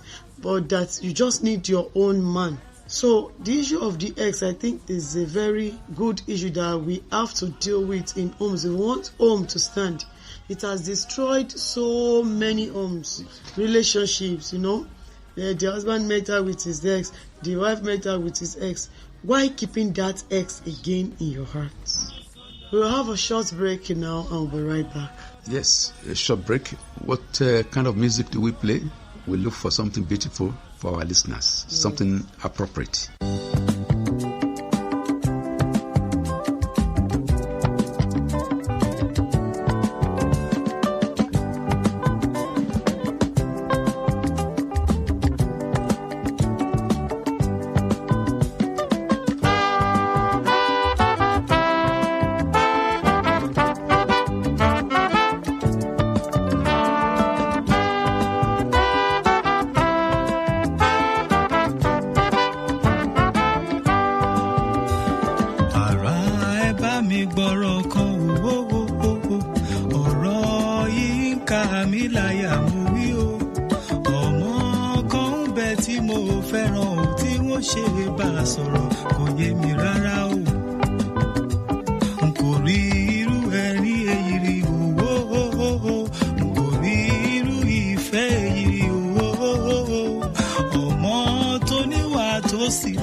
tó sì lẹ́wà o mo fẹ́ mọ̀ lé rẹ o kí n máa bá ẹ lọ. Jọ̀wọ́ mo fẹ́ mọ̀ àwọn òbí rẹ o bèbí mi yé. Jọ̀wọ́ mo fẹ́ mọ̀ àwọn ọ̀rẹ́ rẹ o. Ọmọ oníwà tútù yìí o mo fẹ́ mọ̀ lé rẹ o kí n máa bá ẹ lọ. Bèbí jẹ́ máa bá ẹ lọ. Òní kí n máa bá ẹ lọ. Olólùfẹ́ jẹ́ máa bá ẹ lọ. Oh, what I'm feeling, burning me all up. I can't help myself. Baby, I wanna love you. I wanna be with you, both night and day.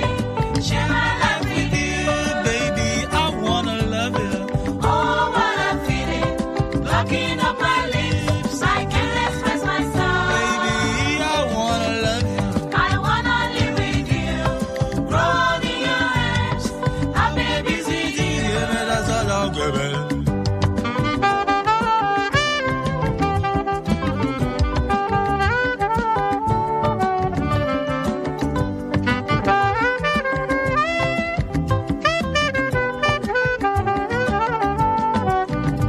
Ó máa bá ẹ lọ ní o, àó àjẹ́ máa bá ẹ lọ o. Ó máa bá ẹ lọ ní o, bébí o jẹ́ máa bá ẹ lọ o. Ó máa bá ẹ lọ ní o, àó àjẹ́ máa bá ẹ lọ o. Ó máa bá ẹ lọ ní o. Baby, I wanna love you. Ó máa bá ẹ lọ ní o. Ó máa bá ẹ lọ. Ó máa bá ẹ lọ ní o. Baby, I wanna love you. Ó máa bá ẹ lọ ní o. Ó máa bá ẹ lọ. Oh yes. Ó máa bá ẹ lọ. Give me the arms, give me the arms.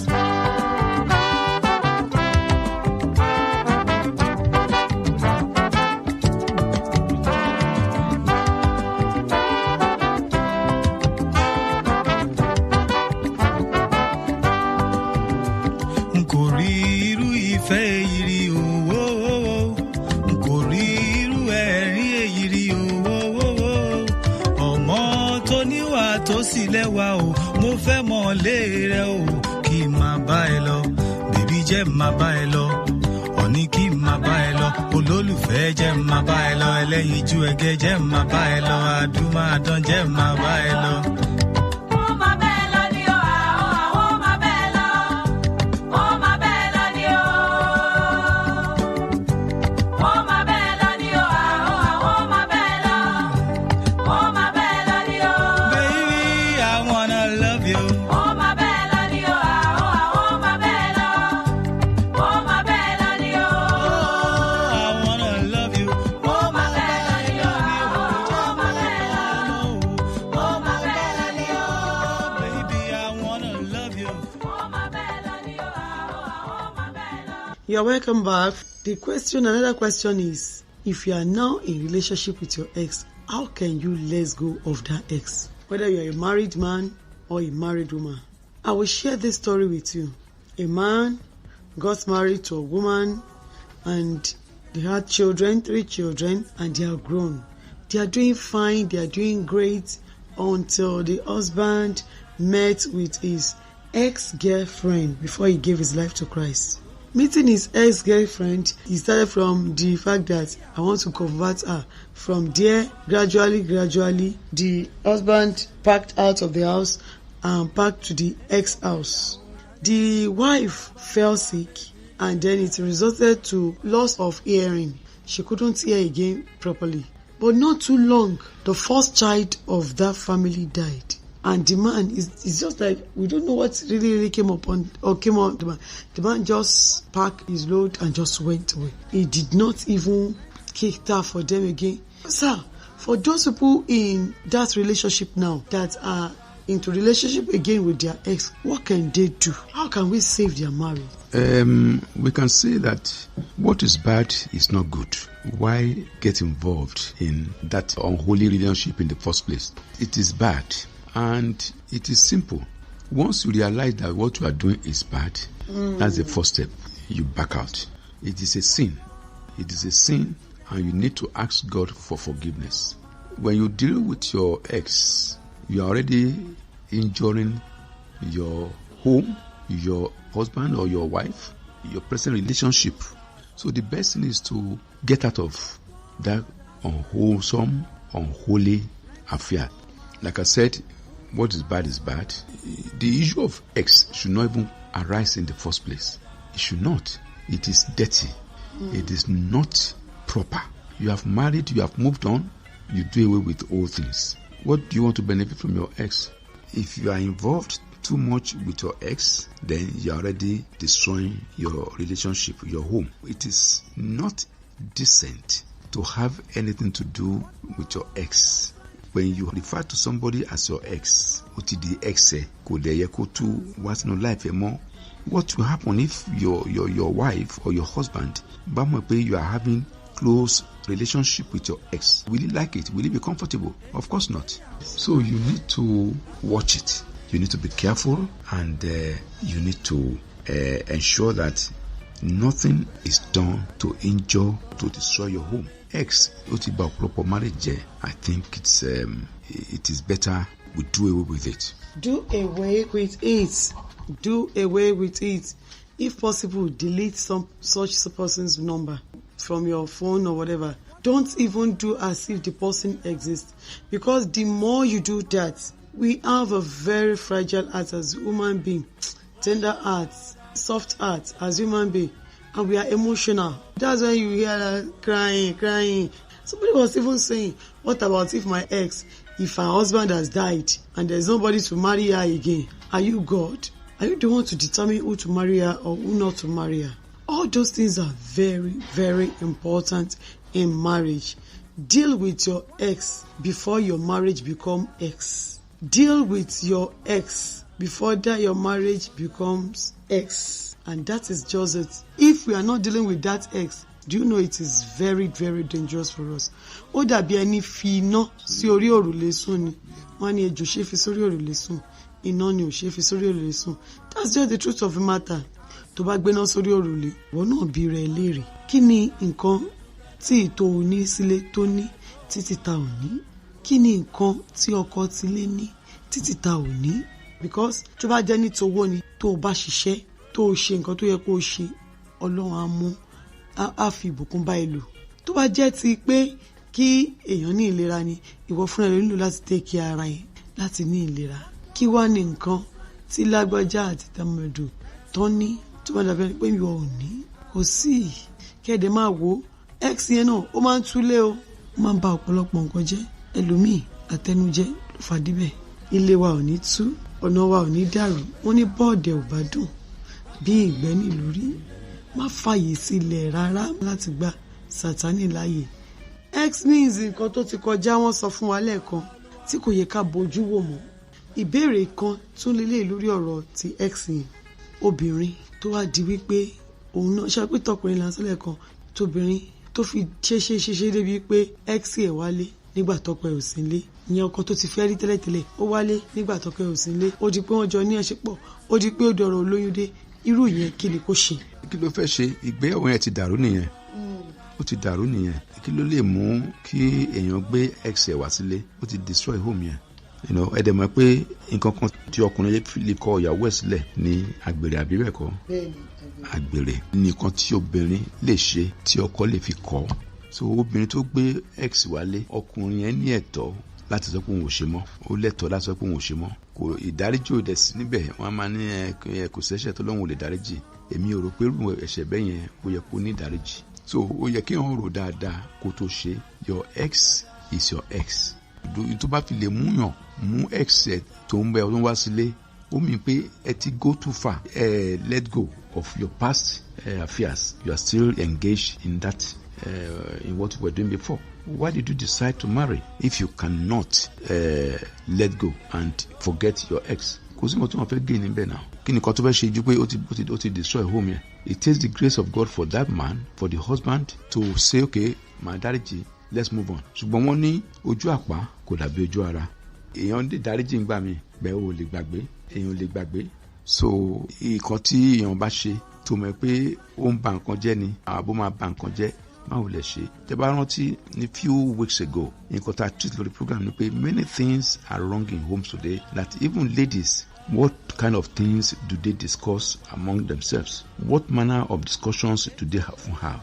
Ladies, these are the things they discuss. They discuss about their former boyfriends. is somebody who is already on the way to the altar. Tó ṣì ń bá wọn ọ̀rẹ́ discuss ex ẹ̀ lágbájá tiẹ̀ ló ń sí ẹ̀ lágbájá tiẹ̀ ní kí n fún ẹ ní kankan lágbájá tiẹ̀ ní ó lóun fẹ́ rí ẹ àwọn ọ̀rẹ́ náà ló máa lò kó tó di pé ó ṣe marriage wọ́n sì máa tìjọ́ ní kankan pọ̀ àwọn ọ̀rẹ́ yìí náà ló dẹ̀ máa lò ṣó ti yé so nǹkan tó ń ṣẹlẹ̀ ni so obìnrin tó bá fẹ́ marry ó gbọ́dọ̀ ṣẹ́ra ẹ̀ gan kó dẹ̀ do away with àwọn ọ̀rẹ́ tí ò ní tún láìfẹ́ ṣe ọ̀pọ̀lọpọ̀ obìnrin ògbéyàwó yẹn nìkan ló wà lójú wọn the fanfare the afẹ́fẹ́ yẹ̀yẹ̀ the ijó ọjọ́ yẹn èrò tó máa wá síbẹ̀ kíní kan èmi náà marry èmi náà fẹ́ ṣe kíní kan ìyẹn ló ń wà lọ́kàn wọn a lot of things ni wọ́n máa ń ṣe tí kò yẹ kán máa ṣe àwọn ọ̀rẹ́ tó ń kó kiri tó ní value tó máa add sí life wọn náà ṣì máa bá rìn. The issue of ex is something that needs to be dealt with squarely. It's not decent for ọmọ tó ń bíire kó tó máa ní affairs pẹ̀lú ex ẹ̀. Well, thank you very much, Elasto. I say Agba oni ton lórílẹ̀. You know, as we said, that thing has destroyed so many homes. So please make sure you deal with your ex before it deals with your home. Do away with that ex before your home become ex. It's very, very important. Hold on to that. What God has joined together, let no man put us under. What God has joined together, let no man put us under.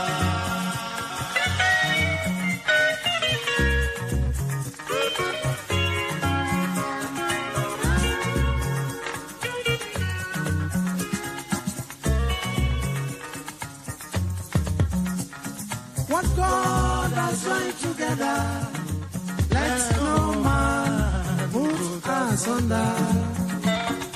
So, if you have anything to say after the program, you have a comment, you have something to tell us, just please feel free to send a message to us on WhatsApp or maybe a voice note or put a call through. We will surely answer you. Why? Because that experience you want to share, that question you want to ask is going to benefit you, benefit us, and benefit every listener of this program. You can reach me on 070-6616-5053. I call it again, 070-6616-5053. Well, God bless you. Till next time, next week, that we'll meet on this program, Our Home. I am still yours, Ashake. And I am Elasto, signing out. God bless you. Amen.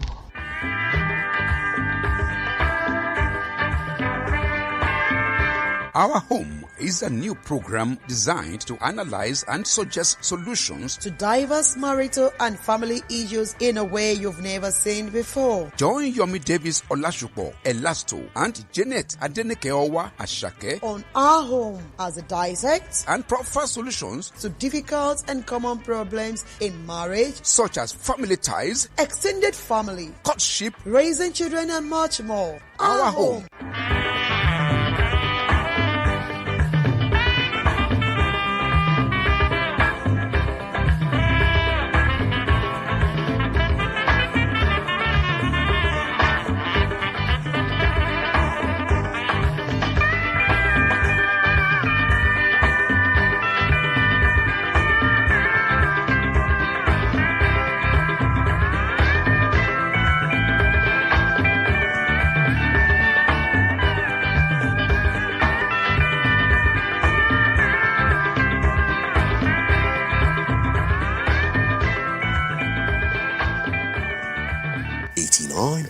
FM, your preferred wholesome radio.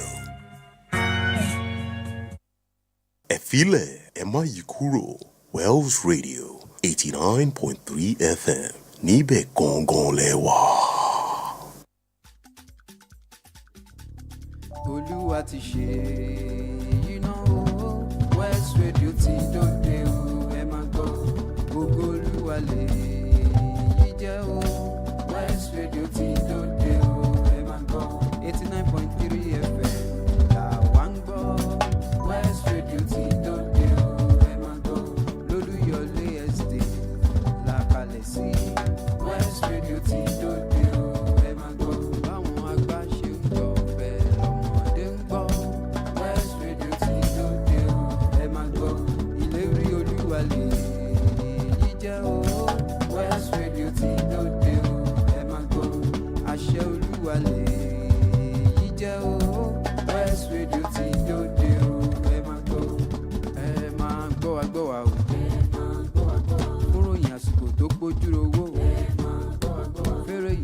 yá lóríṣiríṣi ká polówó ọjà ò ká jẹ́ owó ọgbà Hosanna ló ní ẹ máa gbọ́ wa o ẹ máa gbọ́ wa.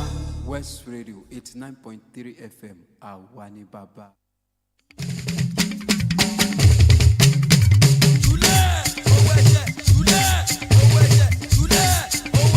89.3 FM, your preferred wholesome radio.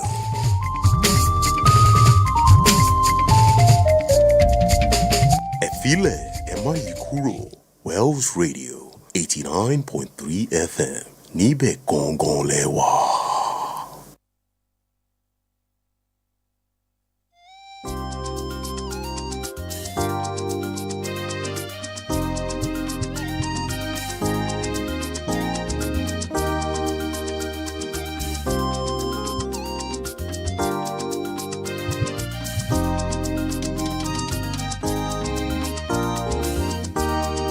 Dúró tì mí o, olólùfẹ́, ìfẹ́ tí kò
alábàárìn la fi mí ṣe fún ọ látọ̀run wá.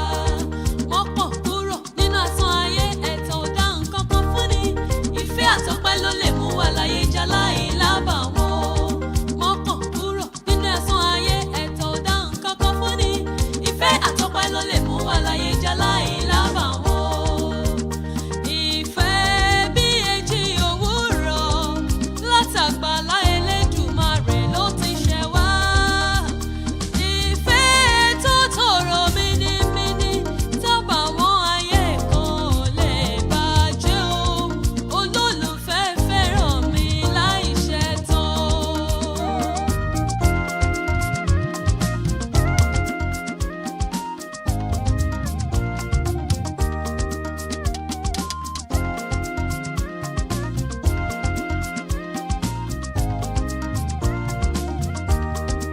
Dúró tì mí o, olólùfẹ́, ìfẹ́ tí kò lábùkù ni kò bá mi lò. Dúró tì mí o, olólùfẹ́, ìfẹ́ tí kò lábàwọ́n ni kò bá mi lò. Dúró tì mí o, olólùfẹ́, ìfẹ́ tí kò lẹ́tàn rárá ni kò bá mi lò. Dúró tì mí o.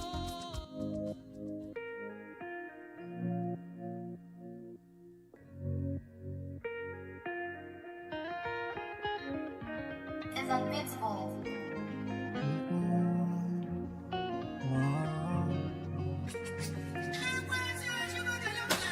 You know the vibes when you tune into Wells Radio. Your preferred Awesome Radio. 89.3, they carry me go. I just follow, they carry me go. You know the vibes when you tune into Wells Radio. Your preferred Awesome Radio. 89.3, they carry me go. I just follow, they carry me go. Fill your ears with awesome news. Make it do my recover you. Dance to the rhythms and all of the blues. Things that you see on 89.3, yeah. I'm a living proof with testimony. So many blessings coming easily. Things that you get on 89.3. Tune into 89.3. You know the vibes when you tune into Wells Radio. Your preferred Awesome Radio. 89.3, they carry me go. I just follow, they carry me go. You know the vibes when you tune into Wells Radio. Your preferred Awesome Radio. 89.3, they carry me go. I just follow, they carry me go.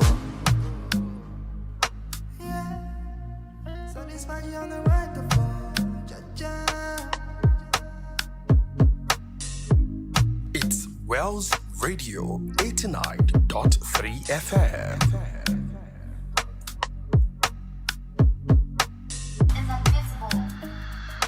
Magic. The time is 3 p.m. from Wells Radio 89.3 FM, your preferred wholesome radio. gẹ́rẹ́gẹ́ láago mẹ́ta ọ̀sán lù láti ìkànnì kànga agbọ́nmágbẹ̀ 89.3 FM. 89.3 FM, your preferred wholesome radio.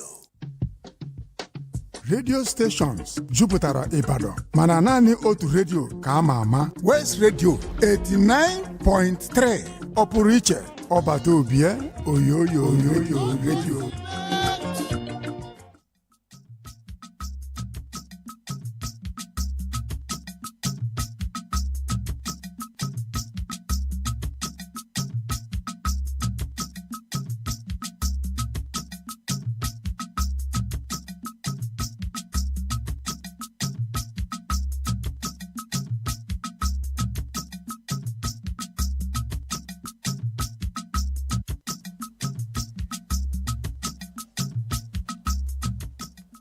Ndị Igbo daalụnụ ehihie ọma. Nke a bụ akụkọ ụwa nke ụbọchị Fraịde ụbọchị 28 n'ime ọnwa Maachị nke afọ 2025. Akụkọ ụwa nke ụbọchị tata na-erute unu ntị ugbu a site na redio nke mbụ maka ezinụlọ n'ime Oyo steeti, Wells Radio 89.3 FM. Anyị nọ n'ime Oluyole Estate, Alafia Avenue, Ibadan, Oyo steeti. Aha m bụ Chukwuemeka Munachiso. Nke a bụ isiokwu dị n'ime akụkọ ụwa nke anyị ji bịa n'ụbọchị tata. Gọọmenti etiti were iwe nke ukwuu ka onye mba China si were egbe gbaa onye ọrụ imigreshọn.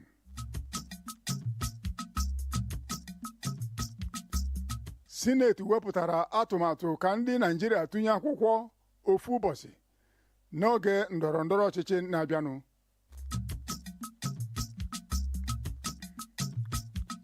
Sineti kwuru na ha ga-elebanye anya etu data si agara ọnụ n'ime obodo Naịjirịa.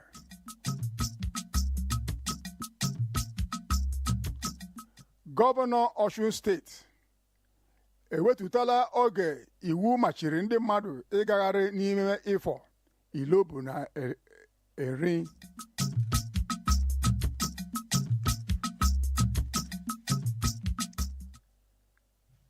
Gezie ntị ugbu a ka ịnụ akụkọ ụwa anyị ji bịa tata n'uju ya.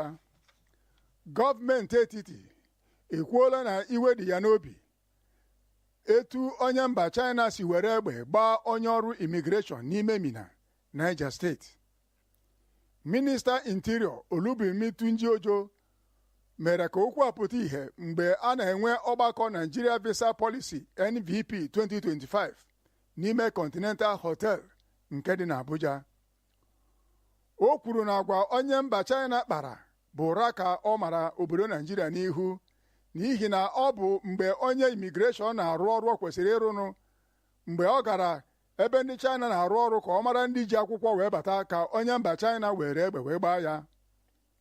Minista kwuru na onye imigreshọn gara ebe ndị China na-arụ ọrụ iji mara ndị nwere akwụkwọ nyere ha ike iji na-arụ ọrụ n'ime Naịjirịa mgbe onye nwe ụlọ ọrụ ebe a bụ onye mba China gwara onye na-echekwa ebe ahụ ka ọ gbaa ya egbe. O kwuru na gọọmenti etiti ga-ewelu okwu a elu ebe mba China nọ maka na Naịjirịa agaghị anọ na be ha nọpịa mkpụrụ amụ. Atụmatụ iji megharị ka a ga-esi tụnye akwụkwọ n'oge ndọrọndọrọ ọchịchị nke bụ Electoral Act 2022 agafeela ugboro abụọ agụrụ ya. Onye nwetara atụmatụ a, Sinetọ Saliu Mustapha APC Kwara Central, kwuru na atụmatụ a ga-ewedata ego mba Naịjirịa na-emefu ma a na-eme ndọrọndọrọ ọchịchị tinye nakwara na ndị mmadụ nwere ike ịpụta n'uju ya. Atụmatụ a kwuru ka ewetụta oge ndị na-azọ ọchịchị ga-agagharị ime ka ndị mmadụ tụnyere ha akwụkwọ. Ọtụtụ ndị sinetọ kwadoro atụmatụ a mana ọtụtụ jụrụ ajụjụ sị ma ndị Independent Electoral Commission INEC a ga-emekwa ka ha si eme maka na ihe anụnwa nwere ike ịgbagwoju ndị INEC anya. Sinetọ Adams Oshiomhole kwuru sị na a ga-akwado INEC ọfụma maka ịtụnye akwụkwọ otu ụbọchị maka ọkwa dị iche iche. Otu ụbọchị ahụ adịghị mfe ma dọọ aka na ntị na atụmatụ a ga-ebute ọgbaghara nye ndị chọrọ ntụnye akwụkwọ maka na ụfọdụ ama mmazi nke a na-atụnye awa na-atụkwalite akwụkwọ ka o si sọ ha. Sineti agwala ndị Senate Committee na Communications ka ha lebanye anya n'ihe gbasara etu data si agara ọnụ ugbu a ma nye ndụmọdụ ihe a ga-eme. Onye na-anọchi anya Cross River South Senatorial District, Sinetọ Asquo Ekpenyong, kwuru na ego karịrị 200 etinyere n'elu ndị mmadụ ji azụta data emeela ka ndị ụmụaka Naịjirịa na-eji ịntanetị azụ ahịa abụrụla ndị ụwa na-atụ n'ọnụ. Ndị na-ede akwụkwọ gwara gọọmenti etiti ka ọ gbaa mbọ hụ na ebudatara ego etinyere n'elu data ka ụmụ Naịjirịa wee ṅụọ mmiri tọgbọ iko. Gọvanọ Ọshun steeti Ademola Adeleke ewetụtala oge iwu machiri ndị mmadụ ịdị na-agagharị n'ime Ifọ, Ilobu na Eri n'ihi ihe emebiri maka ọgbaghara dị n'etiti ndị obodo a. Dịka ọnụ na-ekwuru gọvanọ si kwuo, Olawale Rashid, iwu ga-ebido n'ime elekere 2 nke abalị wee ruo elekere 7 nke ụtụtụ, nke ga-ebido tata bụ Fraịde ụbọchị 28 nke ọnwa Maachị afọ 2025 wee ruo mgbe a ga-ama ọkwa ọzọ maka ihe gbasara okwu a. iwu machiri ndị mmadụ ịgagharị ka o si sọ ha bidoro maka okwu na ụka dapụtara n'etiti ndị Ifọ na Ilobu maka oke ala nke gbasara wee ruo Eri Ọshụ. Gọvanọ Adeleke kwuru na ya nyere iwu a ka ewetụta oge iwu ndị mmadụ ga-eji na-agagharị n'ihi na ndị mmadụ na-atakụta ya aja. Ọ dọrọ ndị mmadụ aka na ntị ka ha bikodo dodo kwụsị igbu mmadụ n'ihi na onye aka kpara na ọ ga-atakụta ya aja nke ukwuu. Igbo bụ Igbo, ebe a ka akụkọ ụwa bịara n'isi njedebe tata, ma gezie ntị ugbu a ka ịnụ okwu dị ndụ na-eku ume n'ime akụkọ ụwa anyị ji bịa n'ụbọchị tata. Anyị gwara unu na gọọmenti etiti ekwuola na iwe dị ya n'obi etu nwa amadi mba China si were egbe gbaa onye imigreshọn na Mina, Niger steeti, n'ihi na ọ gara ịjụ ya ma o nwere ikike iji rụọ ọrụ n'ime obodo Naijiria. Sineti wepụtara atụmatụ ka ndị Naijiria ga-esi tụnye akwụkwọ otu ụbọchị n'oge ndọrọ ndọrọ ọchịchị na-abịanụ. Gọvanọ Ọshun steeti ewetụtala oge iwu machiri ndị mmadụ ịdị na-agagharị n'ime Ifọ, Ilobu na Eleri. Onye rere akụkọ ụwa nke ụbọchị tata bụ Adụọla Ọlabode. Aha m bụ Chukwuemeka Munachiso. Igbo bụ Igbo, echetara nchi arụ ọta, udo dịrị unu dum ebe ọ dị ukwuu.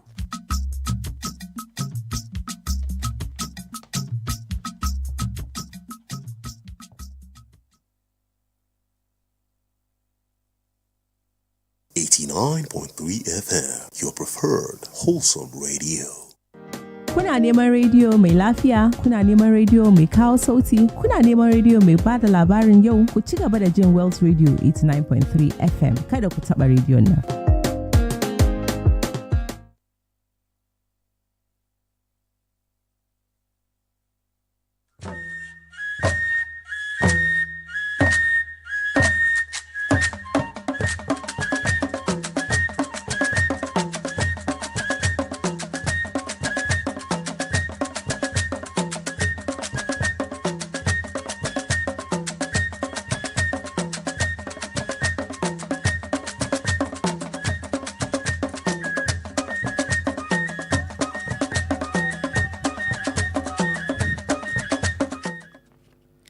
Salamu alaikum masu sauraro, barka da kasancewa a labarinmu na yau a rana na 28 na watan uku daga Wells Radio 89.3 FM.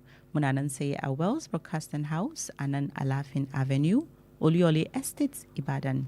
Ni ce da suna Alice Barnabas.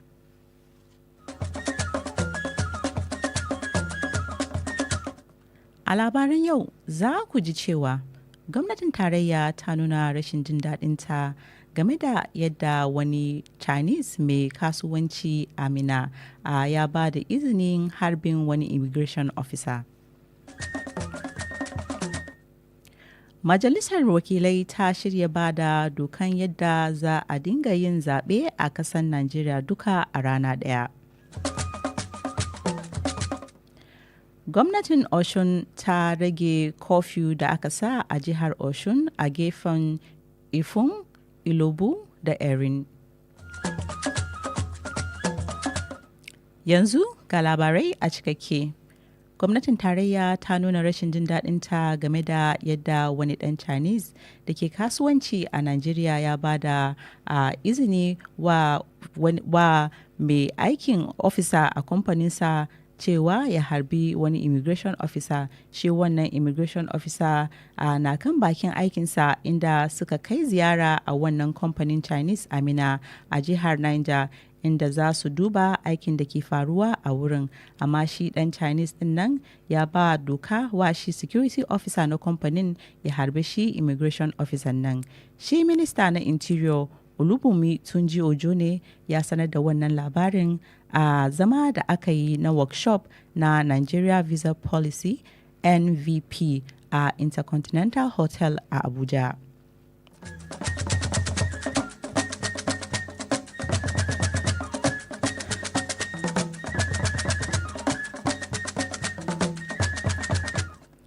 Majalisar Wakilai ta shirya ba da doka yadda za a dinga yin zaɓe a ƙasa duka a rana ɗaya. Dalilin wannan sabon yanayin zaɓen shine don a iya rage kashe-kashen kuɗi a siyasa. Shi Senator Saliu Mustapha na APC Kwara Central ne ya kara karfafa wannan maganan zaɓen a kan yanayin da za a ɗauka yin wannan zaɓen duka a rana ɗaya.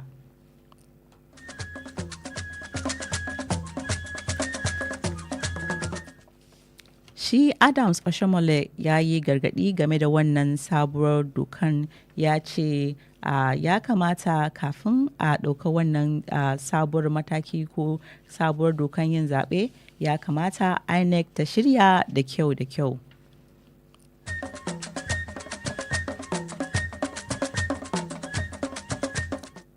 Gwamnatin jihar Oshun ta rage curfew da aka sa a jihar Oshun a gefen Ifun, Ilobu da Erin. Shi gwamna na jihar Oshun Ademola Adeleke ya ba da dokan rage curfew daga lokacin awa 24 zuwa awa 17. Shi spokesman na gwamna na Oshun Olawale Rashid ne ya sanar da wannan labarin, ya ce canjin nan zai fara a rana ta yau na 28 na watan uku. Shi gwamna ya sa securities a gefen nan don ci gaba da kulawa da tsare mutanen wuraren nan.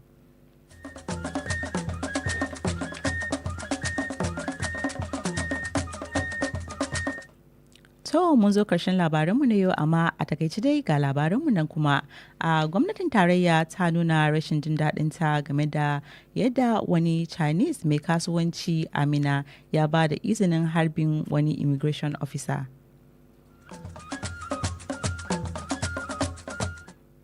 Majalisar Wakilai ta shirya ba da dokan yadda za a dinga yin zaɓe a ƙasa duka a rana ɗaya.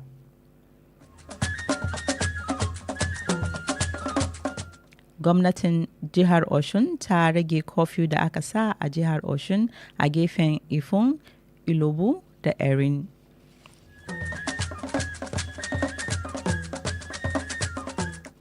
To, mun zo karshen labaranmu na yau daga Wells Radio 89.3 FM. Adola Olabode ce ta haɗa wannan labarin. Ni ce da suna Alice Barnabas. Ku huta gajiya, barka da Juma'a.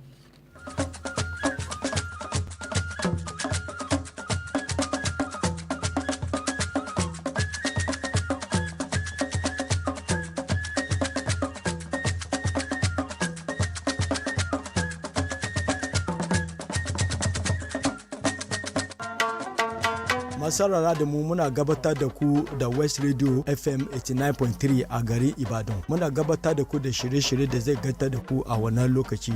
A saurara.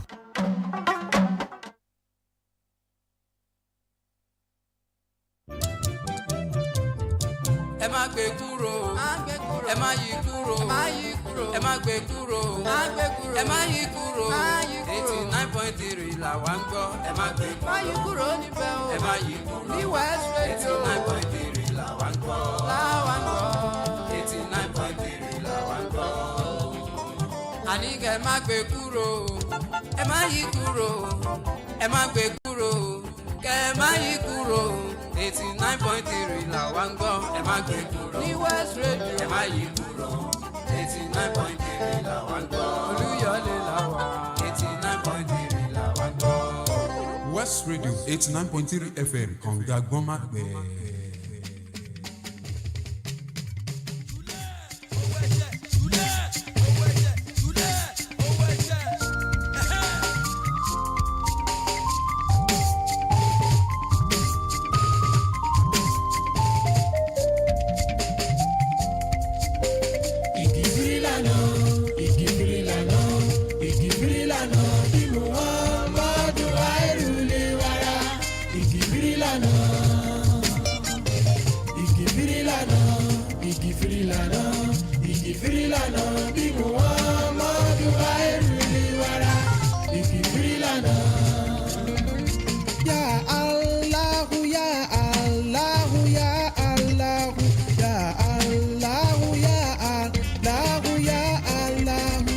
ìkìfìrí lànà ya Allahu bí Muhammadu khairuli wara ìkìfìrí lànà ìkìfìrí lànà ìkìfìrí lànà ìkìfìrí lànà bí Muhammadu khairuli wara ìkìfìrí lànà. Ọlọ́run mi jọ̀wọ́ foríjì mi o èmi ò màmá mọ̀bi tójú rẹ̀ gbé wá o nítorí ẹ̀ṣẹ̀ mi ni mo ṣe ń pè ẹ́ o tẹ́tí sí mi jọ aláwùgà fúru o tó bá fẹ́ wádìí ẹ̀ṣẹ̀ tí mo ti ṣẹ̀ sẹ́yìn o ṣé mo wà lè dúró láti gba àdájọ́ rẹ̀ èmi nígbàgbọ́ pé wọ́n sá lè mi ṣe o ìwọ ló dẹ̀ tún lè dáríjì mí o. Ìkìfìrí lànà ìkìfìrí lànà ìkìfìrí lànà bí Muhammadu khairuli wara ìkìfìrí lànà. Ọlọ́run mi o. Ẹ̀ṣẹ̀ mi pọ̀ tẹ́mi gan mọ́. Foríjì mi. Èyí tí mo mọ̀ ọ́ má ṣe ò má má ṣe kà tán. Èyí tí mi ò mọ̀ ọ́ má ṣe ìyẹn tún lọ jàrá. Ọlọ́run mi gbà mí yóò dàbọ̀ má má kọ̀ mí. Tó bá kọ̀ mí ta ló tún wà kù tó lè gbà mí. Foríjì mi Elédùmarè o. Ìrò màmá ní ṣe bẹ́ẹ̀ mọ́ o. Ya Rabbi. Gbogbo ìgbà ni mo gbàdúrà àkànṣọ́ tòun. Bùkẹ́rẹ́ mi lásàlátù kò tún dẹ̀já létí. Ọ̀pọ̀ àwẹ̀ tí fẹ́ sọ mi dòwò ní ọ̀sán tán. Gbogbo ìgbà ni wọ́n sọ fún mi péré. Àbẹ̀ orí o. Ọ̀tọ̀ níbi táyà ń fò lọ. Abẹ́ òráyé. Ọ̀tọ̀ níbi tọ́mọ Ádámọ̀ ń jùkọ̀ sí. Ọ̀pọ̀ ẹ̀ṣẹ̀ ni ó jádùra ó lè gbà ní kíá. Foríjì ní Elédùmarè o. Òun màmá ní ṣe bẹ́ẹ̀ mọ́ o. Ìkìfìrí lànà ìkìfìrí lànà ìkìfìrí lànà bí Muhammadu khairuli wara ìkìfìrí lànà. Foríjì mi Ọlọ́run mo túbà o foríjì mi Ọlọ́run mo túbà foríjì mi Ọlọ́run mo túbà o foríjì mi Ọlọ́run mo túbà ẹ̀ṣẹ̀ tí mo ṣẹ̀ tí mo mọ̀ tó kéré èyí tí mo ṣẹ̀ tí mo mọ̀ tó tóbi o ẹ̀ṣẹ̀ kan ò kéré o lọ́dọ̀ Sàtíyà foríjì mi Ọlọ́run mo túbà. Foríjì mi Ọlọ́run mo túbà o foríjì mi Ọlọ́run mo túbà foríjì mi Ọlọ́run mo túbà o foríjì mi Ọlọ́run mo túbà ẹ̀ṣẹ̀ tí mo ṣẹ̀ tí mo mọ̀ tó kéré èyí tí mo ṣẹ̀ tí mo mọ̀ tó tóbi o ẹ̀ṣẹ̀ kan ò kéré o lọ́dọ̀ Sàtíyà foríjì mi Ọlọ́run mo túbà.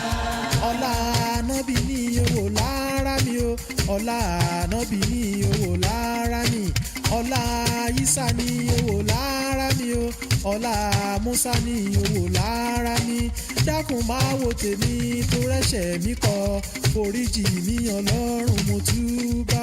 Foríjì mi Ọlọ́run mo túbà o foríjì mi Ọlọ́run mo túbà foríjì mi Ọlọ́run mo túbà o foríjì mi Ọlọ́run mo túbà ẹ̀ṣẹ̀ tí mo ṣẹ̀ tí mo mọ̀ tó kéré èyí tí mo ṣẹ̀ tí mo mọ̀ tó tóbi o ẹ̀ṣẹ̀ kan ò kéré o lọ́dọ̀ Sàtíyà foríjì mi Ọlọ́run mo túbà.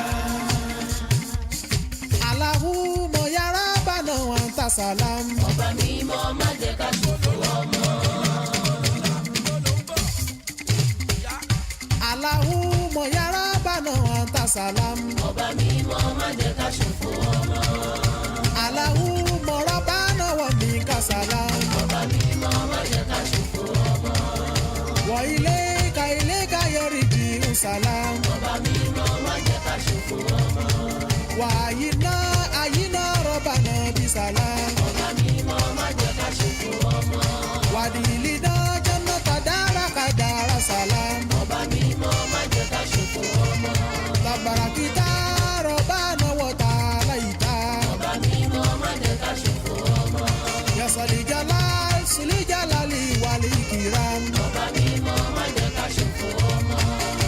Because torí ọmọ mà ní torí ọmọ mà ní torí ọmọ mà ní torí ọmọ mà ní torí ọmọ mà la ṣe ń ṣiṣẹ́. Allahumma ya Rabbana wa anta salam. Ọba mímọ́ má jẹ́ ká ṣòfò ọmọ. Allahumma Rabbana wa minka salam. Ọba mímọ́ má jẹ́ ká ṣòfò ọmọ. wàyílé kàìlé káyẹ̀rì tí ń sàlám. ọba mímọ́ má jẹ́ ká ṣòfò ọmọ. wàyíná àyínà rọ́bà náà bí sàlám. ọba mímọ́ má jẹ́ ká ṣòfò ọmọ. wàdìlì náà jẹ́nà gbàdára kàdára sàlám. ọba mímọ́ má jẹ́ ká ṣòfò ọmọ. tàbàràkìtà rọ́bà náà wọ́ta láyìíká. ọba mímọ́ má jẹ́ ká ṣòfò ọmọ. yasulijala sulijalali wàlí kìram. ọba mímọ́ má jẹ́ ká ṣòfò ọmọ. because ọmọ ẹni lọ́lá ọmọ ẹni lọ́lá ọmọ ẹni lọ́lá ọmọ ẹni lọ́lá ọmọ ẹni lọ́lá ẹni ó jàre. Allahumma ya Rabbana anta salam. ọba mímọ́ má jẹ́ ká ṣòfò ọmọ. mo wòye ilé ayé ẹ̀dá. mo wòye ilé ayé àwa ọmọ ènìyàn. kò yẹ nìkan àfọ́ lọ́rùn. mo wòye ilé ayé ẹ̀dá. mo wòye ilé ayé àwa ọmọ ènìyàn. kò yẹ nìkan àfọ́ lọ́rùn. ìwọ nìkan ló yẹ. ìwọ nìkan ló yẹ. ìwọ nìkan ló yẹ. ìwọ nìkan ló yẹ. kò yẹ nìkan àfọ́ lọ́rùn. àrà tó wọ́ lọ́rùn ló ń fẹ̀ dáadáa. òkú tó wọ́ lọ́rùn ló ń fọmọ ènìyàn jà. àìmọye ṣiṣẹ́ tí ò rówó náà. àìmọye apẹja tí ó tún lè pààrọ̀ jàmàlà. bóun fẹ́ ọlọ́run á fẹ̀ dá lówó. ó dẹ̀hun fẹ́ ọlọ́run àṣìfòsì tànìyàn. èmi ò rẹ́ ní tí ó fẹ́ làlàyé ń bì. kádàrá ọlọ́run ni ó fààyè gbànìyàn. màmá ṣe mí bí o ṣe wù mí ọba rere. màmá ṣe mí bí o ṣe wù mí Èdùmàrè ya Rabbi. mò ń bẹ̀ wọ́. ọlọ́run ló sọ pé ká má yọ̀ dájú bẹ̀kẹ́. ẹni tó rí jẹ́sẹ̀kù ló sálẹ̀ ìmúniyàn. ẹni tí ó lasọ lọ́rùn tí ó tún ní nílé aláṣọ kan ṣoṣoṣo wà lè fàṣọ ẹ̀ta fàlà. púpọ̀ nínú opó ẹ̀sìn máa lò lówó nínú. ọba tó láyé lọ́rùn jọ̀wọ́ Èdùmàrè tó bá lè fún mi ní àrísìkí owó ńlá pẹ̀lú kìkì àtàláfíà tí mo sì dàgbà dògbò wà láyé. wọ́n yà wọ́.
nísinsìnyí kọ́ kábẹ́ lọ́hùn ni. àìmọye ọmọ tó ti kó bàbá ẹ̀ sí yọyọ. àìmọye ọkọ tó ti kó yàwó ẹ̀ sí yọnu. olódo tó ti kú sípò ìkà ẹ̀ ò ráyè mọ. ẹ̀sẹ̀ mọ̀dí ti rẹ́ lómi ràn sọ́run ràn sọ́ gangan. kí làwa fẹ́ ṣe tó ju wípé ká máa ṣàdúrà lọ. ká máa wípé Allahu ya Allah. Mọ̀lìkì ya omi dín. Ya Rabbi mo bẹ̀bẹ̀ o. má jẹ́ irógun àkóbá.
gbọ́ mo gbà ọlọ́run ni. Allah subhanallah subhanallah subhanallah subhanallah walhamdulillah walhamdulillah walhamdulillah walhamdulillah wala ilaha illallah wallahu akbar. Àní mi olókè méjì o. Èmi olókè méjì o. Bókun o bódèbù mo gbọ́ mo gbà ọlọ́run. Bókun o bódèbù mo gbọ́ mo gbà ọlọ́run. Bótán o bó sákù mo gbọ́ mo gbà ọlọ́run. Bókun o bódèbù mo gbọ́ mo gbà ọlọ́run. Are you not seeing Allah made go? We are seeing Allah made a touch.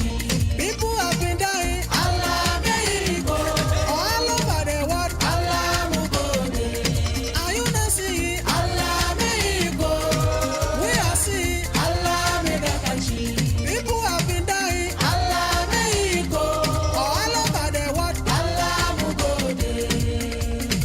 Ogun kogun kan ò lè lékè mi o. Àrùn kárùn kan ò lè gbé mi dé.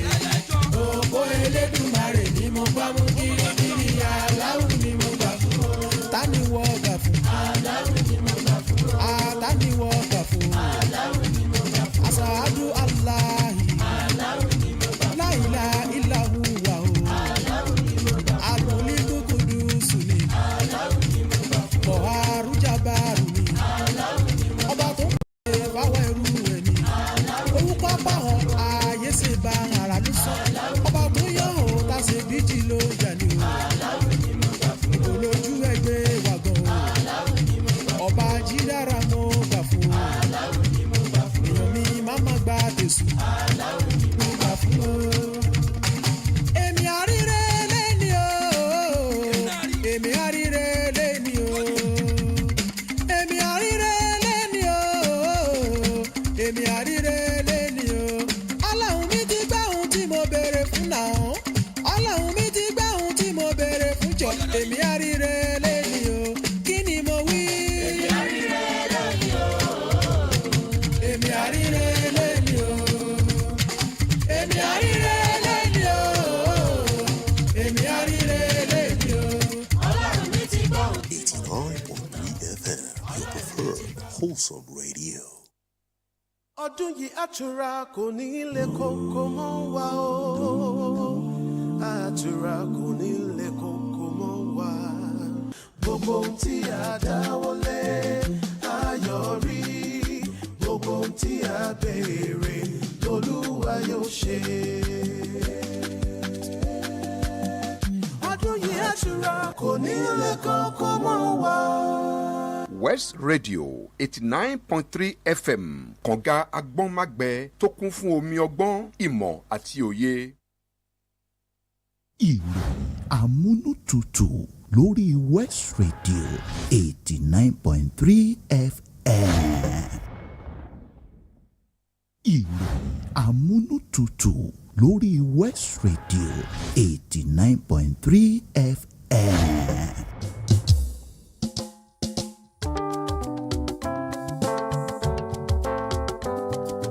Ìṣẹ̀lẹ̀ àgbàyanu ó kárí ayé, ìròyìn kàyéfì ó gba ìlú kan, ìròyìn amúnútutù ní kẹ́ máa gbọ́.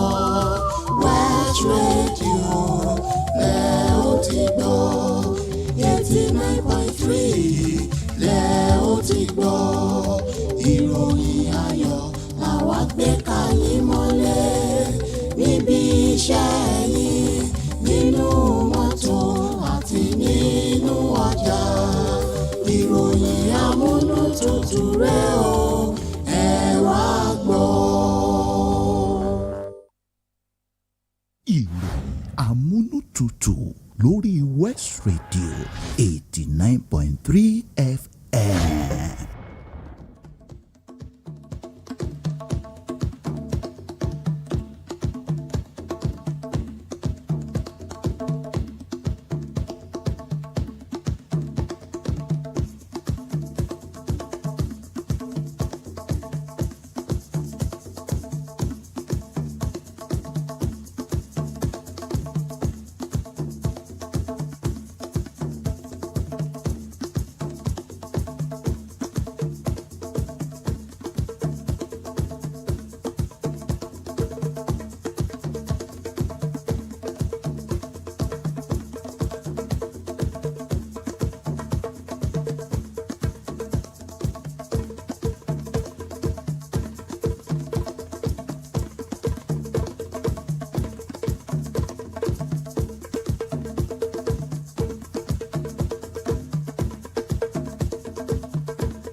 ẹ káàsán níbi gbogbo tí ìkànnì Wells Radio 89.3 FM níbi tá a jálálá tá a kàn lólúdé ẹ káàsán àsìkò ọlá Jímọ̀ tòní àkóǹgbẹ lọ́tún lọ́sìn wa àtàwẹ̀ lẹ́ǹtì àtàwẹ̀ lámúlánà àwẹ̀ yóò tó tán yẹn àwẹ̀ lámúlánà á tó tán àá máa wá kọrin àwẹ̀ tán ojú ta jọ̀sán ẹ káàbọ̀ sórí ìròyìn amúnútutù fún ti ọ̀sán tòní ní ìkànnì Àgbọ́nmágbẹ yín kànga Àgbọ́nmágbẹ ẹ káàbọ̀ pẹ̀lú èmi ọmọ yín Àdùnọlá Ọlábọ̀dé ni màá máa mú àwọn ìròyìn amúnútutù ọ̀hún lọ́kọ̀ọ̀kan èjèèjì àwọn ìròyìn tọkàn wá ó fi balẹ̀ pẹ̀sẹ̀ wípé ìtẹ̀síwájú ń bẹ eléyìí tá a mọ̀ ní ọ̀pá àṣẹgun ìròyìn àkọ́kọ́ tí ó máa kọ́kọ́ wà níwájú tèmi lọ́sàn-án tòní òun ni ìròyìn tó ń sọ wípé ààrẹ Bọ́lá Tinubu ìyẹn ààrẹ orílẹ̀-èdè wa Nàìjíríà ń bí tó ti ṣe bẹ́ẹ̀ sọ wípé káàbọ̀ ṣe dáadáa lóde àti ìrètí rẹ̀ tánà ààrẹ ń kí káàbọ̀ ààrẹ ń kí ẹni tó jẹ́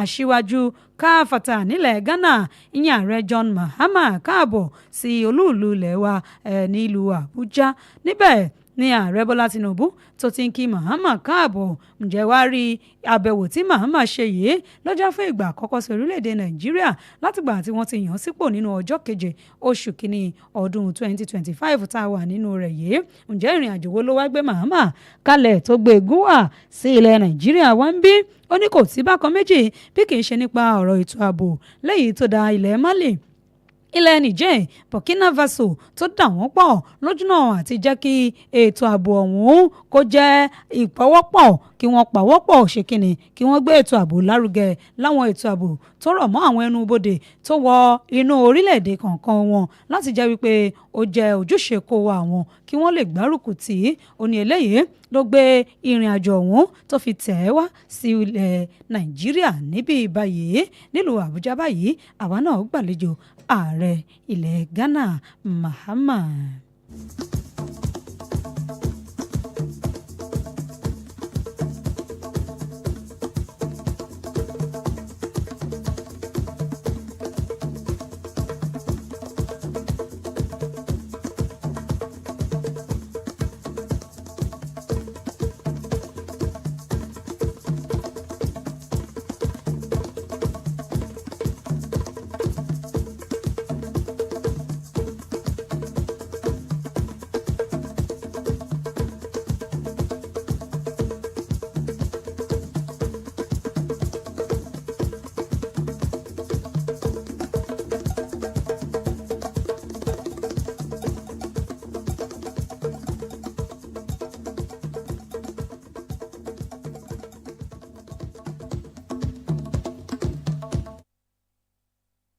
mo ṣe bẹ́ẹ̀ ta kó tó ó di ìlú Èkó nílùú Èkó tí mo wà níbẹ̀ ni mo ti rí ẹni tó jẹ́ ọ̀gágun olú iléeṣẹ́ àwọn ọmọ ológun nípínlẹ̀ Èkó nílẹ̀ Nàìjíríà wá ń bí tó ń sọ̀rọ̀ lórí ohun tó jẹ́ ó ṣe bẹ́ẹ̀ banilẹ́rù léyìí tó jẹ́ ó ní àbẹ́lẹ̀ yìí bá wá ń lè ṣẹlẹ̀ nílẹ̀ wa Nàìjíríà ó tọ́ báyìí tó tọ́ sọ́nà ká tọ́ pinpin rẹ̀ òun náà ní fọ́nrán kan tó ń jà ròyìn láti bí ọ̀sẹ̀ bíi mélòó lórí ẹ̀rọ ayélujára tó ní í ṣe pẹ̀lú iléeṣẹ́ apínná ti Ìkẹjà Electricity Distribution Company níbi ọ̀sẹ̀ mélòó sẹ́yìn pẹ̀lú bí wọ́n ṣe bẹ́ẹ̀ fẹ̀sùn kan àwọn ọmọ ológun ilẹ̀ Nàìjíríà wípé ṣe rí o báyìí kàṣà báyìí káwòdì ṣe ni àwọn ọmọ ológun kan tí wọ́n ṣe bẹ́ẹ̀ yàbò agbègbè ọ̀hún tí wọ́n sì wọnú iléeṣẹ́ náà lọ tí wọ́n bẹ̀rẹ̀ sí ní kó àwọn òṣìṣẹ́ ẹbẹ̀ bí wọ́n ṣe ń ná àwọn kan ni wọ́n ń ṣe bẹ́ẹ̀ kó àwọn kan wọ́n ní fọ́nrán ọ̀hún tó jáde níbẹ̀ ni ẹni tó jẹ́ ọ̀gágun àwọn ọmọ ológun tó jẹ́ olúlu iléeṣẹ́ wọn nílẹ̀ Nàìjíríà ń bí tó ṣàlẹ̀ tó ní ìyẹn Olúsànyà Bánkọ́lé ló ní lóòótọ́ mo mọ̀ wípé iṣẹ́ kan kì í dé ṣe iṣẹ́ àmọ́ bó tilẹ̀ wọ́n rí iṣẹ́ tí àwọn ọmọ ológun tí wọ́n wà nínú fọ́nrán yìí kò jọ ti ìwà ọmọlúwàbí tó yẹ ká bá lára àwọn ọmọ ológun ilẹ̀ Nàìjíríà ó ní fún ìdí èyí òun ṣetán láti tọpinpin tóun sì gbọ́dọ̀ rí òkodoro ohun tó túṣọ láti túṣu désàlẹ̀ kòkò ohun tó fa irú ìwà báyìí láti máa wò fún àwọn tí wọ́n jẹ́ òṣìṣẹ́ iléeṣẹ́ àpínná ti Ìkẹjà Discos tẹ́ ẹ̀ bá gbàgbé níbi ọ̀sẹ̀ bíi mélòó ni ẹni tó jẹ́ ọ̀gá àgbà àwọn àpínná níbẹ̀ ìyẹn ní iléeṣẹ́ Ìkẹjà Disco yìí ló ṣàlàyé wípé ṣàdédé làwọn rá wọn kan ò ìyẹn àwọn ọmọ ológun tó wà nínú aṣọ ọmọ ológun tí wọ́n ya wọ́n bẹ̀ wípé ẹ̀yin ò fún wa níná lágbègbè báyìí ẹ̀yin ò fún wa níná lágbègbè báyìí tí wọ́n sì ṣe bẹ́ẹ̀ kó àwọn kan lọ tó jẹ́ pé lẹ́yìn bíi wákàtí 4 sí 5 ni wọ́n ní àwọn tí wọ́n kó lọ ọ̀hún tó darí dé o tí wọ́n ti lù wọ́n lálùbami àlùdojúbolẹ̀ ní báyìí ẹni tó jẹ́ ọ̀gágun Olúṣọ̀yà Bánkọ́lé ti wá ní òun gbọ́dọ̀ túṣu désàlẹ̀ kòkò ohun tí wọ́n rí lọ́bẹ̀ gan tí wọ́n fi wà rú ọwọ́.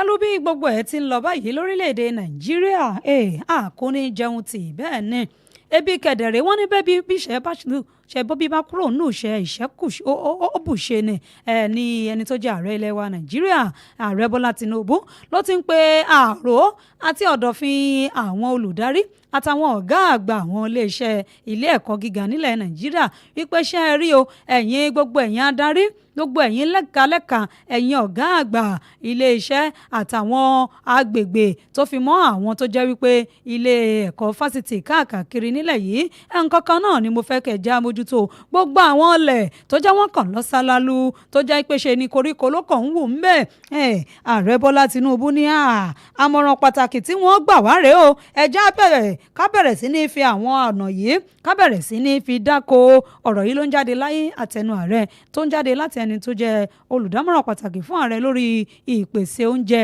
ìyẹn barista Yéjídé Ògúndípẹ̀ lákòókò tó ń ṣàlàyé níbi ìdánilẹ́kọ̀ọ́ kan tó jẹ́ àgbékalẹ̀ àkànṣe iṣẹ́ ti Bọ́lá Tinubu ìyẹn Hope Agenda of President Bọ́lá Tinubu níbẹ̀ ló ti ṣàlàyé tó jẹ́ bí oṣù mẹ́ta ni wọ́n ń gbé àgbékalẹ̀ ọ̀hún lẹ̀ ló ti ń ṣàlàyé wípé ṣe é rí bá a bá bẹ̀rẹ̀ sí ní ṣe àwọn àmúlò ibi tó kọ̀ jẹ́ wípé koríko lásán ló ń wòye tá a bẹ̀rẹ̀ sí ní fi jẹ́ kó jẹ́ ètò àgbìn tá a bẹ̀rẹ̀ sí ní ṣètò ọ̀gbìn bẹ́ẹ̀ tá à ń jẹ́ kó yí oúnjẹ wọlé ní yanturu ó ní yóò mú àdínkù bá àìpèsè oúnjẹ àti àìnító àtàníṣẹ́kù oúnjẹ ni yóò máa wà gẹ́gẹ́ bí orílẹ̀-èdè Nàìjíríà láti lè jẹ́ pé ká máa jẹun lọ́nà tó wù wá láti rí i pé ebi ò panú fún wa.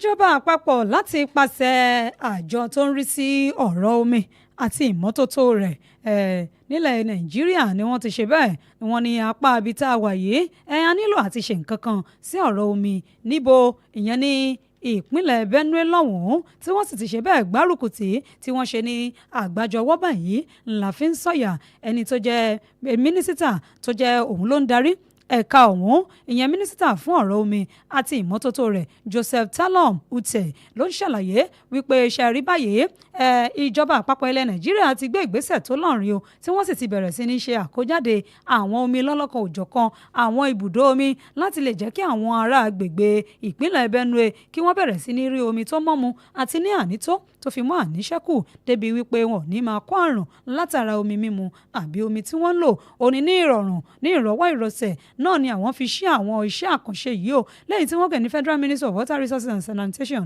ni wọ́n ṣe bẹ́ẹ̀ ni welcomes you to the official flag of ceremony of the upgrading of Buruku àwọn agbègbè ọ̀hún tí wọ́n ní báyìí ẹ máa bómi lò ní yanturu ni o àwọn náà ní agbègbè Buruku Gboko Umka Ugbema Wanune àti bẹ́ẹ̀ bẹ́ẹ̀ lọ nípínlẹ̀ Benue ní gbogbo wọn wà ó wípé báyìí kò sọ̀rọ̀ pé àwa ń lo omi ìdọ̀tí àbí a ò lo rí omi lò tó láwọn àgbègbè tá a dárúkọ yìí lábẹ́ ìpínlẹ̀ Benue.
tó láti ìpínlẹ̀ Benue mo ta kọ́ṣọ́ mo wọ ìpínlẹ̀ Delta níbi tí àjọ yẹn National Agency for Control of AIDS ti ṣe bẹ́ẹ̀ ṣe àgbékalẹ̀ àwọn ìgbìmọ̀ kan tó lọ́rìn wọ́n ní kílẹ̀ àwọn ìgbìmọ̀ yóò fẹ́ máa ṣe o wọ́n ní ṣe ni wọ́n máa rí sí ọ̀rọ̀ ìyálọ́mọ lórí àti rí àrídájú àti fi ọkàn tán tó fi mọ́ ìbójútó àti rí ìdájú wípé àwọn ìyálọ́mọ láwọn tí wọ́n jẹ́ pé wọ́n lóyún ní tó jẹ́ pé wọ́n dì lọ́wọ́ wọ́n dì sẹ́sẹ̀ wípé ṣe ni wọn ò ṣe bẹ́ẹ̀ tó jẹ́ àwọn tí wọ́n bá ní àrùn tá a mọ̀ ní sí àìsàn ìyẹn AIDS tí bẹ́ẹ̀ ló jẹ́ wípé kì í ṣe pé wọ́n fún àwọn ọmọ tí wọ́n wà nínú wọn ẹni àìsàn yìí o ẹni tó jẹ́ ọ̀gá àgbà yányán fún àjọ ọ̀hún ìyẹn àjọ NACA dókítà Tèmítọ́pẹ́ Ìlọ̀rí tó ń ṣe àgbéjáde àwọn ètò yìí lọ́lọ́kan òjọ̀kan nípínlẹ̀ Delta lọ́hùn-ún ìyẹn ní ọjọ́bọ̀ Thursday àná ní Àsàbà ló ti ṣàlàyé wípé ṣe rí kò sí wípé torí pé ìyá kan ó ní àrùn AIDS ó wá ṣe bẹ́ẹ̀ ó wá kó rọmọ rẹ̀ ó ní rárá o pẹ̀lú àgbékalẹ̀ tó lọ́rìn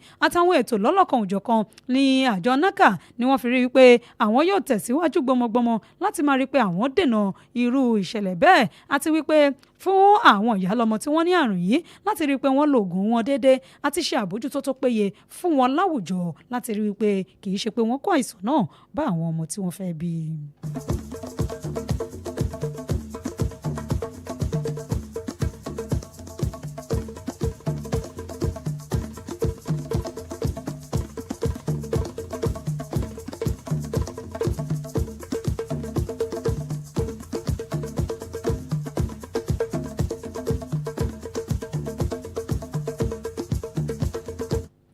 jẹ́ ń ṣe bẹ́ẹ̀ kí n sáré lọ sókè lọ́hùn-ún ná ẹja polówó ohun táǹtà tí n bá padà dé ìpínlẹ̀ Ọ̀yọ́ ni mo fẹ́ balẹ̀ gìjà sí nínú ìpínlẹ̀ Ọ̀yọ́ wa ń bí ni mo fẹ́ ṣe bẹ́ẹ̀ tẹ̀síwájú ṣùgbọ́n kí n tó lọ sókè lọ́hùn-ún ẹja ń sáré jó ìròyìn eléyìí mọ́ nípa ti ìpínlẹ̀ Èkó àwọn ọlọ́pàá ti ìpínlẹ̀ Èkó ti gbé ìròyìn jáde o ni wọ́n ní ẹ farabalẹ̀ kò sí nǹkan kan o wípé pẹ̀lú bí àwọn kan ṣe bẹ̀rẹ̀ rẹ̀ sí ní gbé ìròyìn òfegè jáde wípé agbègbè kan ìyẹn agbègbè Gbàgádà wípé ṣe ni àwọn gbọ́mọgbọ́mọ ti ṣe bẹ́ẹ̀ tí wọ́n ti gbabẹ̀ kan o àwọn ọlọ́pàá ìpínlẹ̀ Èkó láti olúlu iléeṣẹ́ àwọn ọlọ́pàá nípínlẹ̀ Èkó ni wọ́n ti ní kò sí nǹkan tó jọ o àti wípé lálàáfíà ni gbogbo àwọn olùgbé ará Gbàgádà wà o wípé gbogbo àwọn amòkùnṣìkà gbogbo àwọn aríjẹ́ndì ìbàjẹ́ àgbo àwọn tó jẹ́ wípé kí wọ́n ṣáà máa gbé fake news kiri làwọn wà fún ẹni tó jẹ́ ọ̀gá àgbà yányán àti agbẹnusọ látẹnu agbẹnusọ iléeṣẹ́ ọlọ́pàá ìyẹn ẹni Benjamin Hundeyin ló ń ṣe bẹ́ẹ̀ sọ wípé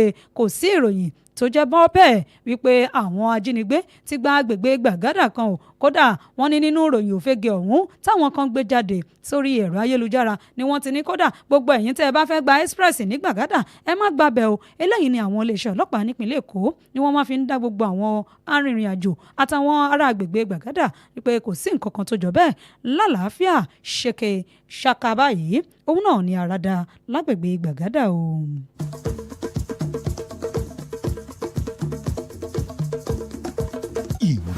Amúnútutù lórí West Radio 89.3 FM.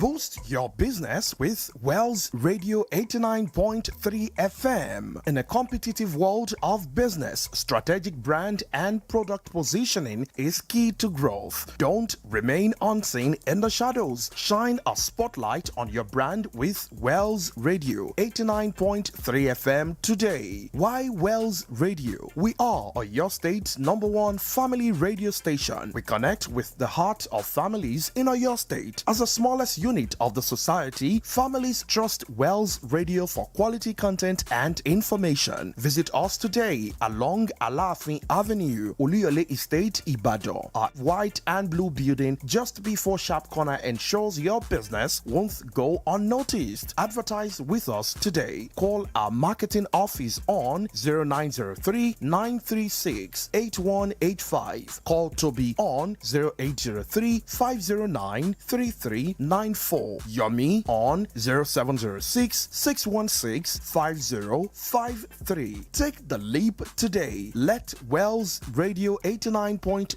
FM be the megaphone for your business success. You won't regret it. polówó ọjà yín lórí rédíò tẹ́ ẹ fẹ́ máa ta wàràwàrà bọ́ mẹ́ta ṣe ń tà West Radio ní kẹ́ ẹ máa bọ̀ o àfẹ̀tiwa gbé tiyín lárugẹ owó owó ò ga jára lọ o come for your jingle and advertisement at West Radio 89.3 FM gbogbo lẹ́gbẹ́lẹ́gbẹ́ àti lájọ̀lájọ̀ iléeṣẹ́ ńláńlá àti kéékèèké ẹ̀yin ilé ìjọsìn pátápátá ẹ máa bọ̀ ẹ wá gbé wò ẹ jẹ́ wò ẹ jọ́ wò ẹ tọ́ wò jọ́ ọ gbà kọ́ga ni mástà. kí lẹ tún dúró ṣe náà. ẹ má ṣe tàbí ṣùgbọ́n o. ẹ máa bọ̀ wá sílé iṣẹ́ wa. gbàǹgbà la wà lẹ́gbẹ̀ẹ́ títì. ilé funfun pẹ̀lú àwọ̀ búlù. West Broadcasting House ní Aláàfin Avenue Olúyọ̀lé Estate Ìbàdàn Ọ̀yọ́ State Nàìjíríà. ẹ̀lú 07066165053 tàbí 08035093394 West Radio 89.3 FM ọlọ́run gbọ́ gbogbo tẹ́ ẹ fẹ́ ojú kan ló wà. ìròyìn amúnútutù lórí West Radio 89.3 FM. ìròyìn amúnútutù lórí West Radio 89.3 FM.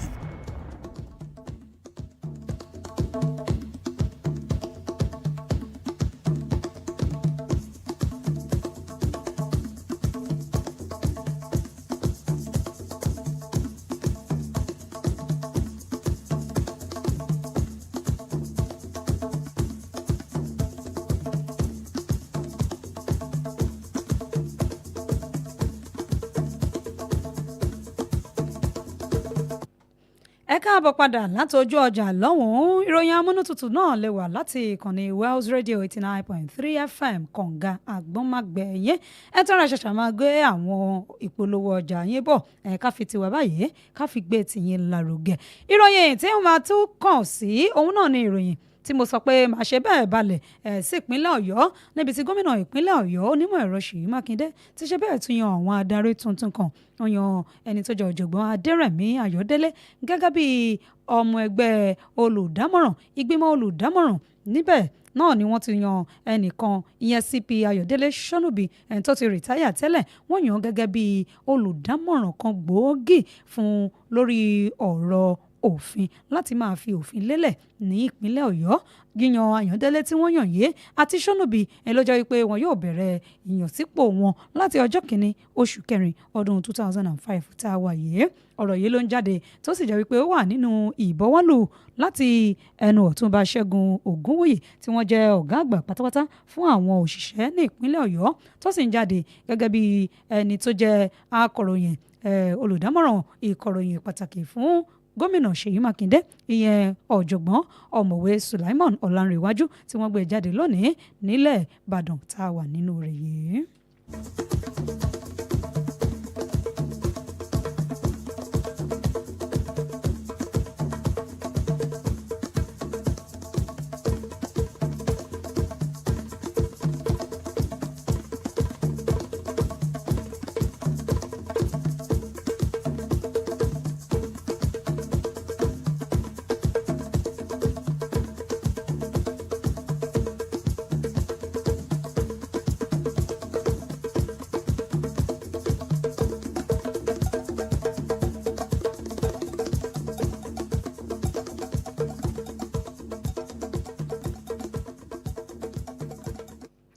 láti sọ̀rọ̀ yékéyéké láti yànnàná ọ̀rọ̀ yékéyéké ni gómìnà ìpínlẹ̀ Ọ̀yọ́ onímọ̀ ẹ̀rọ Ṣèyí Mákindé ti sọ̀rọ̀ síta o wípé ṣe rí òfin ṣàríà táwọn kan ní àwọn gbé kalẹ̀ ṣe làwọn ò lòdì sí nǹkan kan o bó bá ti lè jẹ́ wípé òun náà ló jẹ́ gbígbé lẹ́yìn òfin ló wà lórí rẹ̀ gómìnà Ṣèyí Mákindé wá ń sọ̀rọ̀ wípé ohun tó bá tí àti ẹ̀ ti jọ mọ́fin àwọn ò takò ó láti yí pé bóyá nǹkan ọ̀hún ṣẹlẹ̀ ohun tó wọ́n ṣàwà ní áfítà náà ni pé ẹ̀ka àlàáfíà kó jọba nípínlẹ̀ Ọ̀yọ́ o kí omi àlàáfíà ìpínlẹ̀ Ọ̀yọ́ kí ó ṣe bẹ́ẹ̀ tòrò ọ̀rọ̀ yìí ni gómìnà Mákindé ni wọ́n ń sọ níbi ètò àdúrà ìkẹfàárù rẹ̀ tí wọ́n ṣe látìgbà tí wọ́n ti dé orí oyè ní ọdún 2019 tó jẹ́ ìkẹfàárù rẹ̀ tí wọ́n ṣe ní Agodi nílé ìjọba ni wọ́n ti ń sọ̀rọ̀ ọ̀hún jáde wípé níwọ̀n ọgbà tí ó bá ti domi àlàáfíà agbègbè rú tó sì jẹ́ wípé ó wà ní ìbámu pẹ̀lú òfin ilẹ̀ Nàìjíríà.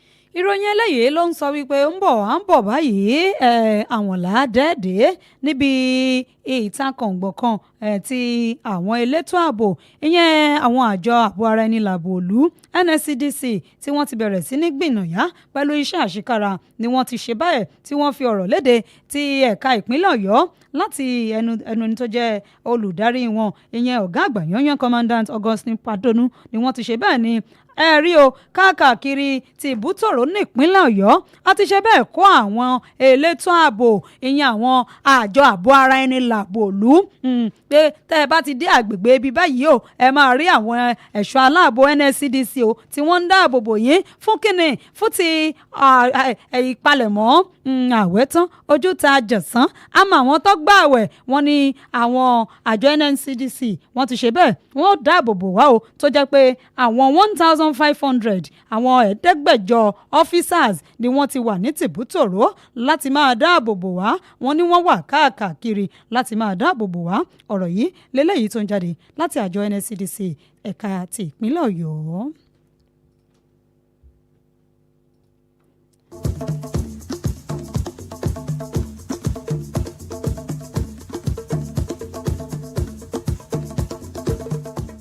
ẹ jẹ́ ń ṣe bẹ́ẹ̀ ṣẹ́rí wálé ọ̀gá mi ti ń wáwọ́ sí mi pé táìmù ti tó tètè dìde kó o wá lọ ṣe kíni èmi tí ì ṣinú lóòótọ́ ṣùgbọ́n dáńpọ̀ ti gbé pákéèjì kan dé ọ̀gá mi Ayọ̀ Emmanuel Òjó ẹ ṣeun gan-an ni àwọn aráalé ti gbọ́ ẹ jẹ́ bẹ́ẹ̀ bá a ṣe ń ṣe bẹ́ẹ̀ palẹ̀mọ́ fún ìtúnú ààwẹ̀ lọ́tún lọ́sìn kò ní jù báyìí lọ lórí ìròyìn amúnútutù fún ti ọ̀sán tòní ẹ̀jẹ̀ àṣejẹ́jẹ́ láyọ̀ láṣọdún ọdún ayọ̀ láṣe gbogbo ẹ̀yin ayọ̀ ẹ má wulẹ̀ sá lọ ayọ̀ láàfi ṣọdún àáfàdùn ṣọdún bẹ́ẹ̀ ni láyọ̀ àtàlàáfíà títí dìgbà míì lórí ìròyìn amúnútutù ẹ ṣeun thank you God bless you Adùnọlá Ọlábọ̀dé ló kọ́ mi.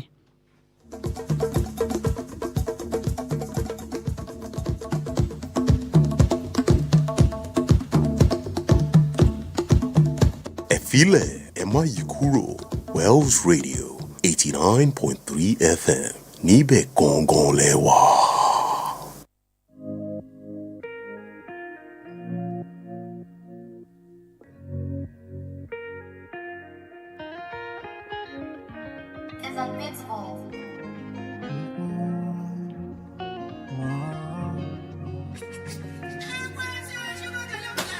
You know the vibes when you tune into Wells Radio. Your preferred awesome radio. 89.3, they carry me go. I just follow, they carry me go. You know the vibes when you tune into Wells Radio. Your preferred awesome radio. 89.3, they carry me go. I just follow, they carry me go. Fill your ears with awesome news. Make it to my recover you. Dance to the rhythms and all of the blues. Things that you see on 89.3, yeah. I'm a living proof with testimony. So many blessings coming easily. Things that you get on 89.3. Tune into 89.3. You know the vibes when you tune into Wells Radio. Your preferred awesome radio. 89.3, they carry me go. I just follow, they carry me go. You know the vibes when you tune into Wells Radio. Your preferred awesome radio. 89.3, they carry me go. I just follow, they carry me go.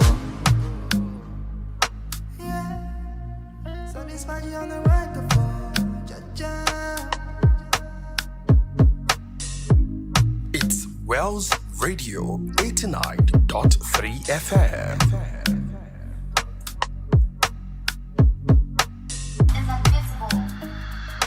Magic.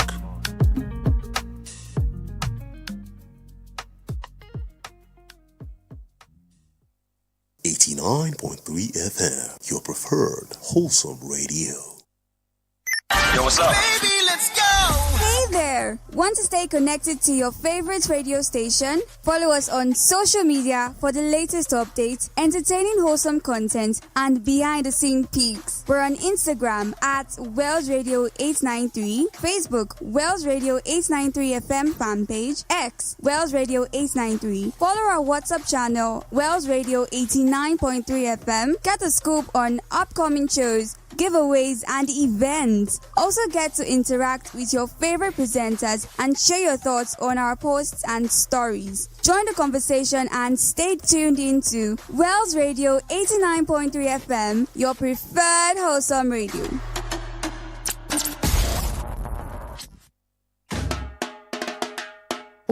Wella, make I reason you sports assembly on top World Radio 89.3 FM. You won't hear latest gist, analysis will get vibration. Firmino, excellent. Scott Mark, everybody. Lisandro He Martinez. don't drill them for that final. Lisandro Martinez no play like saying just a come Or back. transfer rumors. That one they play 2-1. Na last victory be for Xavi before he carry load come out for Barcelona. Okay now, Monday to Friday 6 p.m. to 7 p.m. we go run una auto for sports matter, football, basketball, tennis, and even our local sports. If na EPL, e dey. Italian Serie A anko, e dey. Spanish La Liga, e dey. MPFL, no dull yourself. Even predictions wey dey enter, that one sef dey. Sports Assembly on World Radio 89.3 FM. Sports lovers, no shaking. Meet Sam Adeliri, una one and only Sadeliri, and the Sports IQ on top Sports Assembly on World Radio 89.3 FM, where sports matter, they share.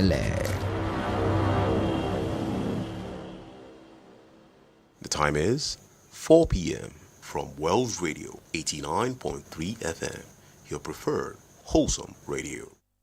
gẹ́gẹ́ láago mẹ́rin ìrọ̀lẹ́ lù láti ìkànnì kànga agbọ́nmágbẹ̀ 89.3 FM. ẹ má gbé kúrò ẹ má yí kúrò ẹ má gbé kúrò ẹ má yí kúrò 89.3 là wá ń gbọ́ ẹ má gbé kúrò níbẹ̀ o ẹ má yí kúrò ní West Radio 89.3 là wá ń gbọ́ 89.3 là wá ń gbọ́. àní kẹ́ ẹ má gbé kúrò ẹ má yí kúrò ẹ má gbé kúrò kẹ́ ẹ má yí kúrò 89.3 là wá ń gbọ́ ẹ má gbé kúrò ní West Radio ẹ má yí kúrò 89.3 là wá ń gbọ́ Olúyọ̀lé là wá 89.3 là wá ń gbọ́. West Radio 89.3 FM kànga agbọ́nmágbẹ̀. Cannot eat.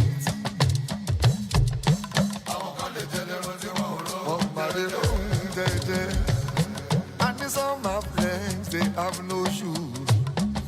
Marogo Pasioti, oh my palette. And the summer friends, they have no gas.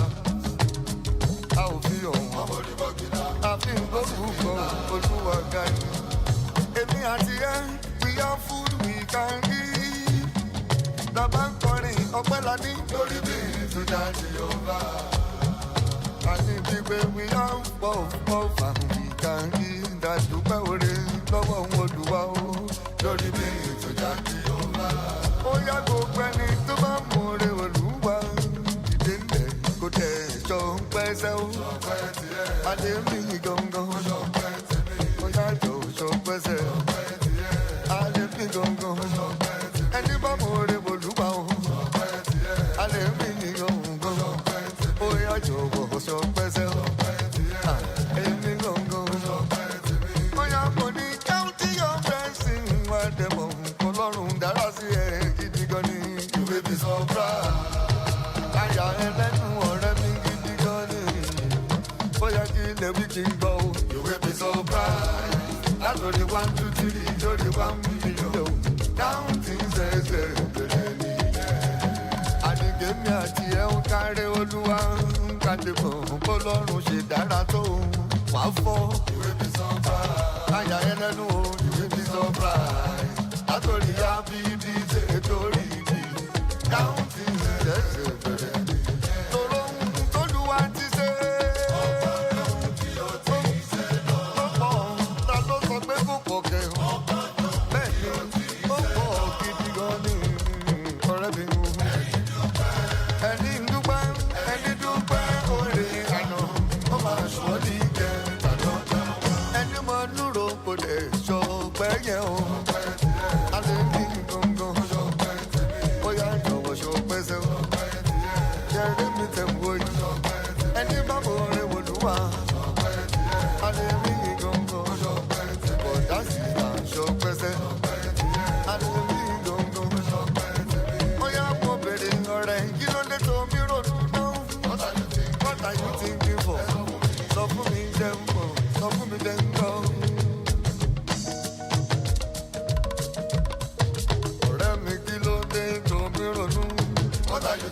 like so many reasons.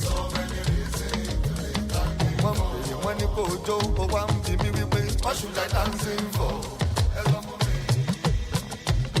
Ọ̀rẹ́ mi wọ́n ní kò jó ó wá ń bèrè wípé what should I dancing for? What should I dancing for? Jẹ́ ń sọ fún ẹ wípé ẹni tó ti kú yẹn kò lè sọ̀rọ̀. Ìwọ ń lẹ́nu bébébé ẹni tó ti kú yẹn ìyẹn kò lè ronú káyé máa rorò kúrò. Ẹni tó ti kú yẹn kò lè kọrin kò lè ṣapẹ́ àní kò lè mújó torí ogun kéde tẹ́ni. Dancing up listen to me. Why should I not dancing? Person wey don die no fit do as I dey do. AGBT is a sign of living. So do me talk to your body. Why will I not dancing? Ẹni tó ti kú kò lè ṣe bí pé. A ní wípé AGB tó gbọ́ bìtì ni mo fi mọ̀ wípé mo wà dáàjì. So do me talk to your body. Mo ní wípé kò ṣe é sọ tán.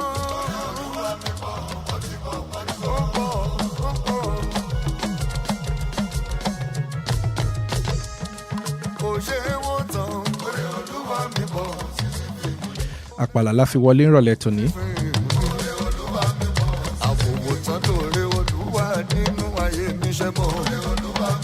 Ẹni tó bá ní kò sọ́lọ́hún ìyẹn dẹ̀ ń ṣeré ń tiẹ̀ níṣá. Bórí Ọlọ́run ṣe pọ̀ rẹ́kẹ̀rẹ́kẹ́ ńlẹ̀ yìí ẹnìkan ní òtí ẹ̀ tó rárá.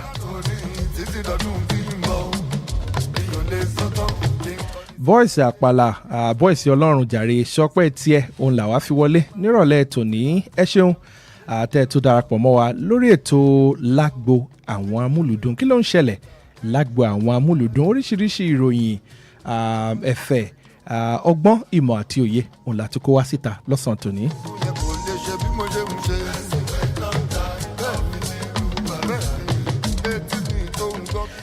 Bọ̀dá tó ń jó ṣọ́ọ̀bù yẹn abẹ́rẹ́ báwọn tẹ̀ sáré wọ́n ṣe wọ́n kì í jó yẹn wọ́n kì í lọ́rùn mọ́lẹ̀ níṣà.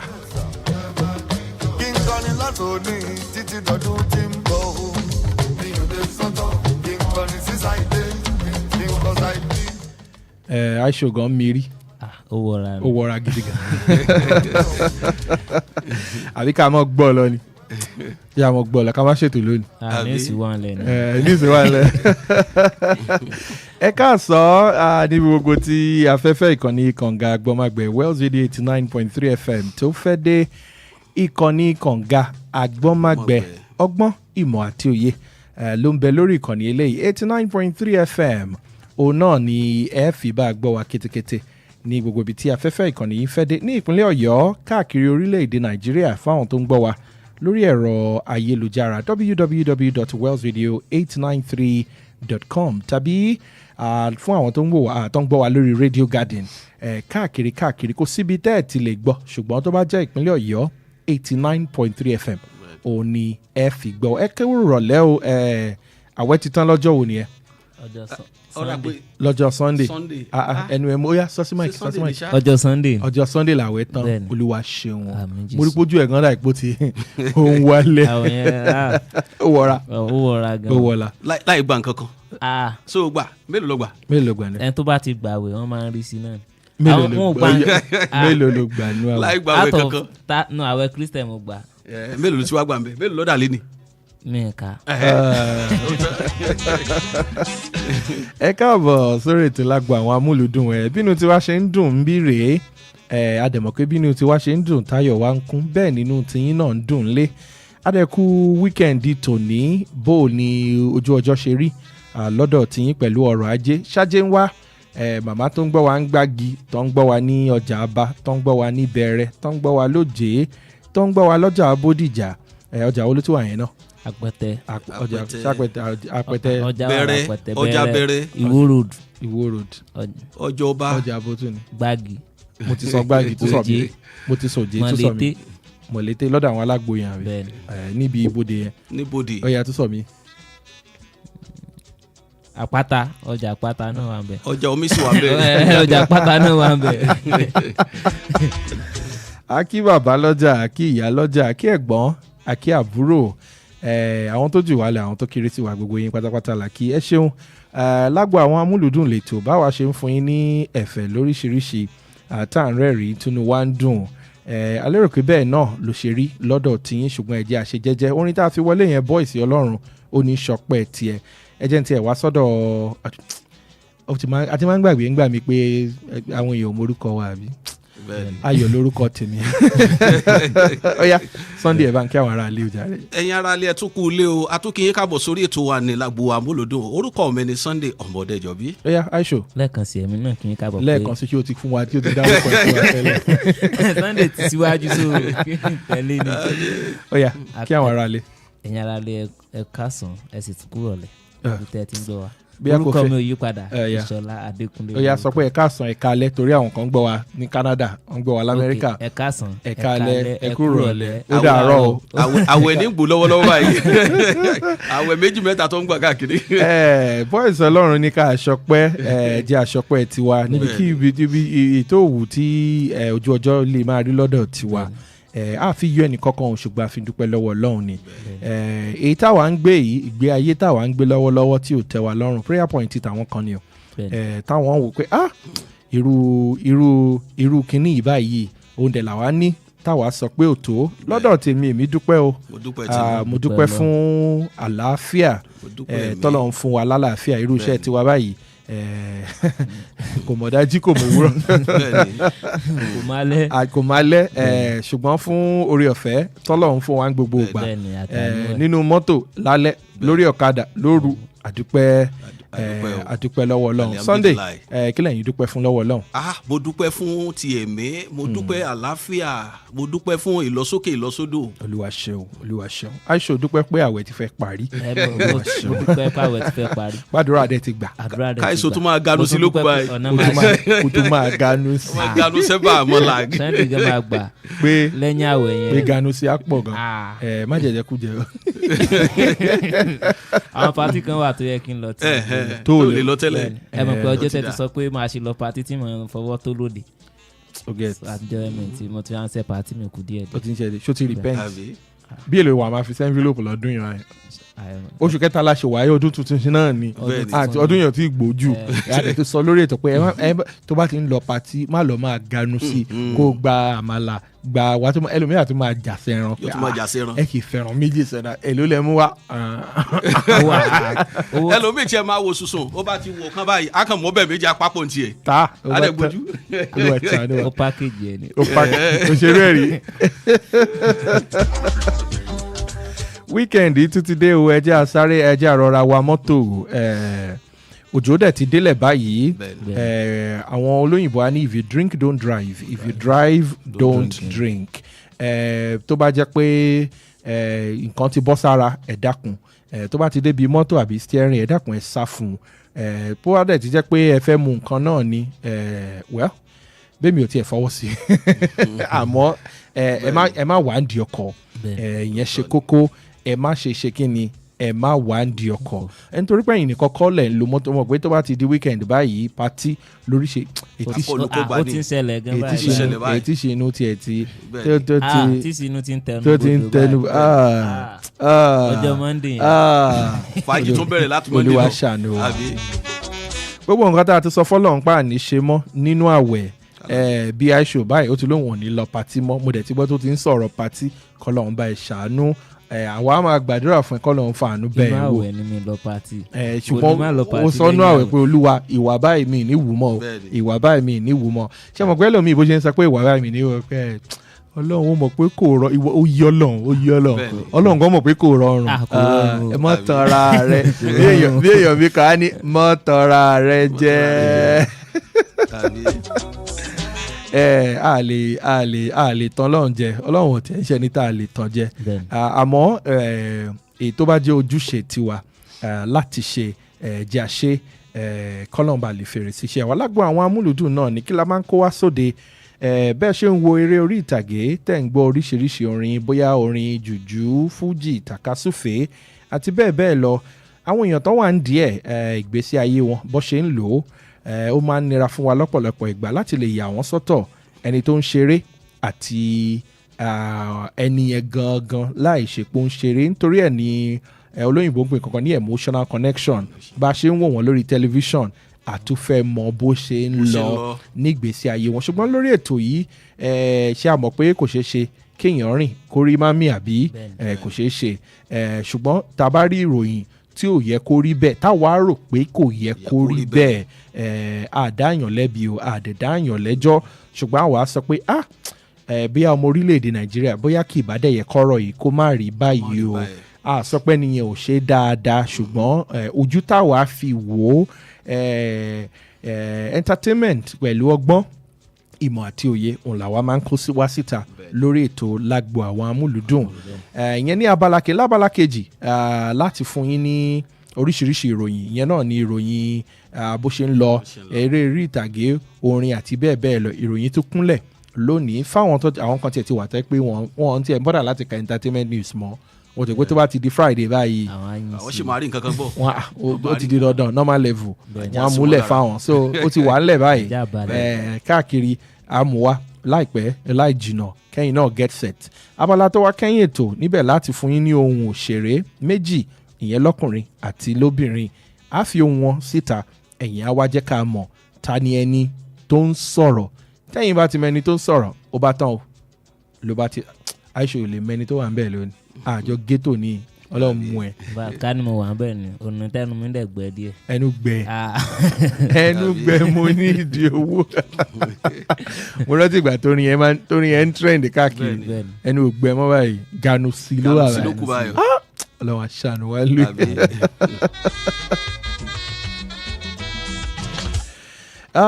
Ó yá ibi ìròyìn láti bẹ̀rẹ̀ mo lórin Táyé Kọ́rẹ́nsì kan bí ó dẹ̀ ń já mi lára jẹ láti play orin yẹn ṣá ṣùgbọ́n ẹ jẹ́ àbẹ̀rẹ̀ láti bí ìròyìn Sunday ó yá ibo láti bẹ̀rẹ̀ mẹ́rin. tọ́ lẹ́ẹ̀kan sí àtúnkí wa káàbọ̀ sórí ètò àwọn amúlùdùn gbogbo àwọn tó ń lọ láàrin àwọn amúlùdùn mọ́níjà Alhaji Wasiu Pasuma Odetola wọ́n fi fọ́nrán kan léde pé ìjà ti tán nílé Fuji láàrin Alhaji Táyé Kọ́rẹ́nsì àti Alhaji Pasuma Odetola ìjà ti tán láàrin wọn. Olúwa ṣeun kí ló fàjà yìí gan torí mo mọ̀ pé ṣe rí àwọn òṣèré orí ìtàgé tàbí olórin kọ́lọ̀ ń ṣàánú ni ẹ kọ́ rí pé kinní kan rúgbó wá níbì kan ẹ máa pé nbo ta lẹni tó jókòó nílé ẹ̀ tó ti ẹ̀dá gbó kinní ilẹ̀ kan tàbí ṣùgbọ́n mo rí fọ́nrán yẹn táwọn méjèèjì dẹ̀ jọ wà tó dẹ̀ fi yé wa pé ó ti tán ṣùgbọ́n ṣáwọn fáǹsì yìí náà ni. àwọn fáǹsì máa sọ̀rọ̀ dáa náà rẹ̀ dé. torí púpọ̀ gba àwọn fáǹsì ló máa ń fa gbó kíní yìí wọn nígbà ṣẹ́rí fáǹsì míì tiẹ̀ tún burú á tún lọ máa bá yín bu á lọ máa bu ẹnìkan. òun ṣetán láti jà ń tiẹ̀ ní. nígbà tẹ́ni tó lọ́rọ̀ kan bá sọ pé ìjà ti tán yẹn bá jà mọ́ ẹlòmíì ò tí ì gbà o. fáǹsì gan ló máa sọ àmà gbà fún. wọ́n ṣẹ̀ṣẹ̀ bẹ̀rẹ̀ ni. àmà gbà fún. wọ́n pín owó ní ìjà ni. inú wa dùn pé àwòkọ́ṣe làwọn méjèèjì jẹ́ lágboolé Fuji inú wa dẹ̀ dùn pé àwọn méjèèjì ti dọ̀kan mo dẹ̀ mọ̀ pé dídọ̀kan tó ti sọ pé kò sí jà mọ́ ọ̀pọ̀lọpọ̀ ọ̀dọ́ táwọn náà tiẹ̀ láti ẹ̀yà yín lé àwọn ọmọ tó náà tiẹ̀ ti dèbí kan àwọn gan bára wọn jà ṣùgbọ́n gbàtọ́ ti táwọn bàbá àwọn bàbá ti parí ìjà báyìí so káwọn náà lọ mọ ìdúró ra wọn kó ń kálukú gbọ̀nà lé ẹ̀ lọ ó yá ilé ó yá Aisha fún wa ń ròyìn bẹ́ẹ̀.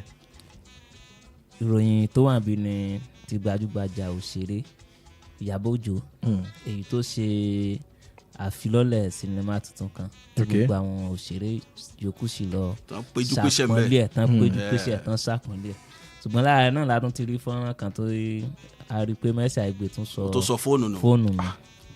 ìyẹn lágbára. ó tiẹ̀ dá wàhálà lé díẹ̀ gan-an.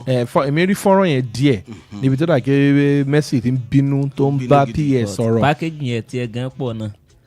ìmúra yẹn gan ó kọjá bẹ́ẹ̀ o. ìmúra yẹn pọ̀ o. àfi bí àwọn ọmọbìnrin India. ṣe nígbà tí mo rí ìmúra Mercy yẹn. òun àti Wùmí Toríọlá. mi ì tí ì rí ti Wùmí yẹn. ó kọjá bẹ́ẹ̀. ṣùgbọ́n tí Mercy mo kọ́kọ́ rí ó dìídì jókòó lórí ẹṣin tán ya fọ́nrán mo wá wò pé kí ni Ìyábọ̀ Òjó tó ní sinimá gan. kí ni ìmúra tiẹ̀ ṣe fẹ́ rí. ẹ mọ̀ pé nígbà mi wá ní ó múra ju onílọ́wọ́ lọ ṣùgbọ́n nígbà tí mo wá gbọ́ pé Messi wọ́n ní pa sọ fóònù mi ó bá tán èèyàn náà ò lè kó gbó kínní ìmọ̀ra. pa ti wòran lọ ni. èèyàn náà ò lè kó gbó kínní ìmọ̀ra kó má sọ fóònù nù ṣùgbọ́n àti ẹ̀ tí wàá gbọ́ bí wọ́n rí fóònù àbí wọ́n rí.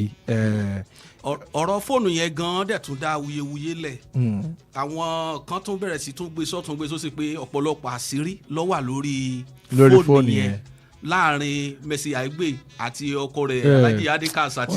èwo la sọ fóònù tó sọnù tí àwọn fáǹsì rí information àwọn fáǹsì yìí dé. wọ́n ti ya sáré fóònù tó sọ irú fóònù yẹn á ní security àwọn kéékèèké gan ń pe security ká tó wá sọ pé gbajúgbajà ká fi password sí kó dẹ̀ tó rírú ẹ̀ ṣe ó fẹ́ lọ fún. nígbà tí ẹ ṣe fóònù Ṣọlá. nígbà tí ẹ dẹ̀ ṣe fóònù Ṣọlá tó lè bọ́ tó máa ń pa náà fi ẹrí Sunday bá fóònù tèmi ló fi ṣe pa náà. má fi ṣe bínú jebure tó bá ti jáde lẹ́nu géètì àwọn tí mo kó wá yẹn ó ṣàwọn ọ̀rẹ́ ẹ̀ kò ní mú fún ẹ lọlé lónìí. lóyà jọjú ọmọ lọlé sọ pé òbínú mọ́ jẹ́jẹ́ lọmọ Èkó lọ sọ pé òbínú mọ́ ọyà jẹ́jẹ́ lọmọ Ìbàdàn lọ ọmọ ẹ̀ là ń lọ ọmọ ẹ̀ láti ọmọ ẹ̀. ọgbọ́n òmọlé mo mọ lé o kí n kọ́ lọ lẹ́yìn. ọ̀dà blue. ẹni bá máa gbolé àwọn ọ̀la ẹ bá kí àwọn ará ilé wọn pòun náà kí wọn lórí rédíò. a lérò pé Mercy bí wọ́n rí fóònù yẹn bí wọ́n dẹ̀ rí àní rí irú ẹ̀ mọ́ o ikọ̀ òní sọnù ìyẹn fi gbé mi lọ sí pé weekend yìí fún gbogbo àwọn tó ń lọ patí bó tiẹ̀ jẹ́ pé àwa ò fọwọ́ sí kéèyàn máa jalè ń bí olè ló lè ń jẹ́ tẹ́lẹ̀ ẹlòmíà sọ pé ìtorí pé bí wà ń gbòòrò ni rárá ibi ló ní kó jalè ibi ò ní kó jalè ṣùgbọ́n kẹ́lẹ́ kó ní nǹkan náà tọ́jú nǹkan ẹ̀ àwọn tí tóyàn bá gbójú ẹ̀ lẹ̀ àwọn tó fẹ́ gbá ojú lọ́fẹ̀ẹ́ wọ́n gbá yàn lọ́yẹ̀ nítorí náà ẹ má jẹ́ àlọ́ ganu sí ká gbàgbé fóònù àìsàn ṣó ń gbọ́ bó tilẹ̀ jẹ́ tọ́nà sọ́bẹ̀ tó bá sọnù níye tó ń tà ó níye tó ń tà nítorí náà ẹ jẹ́ àtọ́jú fóònù wa Ọlọ́run ní jẹ́ àṣe àdánù nǹkan ìní wa rárá o ó yá Sunday ìròyìn. fọ́nrán kan la rí níbi tí bàbá wa Ọláìyá Igwe tí wọ́n ti ń sọ̀rọ̀ pẹ̀lú ìbànújẹ́ ọkàn pé àwọn kábàámọ̀ pé àwọn ọ̀yá Tọ́pẹ́ Àlàbí ní mọ́tò ní ọjọ́ ìgbéyàwó. wọ́n tọrọ àforíjì. ṣé àforíjì yẹn wọ́n lọ bá Tọ́pẹ́ Àlàbí wọ́n bẹ̀ àbọ̀ fi sórí ẹ̀rọ ayélujára. lórí ẹ̀rọ ayélujára ni. adẹ̀ ṣòro kí Tọ́pẹ́ Àlàbí má rí irú ẹ̀. wọ́n ti máa rí. bọ̀ kí ni ìdí tó fi ń bẹ Tọ́pẹ́ Àlàbí ọjọ́ ti ta sí. gẹ́gẹ́ bíi tí bàbá wa Igwe tí wọ́n ń ṣàlàyé láàrin yẹn ni pé ó dà pé lákòókò gbà yẹn tí wọ́n ṣe fíìmù Ọlọ́ládé Mr Money. bẹ́ẹ̀ni. àrò owó tí bàbá rí gbà yẹn wọ́n fi ra mọ́tò ọlọ́yẹ̀ kan tó dúró dáadáa. Tọ́pẹ́ Àlàbí wá fẹ́ ṣe wá pé ẹ̀gbọ́n mi ẹ̀yà mi ní so èrò bàbá ni pé tó bá lọ jí mọ́tò yìí mọ́ Àlàbí lọ́wọ́ tó làwọn ti fẹ́ sáwọn ò lè gbàrọ̀. ṣé mo dá wọn lẹ́bi mi ò dá wọn lẹ́bi o èmi ò dá wọn lẹ́bi o àmọ́ mi ìfẹ́ mi ò náà lérò pé Tọ́pẹ́ Àlàbí á fi ṣèbínú.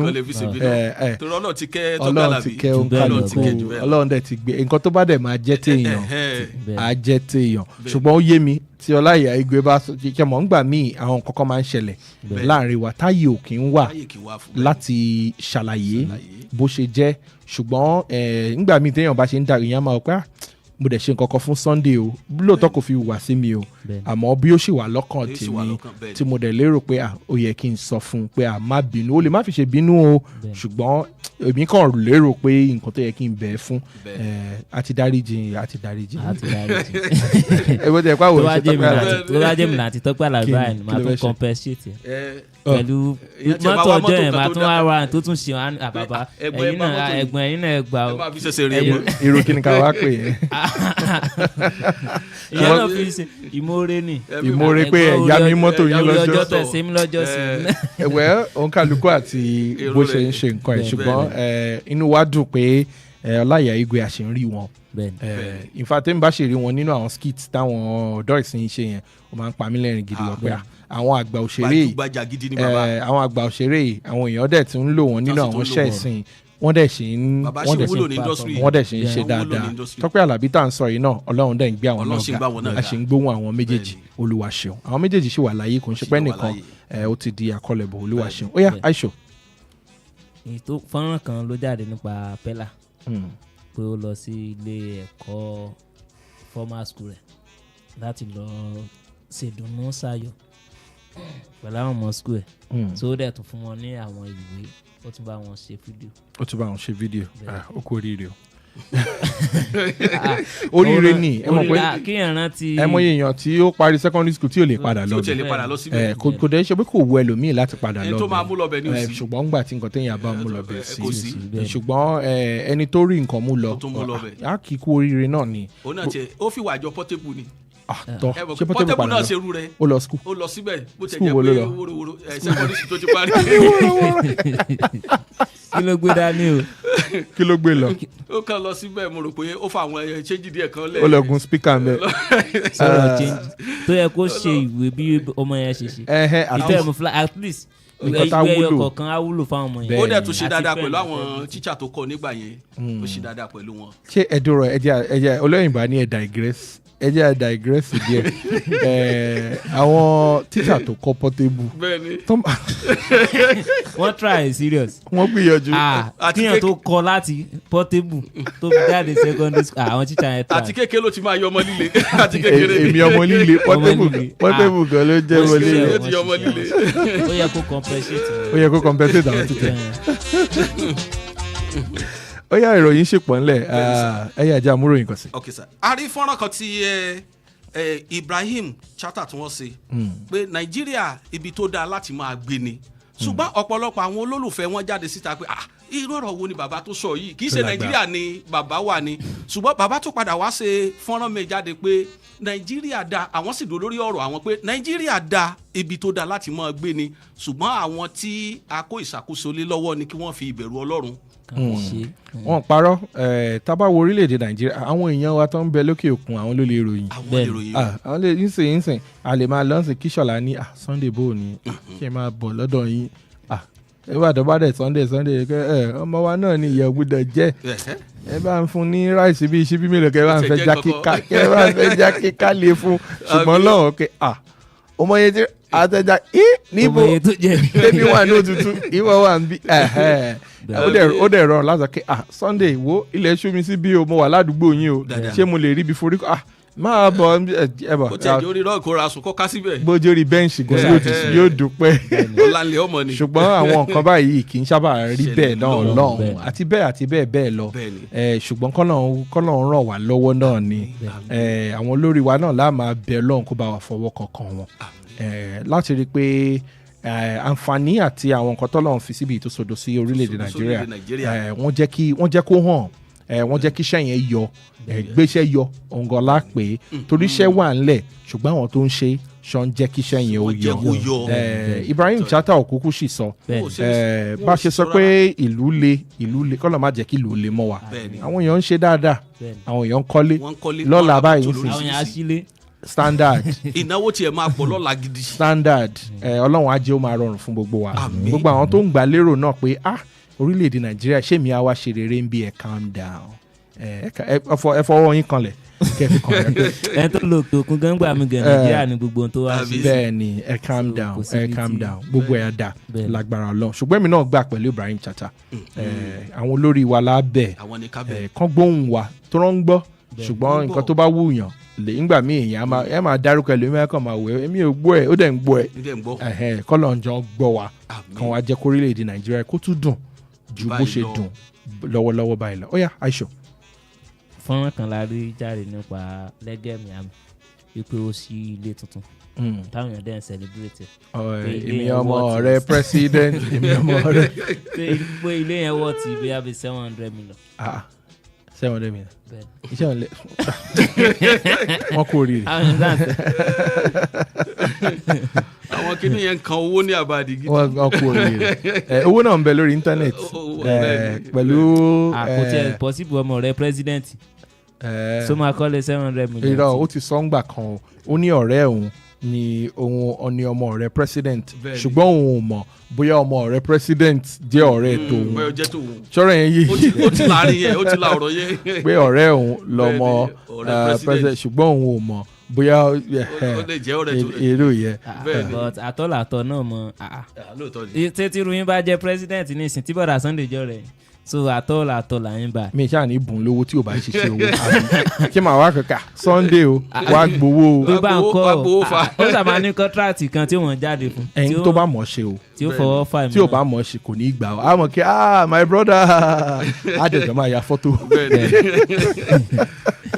but mo wá jẹ́rìí Sunday ẹ̀ bá àjọ máa ya fọ́tò èmi á sì máa tọ́ wá ọmọ osùnmọ́ ọmọ president. fọ́tò yẹn gan gbà mí ó ti tó ń gbà mí fọ́tò yẹn gan gbà mí kọ́ra sa sí social media pé ọmọ president tàfọ́ kọ́ra wa lọ́rùn wa. mo rí pé ẹjọ́ wà lálẹ́ àná ni ní tètè gba Sunday láago ni ẹ lọ àfà. billings ya. bá mi sẹ́ndì àtọ́làtọ́. ẹ jẹ́ àsáré dókè lọ́hùn tá a bá padà dé a mú bí ìròyìn méjì sí àwa kan lu ta ni ohun tí afẹ́fẹ́ síta yìí à ń bọ̀ ẹ má gbé kúrò ń bẹ̀. jíjí o jíjí tí mo jí Ọlọ́run mo jí pé o èmi ò máa lọ náà méjì o tó jọ lọ́hùn àjíkí o èmi ò máa lọ náà méjì o tó jọ lọ́hùn àjípé lọ wéè máa dára fún mi lèmi wá o wéè máa júnà fún mi lèmi rò àtàwọn alátìlẹyìn mi bá sùn débi sí tán rawọ́ orin wa àpamọ́ owó atájèrè ọjà o bàbá ìsàtò kápọ́n wọn lè má ló tọ́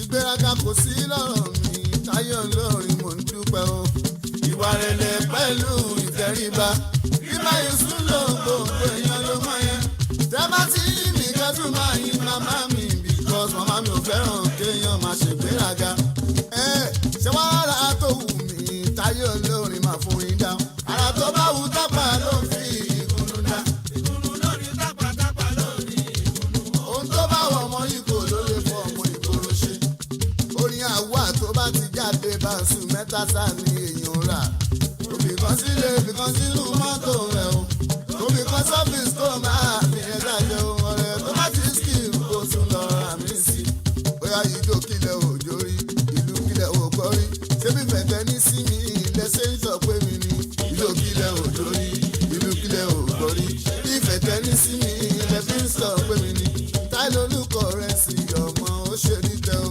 bọ̀dá tó ń wò mí ẹ orin táyé ló fẹ́ gbọ́ àti tó ń wò mí ẹ orin táyé ló ń jó sí ìjó kílẹ̀ òjò rí ìlú kílẹ̀ ògbọ́ rí ṣébí fẹ̀tẹ̀ ní sí mi lẹ́sẹ̀ ń sọ pé mi ni débi sí báyé bá ti fẹ́ ṣoore fún ni wọ́n á lè ju kòkó mọ́ ni wọ́n bá fẹ́ ṣe ní níka ẹ̀yìn náà máa rí sí ni ìlókìlẹ̀ òjò rí ìlókìlẹ̀ ògbọ́ rí ṣébí fẹ̀tẹ̀ ní sí mi ilẹ̀ ṣe ń sọ pé mi ni Olúṣọlá ẹ̀gbọ́n mi ó kárí ààrẹ mú ọmọ wọn ló mú arán ọkọ̀ tàdéjọ́ kẹ́mi ó kárí Bàbáyọ̀mídé tọ́jú láyíwọ̀ ńlá mi ọmọ láfàrẹ ọkọ̀ Fúnmiláyọ̀ Àdúní ọ̀gá kébí agbára àkókò ẹlẹ́sìn ọ̀gá àlepa èyí tó ń jẹ́ kàásì ọ̀gá skari destiny ọ̀gá aláre ìbẹ̀rù o wọ́n yálé ọ̀gá mi àgàrà wúmi Sunday Bàbáyọ̀sọ́lá bàbá oníbejì ọkọ̀ ìyá Samuel ìdòwú ìyá wa alága àbí gbogbo Saki connection ọkọ̀ alájà tààtà pápálùkù mọ́nu ìgò òde nìyí àjẹpẹ́ Saidi tọ́jú Saki mi sílẹ̀ mo ti wú bẹ́ẹ̀ dùn. Gàgà wo ni gbogbo ayé ń dà gìrìgìrì tí wọ́n ń pọn yìí. West Radio 89.3 FM Kànga Àgbọ̀nmágbẹ̀. tán ti lọ nílé ayé tó jẹ́ pé aráyé wọn ò lè gbàgbé wọn. ṣé àwọn kan dẹ̀ ṣe ká tó ń ṣe rere láyé ó dájú aráyé wọn ò lè gbàgbé wọn. ṣé àwọn kan ṣe rere tó ń ṣe kárí láyé ó dájú aráyé wọn ò lè gbàgbé wọn. báṣọ̀rẹ́ máa ń ṣèkà ṣe lẹ́sàn-án lọ́rùn láyé làwọn àṣekà máa ṣòre lẹ́sàn-án tí ó sàn wọ́n. ṣẹ̀wárí báṣọ̀rẹ́ máa ń ṣèkà ṣe lẹ́sàn-án lọ́rùn láyé làwọn àṣekà máa ṣòre lẹ́sàn-án tí ó sàn wọ́n. ṣùgbọ́n ta ló lè sọ pé ó mọ kó wá bí kó wá sọ ta ló lè sọ pé ó mọ kó wá bí kó wá wí. Ta ló lè sọ pé ó mọ kó wá bí kó wá sọ ta ló lè sọ pé ó mọ kó wá bí kó wá wí. ṣẹlẹ̀dẹ̀ ló lè sọ pé ó mọ kó má jìra mẹ́rẹ̀ ta ló lè sọ pé ó mọ kó wá bí kó wá wí. ṣé gbogbo ajá ló lè sọ pé ó mọ kórìgbẹ́ kó má jẹ́ ta ló lè sọ pé ó mọ kó wá bí kó wá wí. ìjòbí mú tí mú sìgá borí ṣìnà wá ṣe ta. ẹ káàbọ̀ padà sórí ètò lágbo àwọn amúlùdùn lórí ìkànnì kànga gbọ́màgbẹ̀ Wells Radio 89.3 FM aláàfin avenue lólúyọ̀lé mẹ́sítẹ̀tì nílùú Ìbàdàn níbẹ̀ ni àwa ti ń gbóhùn sáfẹ́fẹ́ ẹ ṣeun tẹ́ ń gbọ́ wá ẹ jẹ́ àfi àsìkò yìí ká máa fi kí àǹtí Tóyìn tiwa gangan àǹtí Tóyìn làwa ń pè wọ́n nulẹ̀ àǹtí Tóyìn tiwa gangan wọ́n ṣe ọjọ́ bí lónìí àǹtí Tóyìn wọ́n ti há kí fẹ́yìn nígbà tẹ ẹ pẹ́ dé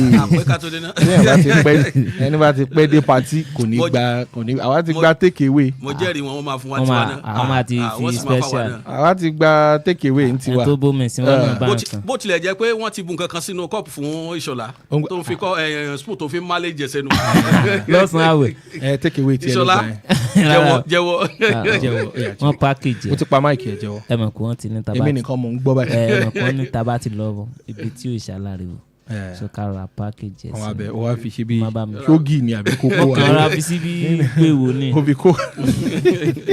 mo fi sí bí gbèwò ni. àǹtí Tóyìn akínyìn o happy birthday to you long life and prosperity gba ọdún kan ní lágbára Ọlọ́run ẹ tún ṣe tọdún tó ń bọ̀ àti ọ̀pọ̀lọpọ̀ ọdún lálàáfíà láyọ̀ àti nínú ọlá àti ìdùnnú akíwọn dáadáa pé inú ọgbà wa yìí ó ṣe é wò ó dùn wò dáadáa àwọn ló wà ń díẹ̀ Ọlọ́run á tún ayé tiyín náà ṣe lágbára Ọlọ́run ó yá ẹ̀yin èèyàn mi ẹ jẹ́ a sáré mú ìròyìn kọ̀ọ̀kan ká wá sáré lọ gbọ́ àwọn ohun tó wà ń ta yìí Aisho.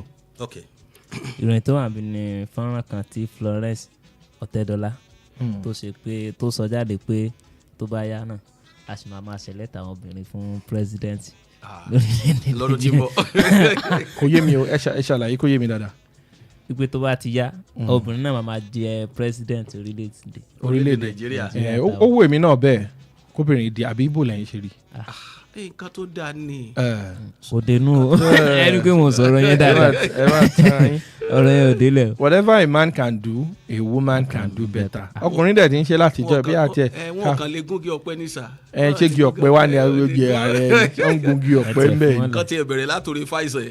irọ́ ni ẹ jẹ́ káwọn náà ṣáà. wọ́n ti ń try now tí bá ṣe pé àǹtí Fúnkẹ́ Akíndélé tán bá wọlé sáwọn náà ti lọ sí tó wáyé pé ó ti wọlé àbí o àti wọlé deputy governor lẹ́kọ̀ọ́ lẹ́lẹ́kṣọ̀n tó ń bọ̀ yìí káti ẹ̀rọ obìnrin kan kó jáde ṣùgbọ́n káwọn obìnrin náà kọ́kọ́ jáde o kọ́ lọ dìbò fẹ́ẹ̀yàn wọn tó bá ti dìbò fẹ́ẹ̀yàn wọn ó ṣeé ṣe at least bí ò tiẹ̀ wọlé yóò mú nọ́mbà tó dúró lẹ̀ tá a fi mọ̀ pé prospect wà ń bí yìí ṣùgbọ́n èmi wà lára àwọn tó lérò pé ó yẹ ká fóbìnrin náà láàyè ó yẹ ká fún wọn láàyè bọ́lọ̀ ń ṣe dá ọkùnrin ló ṣe dá obìnrin kò ń ṣe pé Ọlọ́run wá dá agbárí 10 terabyte fọkùnrin ó wá dá 10 MB fóbìnrin irọ́ ni. ó dẹ̀ lè ṣe kí wọ́n débẹ̀ kí wọ́n rí ṣe. kán rí ṣe jù wá lọ. in fact a jọ wá lójú. àwa náà là ń ṣe bọ̀ náà tí a jọ wá lójú àtàrí bí ìdílé wa ṣe rí mo mọ àwọn ọkùnrin kan bí Aisho báyìí wọ́n ti mú bàtà sọ́ọ̀sì wọ́n ti jù ọ̀pọ̀lọpọ̀ ìyàwó wọn láyé wọn ẹni tó bá dẹ̀ lè to ilé yóò tó lù ọkùnrin náà lè to ilé dáadáa. ṣé mo wá ní olè tó ló lè arrange àgbé àga àtò àga àtò photo frame àtò fridge ó yá Sunday ìròyìn kan.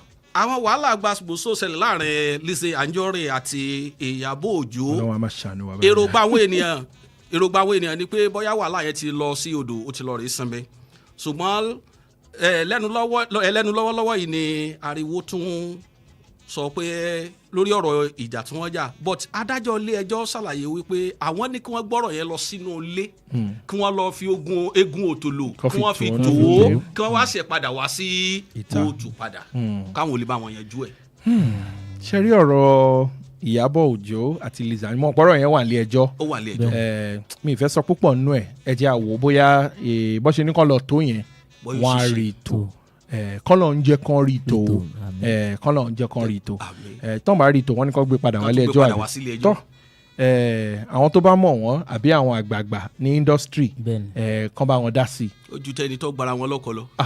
Ọlọ́run ṣàánú wa àbí a jí sí Instagram ẹ ti rí eléyìí tó mú eléyìí bú ẹ bọ́ síbí eléyìí ti mú eléyìí bú òun lèmi tiẹ̀ ṣe máa sọ ń gbà pé káyọ̀ máa fáwọn ọmọdé láǹfààní láti máa bọ́ sórí social media nígbà míì nítorí àwọn kinní yìí ẹ̀yin àgbàlagbà lẹ́mọ̀ nǹkan tó ń bí yín nú ṣùgbọ́n àwòkọ́ṣe làwọn ọmọ púpọ̀ náà àwọn ọmọ yìí fi yín ṣe nígbà tó bá wá rí tẹ́lẹ̀ mú lè bú tẹ́lẹ̀ mú tàn bú lójú tí wọ́n bó ṣe kéèyàn máa gbégbé sí ayé ẹ̀ ló ṣe ń gbé yẹn nítorí náà ìjẹ́ àlérò pé bó ṣe ní kàn lọ tó yẹn àwọn méjèèjì wọ́n á wá meeting point. káwọn àgbààgbà òṣèré náà sì bá wọn tó. ṣe bẹ́yìn náà làgbààgbà ẹ̀yin náà rí ẹ̀yin náà ló bá wọn sọ̀rọ̀. ẹ bá wọn dá sí i. ó yá o ohun méjì ló wà ń bí ẹ ṣáà mọ̀ bá a ṣe máa ń ṣe lọ́sọ̀ọ̀sẹ̀ a ti kó ohun méjì wá síta ohun òṣèré méjì là kó wá ìkan ti obìnrin ìkan ti ọkùnrin a wá fi méjèèjì síta ní sísẹ̀ntẹ̀lé wọn á tẹ̀léra wọn ẹ wá jẹ́ àmọ̀ kí ni talẹ́ni tó ní ohun yìí ṣùgbọ́n o ẹ gbọ́dọ̀ gba méjèèjì kẹ́ torí káàdì wa jẹ ẹ gba méjèèjì kì í ṣe pé kẹ́ ẹ gba ọkùnrin kẹ́ ẹ ṣe obìnrin àbí kẹ́ ẹ ṣe obìnrin kẹ́ ẹ gba ọkùnrin ẹ gbọ́dọ̀ gba méjèèjì mo ti ẹ̀ jẹ́rìí yín àwọn èèyàn wa ń wo fíìmù ní ayé yìí. one try o pàápàá jùlọ ní Ìbàdàn wa yìí. àǹtí ọjọ́ sí tọ́lá àwọn ọmọ táìtù fíìmù yìí mo tún bẹ́rí fáwọn èèyàn ó yá o ẹ jẹ́ asáré dókè lọ́hùn tá a bá padà dé a wà béèrè á dẹ̀ ṣí ojú òpó sílẹ̀ láti bá wa dá sétò ẹ̀ má gbé kúrò mẹ́.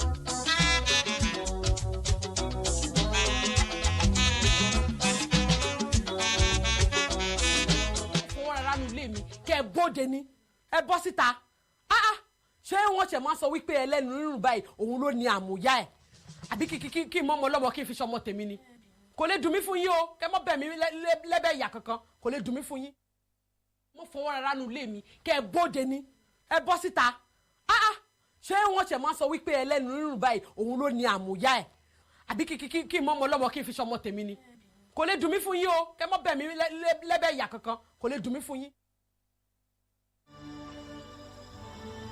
àmọ́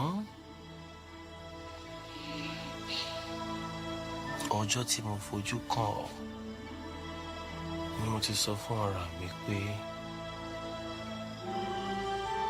bí irú arẹwà yìí bá jẹ́ tèmi ikú ní gbàṣọ lọ́rùn ewúrẹ́ ni wọ́n fi ṣe. àmọ́ ọjọ́ tí mo fojú kàn ọ́ ni mo ti sọ fún ara mi pé bí irú arẹwà yìí bá jẹ́ tèmi ikú ní gbàṣọ lọ́rùn ewúrẹ́ ni wọ́n fi ṣe. mo fọwọ́ rárá nu ilé mi kẹ́ ẹ bóde ni ẹ bọ́ síta ṣé wọ́n ṣe máa sọ wípé ẹlẹ́nu rírùn báyìí òun ló ní àmúyá ẹ̀ àbí kí mọ́ ọmọ ọlọ́mọ kí n fi ṣọmọ tèmi ni kò lè dùn mí fún yín o kẹ́ mọ́ bẹ̀ mí lẹ́bẹ̀ ìyà kankan kò lè dùn mí fún yín. kí ni orúkọ àwọn òṣèré méjì tí a ṣe fi ohùn wọn síta yẹn aisha ń tẹ fóònù ẹ bá ń di fóònù ọwọ́ yẹn kó tó lọ pe àwọn èèyàn jọ pé èmi ti ní ánsà wọn ó yá ṣe ti mú ohùn wọn àbí tóbìnrin àti ti ọkùnrin 09168931000 09168932000 tàbí 09153334 lẹ́ẹ̀kan sí 09168931000 09168932000 tàbí 09153334 ojú òpó tí ẹ fi bá wa sọ̀rọ̀ ní ìrọ̀lẹ́ tòní ònìyàn. hello ẹ káàsán o. Ọpẹ́yẹmí ló ń sọ̀rọ̀ láti oríta pèrè. Ọpẹ́yẹmí láti oríta pèrè ẹ káàsán. Obìnrin yẹ Fúnkẹ́ Akíndélé. Fúnkẹ́ Akíndélé ó ní obìnrin yẹn àbí. Ọkùnrin ni Múyìwá Adémọ́lá. Múyìwá Adémọ́lá Fúnkẹ́ Akíndélé àti Múyìwá Adémọ́lá tẹ́ ẹ bá gbà á máa jẹ́ kí ẹ̀gbọ́n pa ẹ̀. 09168931000 09168932000 ẹni tó pè wá yẹn wọ́n ní Fúnkẹ́ Akíndélé àti Múyìwá Adémọ́lá ẹ jẹ́ n wo bí a lè mú ìpè kan wọlé kí n tún wá sáré lọ fi ohun yẹn síta fáwọn tí ò bá gbọ́ dáadáa torí mo gbọ́ tẹ́nìkan ní ẹ play ẹlẹ́ẹ̀kan sí ó dà pé ohun yẹn mo dà mọ́ 09168931000 ó yá pẹ̀lú mi gbé sókè jẹ́ àsáré lọ tún ohun yẹn mú lẹ́ẹ̀kan sí.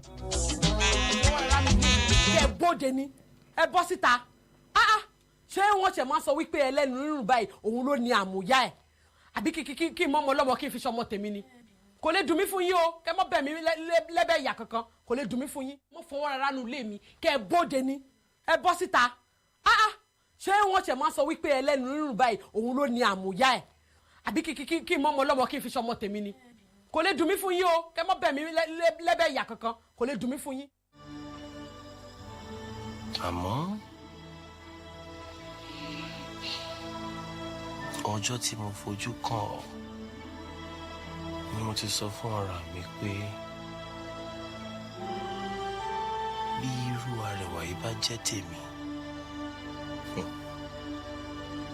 ikú ní gbàṣọ lọ́rùn ewúrẹ́ ni wọ́n fi ṣe. àmọ́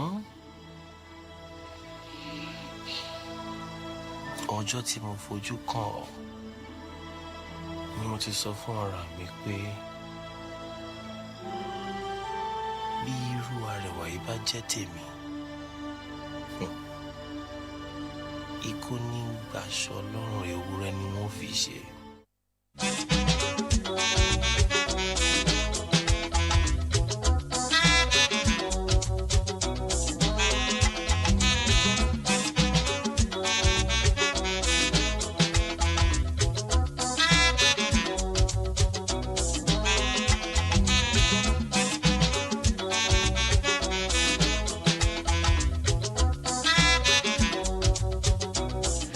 0916-893-1000, 0916-893-2000, tàbí 0915-334-893.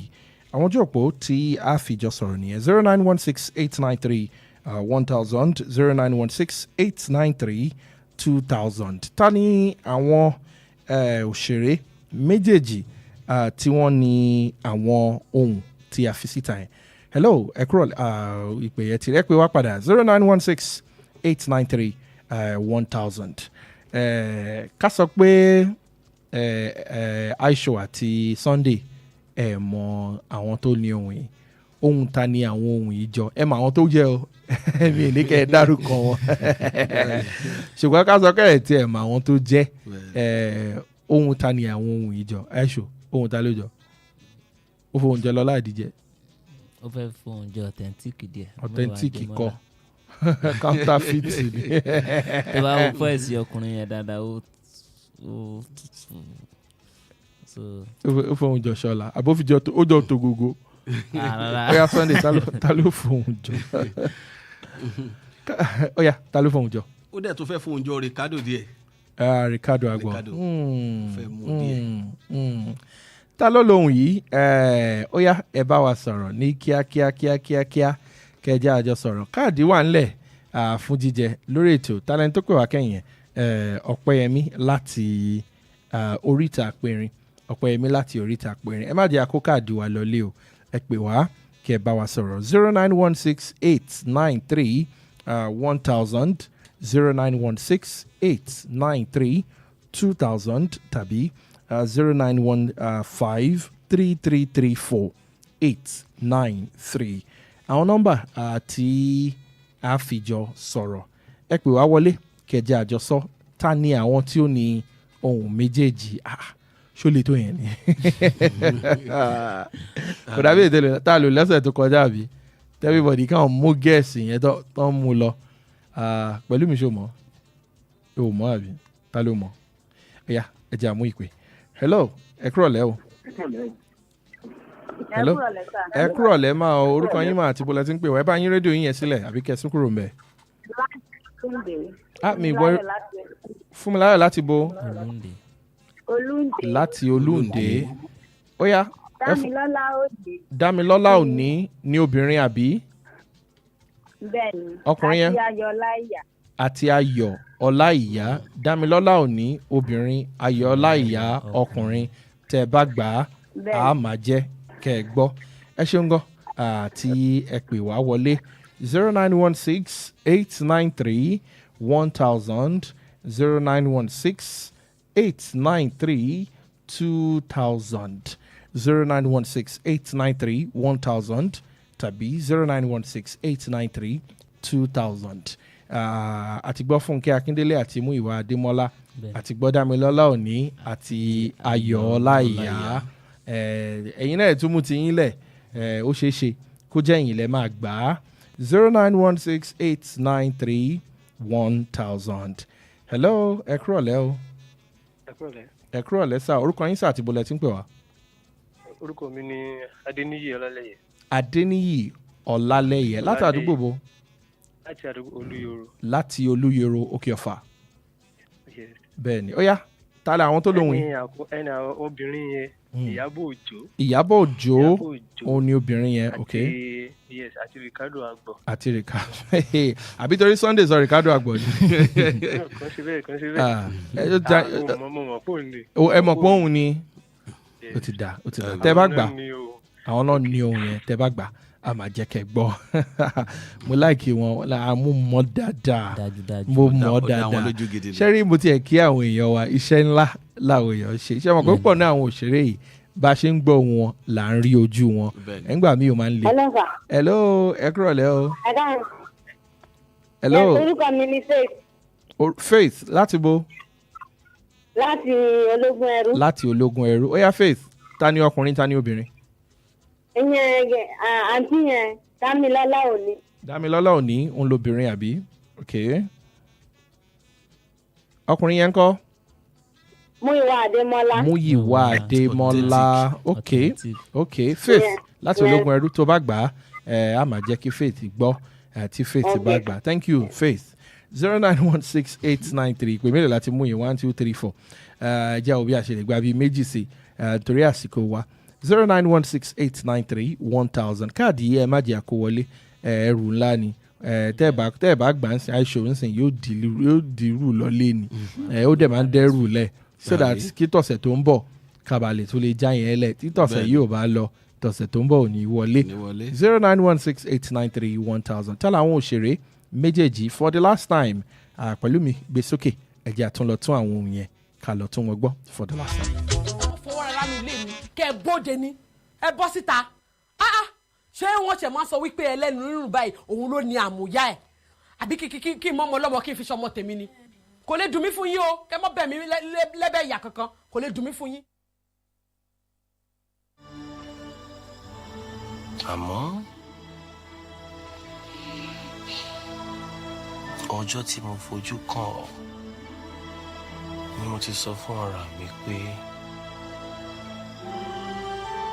bí irú arẹwà yìí bá jẹ́ tèmi ikú ní gbàṣọ lọ́rùn ewúrẹ́ ni wọ́n fi ṣe.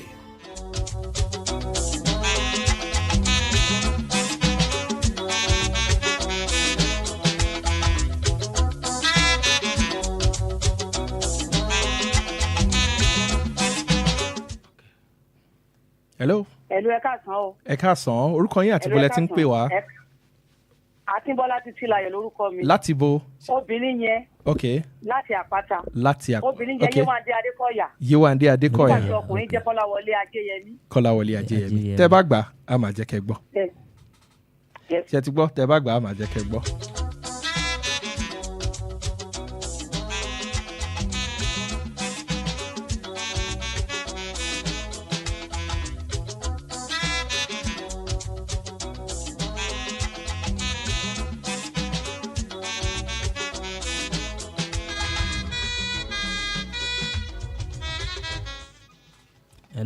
Hello láti kí lorúkọ yín àti láti bo lẹ ti ń pè wá ẹ káàsán kí lorúkọ yín àti ibi tẹ́ ti ń pè wá Bọ́láńlé láti bo. Bọ́láńlé ni látọ̀yọ́. Láti Ọ̀yọ́. Láti Ọ̀yọ́ ok. Kí lorúkọ obìnrin yẹn. èyí obìnrin yẹn Dámilọ́lá òní. Dámilọ́lá òní orúkọ ọkùnrin ńkọ́. Bẹ́ẹ̀ni ọkùnrin yẹn Ayọ̀láyà. Ayọ̀láyà ọ̀dà bó bá ṣe jẹ́ a máa jẹ́ kẹ́ gbọ́ o ẹ ṣeun gan tẹ́ pè wá láti ìlú Ọ̀yọ́ ẹ jẹ́ àwọn bí a lè mú ìpè kan sí i oríṣiríṣi orúkọ ni mo ti gbọ́ nírọ̀lẹ́ yìí ó dẹ̀ ń pa mí lẹ́yìn tí mo yín sọ lẹ́ẹ̀kan ọ̀tọ̀ ní kéèyàn wo sinimá lórí tẹlifíṣàn àbí kó lọ sí ilé ìwòran kó lọ wò ń bẹ̀ àwọn tẹ́ ń wò yẹn ṣe bẹ́ẹ̀ ń gbóhùn ẹ̀ ń rí wọn àmọ́ kéèyàn máa wá gbóhùn láì rí nǹkan kan ìyẹn náà tó máa iṣẹ́ ló máa ń jẹ́. ó sì máa ní ìmọ̀ rẹ̀ lára pé lágbájá ni. ẹni ẹ mọ bàdá tó pè lẹ́ẹ̀kan yẹn Ricardo ni mo mọ ohun yẹn ó dẹ̀ tó dá wọn lójú pé mo mọ ohun yẹn dáadáa. Ricardo ni. ó yá ẹ jẹ́ àmú ìpè kan sí i bóyá ẹni tó máa pè kẹ́yìn yìí bóyá ẹ̀yin gangan lẹni káàdì àbí àwọn káàdì yìí ẹ bá wa sọ̀rọ̀ kí wọ́n máa kó lọlé màá tì mọ́ ni drawer mi lọ́fíìsì o mú kankan lọlé. hello ẹ kúrọ̀lẹ́ o. hello ẹ kúrọ̀lẹ́ sá orúkọ yín àti ibi tẹ́ ti ń pè wá. Mr. Ọlá láti Àpáta. ohun yìí jọ ohun Mr. Shina mo fẹ́ ka yín Mr. Shina ṣẹ́yìn ni. kì í ṣe mi. Mr. Shina kò ṣe àwọn wọ́n ní kì í ṣe mi kì í ṣe àwọn. ó yá ẹ bá mi sọ̀rọ̀ àwọn olówó à ń bẹ̀. ní ìwà Adémọ́lá ni ọkùnrin obìnrin yẹn Yéwándé Adékọ̀yà. Yéwándé ok ó yá kò sí wàhálà tẹ bá gbà màmá jẹ mọ ẹ ṣeun gan ẹ bọ̀ ọkọ tó jẹ́ ní Mr. Shina ìkànnì àwọn akẹ́kọ̀ọ́ Wells Radio Media Academy àjọ gé iṣẹ́ yìí ni. mo wá wò pé kọ́mọ̀ ẹ̀ka náà wò wá iṣu ọbọ̀ sẹ́yìn gan-an wọ́n rò pé kémi náà gba káàdì ojú ọjọ́ ó ti lọ o ọjọ́ ti lọ ṣé kí n fèsì ìdánwò yẹn síta àbí ẹ jẹ́ àsáré lọ ó yá ó ti rẹ̀ pẹ̀lú mi gbé sókè di àfohùn síta kí n wá sọ àwọn tó lóhùn yẹn ó yá. wọ́n rárá nu ilé mi kẹ́ ẹ bóde ni ẹ bọ́ síta ṣé wọ́n ṣẹ̀ máa sọ wípé ẹlẹ́nu rírun báyìí òun ló ní àmúyá ẹ̀ àbí kí n mọ́mọ́ lọ́mọ kí n fi ṣọmọ tèmi ni kò lè dùn mí fún yín o kẹ́ mọ́ bẹ̀ mí. àmọ́ ọjọ́ tí mo fojú kàn ọ́ ni mo ti sọ fún ara mi pé bí irú arẹwà yìí bá jẹ́ tèmi ikú ní gbàṣọ lọ́rùn ewúrẹ́ ni wọ́n fi ṣe. ẹ ṣeun tẹ́ ẹ tún gbọ́ tòní lórí ètò lágbo àwọn amúlùdùn káwá máa fi léyìí ká máa fi ṣẹ́rí padà lọ sílé kí n tó fèsì ìdánwò yẹn síta a máa kí n bí ẹ ṣeun tẹ́ tún bá wa gbọ́ ètò tòní ohun obìnrin yẹn fún gbogbo àwọn tó sọ pé Dámilọ́lá ò ní lóhun obìnrin yẹn ẹ gbà ó ẹ pàtẹ́wọ́ fúnra yín ṣùgbọ́n ibi tí kíní yẹn ti dàrú ó níbi ọlọ́kùnrin dé yẹn àgbọ́ Múyìwá Adémọ́lá àgbọ́ Ṣakínọlá ìyá àgbọ́ Ricardo àgbọ̀ àtúgbò orúkọ kan ó kù orúkọ kan mi ìrántí orúkọ yẹn ń sìn ọkọ Tóyìn Abraham yìí mo tún gbọ́ yẹn àtúgbọ́ yẹn náà ṣùgbọ́n kò sẹ́ni tó gbà á Kúnlé Rẹ̀mí nínú sinimá Aníkúlápó èyí tí Kúnlé Afọláyan tó gbé jáde Kúnlé Rẹ̀mí ló ní ohun yẹn ibi tó ti ń bá ìyàwó Sáró Kúnlé ìdúró òun jẹ́ Sáró mo ti gbàgbé orúkọ tí Bímbọ́ Adémóyè tó ṣe nínú sinimá ṣùgbọ́n Bímbọ́ Adémóyè ní Sáró ń bá sọ̀rọ̀ níbẹ̀ yẹn bí tí ìyàwó obìnrin yẹn ti sọ pé káwọn sá lọ. Sáró ní Kampala. aláṣọ òkè ọ̀rọ̀ yìí tó ti sọ pé bí kinní kan gbaṣọ lára ewúrẹ́ làwọn á fi ṣe ọ̀rọ̀ tó tẹ̀lé ni Bímbọ́ Adémóyè ti sọ fún pé Sáró àbí ká sá lọ lọ̀rọ̀ tó tẹ̀lé ẹ ṣeun tẹ bá wa gbé tètò ní ó yá Sunday ẹ bá ń kí àwọn aráalé. tọ ẹ̀yin aráalé atúndúpẹ́ lọ́wọ́ yín fún ìfarabalẹ̀ yín tọ a ó mọ fèyí ṣe lọ́nà lágbára Ọlọ́run a ó pàdé lọ́sẹ̀ tó ń bọ̀ orúkọ mi ò yí padà èmi náà ní Sunday Ọ̀dẹ́jọbí. ẹ ṣeun gan ó yá Aisho kíákíá. orúkọ mi yí padà Ìṣọ̀lá Adékúnlé lórúkọ mi òye ọjọ́ mẹ́jọ ire àti ayọ̀ bó tẹ̀ jẹ́ pé òye ọjọ́ mẹ́jọ. lórúkọ òun ò yí padà bó bá wẹ̀ kó parúkọ ẹjọ àtẹnu next week o. It is well. Amen. ẹ ṣeun tẹ́ ń gbọ́ wa o ẹ má gbé kúrò ń bẹ́ẹ̀ ètò sì pọ̀ lóríṣiríṣi láti gbádùn lórí ìkànnì yìí ẹ ṣeun tẹ́ ń gbọ́ wa ó dàbọ̀.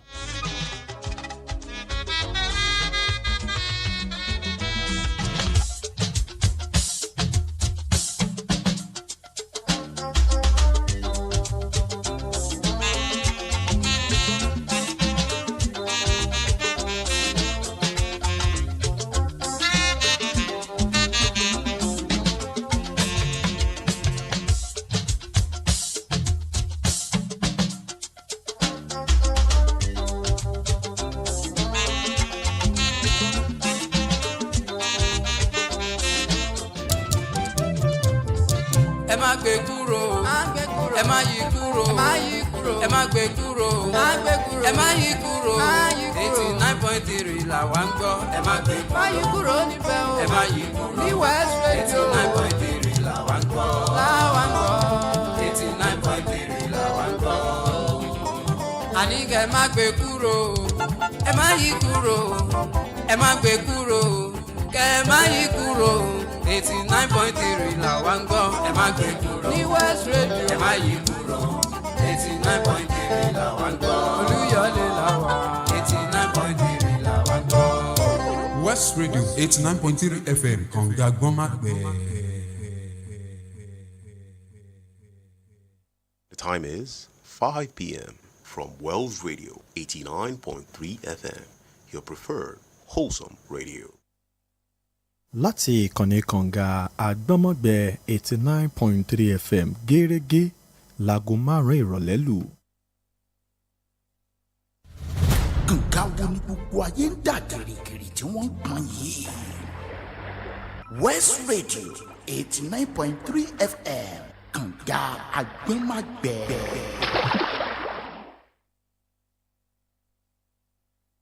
The hits just keep on.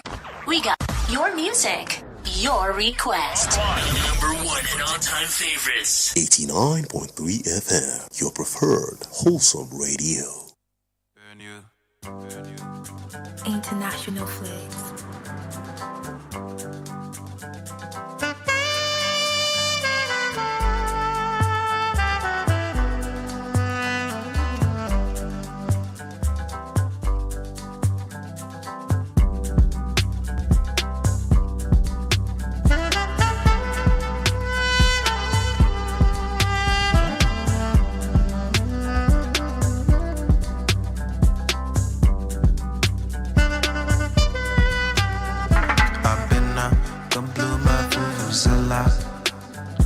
The way you did do be like you need the canal.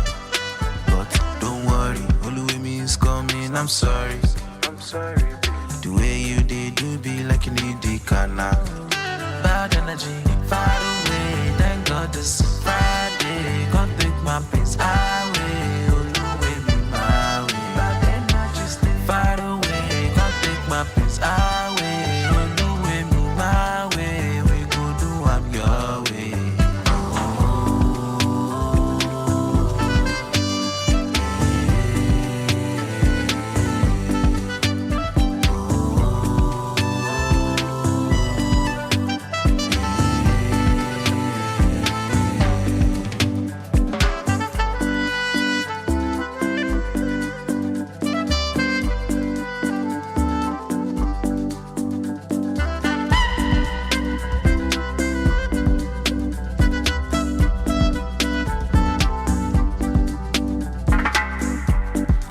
Hear a song, when you jam my message up your sound. Yes, I'm a killer song. When you roll up, make it pass out. You can come your boo or jaja. Why you call the my saku, you know the idea. I'm a president in idea. Why you call the my saku, you know the idea. Far away, thank God this Friday. Can't take my peace away. Oh, you way me my way. But then I just stay far away. Can't take my peace away. Oh, you way me my way. We go do I'm your way.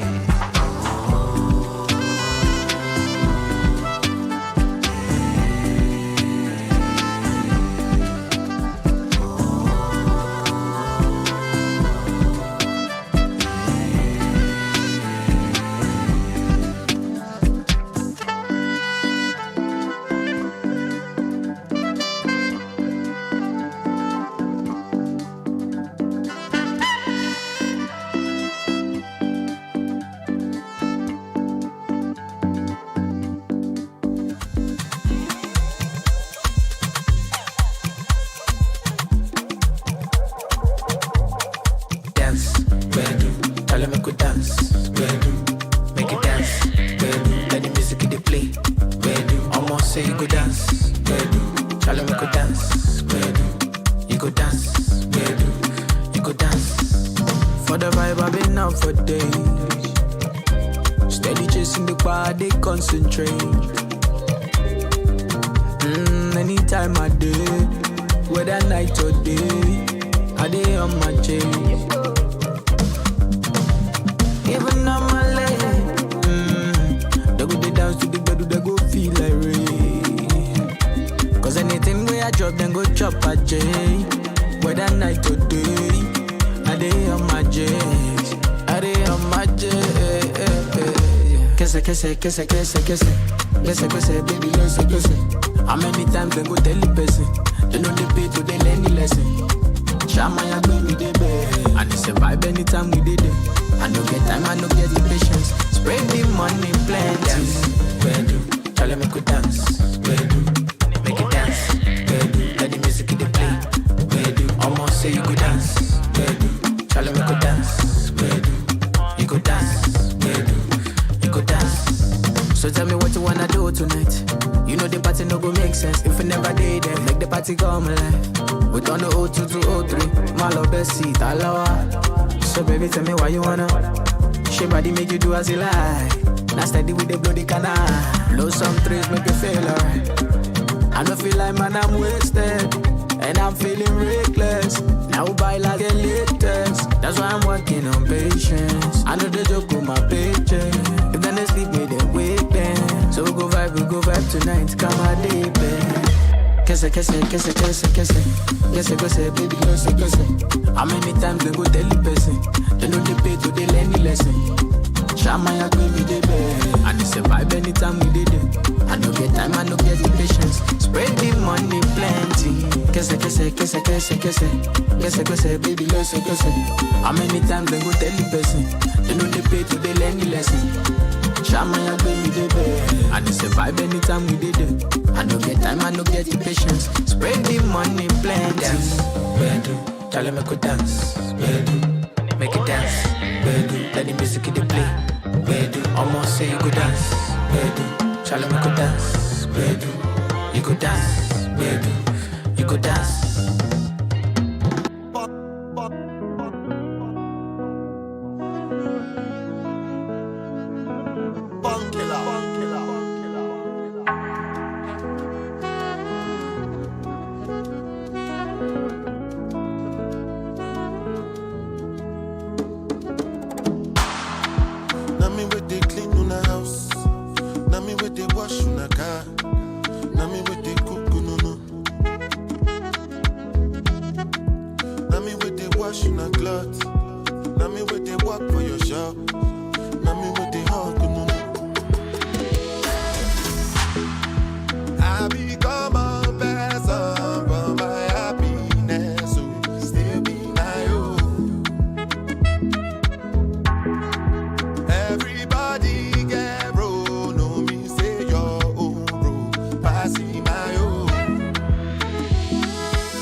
I become a peasant.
89.3 FM, your preferred wholesome radio. I didn't know vex for me. Say I never call you since, but I hope that you are well. I hope your market sell. Every day I dey pray for you. Make you Baba God bless you. I never forget you. I gon' forget you. See my shoulder, make you rest upon me. You know I got you. Now me be your friend indeed. The money don't show now. I don't keep some for you. You know go so far. Cause anything I get now from me and you. Yeah. How are you, my friend? How do you do, my friend? I know sometimes it feel like say nobody sent you. That's when I did for you, my friend. Oremi atata, you always stay in my mind. Padi me gone. I cherish you with my life. Don't worry yourself, oh. Everything go day alright. And if anybody try you, know it's gonna be on sight. See my shoulder, make you rest upon me. You know I got you. Let me be your friend indeed. Money don't show now. I don't keep some for you. You know go so far. Cause anything I get now for me and you. Yeah. How are you, my friend? I see you, my brother. How do you do, my friend? I see you, my sister. Know sometimes it feel like say nobody sent you. That's when I did for you, my friend. It's been so long. How are you, my friend?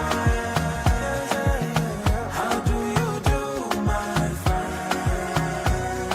I know sometimes it feel like say nobody sent you. That's when I did for you, my friend.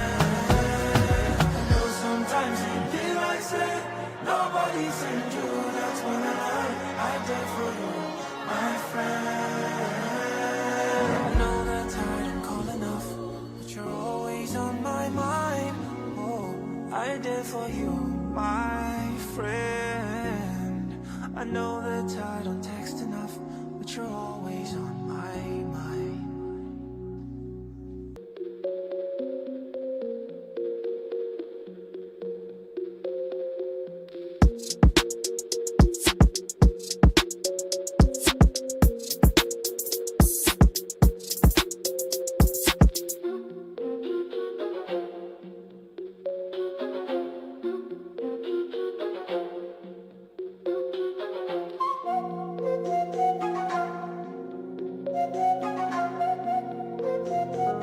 I won't talk my mind. 89.3 FM, your preferred wholesome radio.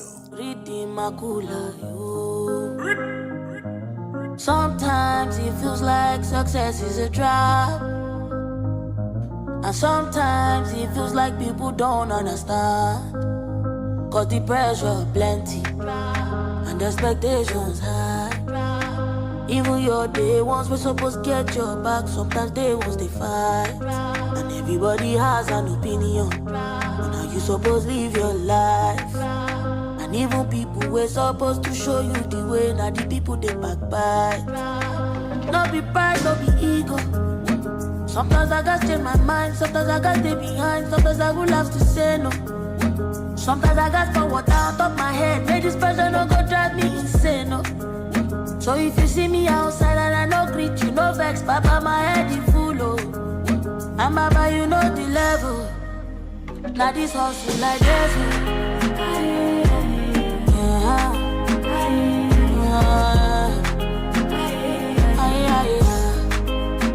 Now this hustle like this,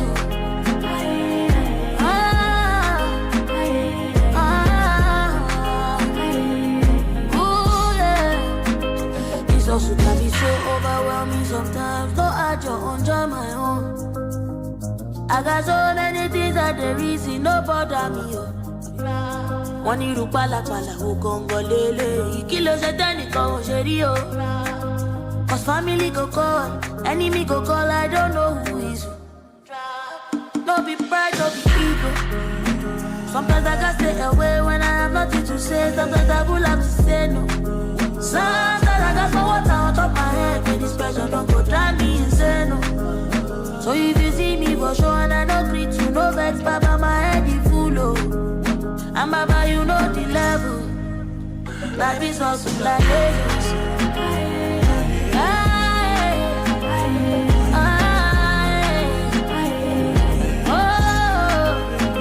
Now this hustle like this.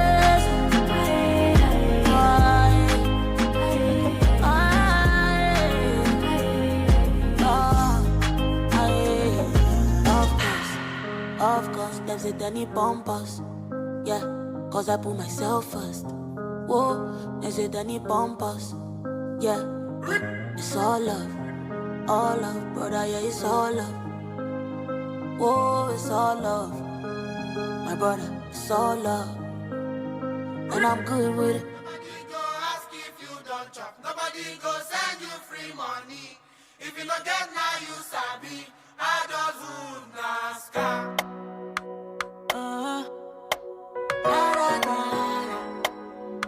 I heard that you're looking for love.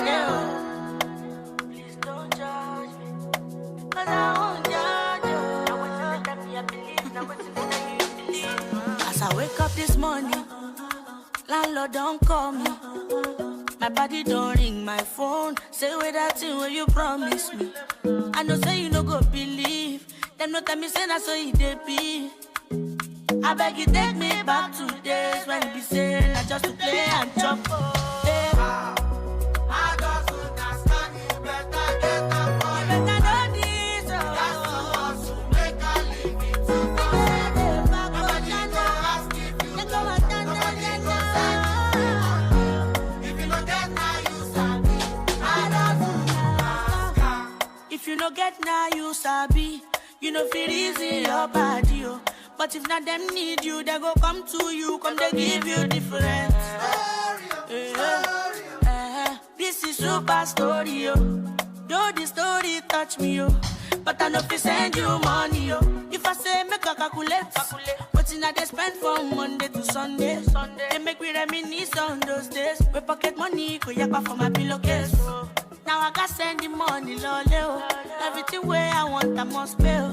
Modupeola, I fit to give anything to become a child again. I just would not stand you better get up for your mind. You got to hustle, make a living to yourself. Nobody go ask if you don't. Nobody go send you free money. If you don't get now, you sabi. I just would not stand. I just would not stand you better get up for your mind. You got to hustle, make a living to yourself. Nobody go ask if you don't. Nobody go send you free money. If you don't get now, you sabi. I just would not stand.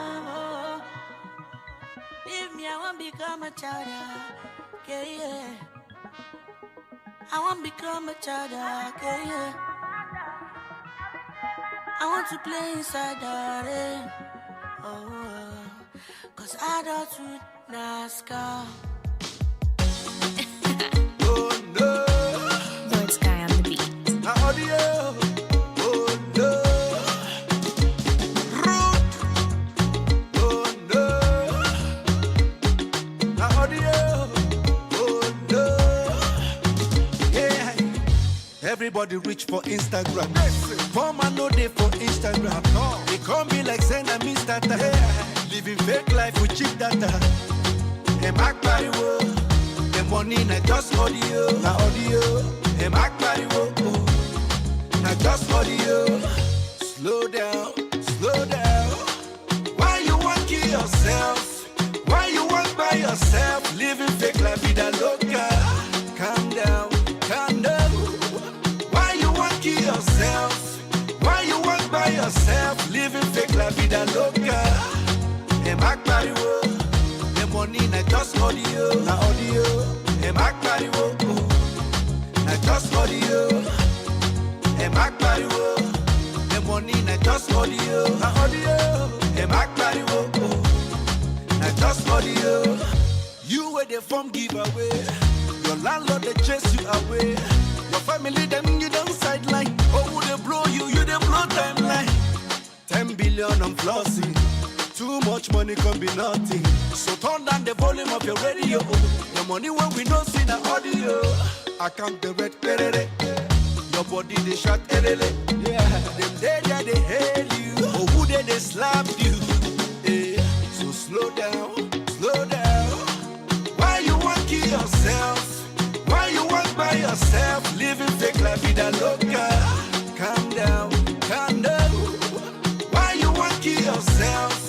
Why you walk by yourself, living fake la vida loca? Hey, AGBEYEWO, the money na just audio, na audio. Hey, AGBEYEWO, na just audio. Hey, AGBEYEWO, the money na just audio, na audio. Hey, AGBEYEWO, na just audio. Who get here, may they hear? They life them, they show be here. They pick up the stones when nobody throw them. And build a mansion in the air. Slow down, my brother. Oh no, calm down, my sister. Cause the money the audio. I can't the red perere. Your body they shot erele. Yeah. Them they hail you. Oh, who they slap you. Yeah. So slow down, slow down. Why you want kill yourself? Why you want by yourself? Living fake la vida loca. Calm down, calm down. Why you want kill yourself? Why you want by yourself? Living fake la vida loca. Hey, AGBEYEWO, the money na just audio, na audio. Hey, AGBEYEWO, na just audio.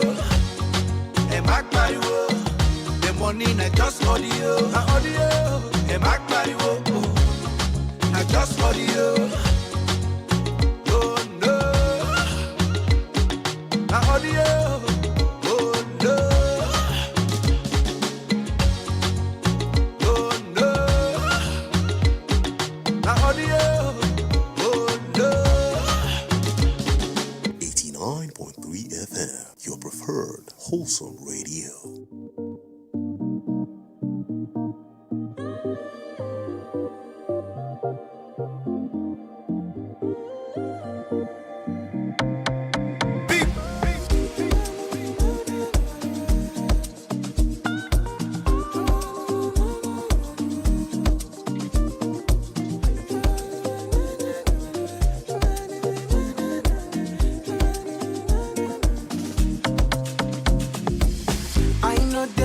That way, don't make me move that way. Me, I know one sleep for highway. For you cross guys, look at your sideways. Me, I know come look us for child's play. So I say, them they find me. For the long time, I've been silent.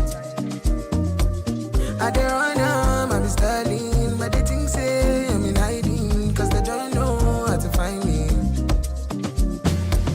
I'll be on no Zumba, by the way. I'll be on no Zumba, by the way. I'll be on no Zumba, by the way. I'll be on no Zumba, by the way. I'll be on no Zumba, by the way. Coming to you.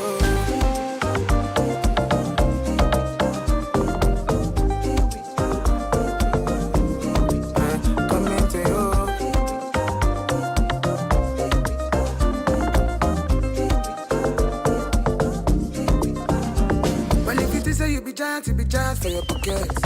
If you only fight for your pocket, for your pocket. October 2020, something happened with the government. That is say we forget for where? For Zumba, by the way. Man, I tell ya, I know they move that way. I know they move that way. Don't make me move that way. No, I'm not built that way. Far across Gaza, look at my sideways. Me, I know come look us for child's play. In the meantime, I became me. How you want time, make you tell me. If you need speed, I'll be sterling. I go right behind the steering. I go run up, can you share me? I'll be on no Zumba, by the way.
say, Blackie, where you go? We been calling your phone, but you know they pick up. I say, I've been on the low, looking at my window, but I know they see foes. I they pray for my enemy, made them fit to zero. Cause so many steeds untold, man, be speak on code. Cause if them know, they go cast out. How did we find gold in me? Still stand strong in this place where they know fit to balance. Lucky where you go, lucky where you go, lucky where you go. For many, many days, I've been on the road. We go, yeah, we go. Lucky where you go, lucky where you go, lucky where you go. For many, many days, I've been on the road. We go, yeah, we go.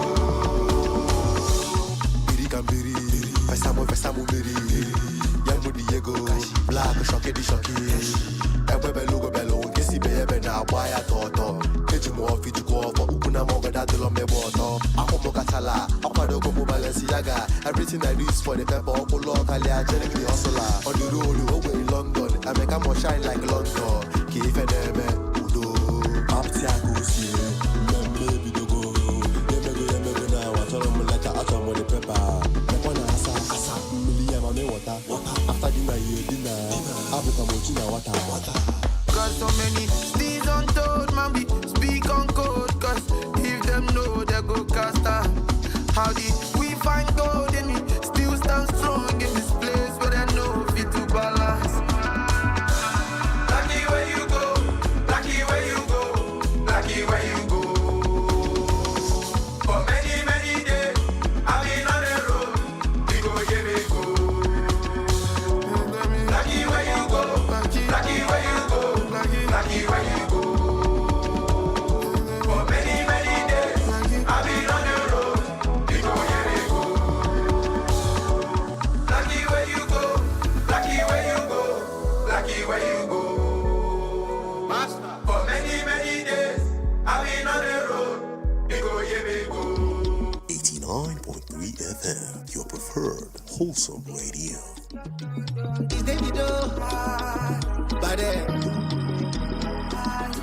Shake back. Say one le. Okay, she don't give me something. Pop. Roja over. I don't even tell you govern like she do me karashika. Make I no feel liver. Me way be John Cena. I say I swear you mine. Die. Baby girl, now you be God design. But like, as your face they show, now show your true design. Now you gon' be my wife. You got to be my wife. But you have paid the price. Yeah. Oh, Gigi, oh, my. Okay, come on. Lulu fair, no kulaya, need your love for ma. Be femme genyeki, obi muhima, ni maka. Plenty can from my life, now you I choose. I don't wonder if you everything I cruise. If I do you wrong, my baby boo, I'm sorry. You say I get too many girls, that's on a story. But now you did my mind, I swear, say now you did my mind. I swear I know the lie, I dream about you all the time. Cause girl, you blow my mind, and I know fit tonight. Oh girl, you do me bad, yeah. Oh, get you, come on. Never mind, baby. Okay, come on. Lulu fair, no kulaya, I need your love for ma. Be femme genyeki, obi muhima, ni maka. Pretty in your love is all I do for the living. I tempted to touch your foreign booty. If I kill him all, still the love like that. It's a full of love for back.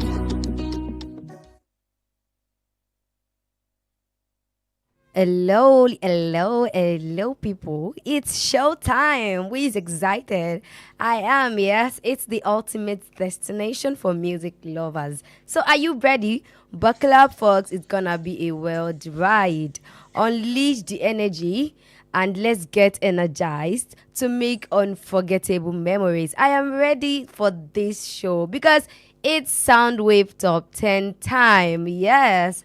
And it's your girl, Ojetola Lola. But right here, you can call me Flaming Lola. And welcome to Soundwave Top 10, right here on Wells Radio 89.3 FM. Right here on the show, we get to rate your music, your favorite song, for the week from number 1 to number 10. And of course, I'm not doing this alone. Permit me to introduce my ever shining ebony sports Barbie. Oh my God! She go dey feel yourself. I know now. Oh really? She go dey feel herself. This is literally the first time that you're hyping me. I love that. Say it again. Say it again. Don't be shy. Don't be shy. Okay, people, I know we're just gonna manage my co-host with me. Can you imagine? I have Lizette. Femi.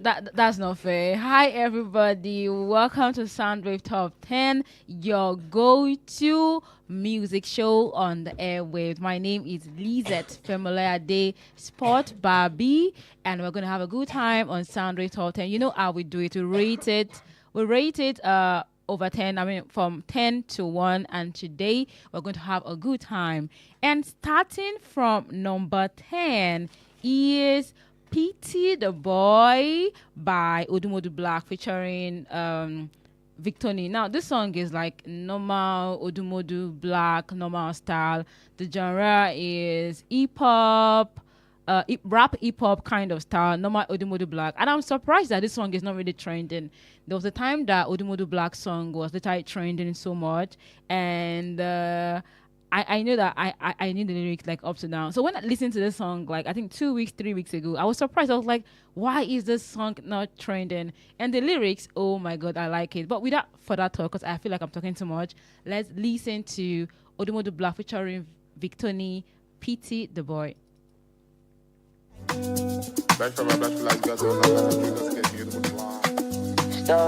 Leave keys.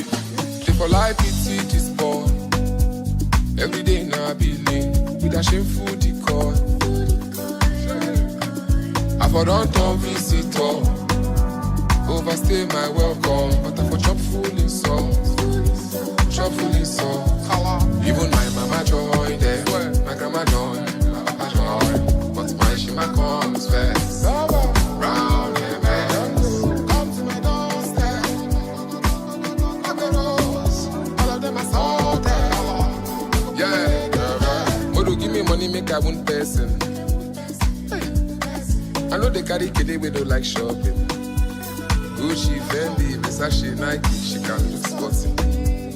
She don't want to worry about Kiva, but she never really like Calamantus, press her quickly.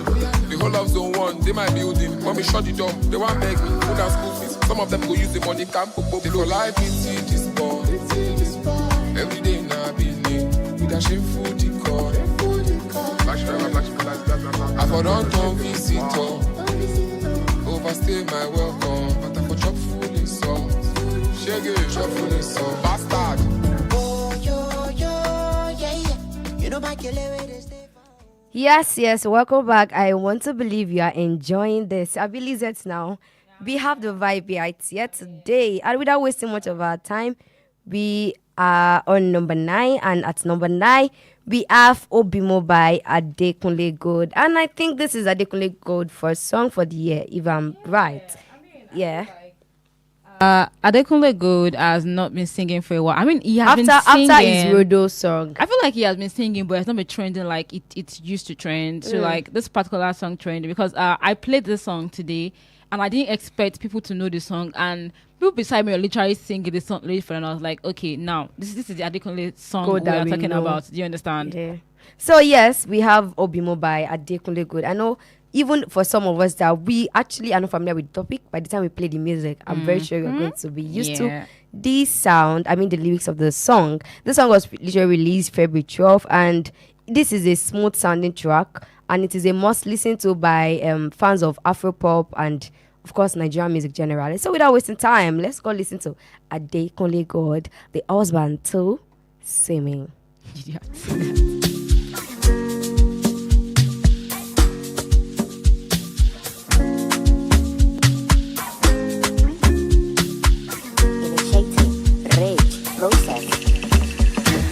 Loving you is primary, only you know plan B.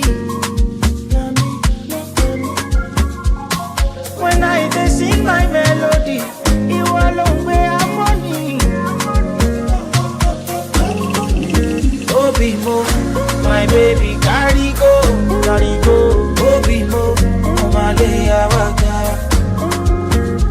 be more. Oh, say my baby. Oh, say oh, be more. Everything for my baby. Oh, be more. Oh, be more. Oh, be more. Oh, be more. Oh, be more. If I never see you, if I never see you, never lay down, never lay soon, never lay soon. Doctor say make I watch my sugar level. Your body turn me into rebel. Something must carry man go heaven. Dopamine, you take over my body, oh body. Butterfly inside my tummy, oh tummy. Oh, hello, come me, my tummy, sweetie, please, please. Know what my feelings, baby. Isabella, Isabella, Isabella, give me fire, Bella, sweet Angeli, oh my baby. If I never see, if I never see, if I never see, if I never see, you my lady,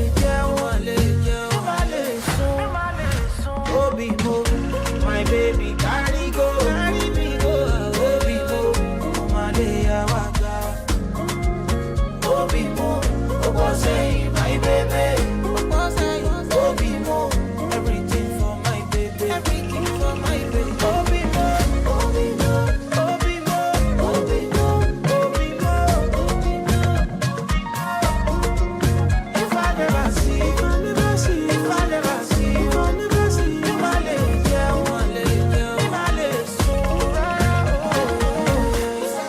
Isabella, give me fire, my Bella, sweet Angeli, oh my baby. Oh my baby, come on, oh baby, mo. I go carry you, go where you don't know. Sorry, anywhere, even though if you don't know the place, we'll go together. So why still on Soundwave Top 10? We have number 8. That was Obimo by Adekunle Gold, and the song is actually everything. Most especially if you're a guy or a lady that you're just going into line of love, just listen. Don't be like Lizette. Lola, please. We're not talking about love today. I actually wanted to say it at the beginning of the show that today, it's the way she put her mouth on let mic. us talk about love. People are literally tired. Soundwave is not for love. It's for music. Do you understand? Yes, So yes. While we are still on this love matter, we have All the Love by Ira Star. That's my baby. See, it's so bad to be single. I'm sorry, Lizette. Must That's you very say bad for it? you. Must you say it? I'm not single again. Hello. You said what? I'm shy. Oh my God. I'm shy. This particular song is not just for one person. It's for lovers. Yeah, like because me. I don't leave your WhatsApp group. I'm just saying it. Mr. Sam Sadelere Alpha, can you confirm this? Sadelere knows. He knows. Okay. He knows. We have All the Love by Rasta, and this song is just for you to, share your love share the video, the song with your man. For those of you that have man, like me. Oh God. So people, let's go listen to All the Love. All the care. You cannot relate. Just play the music. Let's go listen. Let's go vibes.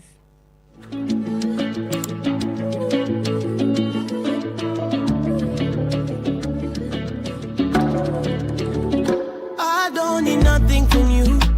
Your beautiful heart is the muse. I've been reckless with my choices. Can't seem to get what the point is. Life can be rough, can be smooth, and not every fact is the truth. Advancing, I've laid down my burdens. Can't seem to silence the voices. But once in this setting, I'll be that person. We gon' be your shoulder, body, best in anything. Your type, no many, they are not ready. I go give you 100%, never no 90. More than amazing, value quality. You are deserving of the love you are not getting. Independently, I'll take the liberty, and I go love you specially. Oh, all the love, all the care, then they fake out. Don't be hard, baby, give it. I go love you. All the love, all the care, then they fake out. Don't be hard, baby, give it. I go love you. Them go wanna know why you so colorful. Them go wanna know because the melodies from my chest. Cannot get the hold of myself. Yeah. I dey hope say you dey feel the same way. I've been low, the money no fit in me. You be cold, we dancing no side baby. Many tales to tell. Oh, in this setting, I be that person. We gon' be your shoulder, body, best in anything. Your type, no many, they are not ready. I go give you 100%, never no 90. But then amazing, value quality. You're deserving of the love you are not getting. Independently, I'll take the liberty. And I go love you specially. Oh, all the love, all the care. Then they fake all the love, all the care. Then they fake I'm very sure Sally said no. Guys, I already said I left Lola's WhatsApp group. I'm not single again. Let's be guided. If truly you've left the group, you will know the lyrics of the song. It's just the no, it's not. It's not. But that one catch me. Okay, you just listen to All the Love by Ira Star, and moving forward to number 7 is one of my favorite songs trending on TikTok.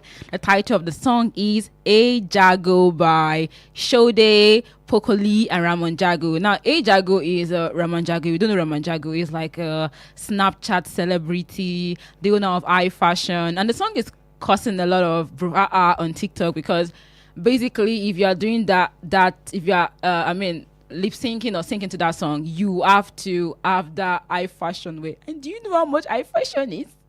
Do you know how much iFashion is? I mean, it's literally something. Do you understand? But the song is very interesting. I mean, I love the song. The beginning is very, very captivating. AGBEYEWO. I'm like, Kilo Shelley. But let's listen to the song and let's have a good time.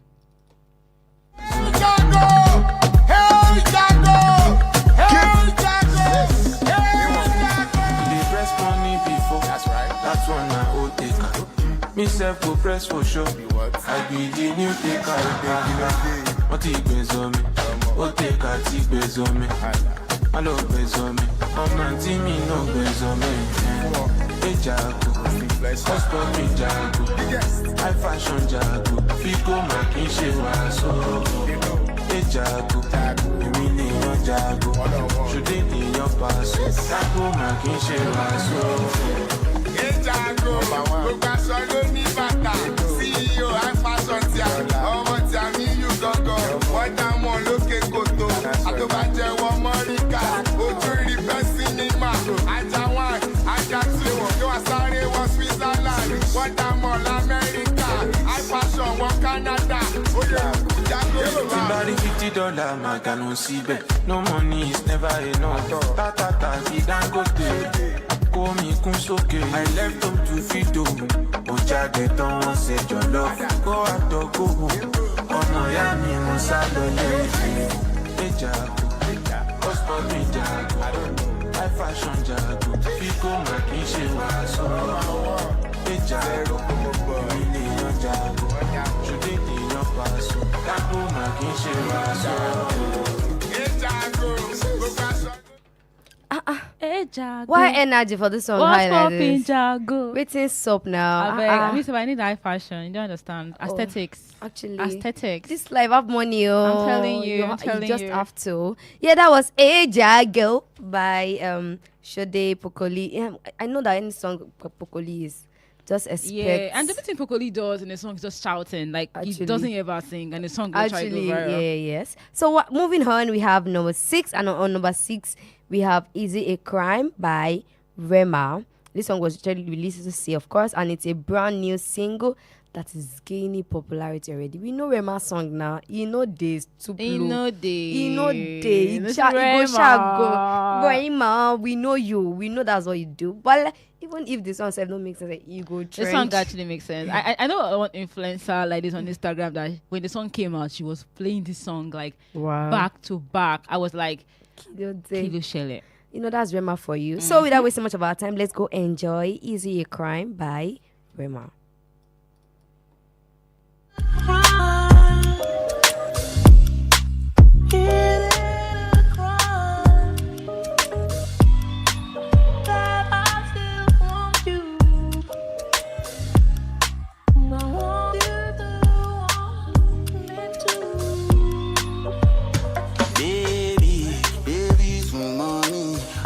Matching my steez, you know I'm a G. Shawty, I'm always keep it real. I know they for too much whining,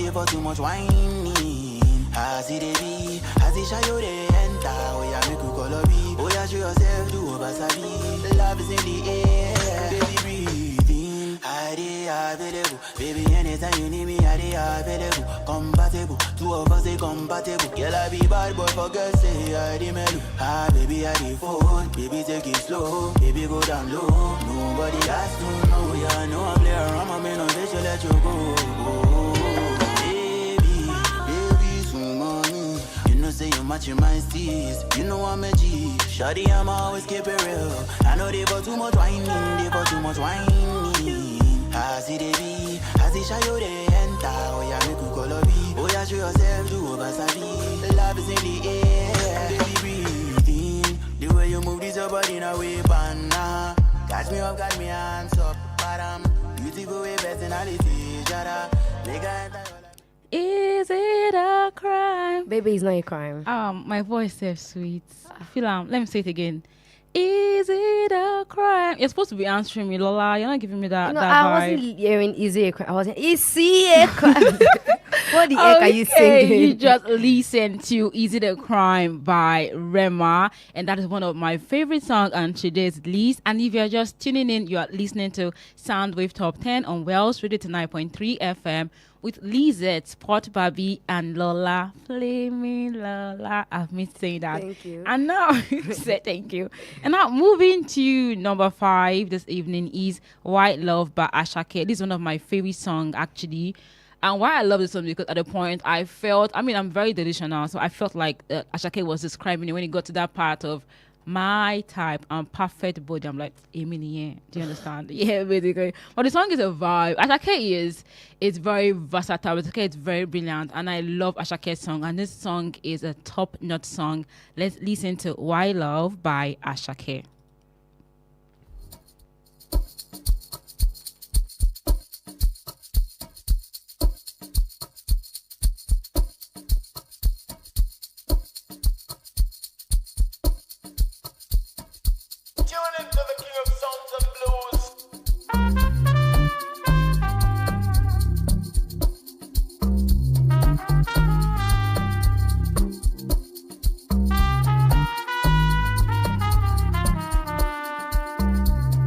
Ọlọ́ládèmí Àṣàkẹ́.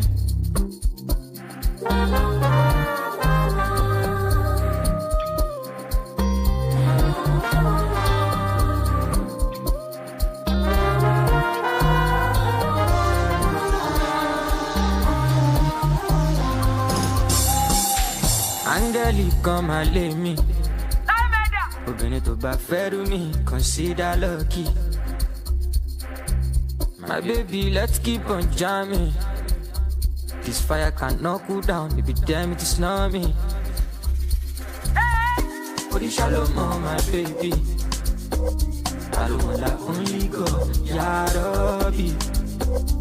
Ilahi, ọba tó dá mi. Ó dá mi tán, orí big money. My tights. Perfect size. Brother, my wine. Wide up, wide up, wide up.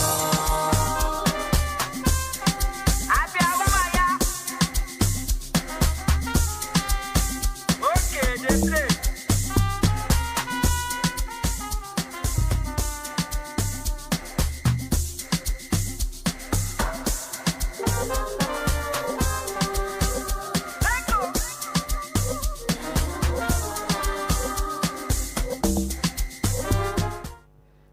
Yes. That was Why Love by Ashake. And I know as the song was going on, Lisa was just kind of feeling herself. I love the fact that you acknowledge that. Oh God, it's okay. So without wasting time, we are at number 4, and gradually we are moving to number 1. And I'm very sure you people are already anticipating what our number 1 will be. So very fast, let's move on to number 4, which is Get Better by Zlatan and Fola. So people, Zlatan, when it comes to this guy, is he even still singing? Because I think I've not really. Zlatan actually still sing. His song's not trending like before. But for me, I feel like we should spotlight Fola. Because Fola just started and almost every song that Fola sings usually go viral. I'm like, Fola, what did you add in your stew? What did you add in your stew? I hope this song is not your favorite this time. I know. But people, let's go enjoy. Gets Better by Zlatan featuring Fola. No day, she be now you are the call when you hold it. And I know for dying, me need to be show face. Show face. Or you are follow gone from Oloye. Omo long by you day. Make luck you do not go wine me for old age. Old age. I just want things to get better. Go doon pa. Me, I be working money cheddar. I need more buga. I swear I can't deny. I swear I can't deny. I just want things to get better. Go doon pa. Me, I be working money cheddar. I need more buga. I swear I can't deny. I swear I can't deny. Still striking deals. I delegate just buy new private jet and you see me my grind reduce. I don't see who get before we no get again. Now why my morale they boost? My soldier they shiny boots. I know they follow anybody catch you cruise. Okay, you just listened to Get Better by Zlatan featuring Fola, and that is a jam. And moving forward to number 3 this evening is my fave. I know people can already feel the energy. I'm talking about one and only Davido. Lola, why are you not talking? I don't like that. It's okay, you know, it's you. When it comes to Davido, I shouldn't say anything. So thank you. I literally love that. Now, this song is Be There Still by Davido. Where are you? Gay. Come on. Gay. Come on. I'm talking about that. Be There Still is one of the songs from Davido forthcoming album. I mean, he was supposed to have released the album, but it kind of like, pushed it further, like rescheduled it. And the song is a vibe. Now, I love the song, the beginning of the song, but I have to say, and I know I'm like, a 30 BJ, but I don't like the remaining of the song. It's kind of boring. But the beginning is captivating. It's Davido, and Davido is like king of vibes when it comes to music. So let's enjoy it. So please get ready to dance. So it's my fave. Don't play. Do you understand? Do not play. Let's listen to Be There Still by one and only Davido. Let's go.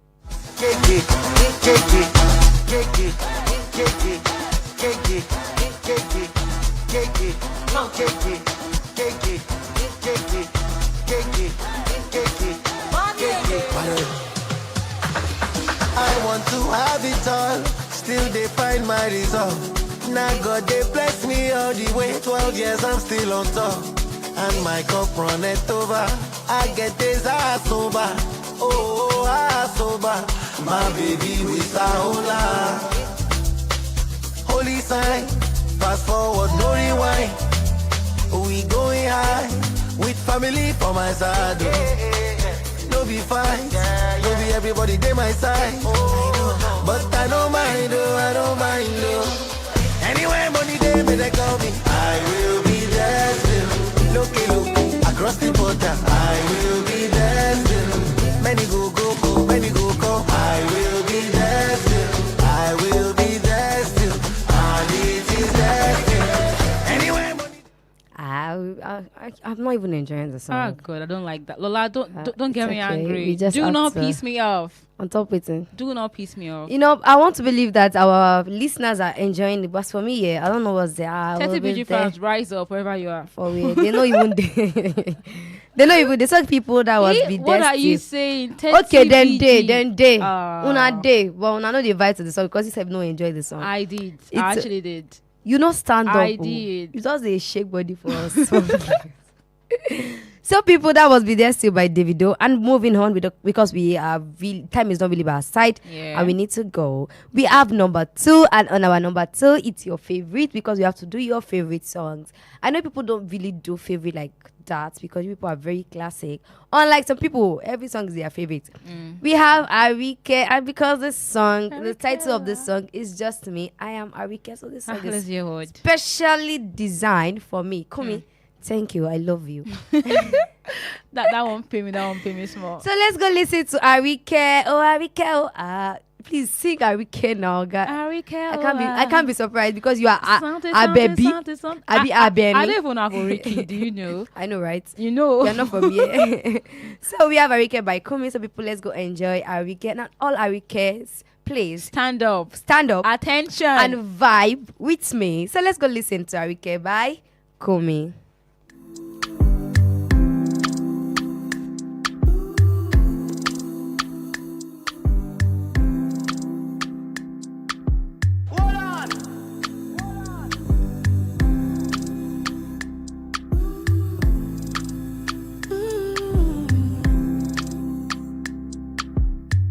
Fine girl, got your body, you should know, let me have it. See me rushing over, you cannot deny me.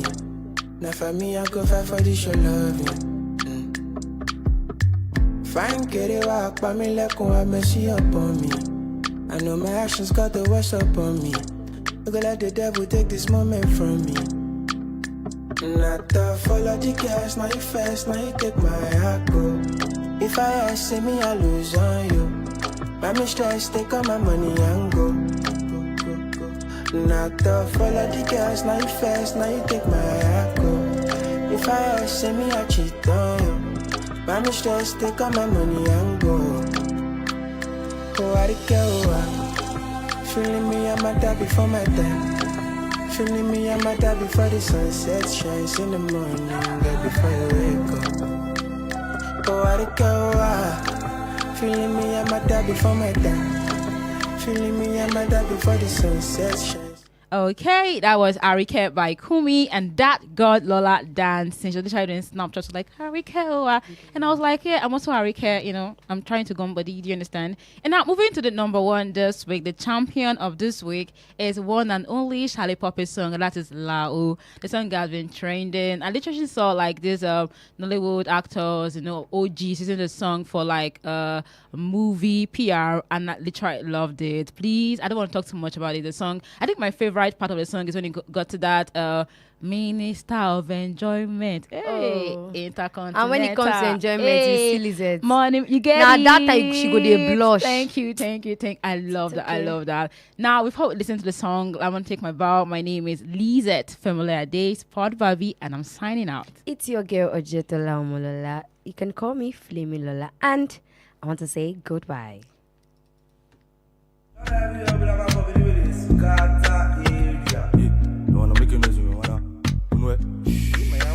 Charlie fucking Poppy, the president of Pluto. Fire, man. Desperado. Many, my amigo. Balotelli. Ladies to give me photo. Paparazzi. Don Julio. Don Diami. Ecumeteu lao. Ni pistas ao lao. Asa metrao lao. Nie lao. Ecumeteu lao. Ni pistas ao lao. Asa metrao lao. Yo lao. Yeah. Lao. Yeah. Lao. Yeah. Lao. Yeah. Lao. Yeah. That's why the way I see me, because of the way I talk to me, yeah. 89.3 FM, your preferred wholesome radio. The time is 6 p.m. from Wells Radio 89.3 FM, your preferred wholesome radio. Láti ìkànnì kànga àgbọ́nmọ̀gbẹ́ 89.3 FM gẹ́rẹ́gẹ́ láago 6 ìrọ̀lẹ́ lù.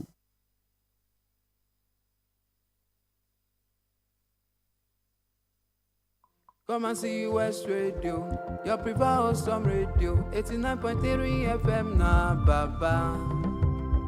Come and see West Radio, come and see baby, 89.3 FM na you be your girl. Come and see West Radio, your preferred wholesome radio, 89.3 FM na baba. Come and see West Radio, come and see baby, 89.3 FM now you be your girl.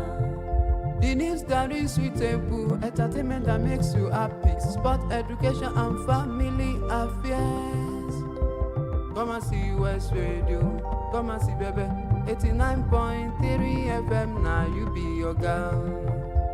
Come and see West Radio, your preferred awesome radio. 89.3 FM, now baba. Come and see West Radio, come and see baby. 89.3 FM, now you be your girl. West Radio, 89.3 FM, your preferred awesome radio. يعني الكثير لإسبانيول ضاعت الكرة من جانبي إسبانيول تمريرة خابئة صدمت في الدفاع رونالدو كريستيانو على اليمين رونالدو مر رونالدو عدى بمهارة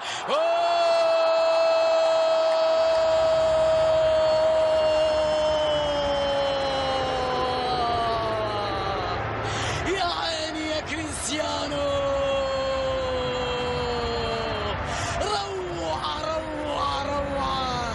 جميل من رونالدو هذا كله والكل يقول أن ليس في مستواه هذا الهدف عدى من الأول رونالدو مر جميلة من رونالدو جميلة من كريستيانو Ja cap a la dreta per Xavi, assistència de Xavi més cap a la dreta per Messi, Messi,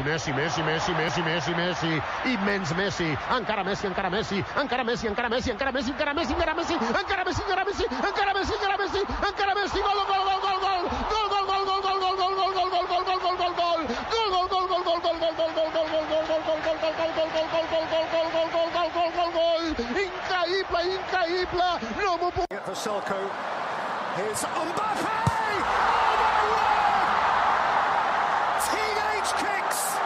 The ultimate teenage kick! Nani. Rooney!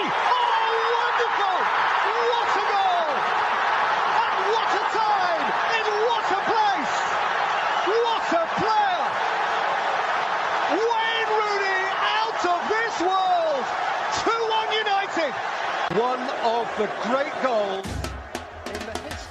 Oh yeah, if you like sports wella, make I reason you Sports Assembly on Top World Radio 89.3 FM. You won't hear latest gist, analysis will get vibration. Firmino, excellent, Scott Mark, everybody, Lisandro He Martinez. don't drill them for that final. Lisandro Martinez no play like saying just the All transfer rumors. That one they play 2-1.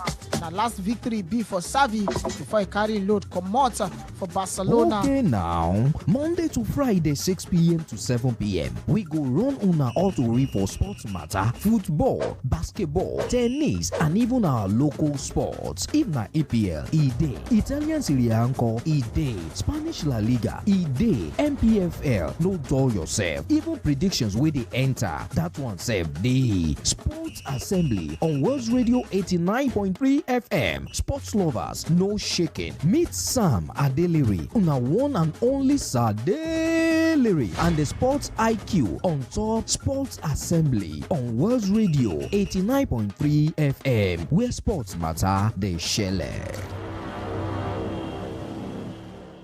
Sports Assembly. Sports Assembly. Sports Assembly. Sport Assembly. Sports Assembly. This is Sports Assembly. Sports Assembly on World Radio 89.3 FM with Sir Adeliri.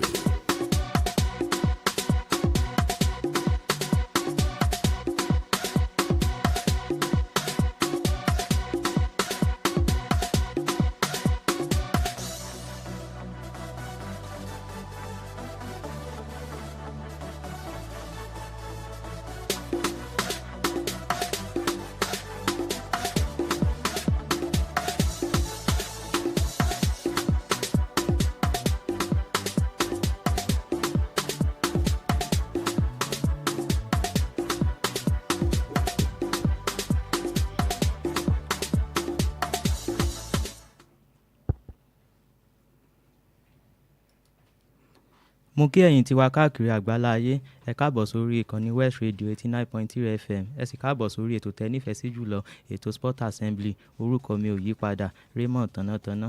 Eléyìí tá gbédé lénìí ó pọ̀ jáǹtù, èmi nìkan kọ́ mo máa ṣètò lórí ètò Sport Assembly lénìí. Peter Pétérù wà níbí báyìí kó tó di pé a bẹ̀rẹ̀ sí ń tẹnubọ ìròyìn. Ẹ jẹ́ ń gbé Peter wọlé kó kí àwọn aráalé. Peter, káwọn tiẹ̀ ń lé. Yes, calling people now. Welcome to Sports Assembly right here for West Radio 9.3 and your prefer awesome radio for the city of Ibadan. This one number one family radio for the city of Ibadan. We're not coming again to give you a story for me and just that will happen for the world of sport. Waiting go happen again tomorrow. No say yes. The international break don't go now. I will not come to club of football. My name is Peter. They doing the computer on radio. Now welcome to Sport Assembly. Peter, club football máa gbìnàyà ó mọ̀ pé a ti kúrò ní international break, àmọ́ international break yẹn inú wa dùn díẹ̀ àmọ́ ọkàn wa sì bàjẹ́ due to pé orílẹ̀-èdè Nàìjíríà ò ṣe dáadáa. Ìfẹsẹ̀wọnsẹ̀ wa láàrin orílẹ̀-èdè Zimbabwe kò lọ bí a ṣe rò ó. Kí ló lè sọ pẹ̀lú ìjákulẹ̀ tá a bá pa kó tó di pé a tẹnubọ àwọn ìròyìn tí ó máa gbìnàyà ní òpin ọ̀sẹ̀? Kí ló tiẹ̀ lè sọ nípa ìfẹsẹ̀wọnsẹ̀ wa kojú orílẹ̀-èdè Zimbabwe ní ṣókí?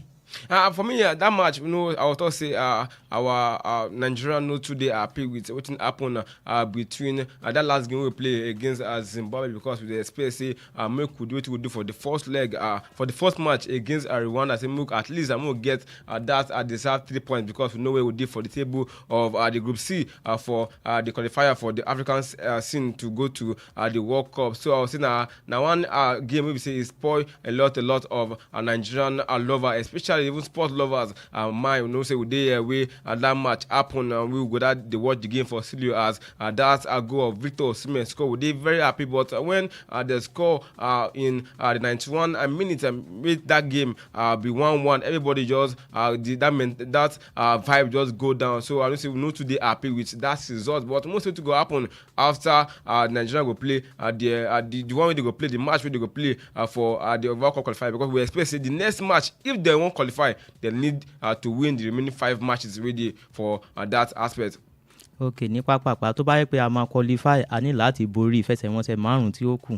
Ọlọ́run á fún wa ṣe lórílẹ̀‐èdè Nàìjíríà. Okay, a wọnú ìròyìn lẹ́nu orílẹ̀‐èdè Barcelona ní tìmú. Olùkọ́ni Barcelona Hansi Flick ó ti bínú sọ̀rọ̀, ó ti ké gbàjarè sí àjọ tí ń rí sí ìdíje La Liga nígbà tí wọ́n kojú ikọ̀ Osasuna lánàá. Akọ́nimọ̀ọ́gbá wọn tá mọ̀ sí Dani Olmo ni, kì í ṣe Olmo tán fi ń fọṣọ, Olmo tí ń gbá bọ́ọ̀lù nínú ikọ̀ Barcelona ni ó ní farapa. Akọ́nimọ̀ọ́gbá wọn sì sọ̀rọ̀ yìí pé kò ń ṣe ìgbà tí ó yẹ kí wọ́n gbá ìfẹsẹ̀wọnsẹ̀ yẹn nìyẹn, pé ṣé mọ̀ pé àwọn ṣẹ̀ ti international break dé ni, so pé kò yẹ kí wọ́n gbé ìfẹsẹ̀wọnsẹ̀ yẹn sí ọjọ́ àná tá a mọ̀ sí Thursday. Nísìnyí Dani Olmo ti gbé farapa, a sì mọ àkókò àti ìgbà tí ó máa padà wá.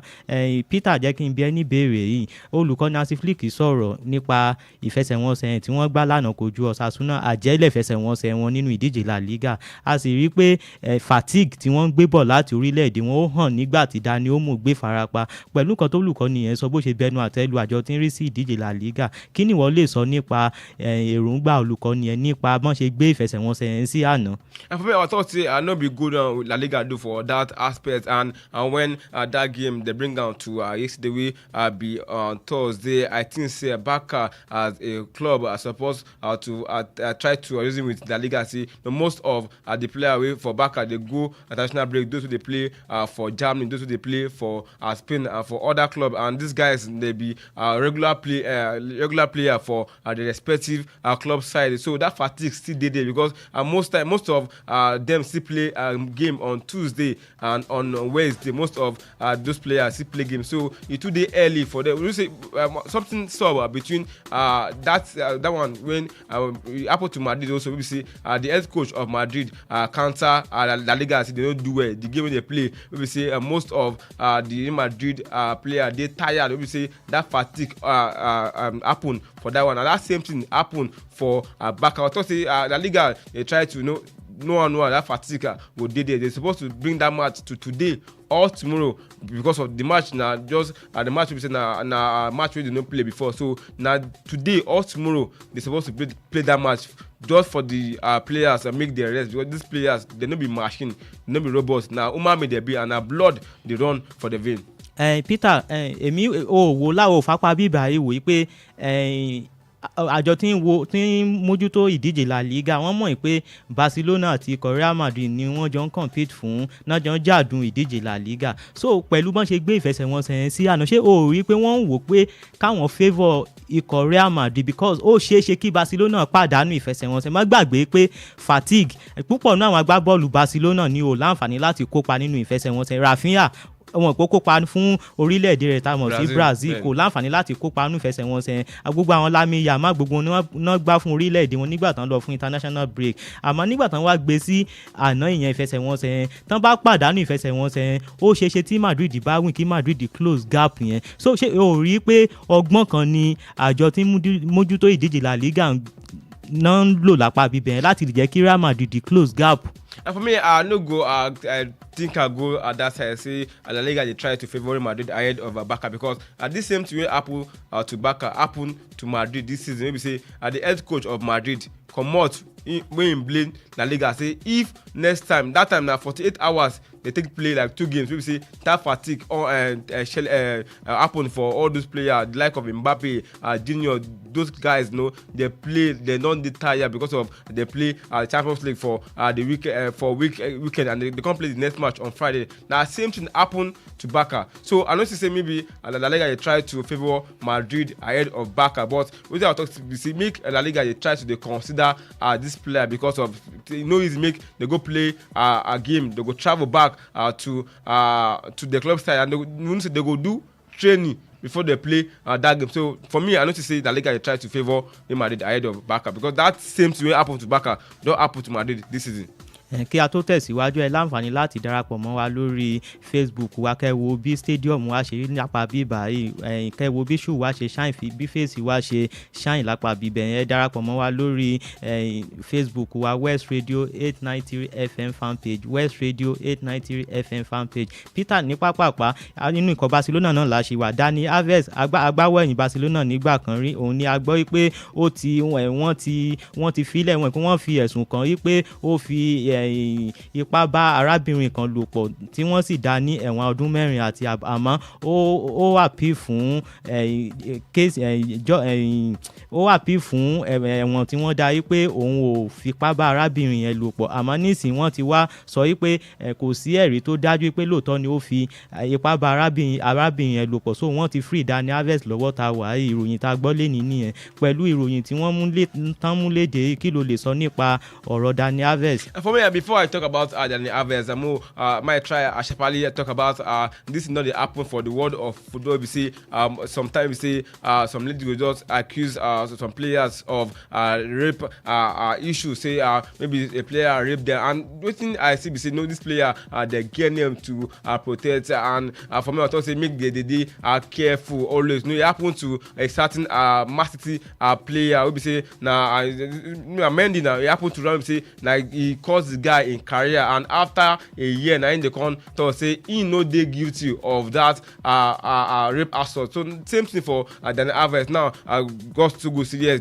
They talk say he no too dey guilty because of no evidence. They no can know if truly in rape the person or no rape that lady in question. So this is not the happen for the world of football among players. We don't see it happen to folding of it happen to Greenwood of United. Maybe say it happen why United try to come out for United be that because his girlfriend accused him say in rape her. So this is not the today many for the world of football, especially on players. So those players need to be very very careful because of they get a lot of things, they get career and name to protect.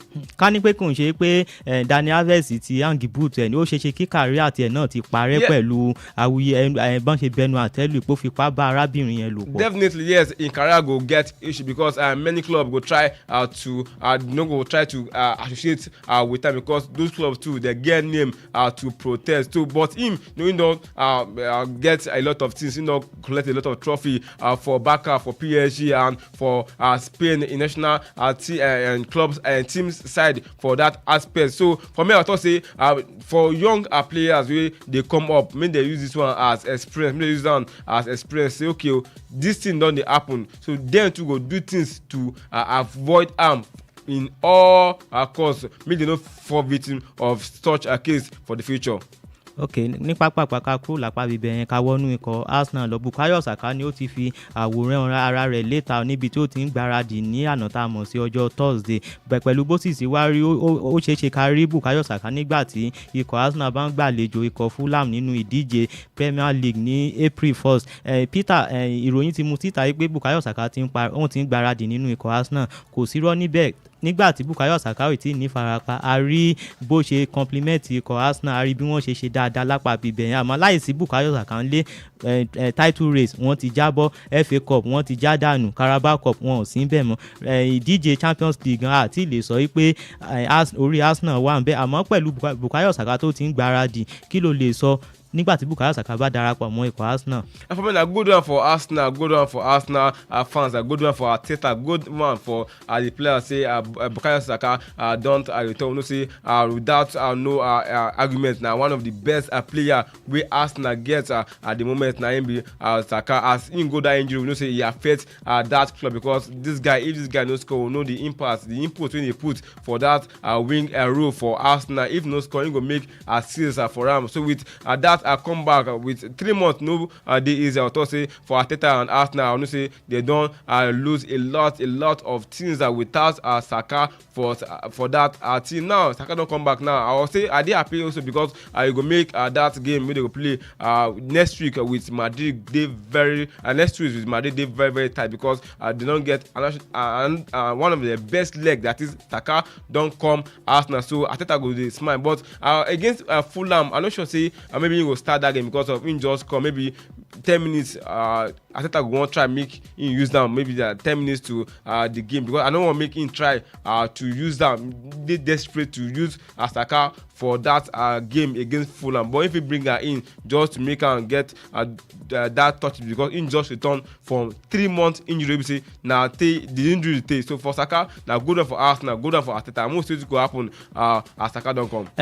Peter, Bukayo Saka kò lọ rú ìfarapa bí eléyìí, ìfarapa lóṣù mẹ́ta nínú ikọ̀ Arsenal. Nígbà tí Bukayo Saka ti ní ìfarapa, a rí bó ṣe ń ṣe dáadáa nínú ikọ̀ Arsenal. Àmọ́ wọn pé kò rọrùn fún agbábọ́ọ̀lù kó lọ lé ìfarapa, pàápàá jùlọ ìfarapa ọlọ́jọ́ pípẹ́ olóṣù mẹ́ta. So tí Bukayo Saka bá padà wọnú ikọ̀ Arsenal, ṣé wọ́n rò pé fọ́ọ̀mù tí ó wà kó tó di pé ó lọ lé ìfarapa ó sì lè pick fọ́ọ̀mù yẹn padà, àbí a lè rí Bukayo Saka tá a mọ̀ tẹ́lẹ̀ mọ́ kí títí sì máa fi parí? For me, I would say it go dey difficult, because like wetin I just talk say na the first time when you go such injury wey dey like 3 months, and for most players, I know say if player go injury, if they come back na like starting process it dey be for them. They will try to start to get back to the game. Let me say they will just come and they will just pick form like that. But I thought say for Saka, we know say this guy gets this Africa blood around. We say na one strong guy. So I dey expect say for the first 2 games or 3 games, maybe that impact for Saka no go fit dey for that game of play. But before the end of season, Saka form go come back. Ok, ní pápápá ká wá sí orílẹ̀-èdè Nàìjíríà. Ìfẹsẹ̀wọnsẹ̀ wáyé nínú ìdíje Premiership orílẹ̀-èdè Nàìjíríà ní àná tá a mọ̀ sí ọjọ́ Thursday. Academy Warrior wọ́n ta omi kojú ikọ̀ Shooting Star àmì ayò 2-2 ní. Ikọ̀ Aqua United àwọn borí Niger Tornadoes àmì ayò 2-0 ní. Enugu Rangers wọ́n pàdánù nílé wọn o, nígbà tí Plateau United wá fìyà jẹ wọ́n mọ́lé àmì ayò 1-0 ní. Remo Star àwọn tán fẹ́ gba ìdíje league orílẹ̀-èdè Nàìjíríà nù, wọ́n borí Eyimba àmì ayò 2-0 ní. Peter, tá bá wo ìfẹsẹ̀wọnsẹ̀ tó wáyé lánàá láàrin Academy Warrior pẹ̀lú Shooting Star, a máa rí pé Shooting Star ní kọ́kọ́ lékè pẹ̀lú àmì ayò 2-0 ní abala àkọ́kọ́ tá a mọ̀ sí first half. Àmọ́ nígbà tán wọ second half, Shooting Star ó rẹ̀ wọ́n, àwọn yẹn ṣe comeback, ó di 2-2 lápá bíbẹ̀ yẹn. Kí ló lè sọ pẹ̀lú ìfẹsẹ̀wọnsẹ̀ yẹn, pàápàá jùlọ ṣé àsìkò tó yẹ kí Shooting Star máa ta ọ̀mì lélẹ̀, because wọ́n ti lá advantage. Èmi rò pé ó yẹ kí Shooting Star lè parí iṣẹ́ yẹn nígbà tán ti ní opportunity láti kọ́kọ́ mi àmì ayò 2 ṣáájú Academy Warriors. So mi rò pé wọ́n wà under pressure, because 2-0 advantage ti wà ńlẹ̀ fún wọn ní first half. So mi mọ bọ́n ṣe collapse lápá bíbẹ̀ yẹn. So kò ń ṣe nǹkan tí a rò pé ó yẹ kí Shooting Star máa ṣe lásìkò tí season délé lè, pàápàá jùlọ pẹ̀lú continental slot tí wọ́n ń jà fún. I'll talk say that game they no be sweet one for Shooting Stars, and for most fans of Shooting Stars that no be one good result, because for a away team you travel come for Ibadan go meet Economic Warriors and he scored 2 goals for the first half of the game. I think say that the team when I go meet for home done the other pressure because okay now Shooting Stars go their house score 2 goals for first half. So why did not score more goals or make them try to maintain that 2 goals or make that if assuming they score 1 make that game no end with draw. You know say for the past 10 games of Shooting Stars like 2 win and they don't get because most of the game now if they lose and they draw most of the game for like talking about the away game now most win for Shooting Stars now for Ibadan and if team won't win the MPFA most time you go try get some point or if you try to maybe you won't get that ticket for the continental football will go happen for CAF you try to get some win for away most time if you get some win for away either a win or draw fine but let me say the draw of Shooting Stars don plenty don too much and now if you look at the table now they don dey fourth. Tá bá wo table yẹn wọ́n wà ní fourth wọ́n pẹ̀lú 47 point tá bá sì wẹ́n tó wà ní fifth Enugu Rangers 45 point ẹni tó wà ní sixth Ikorodu City 45 point ẹni tó wà ní ipò keje Benden Insurance 45 point ipò kẹjọ Kano Pillars 44 point ipò kẹsàn-án Eyimba 43 point ipò kẹwàá Kwara United 42 point Peter tá bá wo fourth tí Shooting Star wà 47 point ni wọ́n wà èèyàn tó wà ní ipò kẹwàá wà ní 42 point tá bá wo point tí Shooting Star fi là wọ́n kò ju bí 5 point lọ 5 point yẹn tán bá ti pàdánù ìfẹsẹ̀wọnsẹ̀ méjì ó ti lọ nìyẹn so tá bá sì wo àwọn tó wà wájú Shooting Star Abia Warriors 50 point lòun ní Rivers United òun wà ní 52 point pẹ̀lú fọ́ọ̀mù tí Shooting Star wà àti àwọn tí wọ́n tẹ̀lé Shooting Star pẹ̀lú 45 point mẹ́ta ṣé ìwọ ó ṣì wòye pé continental slot sure fún Shooting Star. I go talk I no go wan try today sentimental I go talk say that slot dey for Shooting Stars and if they do it they know how to do that is if they win for Ibadan and most time if they win their away games let me say they will go away and draw now for 4th to 10th position na only 5 points na why you say MPFA league they dey very very funny most time because one win fit carry person from 8th to 4th for MPFA same thing for the number 2 to number 4 so now for Shooting Stars of Ibadan na then try to mean they maintain that winning race mean they like the mentality be say they wan win both for home and for away make them they try to permutate say okay if we win for Ibadan go outside go draw now the person wey dey for the back they feel they win back to back from home and away so for Shooting Stars of Ibadan if they wan secure that ticket na they earn it because we know say last month now they dey for second we be say with the tip dey say okay they be contender of the MPFL. ìgbà yẹn à ń wò pé ó ṣeé ṣe kí wọ́n la Remo Star.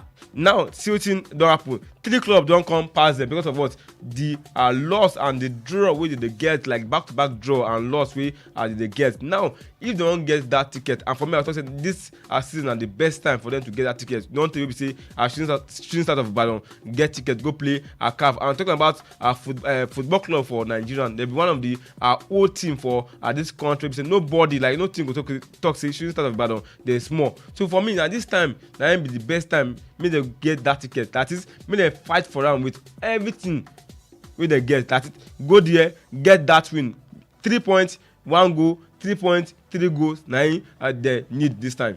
kó tó di pé a gbé bàálùwà ká tó tẹkọ̀ létí lọ òkè òkun jẹ́ ká fẹsẹ̀ kan yanu Facebook Sanni bí àdìpẹ̀ mú rí ẹ ó ní good evening Mr. Raymond and brother Peter lápá bẹ̀rẹ̀ jẹ́ ká tẹnubọ àwọn ìfẹsẹ̀wọnsẹ̀ tó máa wáyé lópin ọ̀sẹ̀ ìfẹsẹ̀wọnsẹ̀ wà lẹ́ni nínú ìdíje Bundesliga Leverkusen pẹ̀lú Bochum aago 8:30 ní Strasbourg ní orílẹ̀-èdè France àti Lyon Strasbourg ló wà nílé 8:45 ní apá bíbẹ̀ yẹn Peter jẹ́ ká sọ̀rọ̀ nípa Leverkusen tá bá wo ikọ̀ Leverkusen a máa rí pé wọn ò ṣe dáadáa nínú ìdíje Bundesliga wọ́n fẹ́ gbàlejò Bochum lẹ́ni àmọ́ kan tí àwọn ikọ̀ kéékèèké lè ṣe fún ikọ̀ tó ṣe kàn rí tá a bá ń sọ̀rọ̀ bọ́ọ̀lù aláfẹsẹ̀gbá ṣé wọ́n rí Bochum pé wọ́n ní chance tá a máa kojú Leverkusen pàápàá jùlọ má gbàgbé pé Bay Arena ni wọ́n lọ tá a mọ̀ sí ilé Bayer Leverkusen. And for me this time I will say Bayer Leverkusen no to get am right after that amazing season last year when they collect that deserve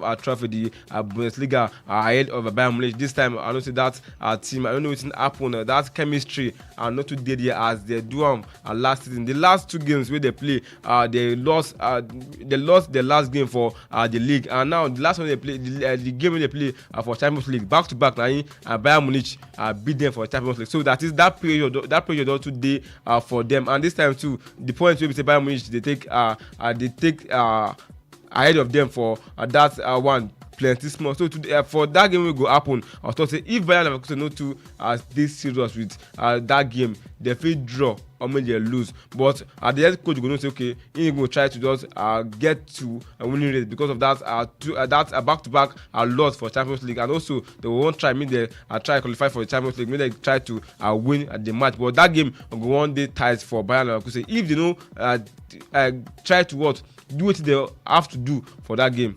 Peter, ó mọ̀ pé wọ́n ṣẹ̀dé láti international break ni, but ṣé o rí pé ó ṣe hàn pé púpọ̀ nínú agbábọ́ọ̀lù wọn ni wọ́n lọ kópa nínú orílẹ̀-èdè wọn, so o rí pé fatigue tún lè fà kán mọ́ láǹfààní láti borí ìfẹsẹ̀wọnsẹ̀. Na this period na most small team, and then na this period they get that chance to beat and draw with big club. Why? Because most small team these days, most of the players don't get that call up to their respective country. But most of the big team, like example, now we look Bayern Leverkusen. For that team, we get 2 players where they play for Nigeria. We come out there, we come play for Nigeria for the World Cup qualifier. And all that Boniface Neta Tella láǹfààní láti wá. And Boniface did here. And also get some other players who did for that Bayern Leverkusen. They go play for the respective club for Europe and for Africa. Now we'll go look at the club. In fact, àwọn agbábọ́ọ̀lù tó ṣe kàn rí Frimpong lápá bíbẹ̀ orílẹ̀-èdè Netherlands, Florian Wirtz orílẹ̀-èdè Germany, so wọ́n pọ̀ bẹ́ẹ̀ yẹn nínú ikọ̀ Bayern Leverkusen. So that fatigue go dey there. So it will give this in epoch that opportunity. So okay, they get that strength. That fatigue no dey for their own side. So to try to bring that pressure against Bayern Leverkusen, but with the experience of the coach, nobody all that player go come out for that place. So if the coach fit try to maybe introduce those who dey behind, we no get that call up to the national team, I think they fit get that draw today. Okay, ìfẹsẹ̀wọnsẹ̀ máa gbìyànjú nínú ìdíje La Liga tó bá ti di ọ̀la tá a mọ̀ sí ọjọ́ sátidé. Ikọ̀ Real Sociedad máa wà nílé aago 2 ọ̀sán làwọn máa gbàlejò Real Valladolid. Espanyol máa wà nílé 4:15 p.m. lọ́sàn-án làwọn máa gbàlejò Atletico Madrid. Deportivo Alaves 6:30 ní lọ́la wọn máa gbàlejò Rayo Vallecano. Real Madrid ilé ni wọ́n wà láago 9 alẹ́ ọ̀la wọn máa gbàlejò Leganes. Nínú ìdíje Italian Serie A, Como máa wà nílé aago 3 wọn máa gbàlejò Empoli. Venezia aago 3 ni wọ́n máa gbàlejò Bologna. Juventus wọ́n máa wà ní láago 6 ọ̀la wọ́n máa gbàlejò Genoa. Leeds máa wà ní 8:45 wọ́n máa gbàlejò Roma. Nínú ìdíje Bundesliga, Bayern Munich máa wà ní láago 3 ọ̀sán ọ̀la wọ́n máa gbàlejò St. Pauli. Borussia Mönchengladbach máa wà ní 3:30 náà ni wọ́n máa gbàlejò RB Leipzig. Hoffenheim 3:30 ni wọ́n máa gbàlejò Augsburg. Austin Kiel máa wà ní wọ́n máa gbàlejò Werder Bremen 3:30 náà ni. Wolfsburg máa gbàlejò Edenham 3:30 náà ni. Frankfurt máa gbàlejò VfB Stuttgart 6:30 ní ìrọ̀lẹ́ ọ̀la náà ni. Nínú ìdíje French Ligue 1, Reims máa wà ní láago 5 làwọn gbàlejò Marseille. Saint-Etienne máa wà ní láago 7 wọ́n gbàlejò PSG. Monaco ilé náà máa wà ní 9:05 wọ́n máa gbàlejò Nice. Nínú ìdíje FA Cup, ẹ̀mọ̀ pé kò sí ìdíje Premiership ní ọ̀la. FA Cup ló máa gbìyànjú ní orílẹ̀-èdè Gẹ̀ẹ́sì lọ́la. Fulham 1:15 wọ́n máa gbàlejò Crystal Palace. Fulham tó já mọ́ Yuda nínú ìdíje FA. Brighton máa wà lẹ́wọ̀n máa gbàlejò Nottingham Forest 6:15 ni. Peter jẹ́ ká mú láti inú ìdíje La Liga. Real Sociedad, tabawo ikọ̀ Real Sociedad wọn ò ṣe dáadáa rárá nínú ìdíje La Liga. Wọ́n pàdánù sọ́wọ́ Manchester United back to back nínú Europa League. Wọ́n gbàdúrà nílé wọn, Man U fìyà jẹ wọ́n ní Old Trafford 4-1. Tabawo ikọ̀ Real Sociedad, ìfẹsẹ̀wọnsẹ̀ bíi 5 tán ti gbá sẹ́yìn, wọ́n ta ọ̀mì 2, wọ́n pàdánù 4. Bọ́tá bá wo Real Valladolid, àwọn náà ò ṣe dáadáa. Ìfẹsẹ̀wọnsẹ̀ 5 tán gbá, àwọn náà pàdánù 4, wọ́n ta ọ̀mì 1. Mi ìfẹ́ lè sọ pé ìyàtọ̀ wà nù tíìmù méjèèjì. Tá bá wo fọ́ọ̀mù àwọn méjèèjì, fọ́ọ̀mù wọn bára mu, ìkan ògbé kan ni wọ́n. kí ló rò pé ó lè ṣẹlẹ̀ nínú ìfẹsẹ̀wọnsẹ̀ yẹn.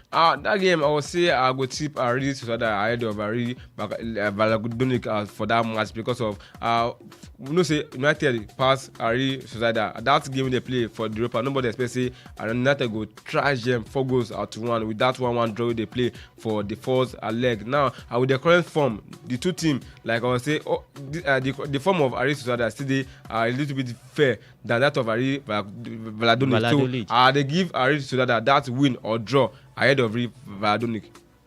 Win or draw ni wọ́n rí lápá bíbẹ̀ so àwọn ọ̀rẹ́ rẹ̀ náà gbọ́n lé bẹ́ẹ̀ àwọn ní white paper wọ́n ní win or draw ni Real Sociedad máa gbá o Espanyol máa wà lé ní 4-15 wọ́n máa gbàlejò Atletico Madrid wọ́n ti já dànù nínú ìdíje UEFA Champions League ṣé o rí pé àǹfààní lélẹ̀ láti gbájúmọ́ ìdíje La Liga. Yeah, definitely this time the Champions League football don't come out for Atletico Madrid. So what they get now to face La Liga. La Liga now, that La Liga table still the tight between Barca, Madrid and Atletico Madrid. And when you say Barca and Madrid, they for Champions League. So they get the chance to face the La Liga. So that game against Espanyol at the tip Atletico Madrid ahead to win that game. No be draw, they win that game, they beat Espanyol to try to pursue that league with Barca and Real Madrid.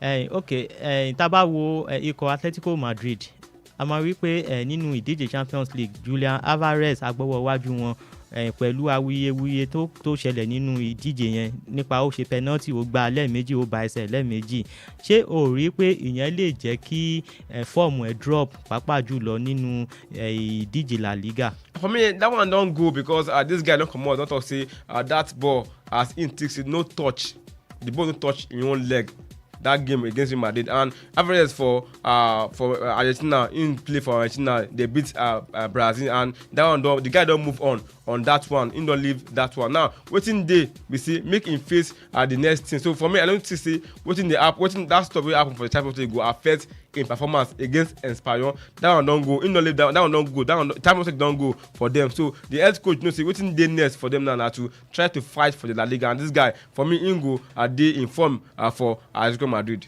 Ok, jẹ́ ká lọ sínú ikọ̀ Real Madrid máa gbàlejò Leganes òun ṣe ikọ̀ tó ṣe kọrin but a ti rí nínú ìdíje La Liga tí òun ṣe kọrin tó máa wá fìyà jẹ ikọ̀ tó ṣe kọrin tá bá sì wo ikọ̀ Real Madrid máa rí pé fọ́ọ̀mù wọn wà ṣékì pàápàá jùlọ tán bá ń kojú ikọ̀ tí òun ṣe kọrin àti pé tán bá ní ìfẹsẹ̀wọnsẹ̀ tó ṣe kókó irú ìfẹsẹ̀wọnsẹ̀ tán fẹ́ gbá kojú ikọ̀ Arsenal ṣé ìwọ rí Real Madrid pé wọ́n máa lọ tán fún ìfẹsẹ̀wọnsẹ̀ tó bá di ọ̀la. I go talk say that game go dey a little bit difficult for Real Madrid. First be say legalists most look that club they don beat Barca this season wey be say nobody expect say they go beat Barca with that form wey Barca dey during this season. And now we'll talk about Madrid players. Most of the players go international break, they go play for the country, the like of Mbappe, and all of them no today for they go play for their country. So that fatigue go dey for Real Madrid. And also the coach too know say okay if they pursue Champions League they for the race for what for La Liga. So he go try to know wetin he go do, but for that match e go dey very very difficult for Real Madrid because of that fatigue wey go dey for that player. And also the head coach of Real Madrid talking about Carlos Ancelotti go try to make him use some players due to the game they get against Arsenal because that game na a very crucial game and he need all players because we talk say Arsenal na one team wey say they no too dey in form and they no too get that experience for Champions League. Regardless of that, when it comes to Champions League, anything fit happen. So for that Madrid game, I still say legalists go try to pull a string with Madrid, but I still tip Madrid ahead because they need that game if they wan win the La Liga. Peter ìwọ ò wò báyìí ṣé o mọ̀ pé ikọ̀ Barcelona wọn ò láǹfààní láti lo Rafinha dítú pé ó lọ kópa fún orílẹ̀-èdè rẹ̀ Brazil. Vinicius Junior ọmọ Brazil náà ni òun náà gbá fẹsẹ̀wọnsẹ̀ ṣé o rí pé ó ṣeéṣe kí olùkọ́ni kan Ancelotti rest ẹ̀ nítorí ìfẹsẹ̀wọnsẹ̀ fẹ́ gbá kojú ikọ̀ Arsenal tán bá sì rest Vinicius Junior ṣé o rí pé ó lè ṣe àkóbá fún ikọ̀ Real Madrid. Má gbàgbé pé Vinicius Junior ọ̀kan gbòógì nínú ikọ̀ Real Madrid. I talk say if as been say na one big team na Madrid wan play, I go talk say you go try to affect that club affect that team if the head coach of Real Madrid try to rest Junior. But for me I was saying na legal that is the one play.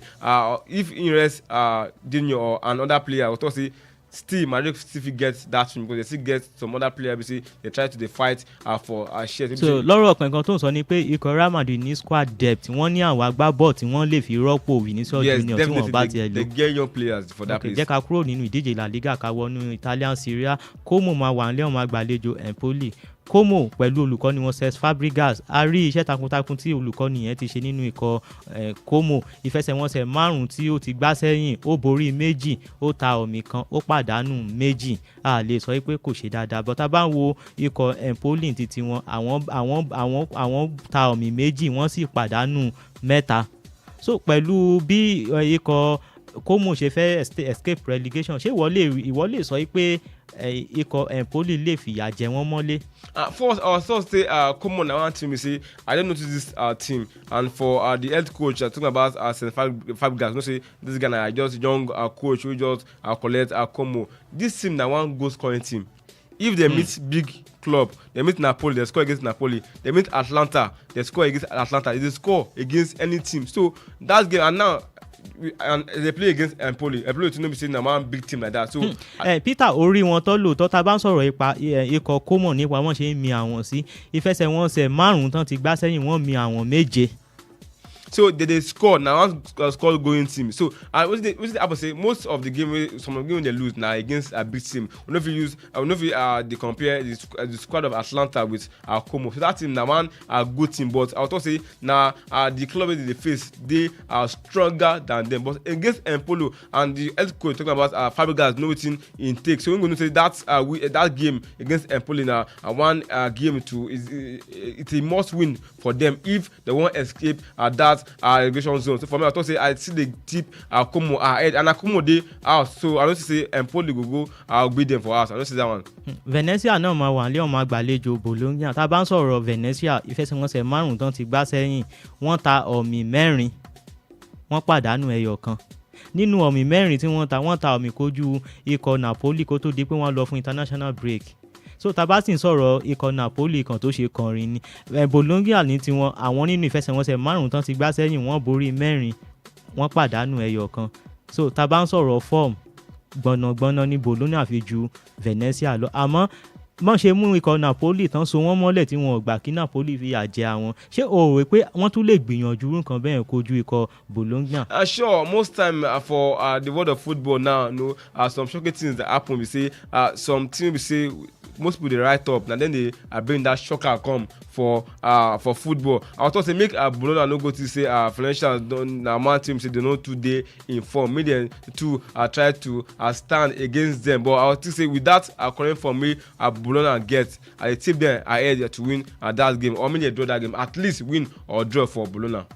Juventus aago 6 ọ̀la wọ́n máa gbàlejò Genoa má gbàgbé pé Juventus àwọn ti já wọ́n ti lé olùkọ́ni wọ́n ta mọ̀ sí Thiago Motta ìfẹsẹ̀wọnsẹ̀ 5 tí ikọ̀ Juventus gbá sẹ́yìn wọ́n borí 2 wọ́n ta ọ̀mì 1 wọ́n pàdánù 2 nínú 2 tán wọ́n pàdánù sọ́wọ́ Fiorentina 3-0 ni ikọ̀ Atlanta wá fìyà jẹ wọ́n mọ́ ìta gbangba wọn àmì ayò 4-0 ni. So tá bá ń sọ̀rọ̀ Genoa nínú ìfẹsẹ̀wọnsẹ̀ 5 táwọn náà ti gbá sẹ́yìn wọ́n pàdánù ẹyọ 1 wọ́n borí 2 wọ́n ta ọ̀mì 2.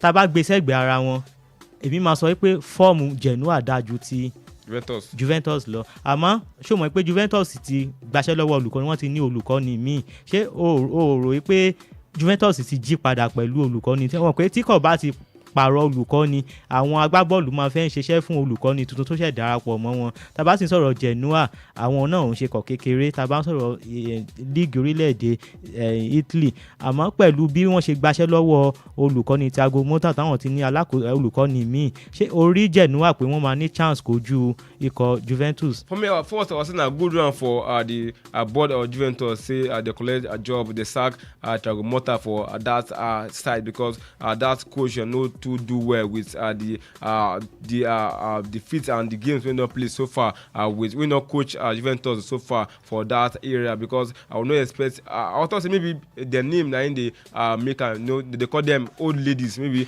they don't old maybe they change that name maybe they bear for that area maybe they change their name there because we know say Juventus number team for the Italy they dominate that league if you know come first, second, third, na man are shorting and make Atlanta they go they beat them for the house 4-0 and make Fiorentina they beat them 3 goals. No, they very now man is to be say I will know the expect for a like of Juventus to be say now one powerhouse when it comes to the Italian football. But that game against Genoa, I was to say if care no take that same coach, the new coach wey they collect feel collect defeat against Genoa because that's our team not too jet. But most people will happen. You know, say most time if a club collects a new coach, those players won't try make they impress the coach, make they try play a beautiful football against the first opponent. Most people go happen against Genoa tomorrow. But the team see Juventus feel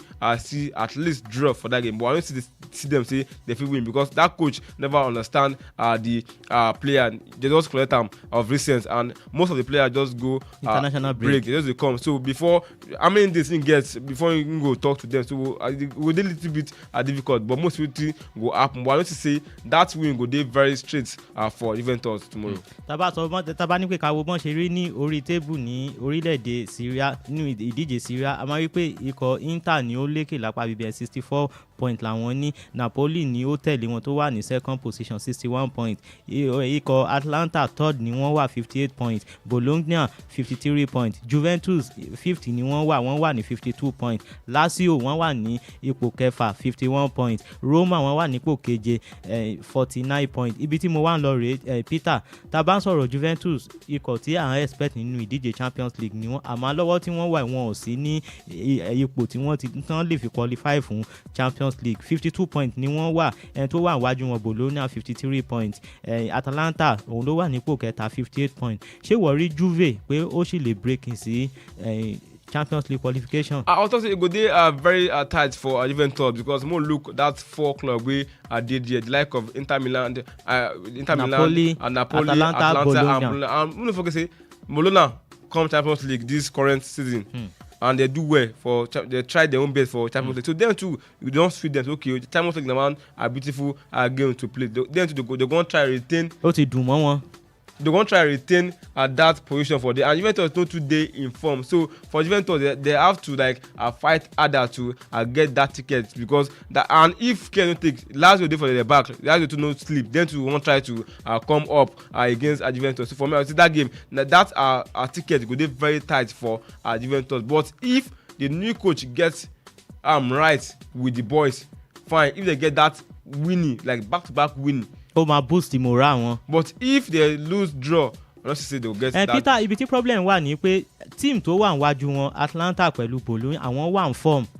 Má gbàgbé pé a wo ìfẹsẹ̀wọnsẹ̀ 5 tí Bologna gbá sẹ́yìn wọ́n pàdánù ẹyọ kan nínú 5 wọ́n borí 4. So tí wọ́n bá keep form yẹn tí Atlanta náà àwọn náà lose guard ṣé o rí pé ó máa difficult fún Juve láti break in sí top 4. For me I would say that's top 4 dey very difficult for Juventus because if I say my tip I would say Atlanta don go, Inter Milan go get that ticket, and Napoli go get that ticket. No say Napoli no too dey in form, so you go dey in between Bologna and Juventus, and Lazio dey the back, and this Bologna no wan gree for Juventus, so it go dey very difficult. So now unless that new coach get am right, and if they get that winning back to back, now you go give them that ticket. And I'm not sure say they will get that winning back to back because this new coach before he gets to play with the guys to know them more.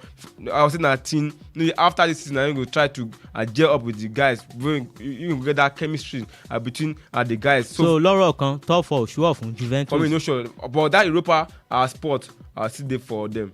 Okay, Leeds máa wà nílé wọn máa gbàlejò Roma. Tá bá ń sọ̀rọ̀ Leeds ìfẹsẹ̀wọnsẹ̀ 5 tán gbá sẹ́yìn wọ́n ta omi kan kojú ikọ̀ Monza wọ́n pàdánù àwọn tí ẹ̀ mọ́ bọ́ọ̀ gbálápá wọ́n kà pàdánù lọ ni. Tá bá ń sọ̀rọ̀ Roma wọ́n pàdánù ẹyọ kan wọ́n borí 4 àwọn náà dàbí ikọ̀ bòló àwọn náà wà ń fọ́n pẹ̀lú olùkọ́ni Claudio Ranieri. Ṣé orí ṣọ́kà lápá bẹ̀rẹ̀ pé nǹkan kan máa ṣẹlẹ̀? For me no shocker for that aspect. If shocker wan come maybe Juventus go Roma go beat them like 4 goals to 0, but that game I still say go won plenty for that game and Roma go won win that game. Roma máa hammer wọn.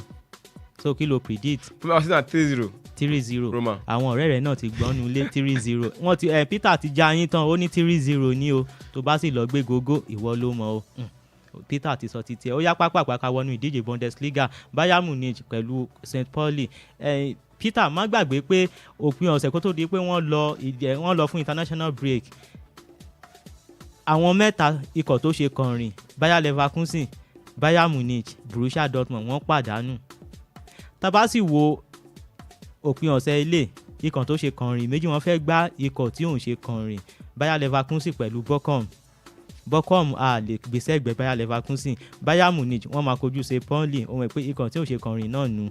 Ṣé o rò pé the same thing tún fẹ́ ṣẹlẹ̀ ní òpin ọ̀sẹ̀ ilé? Again, I want to say everything bounce back to the big club this current week, because most of the big club will get a little bit problem because of the player they go play for their respective countries. So I want to say that this time most small team they get chance they chop the eyes of a big club. But for Bayern Munich, they to know what they are stake. So they won't win the German league this season. And for Harry Kane, so I want to say that guy done the tip the eye the league. Orí rẹ̀ fẹ́ gbadé lọ́tẹ̀. So for me, he making that in head, me collect that crown. The head don't deserve that crown. They just say no, but if you don't wait at too, one day he go get that crown. Kí ló wá ṣe Arsenal táwọn ti wait. No, Arsenal táwọn di waiter. Arsenal they say the crown, but then they don't want they don't feel like to put the crown for head. Now why be that? They different.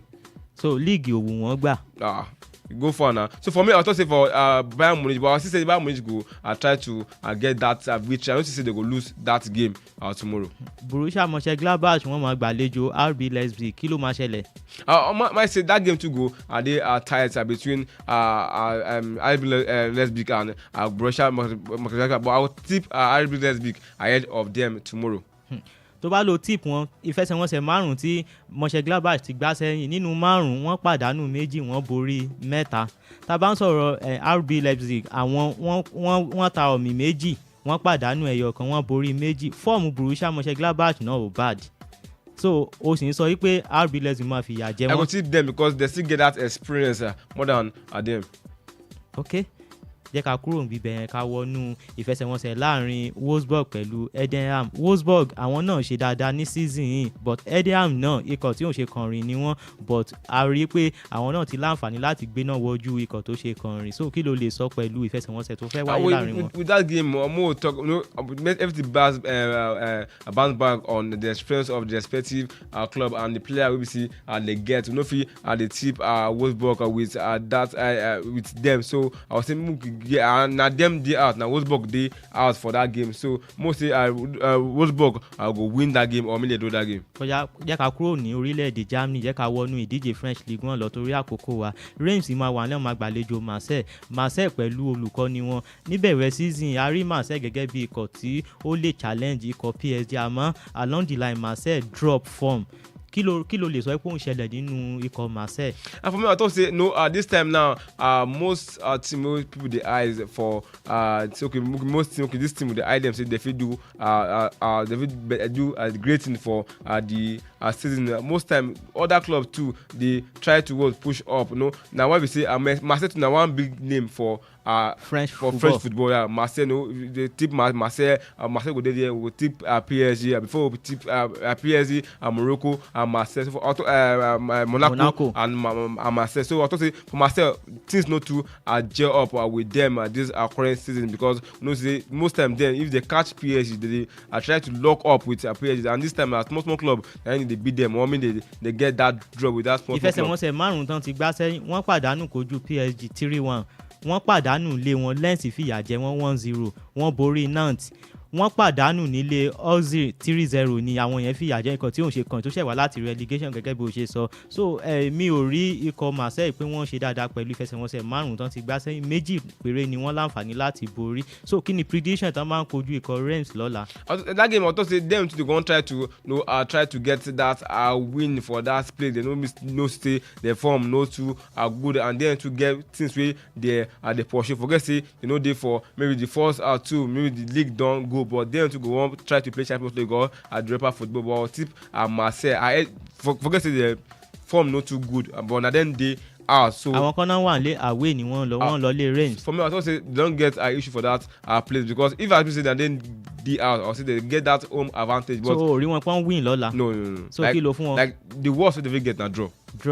àwọn ọ̀rẹ́ rẹ̀ náà wọ́n ti tún gbọ́ yẹn náà wọ́n ní draw ni o má lọ gbé wọn pé wọ́n win o draw ni Peter sọ o ó yá jẹ́ ká wọnú ìfẹsẹ̀wọnsẹ̀ láàrin Saint-Étienne pẹ̀lú PSG àwọn ń ṣe dáadáa wọn wà fún ìfẹsẹ̀wọnsẹ̀ 5 tán gbá sẹ́yìn Liverpool nìkan ló láǹfààní láti fìyà jẹ ní ìdíje Champions League 1-0 ni lẹ́yìn yẹn wọn ò pàdánù tá bá ń sọ̀rọ̀ Saint-Étienne àwọn tí wọ́n ta ọ̀mì méjì wọ́n pàdánù 3 ṣé ìwọ orí pápákọ̀ lè kúrò lápẹ́ orí nǹkan kan bíbẹ̀ àbí.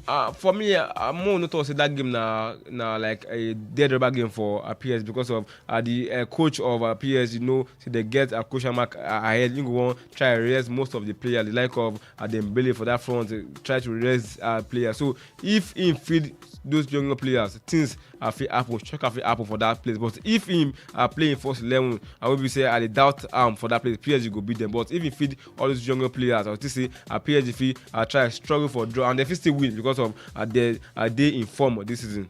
Okay, Monaco máa gbàlejò Nice. Tá bá ń sọ̀rọ̀ Nice, ìfẹsẹ̀wọnsẹ̀ 5 tán ti gbá sẹ́yìn, wọ́n borí 3, wọ́n pàdánù ẹyọ kan kojú Lyon fìyà jẹ wọ́n mọ́lé 2-0 ni, wọ́n sì ta ọ̀mì kan. Monaco títí wọn àwọn borí 2, wọ́n ta ọ̀mì 2, wọ́n sì pàdánù ẹyọ kan. Fọ́ọ̀mù àwọn méjèèjì ò bad. Tá bá ń sọ̀rọ̀ Monaco àwọn náà strong pàápàá jùlọ tán bá wà nílé wọn. Nice náà àwọn gan ṣe dáadáa. Kí ló rò pé ó máa ṣẹlẹ̀? And that game Monaco na one powerhouse also and Nice to them too. If we talk about our powerhouse for French Ligue 1, we talk say them too and they had the day there. But I talk that game now 2 teams to score, like Monaco could score and Nice could score for that aspect. But I talk say Monaco to know to the Champions League again, so them too won't try to face the league. So I will tip Monaco ahead of Nice, but that's a win. No go that goal margin no go fit pass 2-1 or 3-1. Okay, 2-1 àbí 3-1 lórí lápá bẹ́ẹ̀. Okay, ká wọnú ìdíje FA lórílẹ̀‐èdè Gẹ̀ẹ́sì. Fulham tó já Man U dànù nínú ìdíje FA Cup wọ́n máa gbàlejò Crystal Palace. Ìfẹsẹ̀wọnsẹ̀ kí ló lè sọ wọ́n pé ikọ̀ Fulham wọ́n ti kojú ikọ̀ tó ṣe kànrin nínú ìdíje FA. Manchester United penalty shooter náà fi lé Man U dànù kó tó di pọ́n gba penalty shooter tẹ̀ wọ́n ṣe dáadáa kò sí àní-àní níbẹ̀. So kí ló rò pé ó lè ṣẹlẹ̀? Ikọ̀ Fulham sì lélẹ̀ àwọn náà ò bad pẹ̀lú olùkọ́ni wọn Oliver Glasner. Ìfẹsẹ̀wọnsẹ̀ 5 tí Fulham ti gbá tí Crystal Palace ti gbá wọ́n borí 5 wọn ò ta ọ̀mì wọn ò sì pàdánù kankan. Tá bá ń sọ̀rọ̀ Fulham àwọn pàdánù 2 wọ́n ta ọ̀mì kan wọ́n borí 2. Kí ló lè sọ pé ó máa ṣẹlẹ̀? That game go dey na one tough game e go be but more for us to look at Fulham. We say Fulham they comot big team wey be United for that aspect for the FA Cup, and that game na one tough game e go be because Crystal Palace and Mateta don come back with that head injury wey im get there, and for Fulham too they get player we say they dey very very in form, but with the experience I want to say with for Fulham to beat United they will get this mentality say for we to beat United we beat Crystal Palace. So but that game I also say now I go tip Fulham ahead of Crystal Palace. Peter nígbà tó ń tip Fulham mo kà sí ẹ létí láìpẹ́ pé Crystal Palace ti gbàfẹsẹ̀wọnsẹ̀ 5 wọn ò sì pàdánù wọn ò ta wọn borí in fact wọ́n ti fìyà jẹ ikọ̀ Fulham mọ́lé Fulham ní season yìí ó wà lára ìfẹsẹ̀wọnsẹ̀ 5 tán gbá sẹ́yìn pẹ̀lú bí Aston Villa ṣe ń ṣáná pẹ̀lú àwọn ọmọ tán kó wọlé Marcus Rashford Asensio olùkọ́ni wọn. Crystal Palace fìyà jẹ wọn 4-1 ni wọ́n fìyà jẹ ikọ̀ Millwall 3-1 ni wọ́n fìyà jẹ ikọ̀ Ipswich tó ń battle relegation lọ àwọn kìtìkọ̀ bá ń battle relegation wọn ò ń kó kéré so wọ́n fìyà jẹ Ipswich 1-0 ni so ó rò pé Fulham máa lè parí iṣẹ́ yẹn tán máa kojú ikọ̀ Crystal Palace. For me, I say tip Fulham ahead of Crystal Palace for that game. Peter Olaya omi ìmọ̀ kan tó jẹ́ o. So ikọ̀ Brighton wọ́n máa gbàlejò Nottingham Forest 6:15 ní tó bá di ọ̀la. FA Cup náà ní ìfẹsẹ̀wọnsẹ̀ tó máa tẹ̀lé nìyẹn. So kí ló máa ṣẹlẹ̀? And that game also na one tough game because I talk say that 2 games na game we say like àwọn ẹni pé ó tóra wọn. Ti Fulham àti Crystal Palace àti ti Brighton àti Nottingham Forest àmọ́ pé Nottingham Forest náà àwọn já Wolves Brighton àwọn já Chelsea so bọ́ọ̀ yẹ àtúrà wọn ká sọ nípa àti Brighton àti Nottingham Forest àti Nottingham Forest wọ́n ní kíní òsì nílé báyìí Wood tó jẹ́ number 9 striker wọn Chris Wood òsì nílé ṣùgbọ́n wọ́n ní Taiwo àwọn ní wọn Nàìjíríà ó ti padà sí tíìmù yẹn and wọ́n sọ̀rọ̀ nípa Nottingham Forest wọ́n jẹ́ tíìmù kan tó ń score goals àfojú sí àwọn Elanga àti Austin Odoi tó wà ní ẹgbẹ́ yẹn àwọn guys yẹn chemistry wọn yẹn ó jẹ́ ẹ̀bẹ̀ ní Nottingham Forest tó pé wọ́n lè score láti ìta kọ́ gba wọlé àwọn tó bá score láti ìta wọ́n jẹ́ pílẹ̀ kan tó pé tó bá gbé bọ́ báyìí wọ́n lè ṣe àwọn step piece tó bá gé ẹ̀kan gí méjì kó gbá bọ́ọ̀ yẹn so bọ́ọ̀ yẹn náà á jẹ́ wọ́n máa ń ṣe 2-1 bẹ́ẹ̀ni á túra wọn and ká sọ nípa Brighton náà kéré wọ́n lọ Chelsea ní back to back wọ́n lọ Chelsea ní FA Cup wọ́n tún mú wọn ní EPL wọ́n tún ná wọn. Chelsea ti dìyàwó wọn despite pé Chelsea kó ọmọ wọ́n fẹ́ kó first team nínú ikọ̀ Brighton wọ́n sì ń fìyà jẹ Chelsea. so níyẹn náà bọ́ọ̀ yẹn náà á túra wọn and Brighton náà àwọn náà kéré tí wọ́n sọ pé ní EPL àti FA Cup bọ́ọ̀ yẹn á túra wọn tó bá ní kí n gbé fún ẹnìkan nínú Brighton àti Interference màá tò sí ọ̀dọ̀ Interference. kan tó rí ipa tẹ̀síwájú yẹ ká wọnú Facebook mo rí olùkọ́ni wa Samuel Ige ó ní good evening my brother in the house happy sporting weekend the return of Saka come at the right time for Arsenal because it has not been well with the team. I will say on Shooting Star the time the long travel in Nigeria football is still there. The result at times will be disappointing. To improve Nigerian league, transportation must be looked into. Pẹ̀lú nǹkan méjì tí olùkọ́ni wa Samuel Ige sọ, kí ló lè sọ? Lálákọ̀ọ́kọ́ ká kọ́kọ́ sọ̀rọ̀ nípa ọ̀rọ̀ Shooting Star tó sọ, ó ní long travel pé ó wà lára nǹkan tí kò jẹ́ kí wọ́n máa láǹfààní láti borí ìfẹsẹ̀wọnsẹ̀. Àmọ́ gẹ́gẹ́ bá a ṣe sọ nígbà táwọn yànnàná wọ́n ti ní 2-0 advantage ahead. Ṣé ìwọ rò pé long travel ló jẹ́ kí wọ́n parí ẹ̀ sí 2-2? Most time for football we no fit do away with the fatigue even for Europe too players na playing dey carry go play football dey get fatigue now mo come compare them with players say na dey travel from Ibadan to maybe Abuja for road and we know how Nigeria road dey. So more leave that one aside. Forget if Nigeria was too good, know how person go sit down for inside vehicle for the next 9 hours, reach that place, rest for like maybe a day, train again, and now that leg they will still play football. So now I also say if state government or some private ownership will get some club, if they now step by step, if playing fit day for this player. One day we go reach there, we go play. We use a carry plane go that country, that state, and for that state to the stadium maybe na 3 to 2 hours a journey. That fatigue go reduce. So for me, most time again, more no dey blame the player because fatigue they give them big time issue for that aspect. Okay, torí àkókò wa jẹ́ ká fẹ́ lè káàdì ètò ńlẹ̀ wọ́n ti nominate olùkọ́ni mẹ́ta fún match award fún àwọn olùkọ́ni tó ṣe dáadáa jù nínú oṣù march tá a bá ń sọ olùkọ́ni tí wọ́n nominate Ruben Amorim olùkọ́ni Manchester United olùkọ́ni Brighton náà wà lára wọn ti Nottingham Forest náà Espirito Santo náà wà lára wọn ta ló rè pé ó deserve best coach fún match nínú gbogbo olùkọ́ni mẹ́tẹ̀ẹ̀ta. For me my tip Santos of Nottingham Forest ahead of the head coach of United. For me more look at the game wey Nottingham Forest play me go look at their games wey they play you see they play some team wey they add small and they get that victory so I thought say I tip them ahead of United and Brighton. So nǹkan tó ń sọ lọ́rọ̀ kan ni pé Manchester United àwọn náà ò ṣe dáadáa fún olùkọ́ni wọn ò ṣe dáadáa pẹ̀lú ìfẹsẹ̀wọnsẹ̀ tó gbá tí ò sì pàdánù kankan. For me he try to but more look the games now United play Leicester they play some other clubs more look at the club first more look the game wey they play with other club more can take am more compare that club together we know so okay one particular club play a tougher club.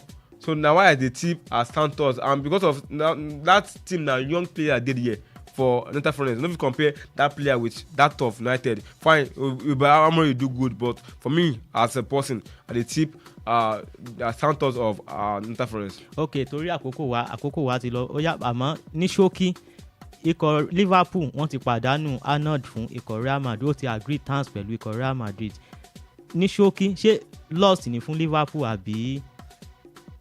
And for me, I would say no loss for Liverpool. Okay, oya dágbére a máa sọ yòókù lọ́la. Yes, my country people, thank you so much for being part of the program. Where Sports Assembly go return on Monday for West 9.3 FM. Now be the most VIP. Thank you for being a log on the program. My name is Peter. I did do Peteru on radio. Bye for now. ẹ̀yin tí wá ṣẹ̀ṣẹ̀ ti gbọ́ wa lé ní ẹ tún darapọ̀ mọ́ wa lórí Weekend Total Sport lọ́la orúkọ mi ò yí padà Raymond Tánátáná ó dàbọ̀.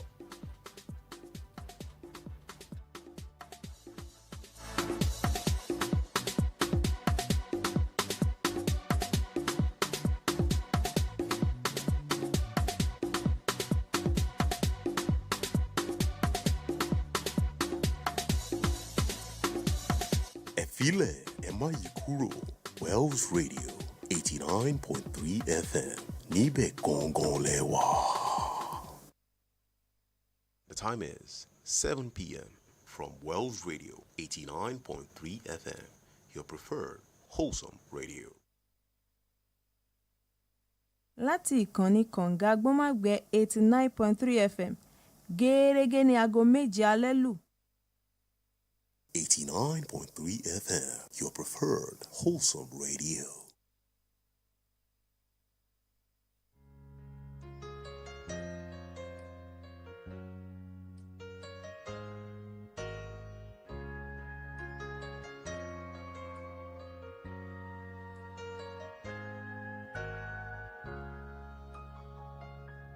When it's family,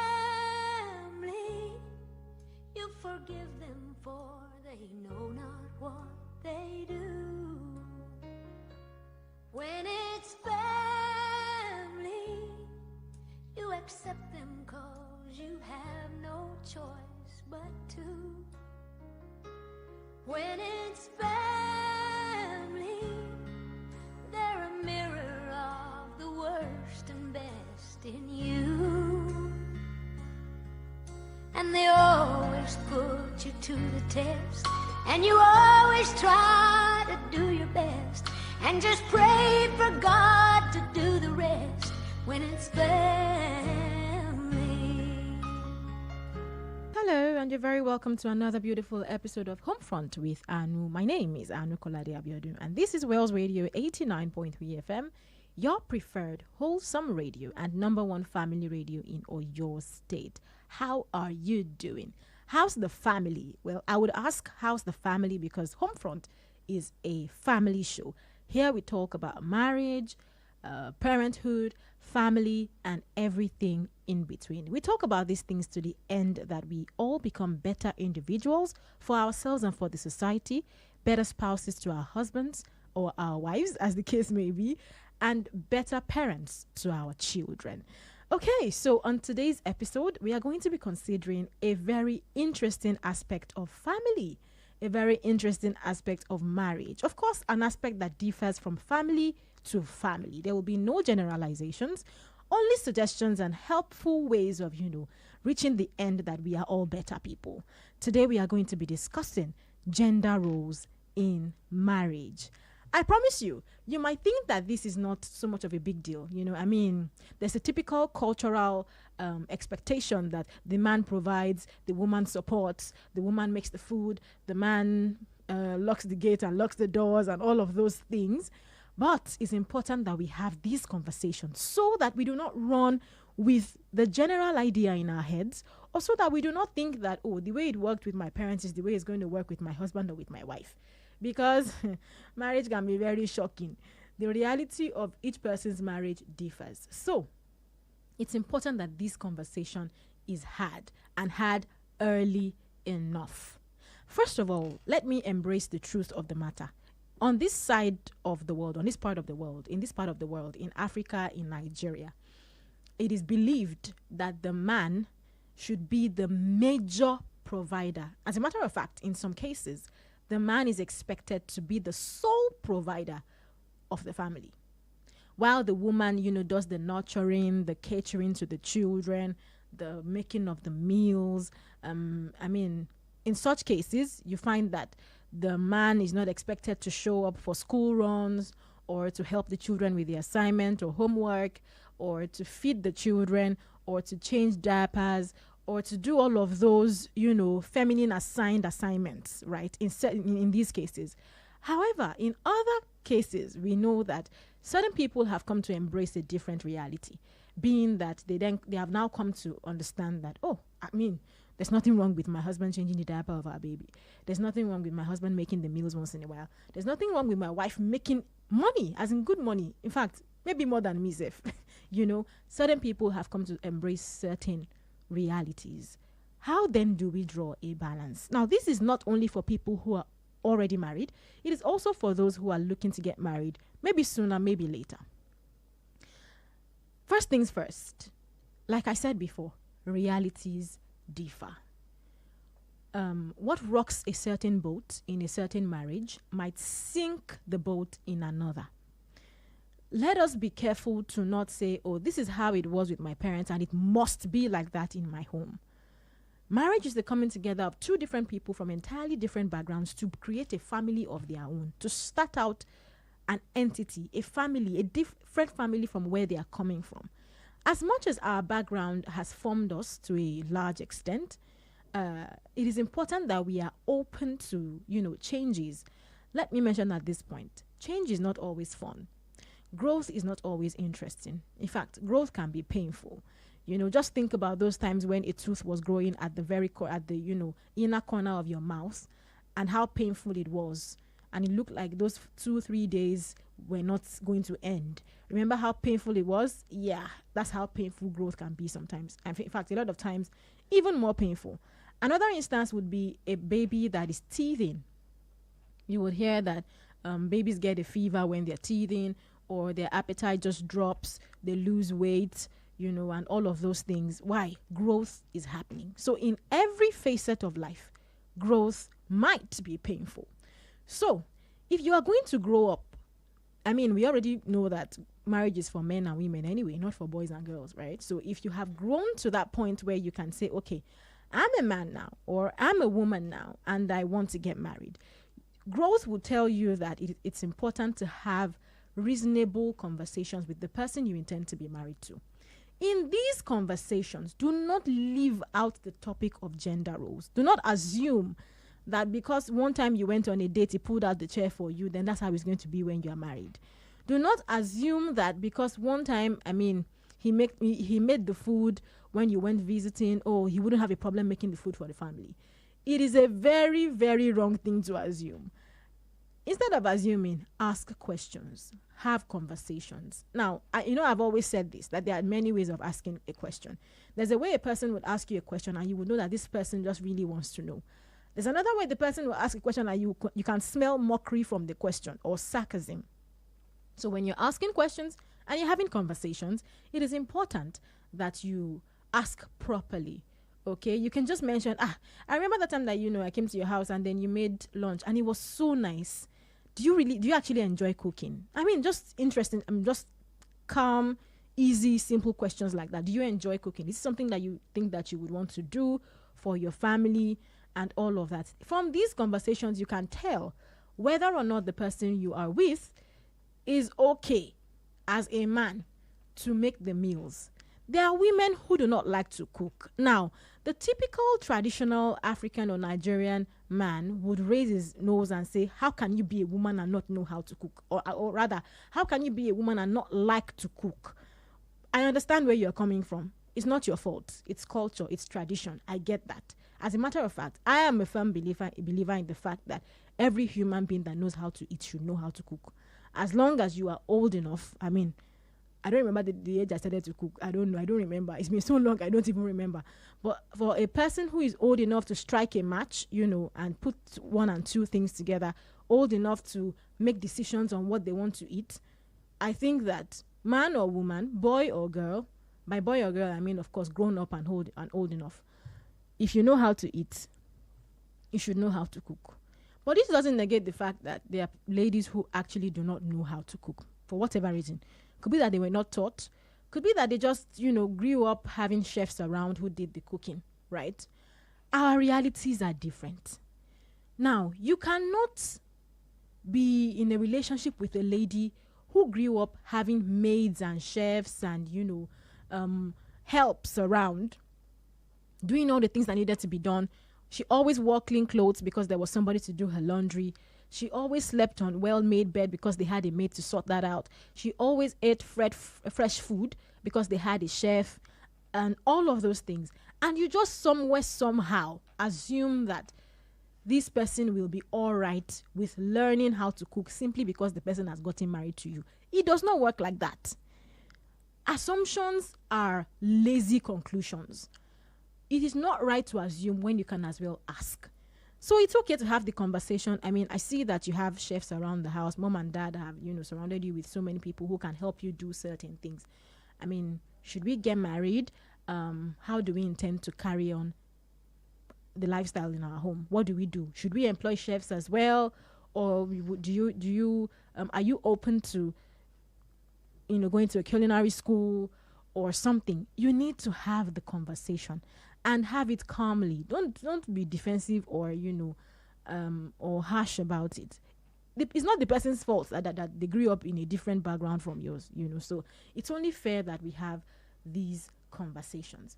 Okay, that said, that's just talking about cooking, right? The other things, now there's another one that is really, really important, which is financing the home.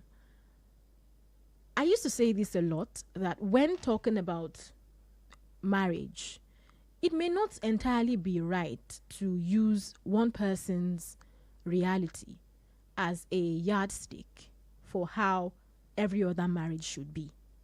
Which is why you would hardly hear me say things like, oh, in my home, this is how it is done.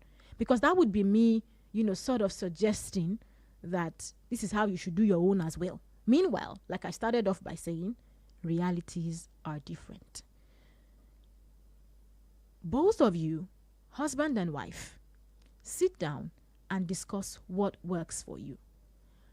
My dad used to say that marriage is teamwork, and it doesn't matter who is scoring the goals, as long as the team stays winning and the other person is not shirking in their duties.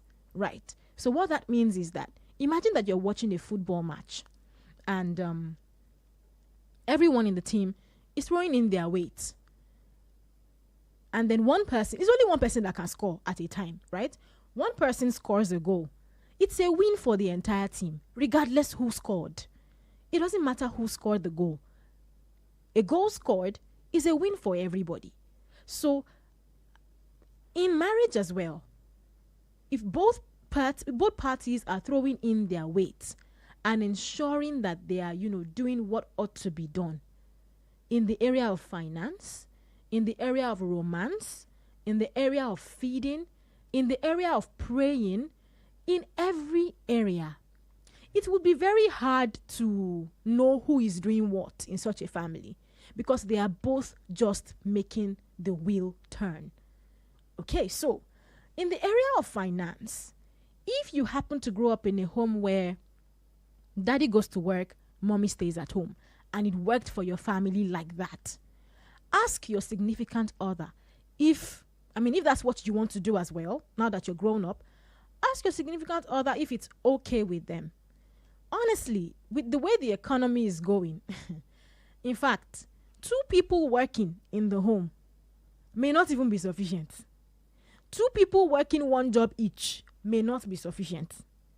2 people working 2 jobs each, maybe, of course, with the blessing of God and everything that comes with it, okay, they will get by.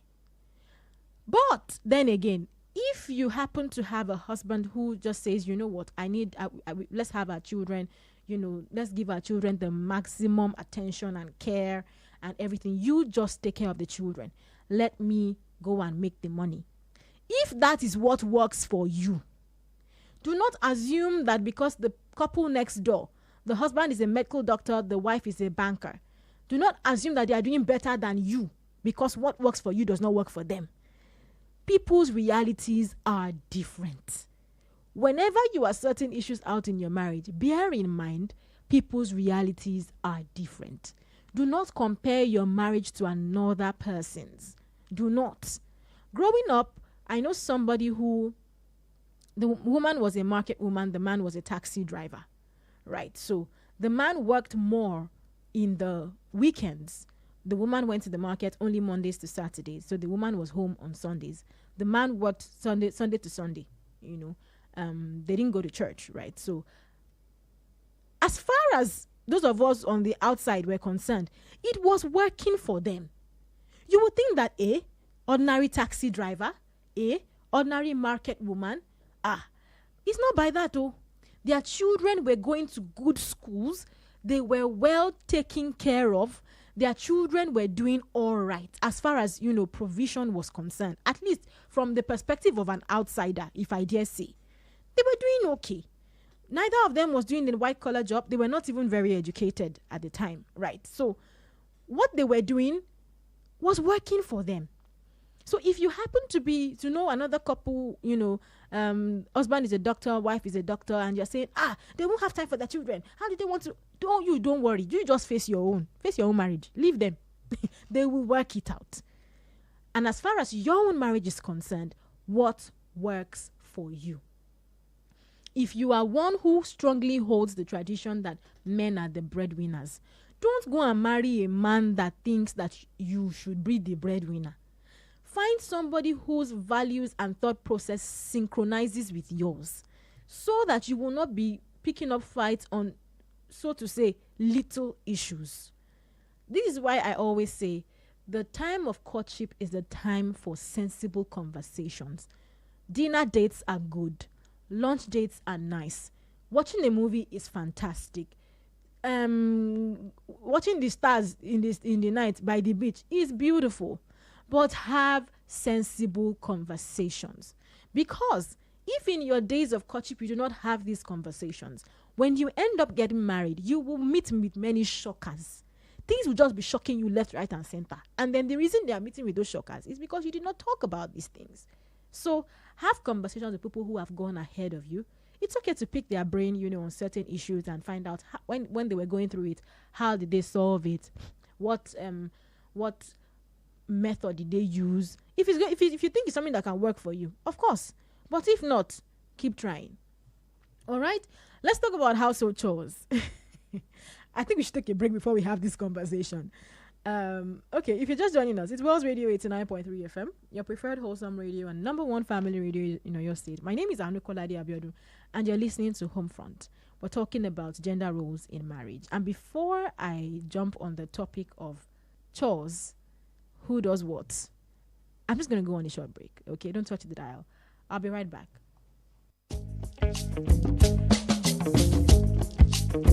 Waiting be love if you know they. It's really not the same.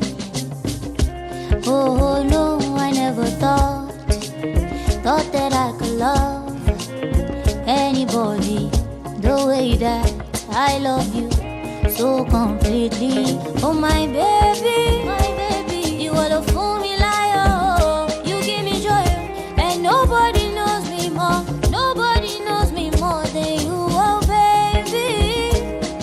Cause I love me wrong. No one can please me more. No one can please me more than you. If I don't get you, it's like the sun without the light. It's like the moon without the night. Cause I need you in my life. If I don't get you, it's like faith without belief. Like a heart without a beat. What's a heart without a beat? Waiting be love if you know show. If you know show. Like water when no they flow. Oh, I never knew. Say one day now you will go be mine forever. I want you so completely. Oh my baby, oh, you are the family, oh, you make me smile. Nobody loves you more. Nobody loves you more than me, my baby, my baby. Cause they love me wrong. No one, and no one can please you more. No one can please you more than me. If I don't get you, it's like the sun without the light. It's like the moon without the night. Cause I need you in my life. If I don't get you, it's like faith without belief. Like a heart without a beat. What's a heart without a beat?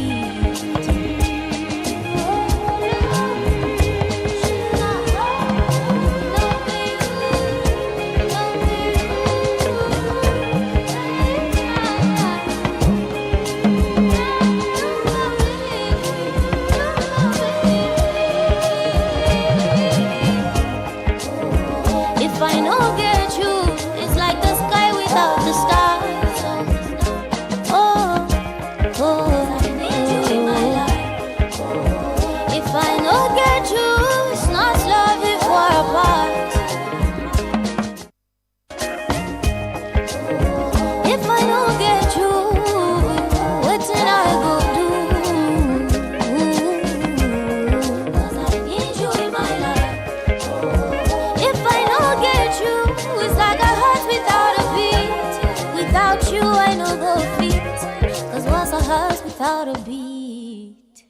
Welcome back. It is still Wales Radio 89.3 FM, your preferred wholesome radio and the number one family radio in Oyo State. My name is Anu Kolade Abiodun and you are listening to Homefront.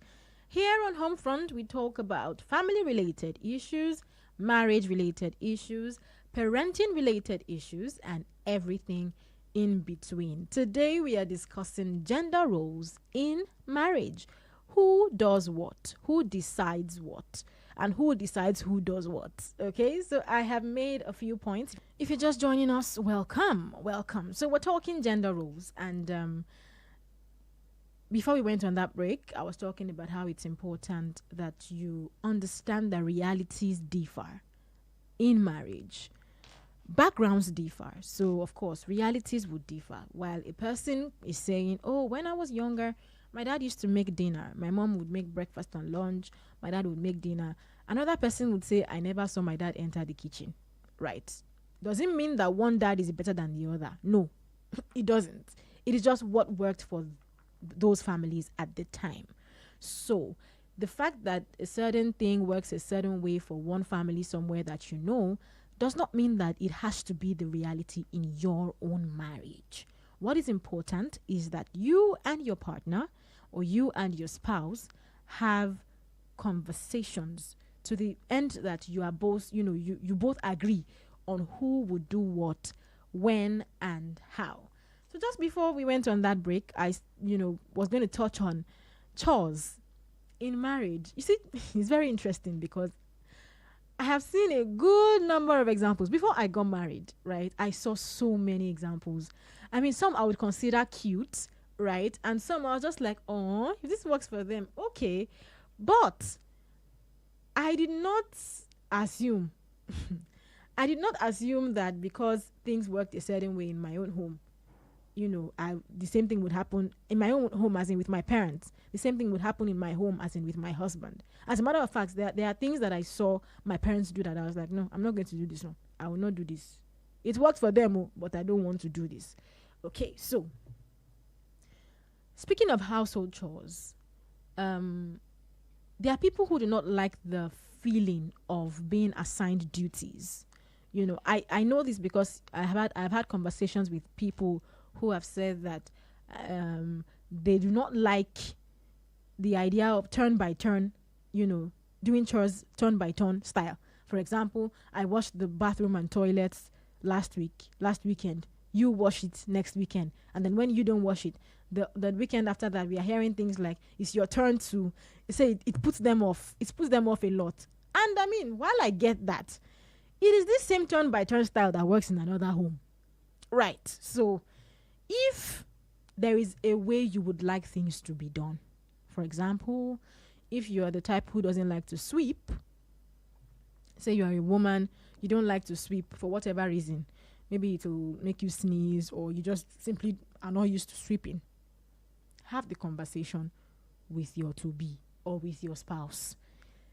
Don't assume. You see, assumption has led to so many terrible things. Don't assume. You hear people say, oh, I just thought that it would just naturally air. There's no thought that there's no naturally anywhere. Oh. Talk about it. There are people who detest washing dishes. They detest it. They hate it a lot. While I, on one hand, I was brought up to believe that if you are noble enough to eat from a plate, you should be noble enough to return it to a state in which someone else can eat from it. That was how I was brought up. Now, imagine that I now, meet somebody, a gentleman who is good on all ends, aside that he just doesn't want to hold sponge and soap and dishwashing liquid. He does not want to touch. He doesn't want to. He doesn't like it at all. Now, imagine that we are now, both of us now decide to get married.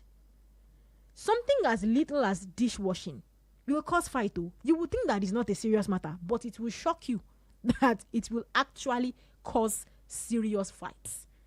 So, if you are the type who cannot stand certain chores, maybe laundry or ironing of clothes, and you do not want to outsource the chore, have the conversation with your spouse. Say, let's share it. Okay, I will do the dishes and, clean the house while you will do laundry and iron our clothes. That is not to say that on days when your spouse is not able to, do their own part, you then leave it undone. After all, it's your duty. It's none of my business. I mean, that will not be fair. The reason both of you are in a marriage, I want to assume, is because you love each other. And if you love somebody, you want the best for them. You don't want them to be stressed. So on days when your wife, if the agreement was that she would cook, you would do the dishes, or you would cook, she would do the dishes. If that was the agreement, on days when she's not able to do her own part, do it for her. Do you know that I've heard people say that, I've heard men say that the reason they did not buy a washing machine is because it will make their wives lazy. I've actually heard men say that. Educated men open their mouths to say, it's not because of anything, but I mean, so that it will not be a case of when there's no light, she will now say, oh, she can't wash with her hand. Not that they cannot afford the washing machine, but because they think it's going to make their spouse lazy. And because of that, they have refused to buy a washing machine. Again, to each his own. I'm not here to judge anybody's home. I'm just saying, have the conversation. Splitting the chores is what works in your home, good for you. If it is one person who does the chores and the other person makes the money, good for you. If chores are majorly outsourced in your home because you're able to afford it, fantastic. Whatever it is, as long as it is what works for you, within the confines of logic and, of course, being sensible. Of course, why not? The husband is not complaining, the wife is okay, everybody is happy, everything is fine. That's all right. So as far as gender roles are concerned, there is no one size fits all. There is no cast in stone way of making it happen. It is just, two people coming together to reach an agreement on how they want their marriage to run. On that note, if you visit people who do things differently from the way things are done in your home, hold your mouth. Do not go around saying, you see how you put your things in this your house? Hey, God forbid, can never be me. In my own house, my husband does this, my husband does that. Me, I just cross my leg. Thank God for your life. We're happy for you. Do not go around tossing the reality in your own home in people's faces. Every home has their peculiarity, and the least that we can do is to respect that. It is on this note that I'm going to be drawing the curtain today on Homefront with Anu. Thank you so much for listening. I hope that you have learned one thing, two things, or, many things. Until I come your way again, same time next week, do not touch the dial, okay? Wells Radio 89.3 FM. Many, many more amazing, beautiful, wholesome content coming your way. Thank you for listening. God bless you. Bye.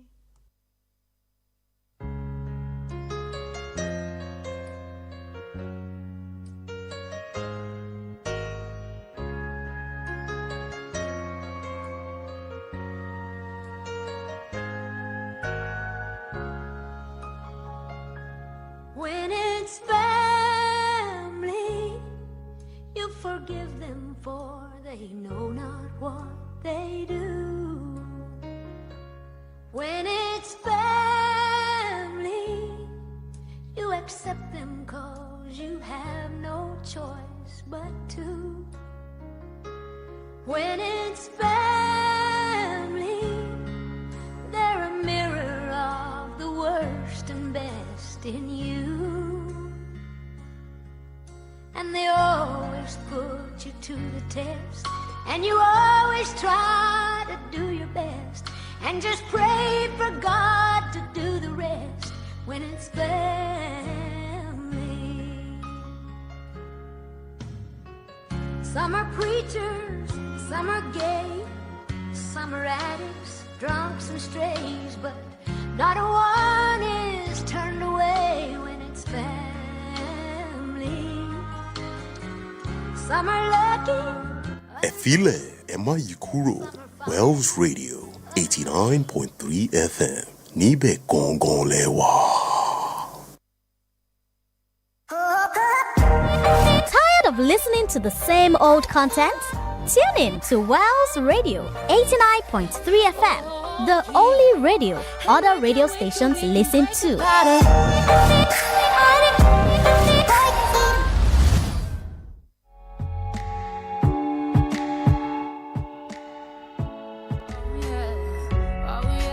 I'll tell you what you wanna hear. Leave my sunglasses on while I shed a tear. It's never the right time.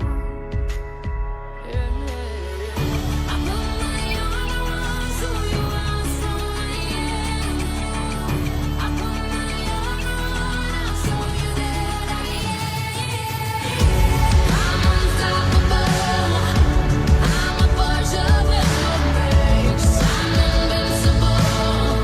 Yeah, I win every single game. I'm so powerful. I don't need batteries to play. I'm so confident. Yeah, I'm unstoppable today. Unstoppable today. Unstoppable today. Unstoppable today. I'm unstoppable today. Break down, only alone I will cry out now. You'll never see what's hiding out deep down. I know I've heard that to let your feelings show is the only way to make friendships grow, but I'm too afraid now.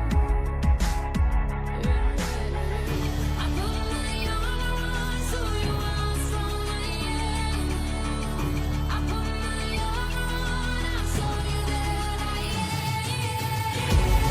I'm unstoppable. I'm a Porsche with no brakes. I'm invincible. Yeah, I win every single game. I'm so powerful. I don't need batteries to play. I'm so confident.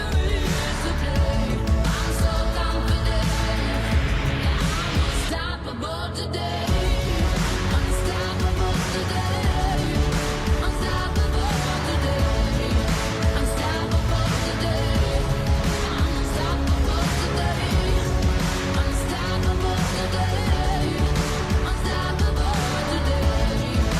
Unstoppable today.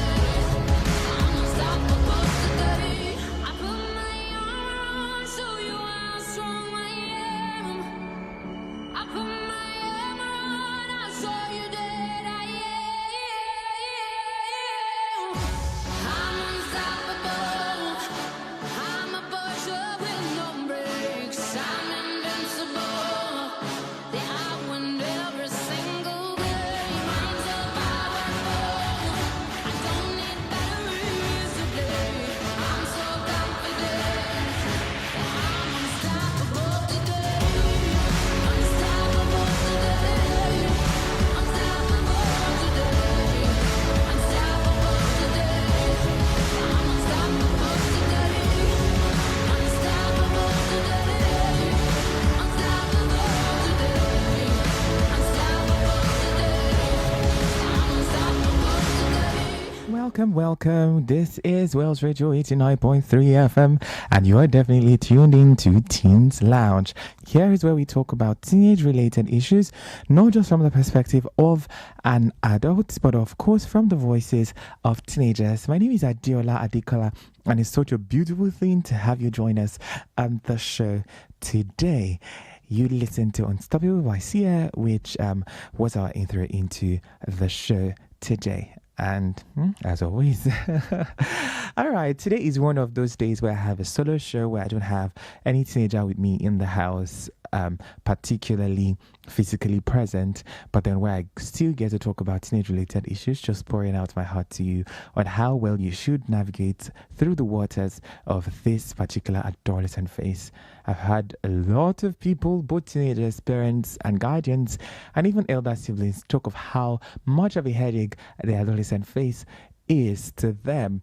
And you know, some knowledge will help out to be able to navigate through this waters as well. And so today on the show, we're going to be talking about the changes that occur during adolescence and how to adapt to these changes. So it'd be fair to say, to ask yourself most times, am I still me while you go through adolescence? Because of the intensity with which these changes are coming in so much, so high, and you just feel so different all of a sudden. Like, hold up, 2 years ago, I was I could speak well, or even 2 months ago I could speak well. Now it feels like I have so deep a baritone voice. What's going on? What's changing about me?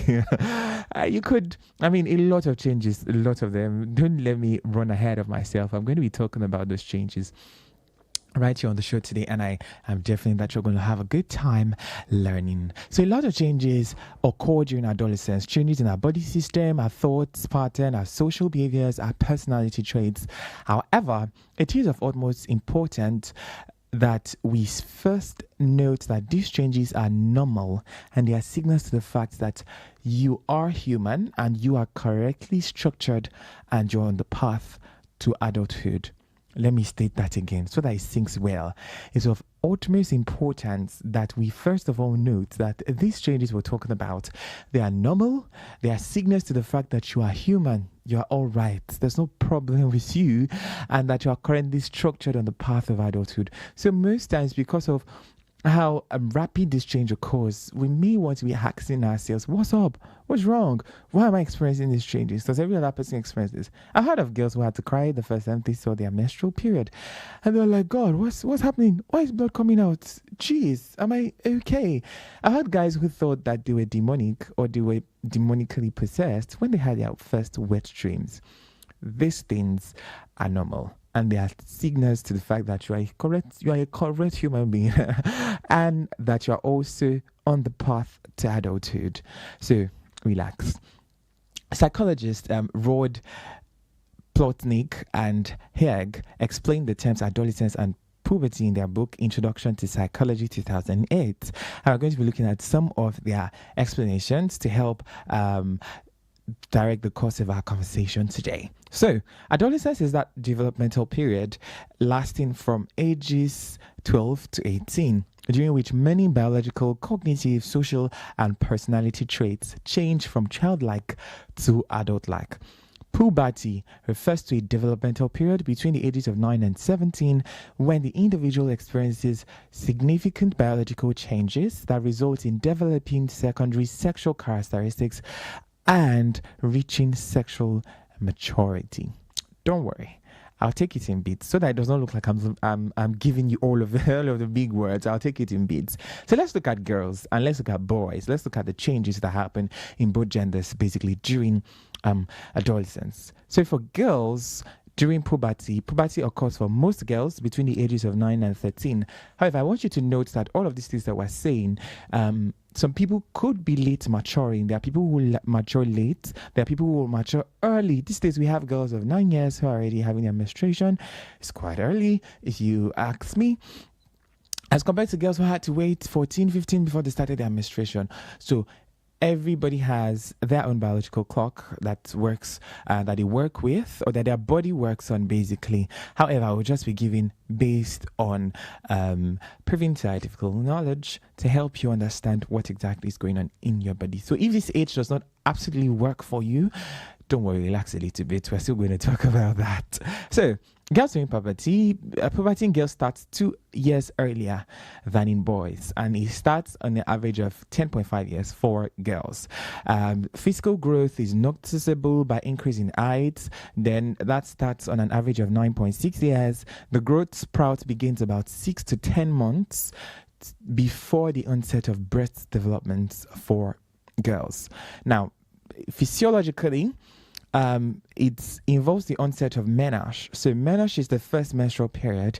It is a signal that ovulation may have occurred and that the girl may have the potential to conceive and bear a child. And for reasons of diet, exercises, and genes, age of menarche varies with different society and country, but the onset of menarche is triggered by an area of the brain called the hypothalamus, which releases a hormone called septin that helps to stimulate the pituitary gland to produce hormones. These hormones travel throughout the bloodstream and stimulate the ovaries to greatly increase production of female hormones. So estrogen is one of the major female hormones. I feel like I'm lecturing you right now, but you need this lecture.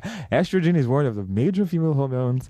And at puberty, estrogen level increases 8-fold, and it stimulates the development of both primary and secondary sexual characteristics.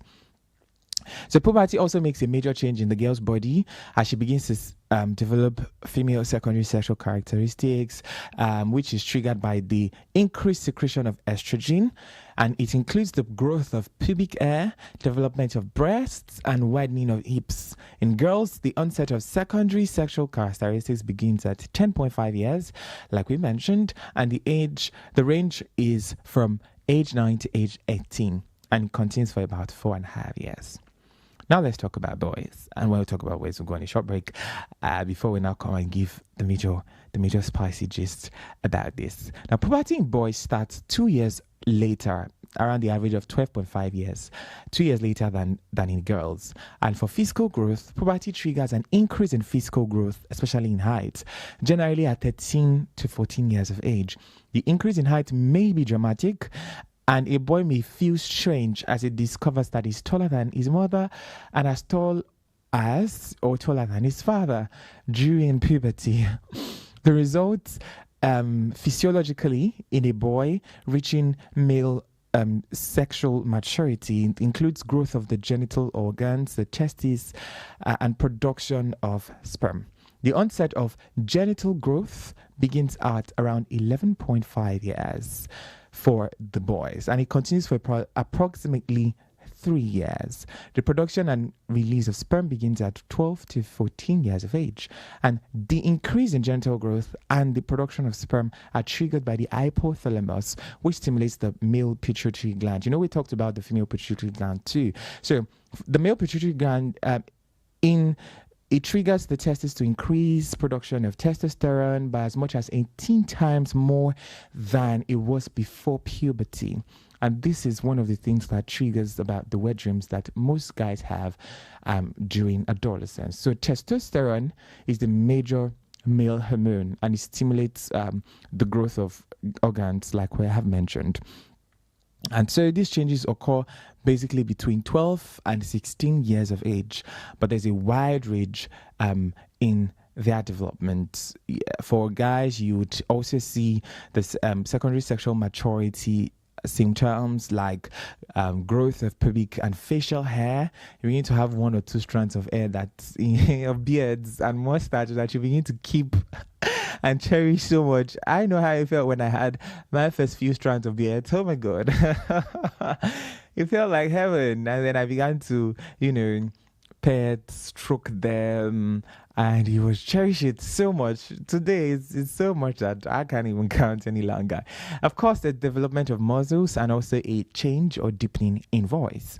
Now, one interesting difference between boys and girls during puberty is that generally, boys see themselves as being physically attractive during puberty, while many girls doubt their attractiveness and are constantly comparing themselves with other girls.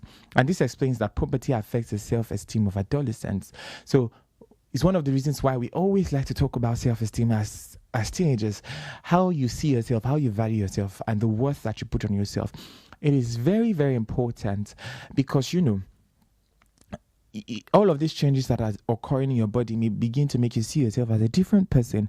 You need to doubt yourself. Maybe I wasn't that beautiful. See pimples on my face. Ooh, maybe I'm not that beautiful. Maybe I'm not that this. Maybe I'm not that. Maybe I'm just like every other person. See how my face is rough. See how I feel and all of that. It really could affect self-esteem, especially with girls when they begin to doubt their attractiveness and then they begin to compare themselves with each other. This person's hips is developing. It looks like mine is not developing yet. This person is developing breast already. And then with me, it looks like nothing is coming out yet. Am I fine? I've not even started my menstruation yet. I'm 14 already. All of my classmates have. And then it could trigger self-esteem issues, which is why you must always remember 1,001 reasons to validate yourself in this phase as a teenager. So this explains that puberty affects the self-esteem of adolescents, and this in turn dictates their actions. Now, in their quest to look good, or in your quest to look good as a teenager and not be left behind, then you now begin to explore new things like new clothes. You want to try out this kind of clothes. It looks like this is trending. It looks like this could give you validation when you wear it out. You're going to try out makeup, shoes, wristwatch, body spray, body lotion, soaps, and many more. Just anything to keep the steez. Like, waiting I can't do my steez if I'm not still right there in Vogue, or waiting I can't still do my steez if after all of this, I cannot still look fine, or I don't feel validated, or I go out and everybody's laughing at me. And this is one of the things that teenagers like to use to revalidate themselves and to remind themselves that, okay, maybe I'm not that bad, or to make themselves feel like they're still in vogue, or they're still out there. I'm not saying that you're not going in vogue because you are now a teenager. That's not what I'm saying.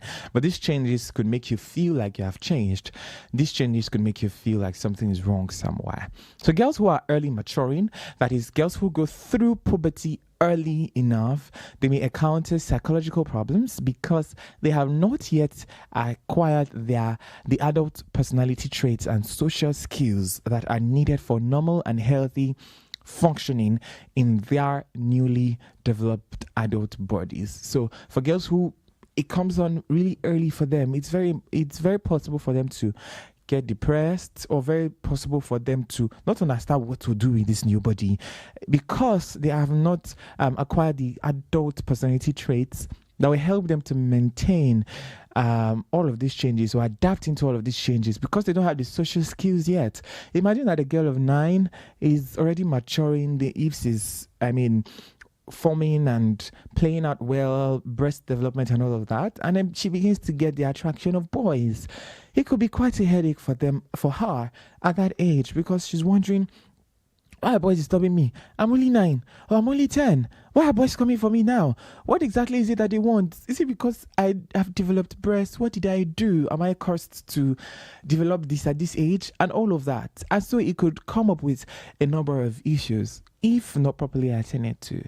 And you can just imagine, as a parent, that your teenager is currently going through this.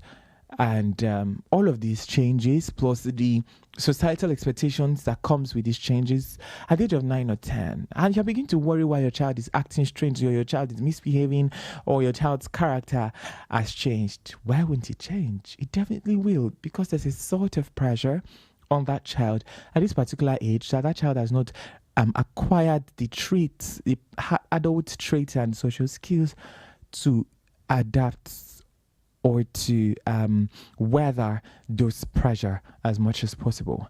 Meanwhile, boys who are early maturing, that's boys who go through puberty earlier, they are found to be more confident, relaxed, socially responsible, popular, and highly regarded by their peers.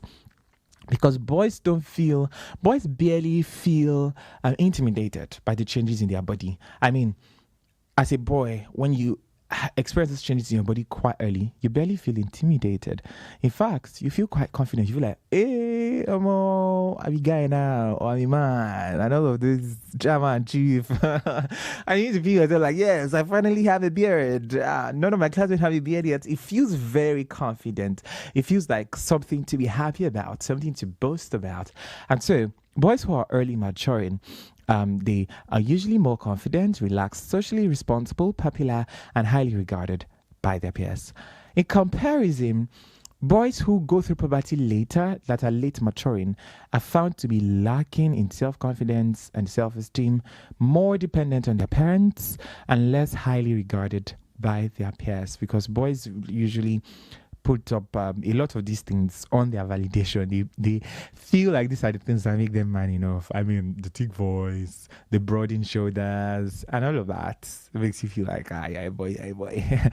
So this further explains that body change and body structure, adolescence and puberty also dictates and shapes a child's character, social life, and even personality traits. So this further explains that the change in character of your child or of yourself as a teenager in this phase could basically be as a result of how early or how late you matured. This may seem insignificant, especially to the native or the regular African person.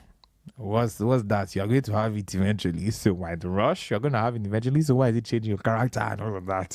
However, it's of utmost importance to every teenager, and the more knowledge or the better knowledge we know about these things, the better will help us to be able to navigate the waters, not just as teenagers alone, even as parents or as siblings or as guardians or as classmates or friends to that particular teenager who is either going through early maturing or late maturing. Having said all of that, let's go on a short music break and then we come back to wrap off.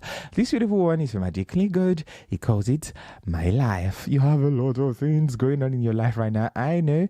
Don't worry. People may still be trying to interfere as much as possible and ensure that they tell you what to do, what not to do, and all of that. They tell you that you are not doing it well or your body's not doing it well at this phase. Don't worry. Relax. It's your life and you're going to have the best of it by the grace of God. Enjoy. Ẹ̀rọ mi, ìrọ̀rùn lọ́bẹ̀ máa yí.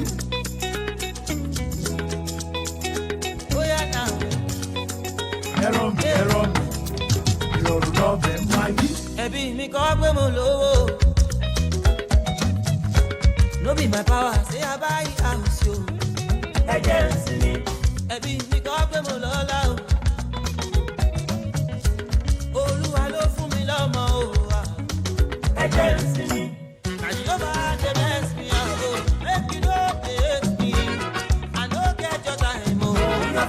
Níwájú ẹlẹ́gàn. Bàbá God dey bless me o. Make you no hate me.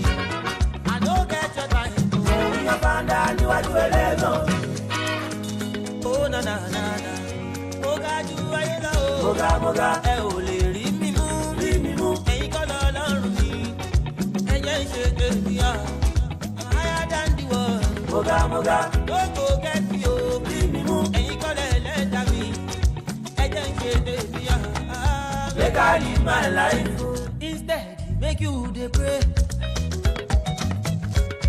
You dey carry my gifts around yo. Ẹ̀jẹ̀ ń sinmi. Instead, make you dey work yo.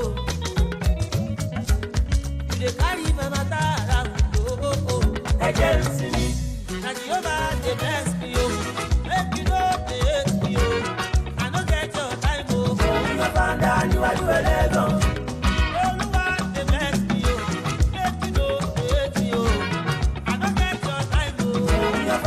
Níwájú ẹlẹ́gàn. Ó na na na na. Mo ga ju ayé lọ o. Mo ga. Ẹ ò lè rí mi mú. Ẹ̀yin kọ́ lọ lọ́rùn mi. Ẹ̀yẹ́ ń ṣe tèmi à. I'm higher than the world. Mo ga. Don't go get me o. Ẹ̀yin kọ́ lẹ̀ lẹ́dàá mi. Ẹ̀jẹ̀ ń ṣe tèmi à. Make I live my life o. Sábà yìí pọ̀ jù. Àṣírí ìwà tẹ̀ ń rànjú kòkò mọ́ ẹ ò lè rí. Ó ga jù. Ó na na na na. Mo ga ju ayé lọ o. Mo ga. Ẹ ò lè rí mi mú. Ẹ̀yin kọ́ lọ lọ́rùn mi. Ẹ̀jẹ̀ ń ṣe tèmi yá. My blessing dey vex me o. Mo ga. Lójó fún Chineke. Ìwọ kọ́ ló dá mi o. Ẹ̀jẹ̀ ń ṣe tèmi o. Make I live my life. Mo ga. Ẹ ò lè rí mi mú. Mo ti bẹ ẹlẹ́dàá mi o. Kó máa ṣọ́ mi o. Mo lọ́jú kí lọ o. Mo ga. Ẹ ò lè rí mi mú. Ẹ̀yin kọ́ lọ lọ́rùn mi. Ẹ̀jẹ̀ ń ṣe tèmi à. All right. You are welcome back from that amazing break. You listened to Adikuni Good's My Life. On that break, this is Teen Talk, where we get to talk about teenage-related issues, not just from the perspective of an adult alone, but we also get to hear voices of teenagers right here on the show.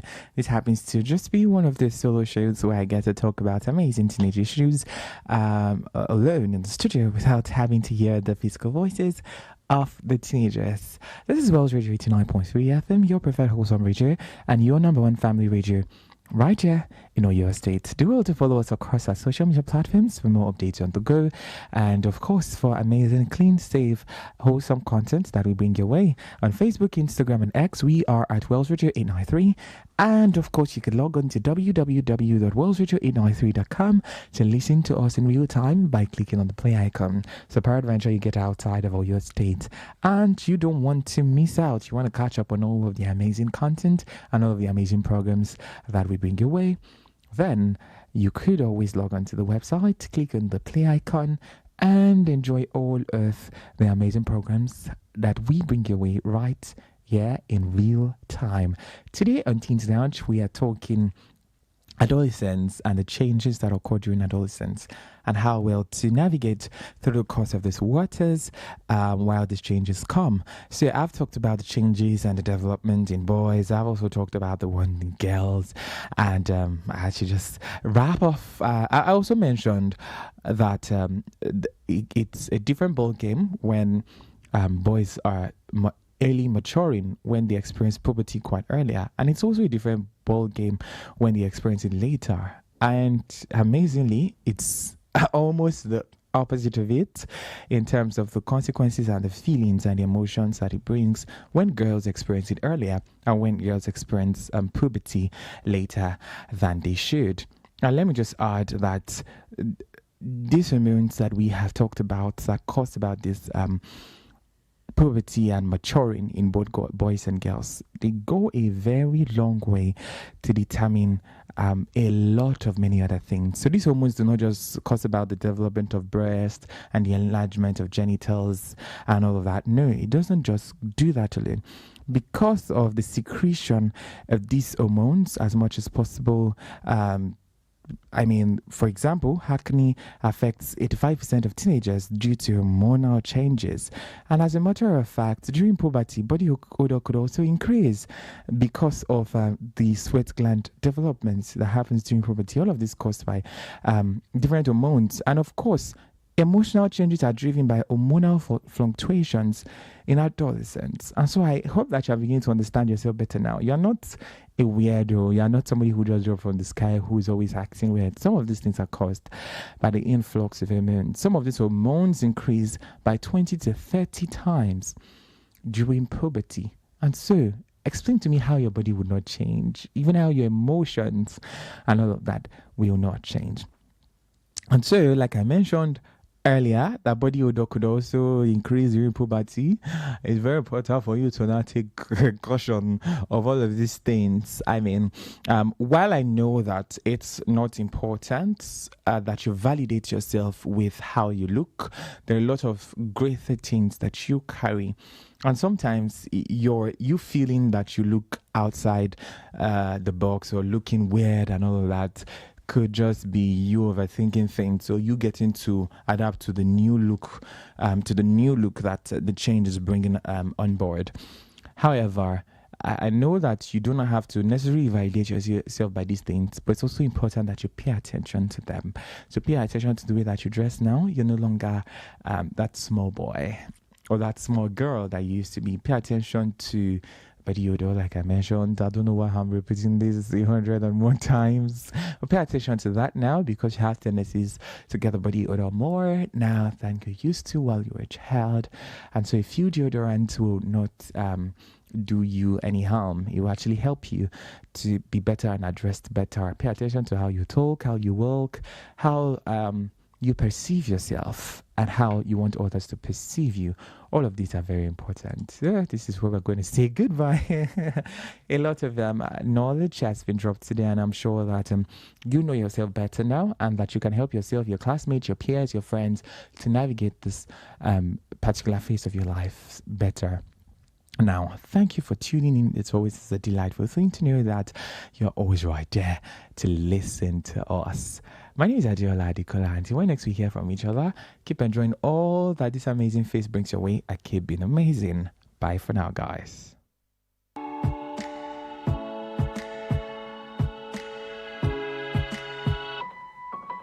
I'll smile, I know what it takes to fool this town. I'll do it till the sun goes down.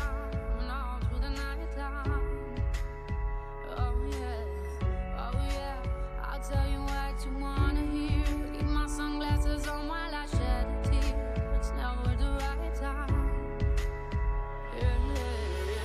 I put my armor on so you are strong. I put my armor on, I'll show you that I'm unstoppable. I'm a Porsche with no brakes. I'm invincible.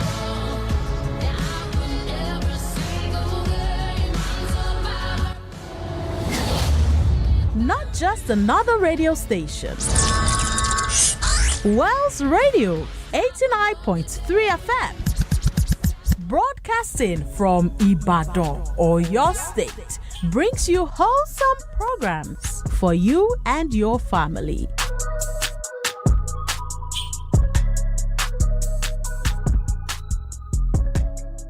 The time is 8 p.m. from Wells Radio 89.3 FM, your preferred wholesome radio.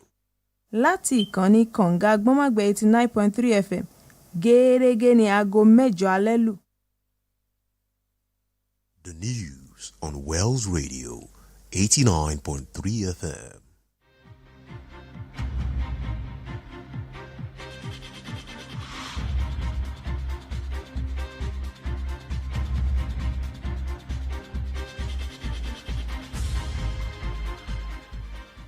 Hello, good evening. Here's the national news on Wales Radio 89.3 FM, your preferred wholesome radio. We're reaching live from Wales Broadcasting House along Alafi Avenue, Oluyole Estate, Ibadan. I am Toluwaleke Ali. First, the headlines. President Tinubu advises leaders to support economic development in Nigeria. Federal government commissions water projects in Benue State. Sultan of Sokoto calls for moon sighting ahead of Eid celebration. Ministry of Defense, Germany strengthen defense ties amid new agreement. In our Your News updates, Governor Makinde appoints Dr. Ayodele as member of Oyo State Advisory Council, CP Shonubi as executive advisor. Those are the headlines, now the news in detail.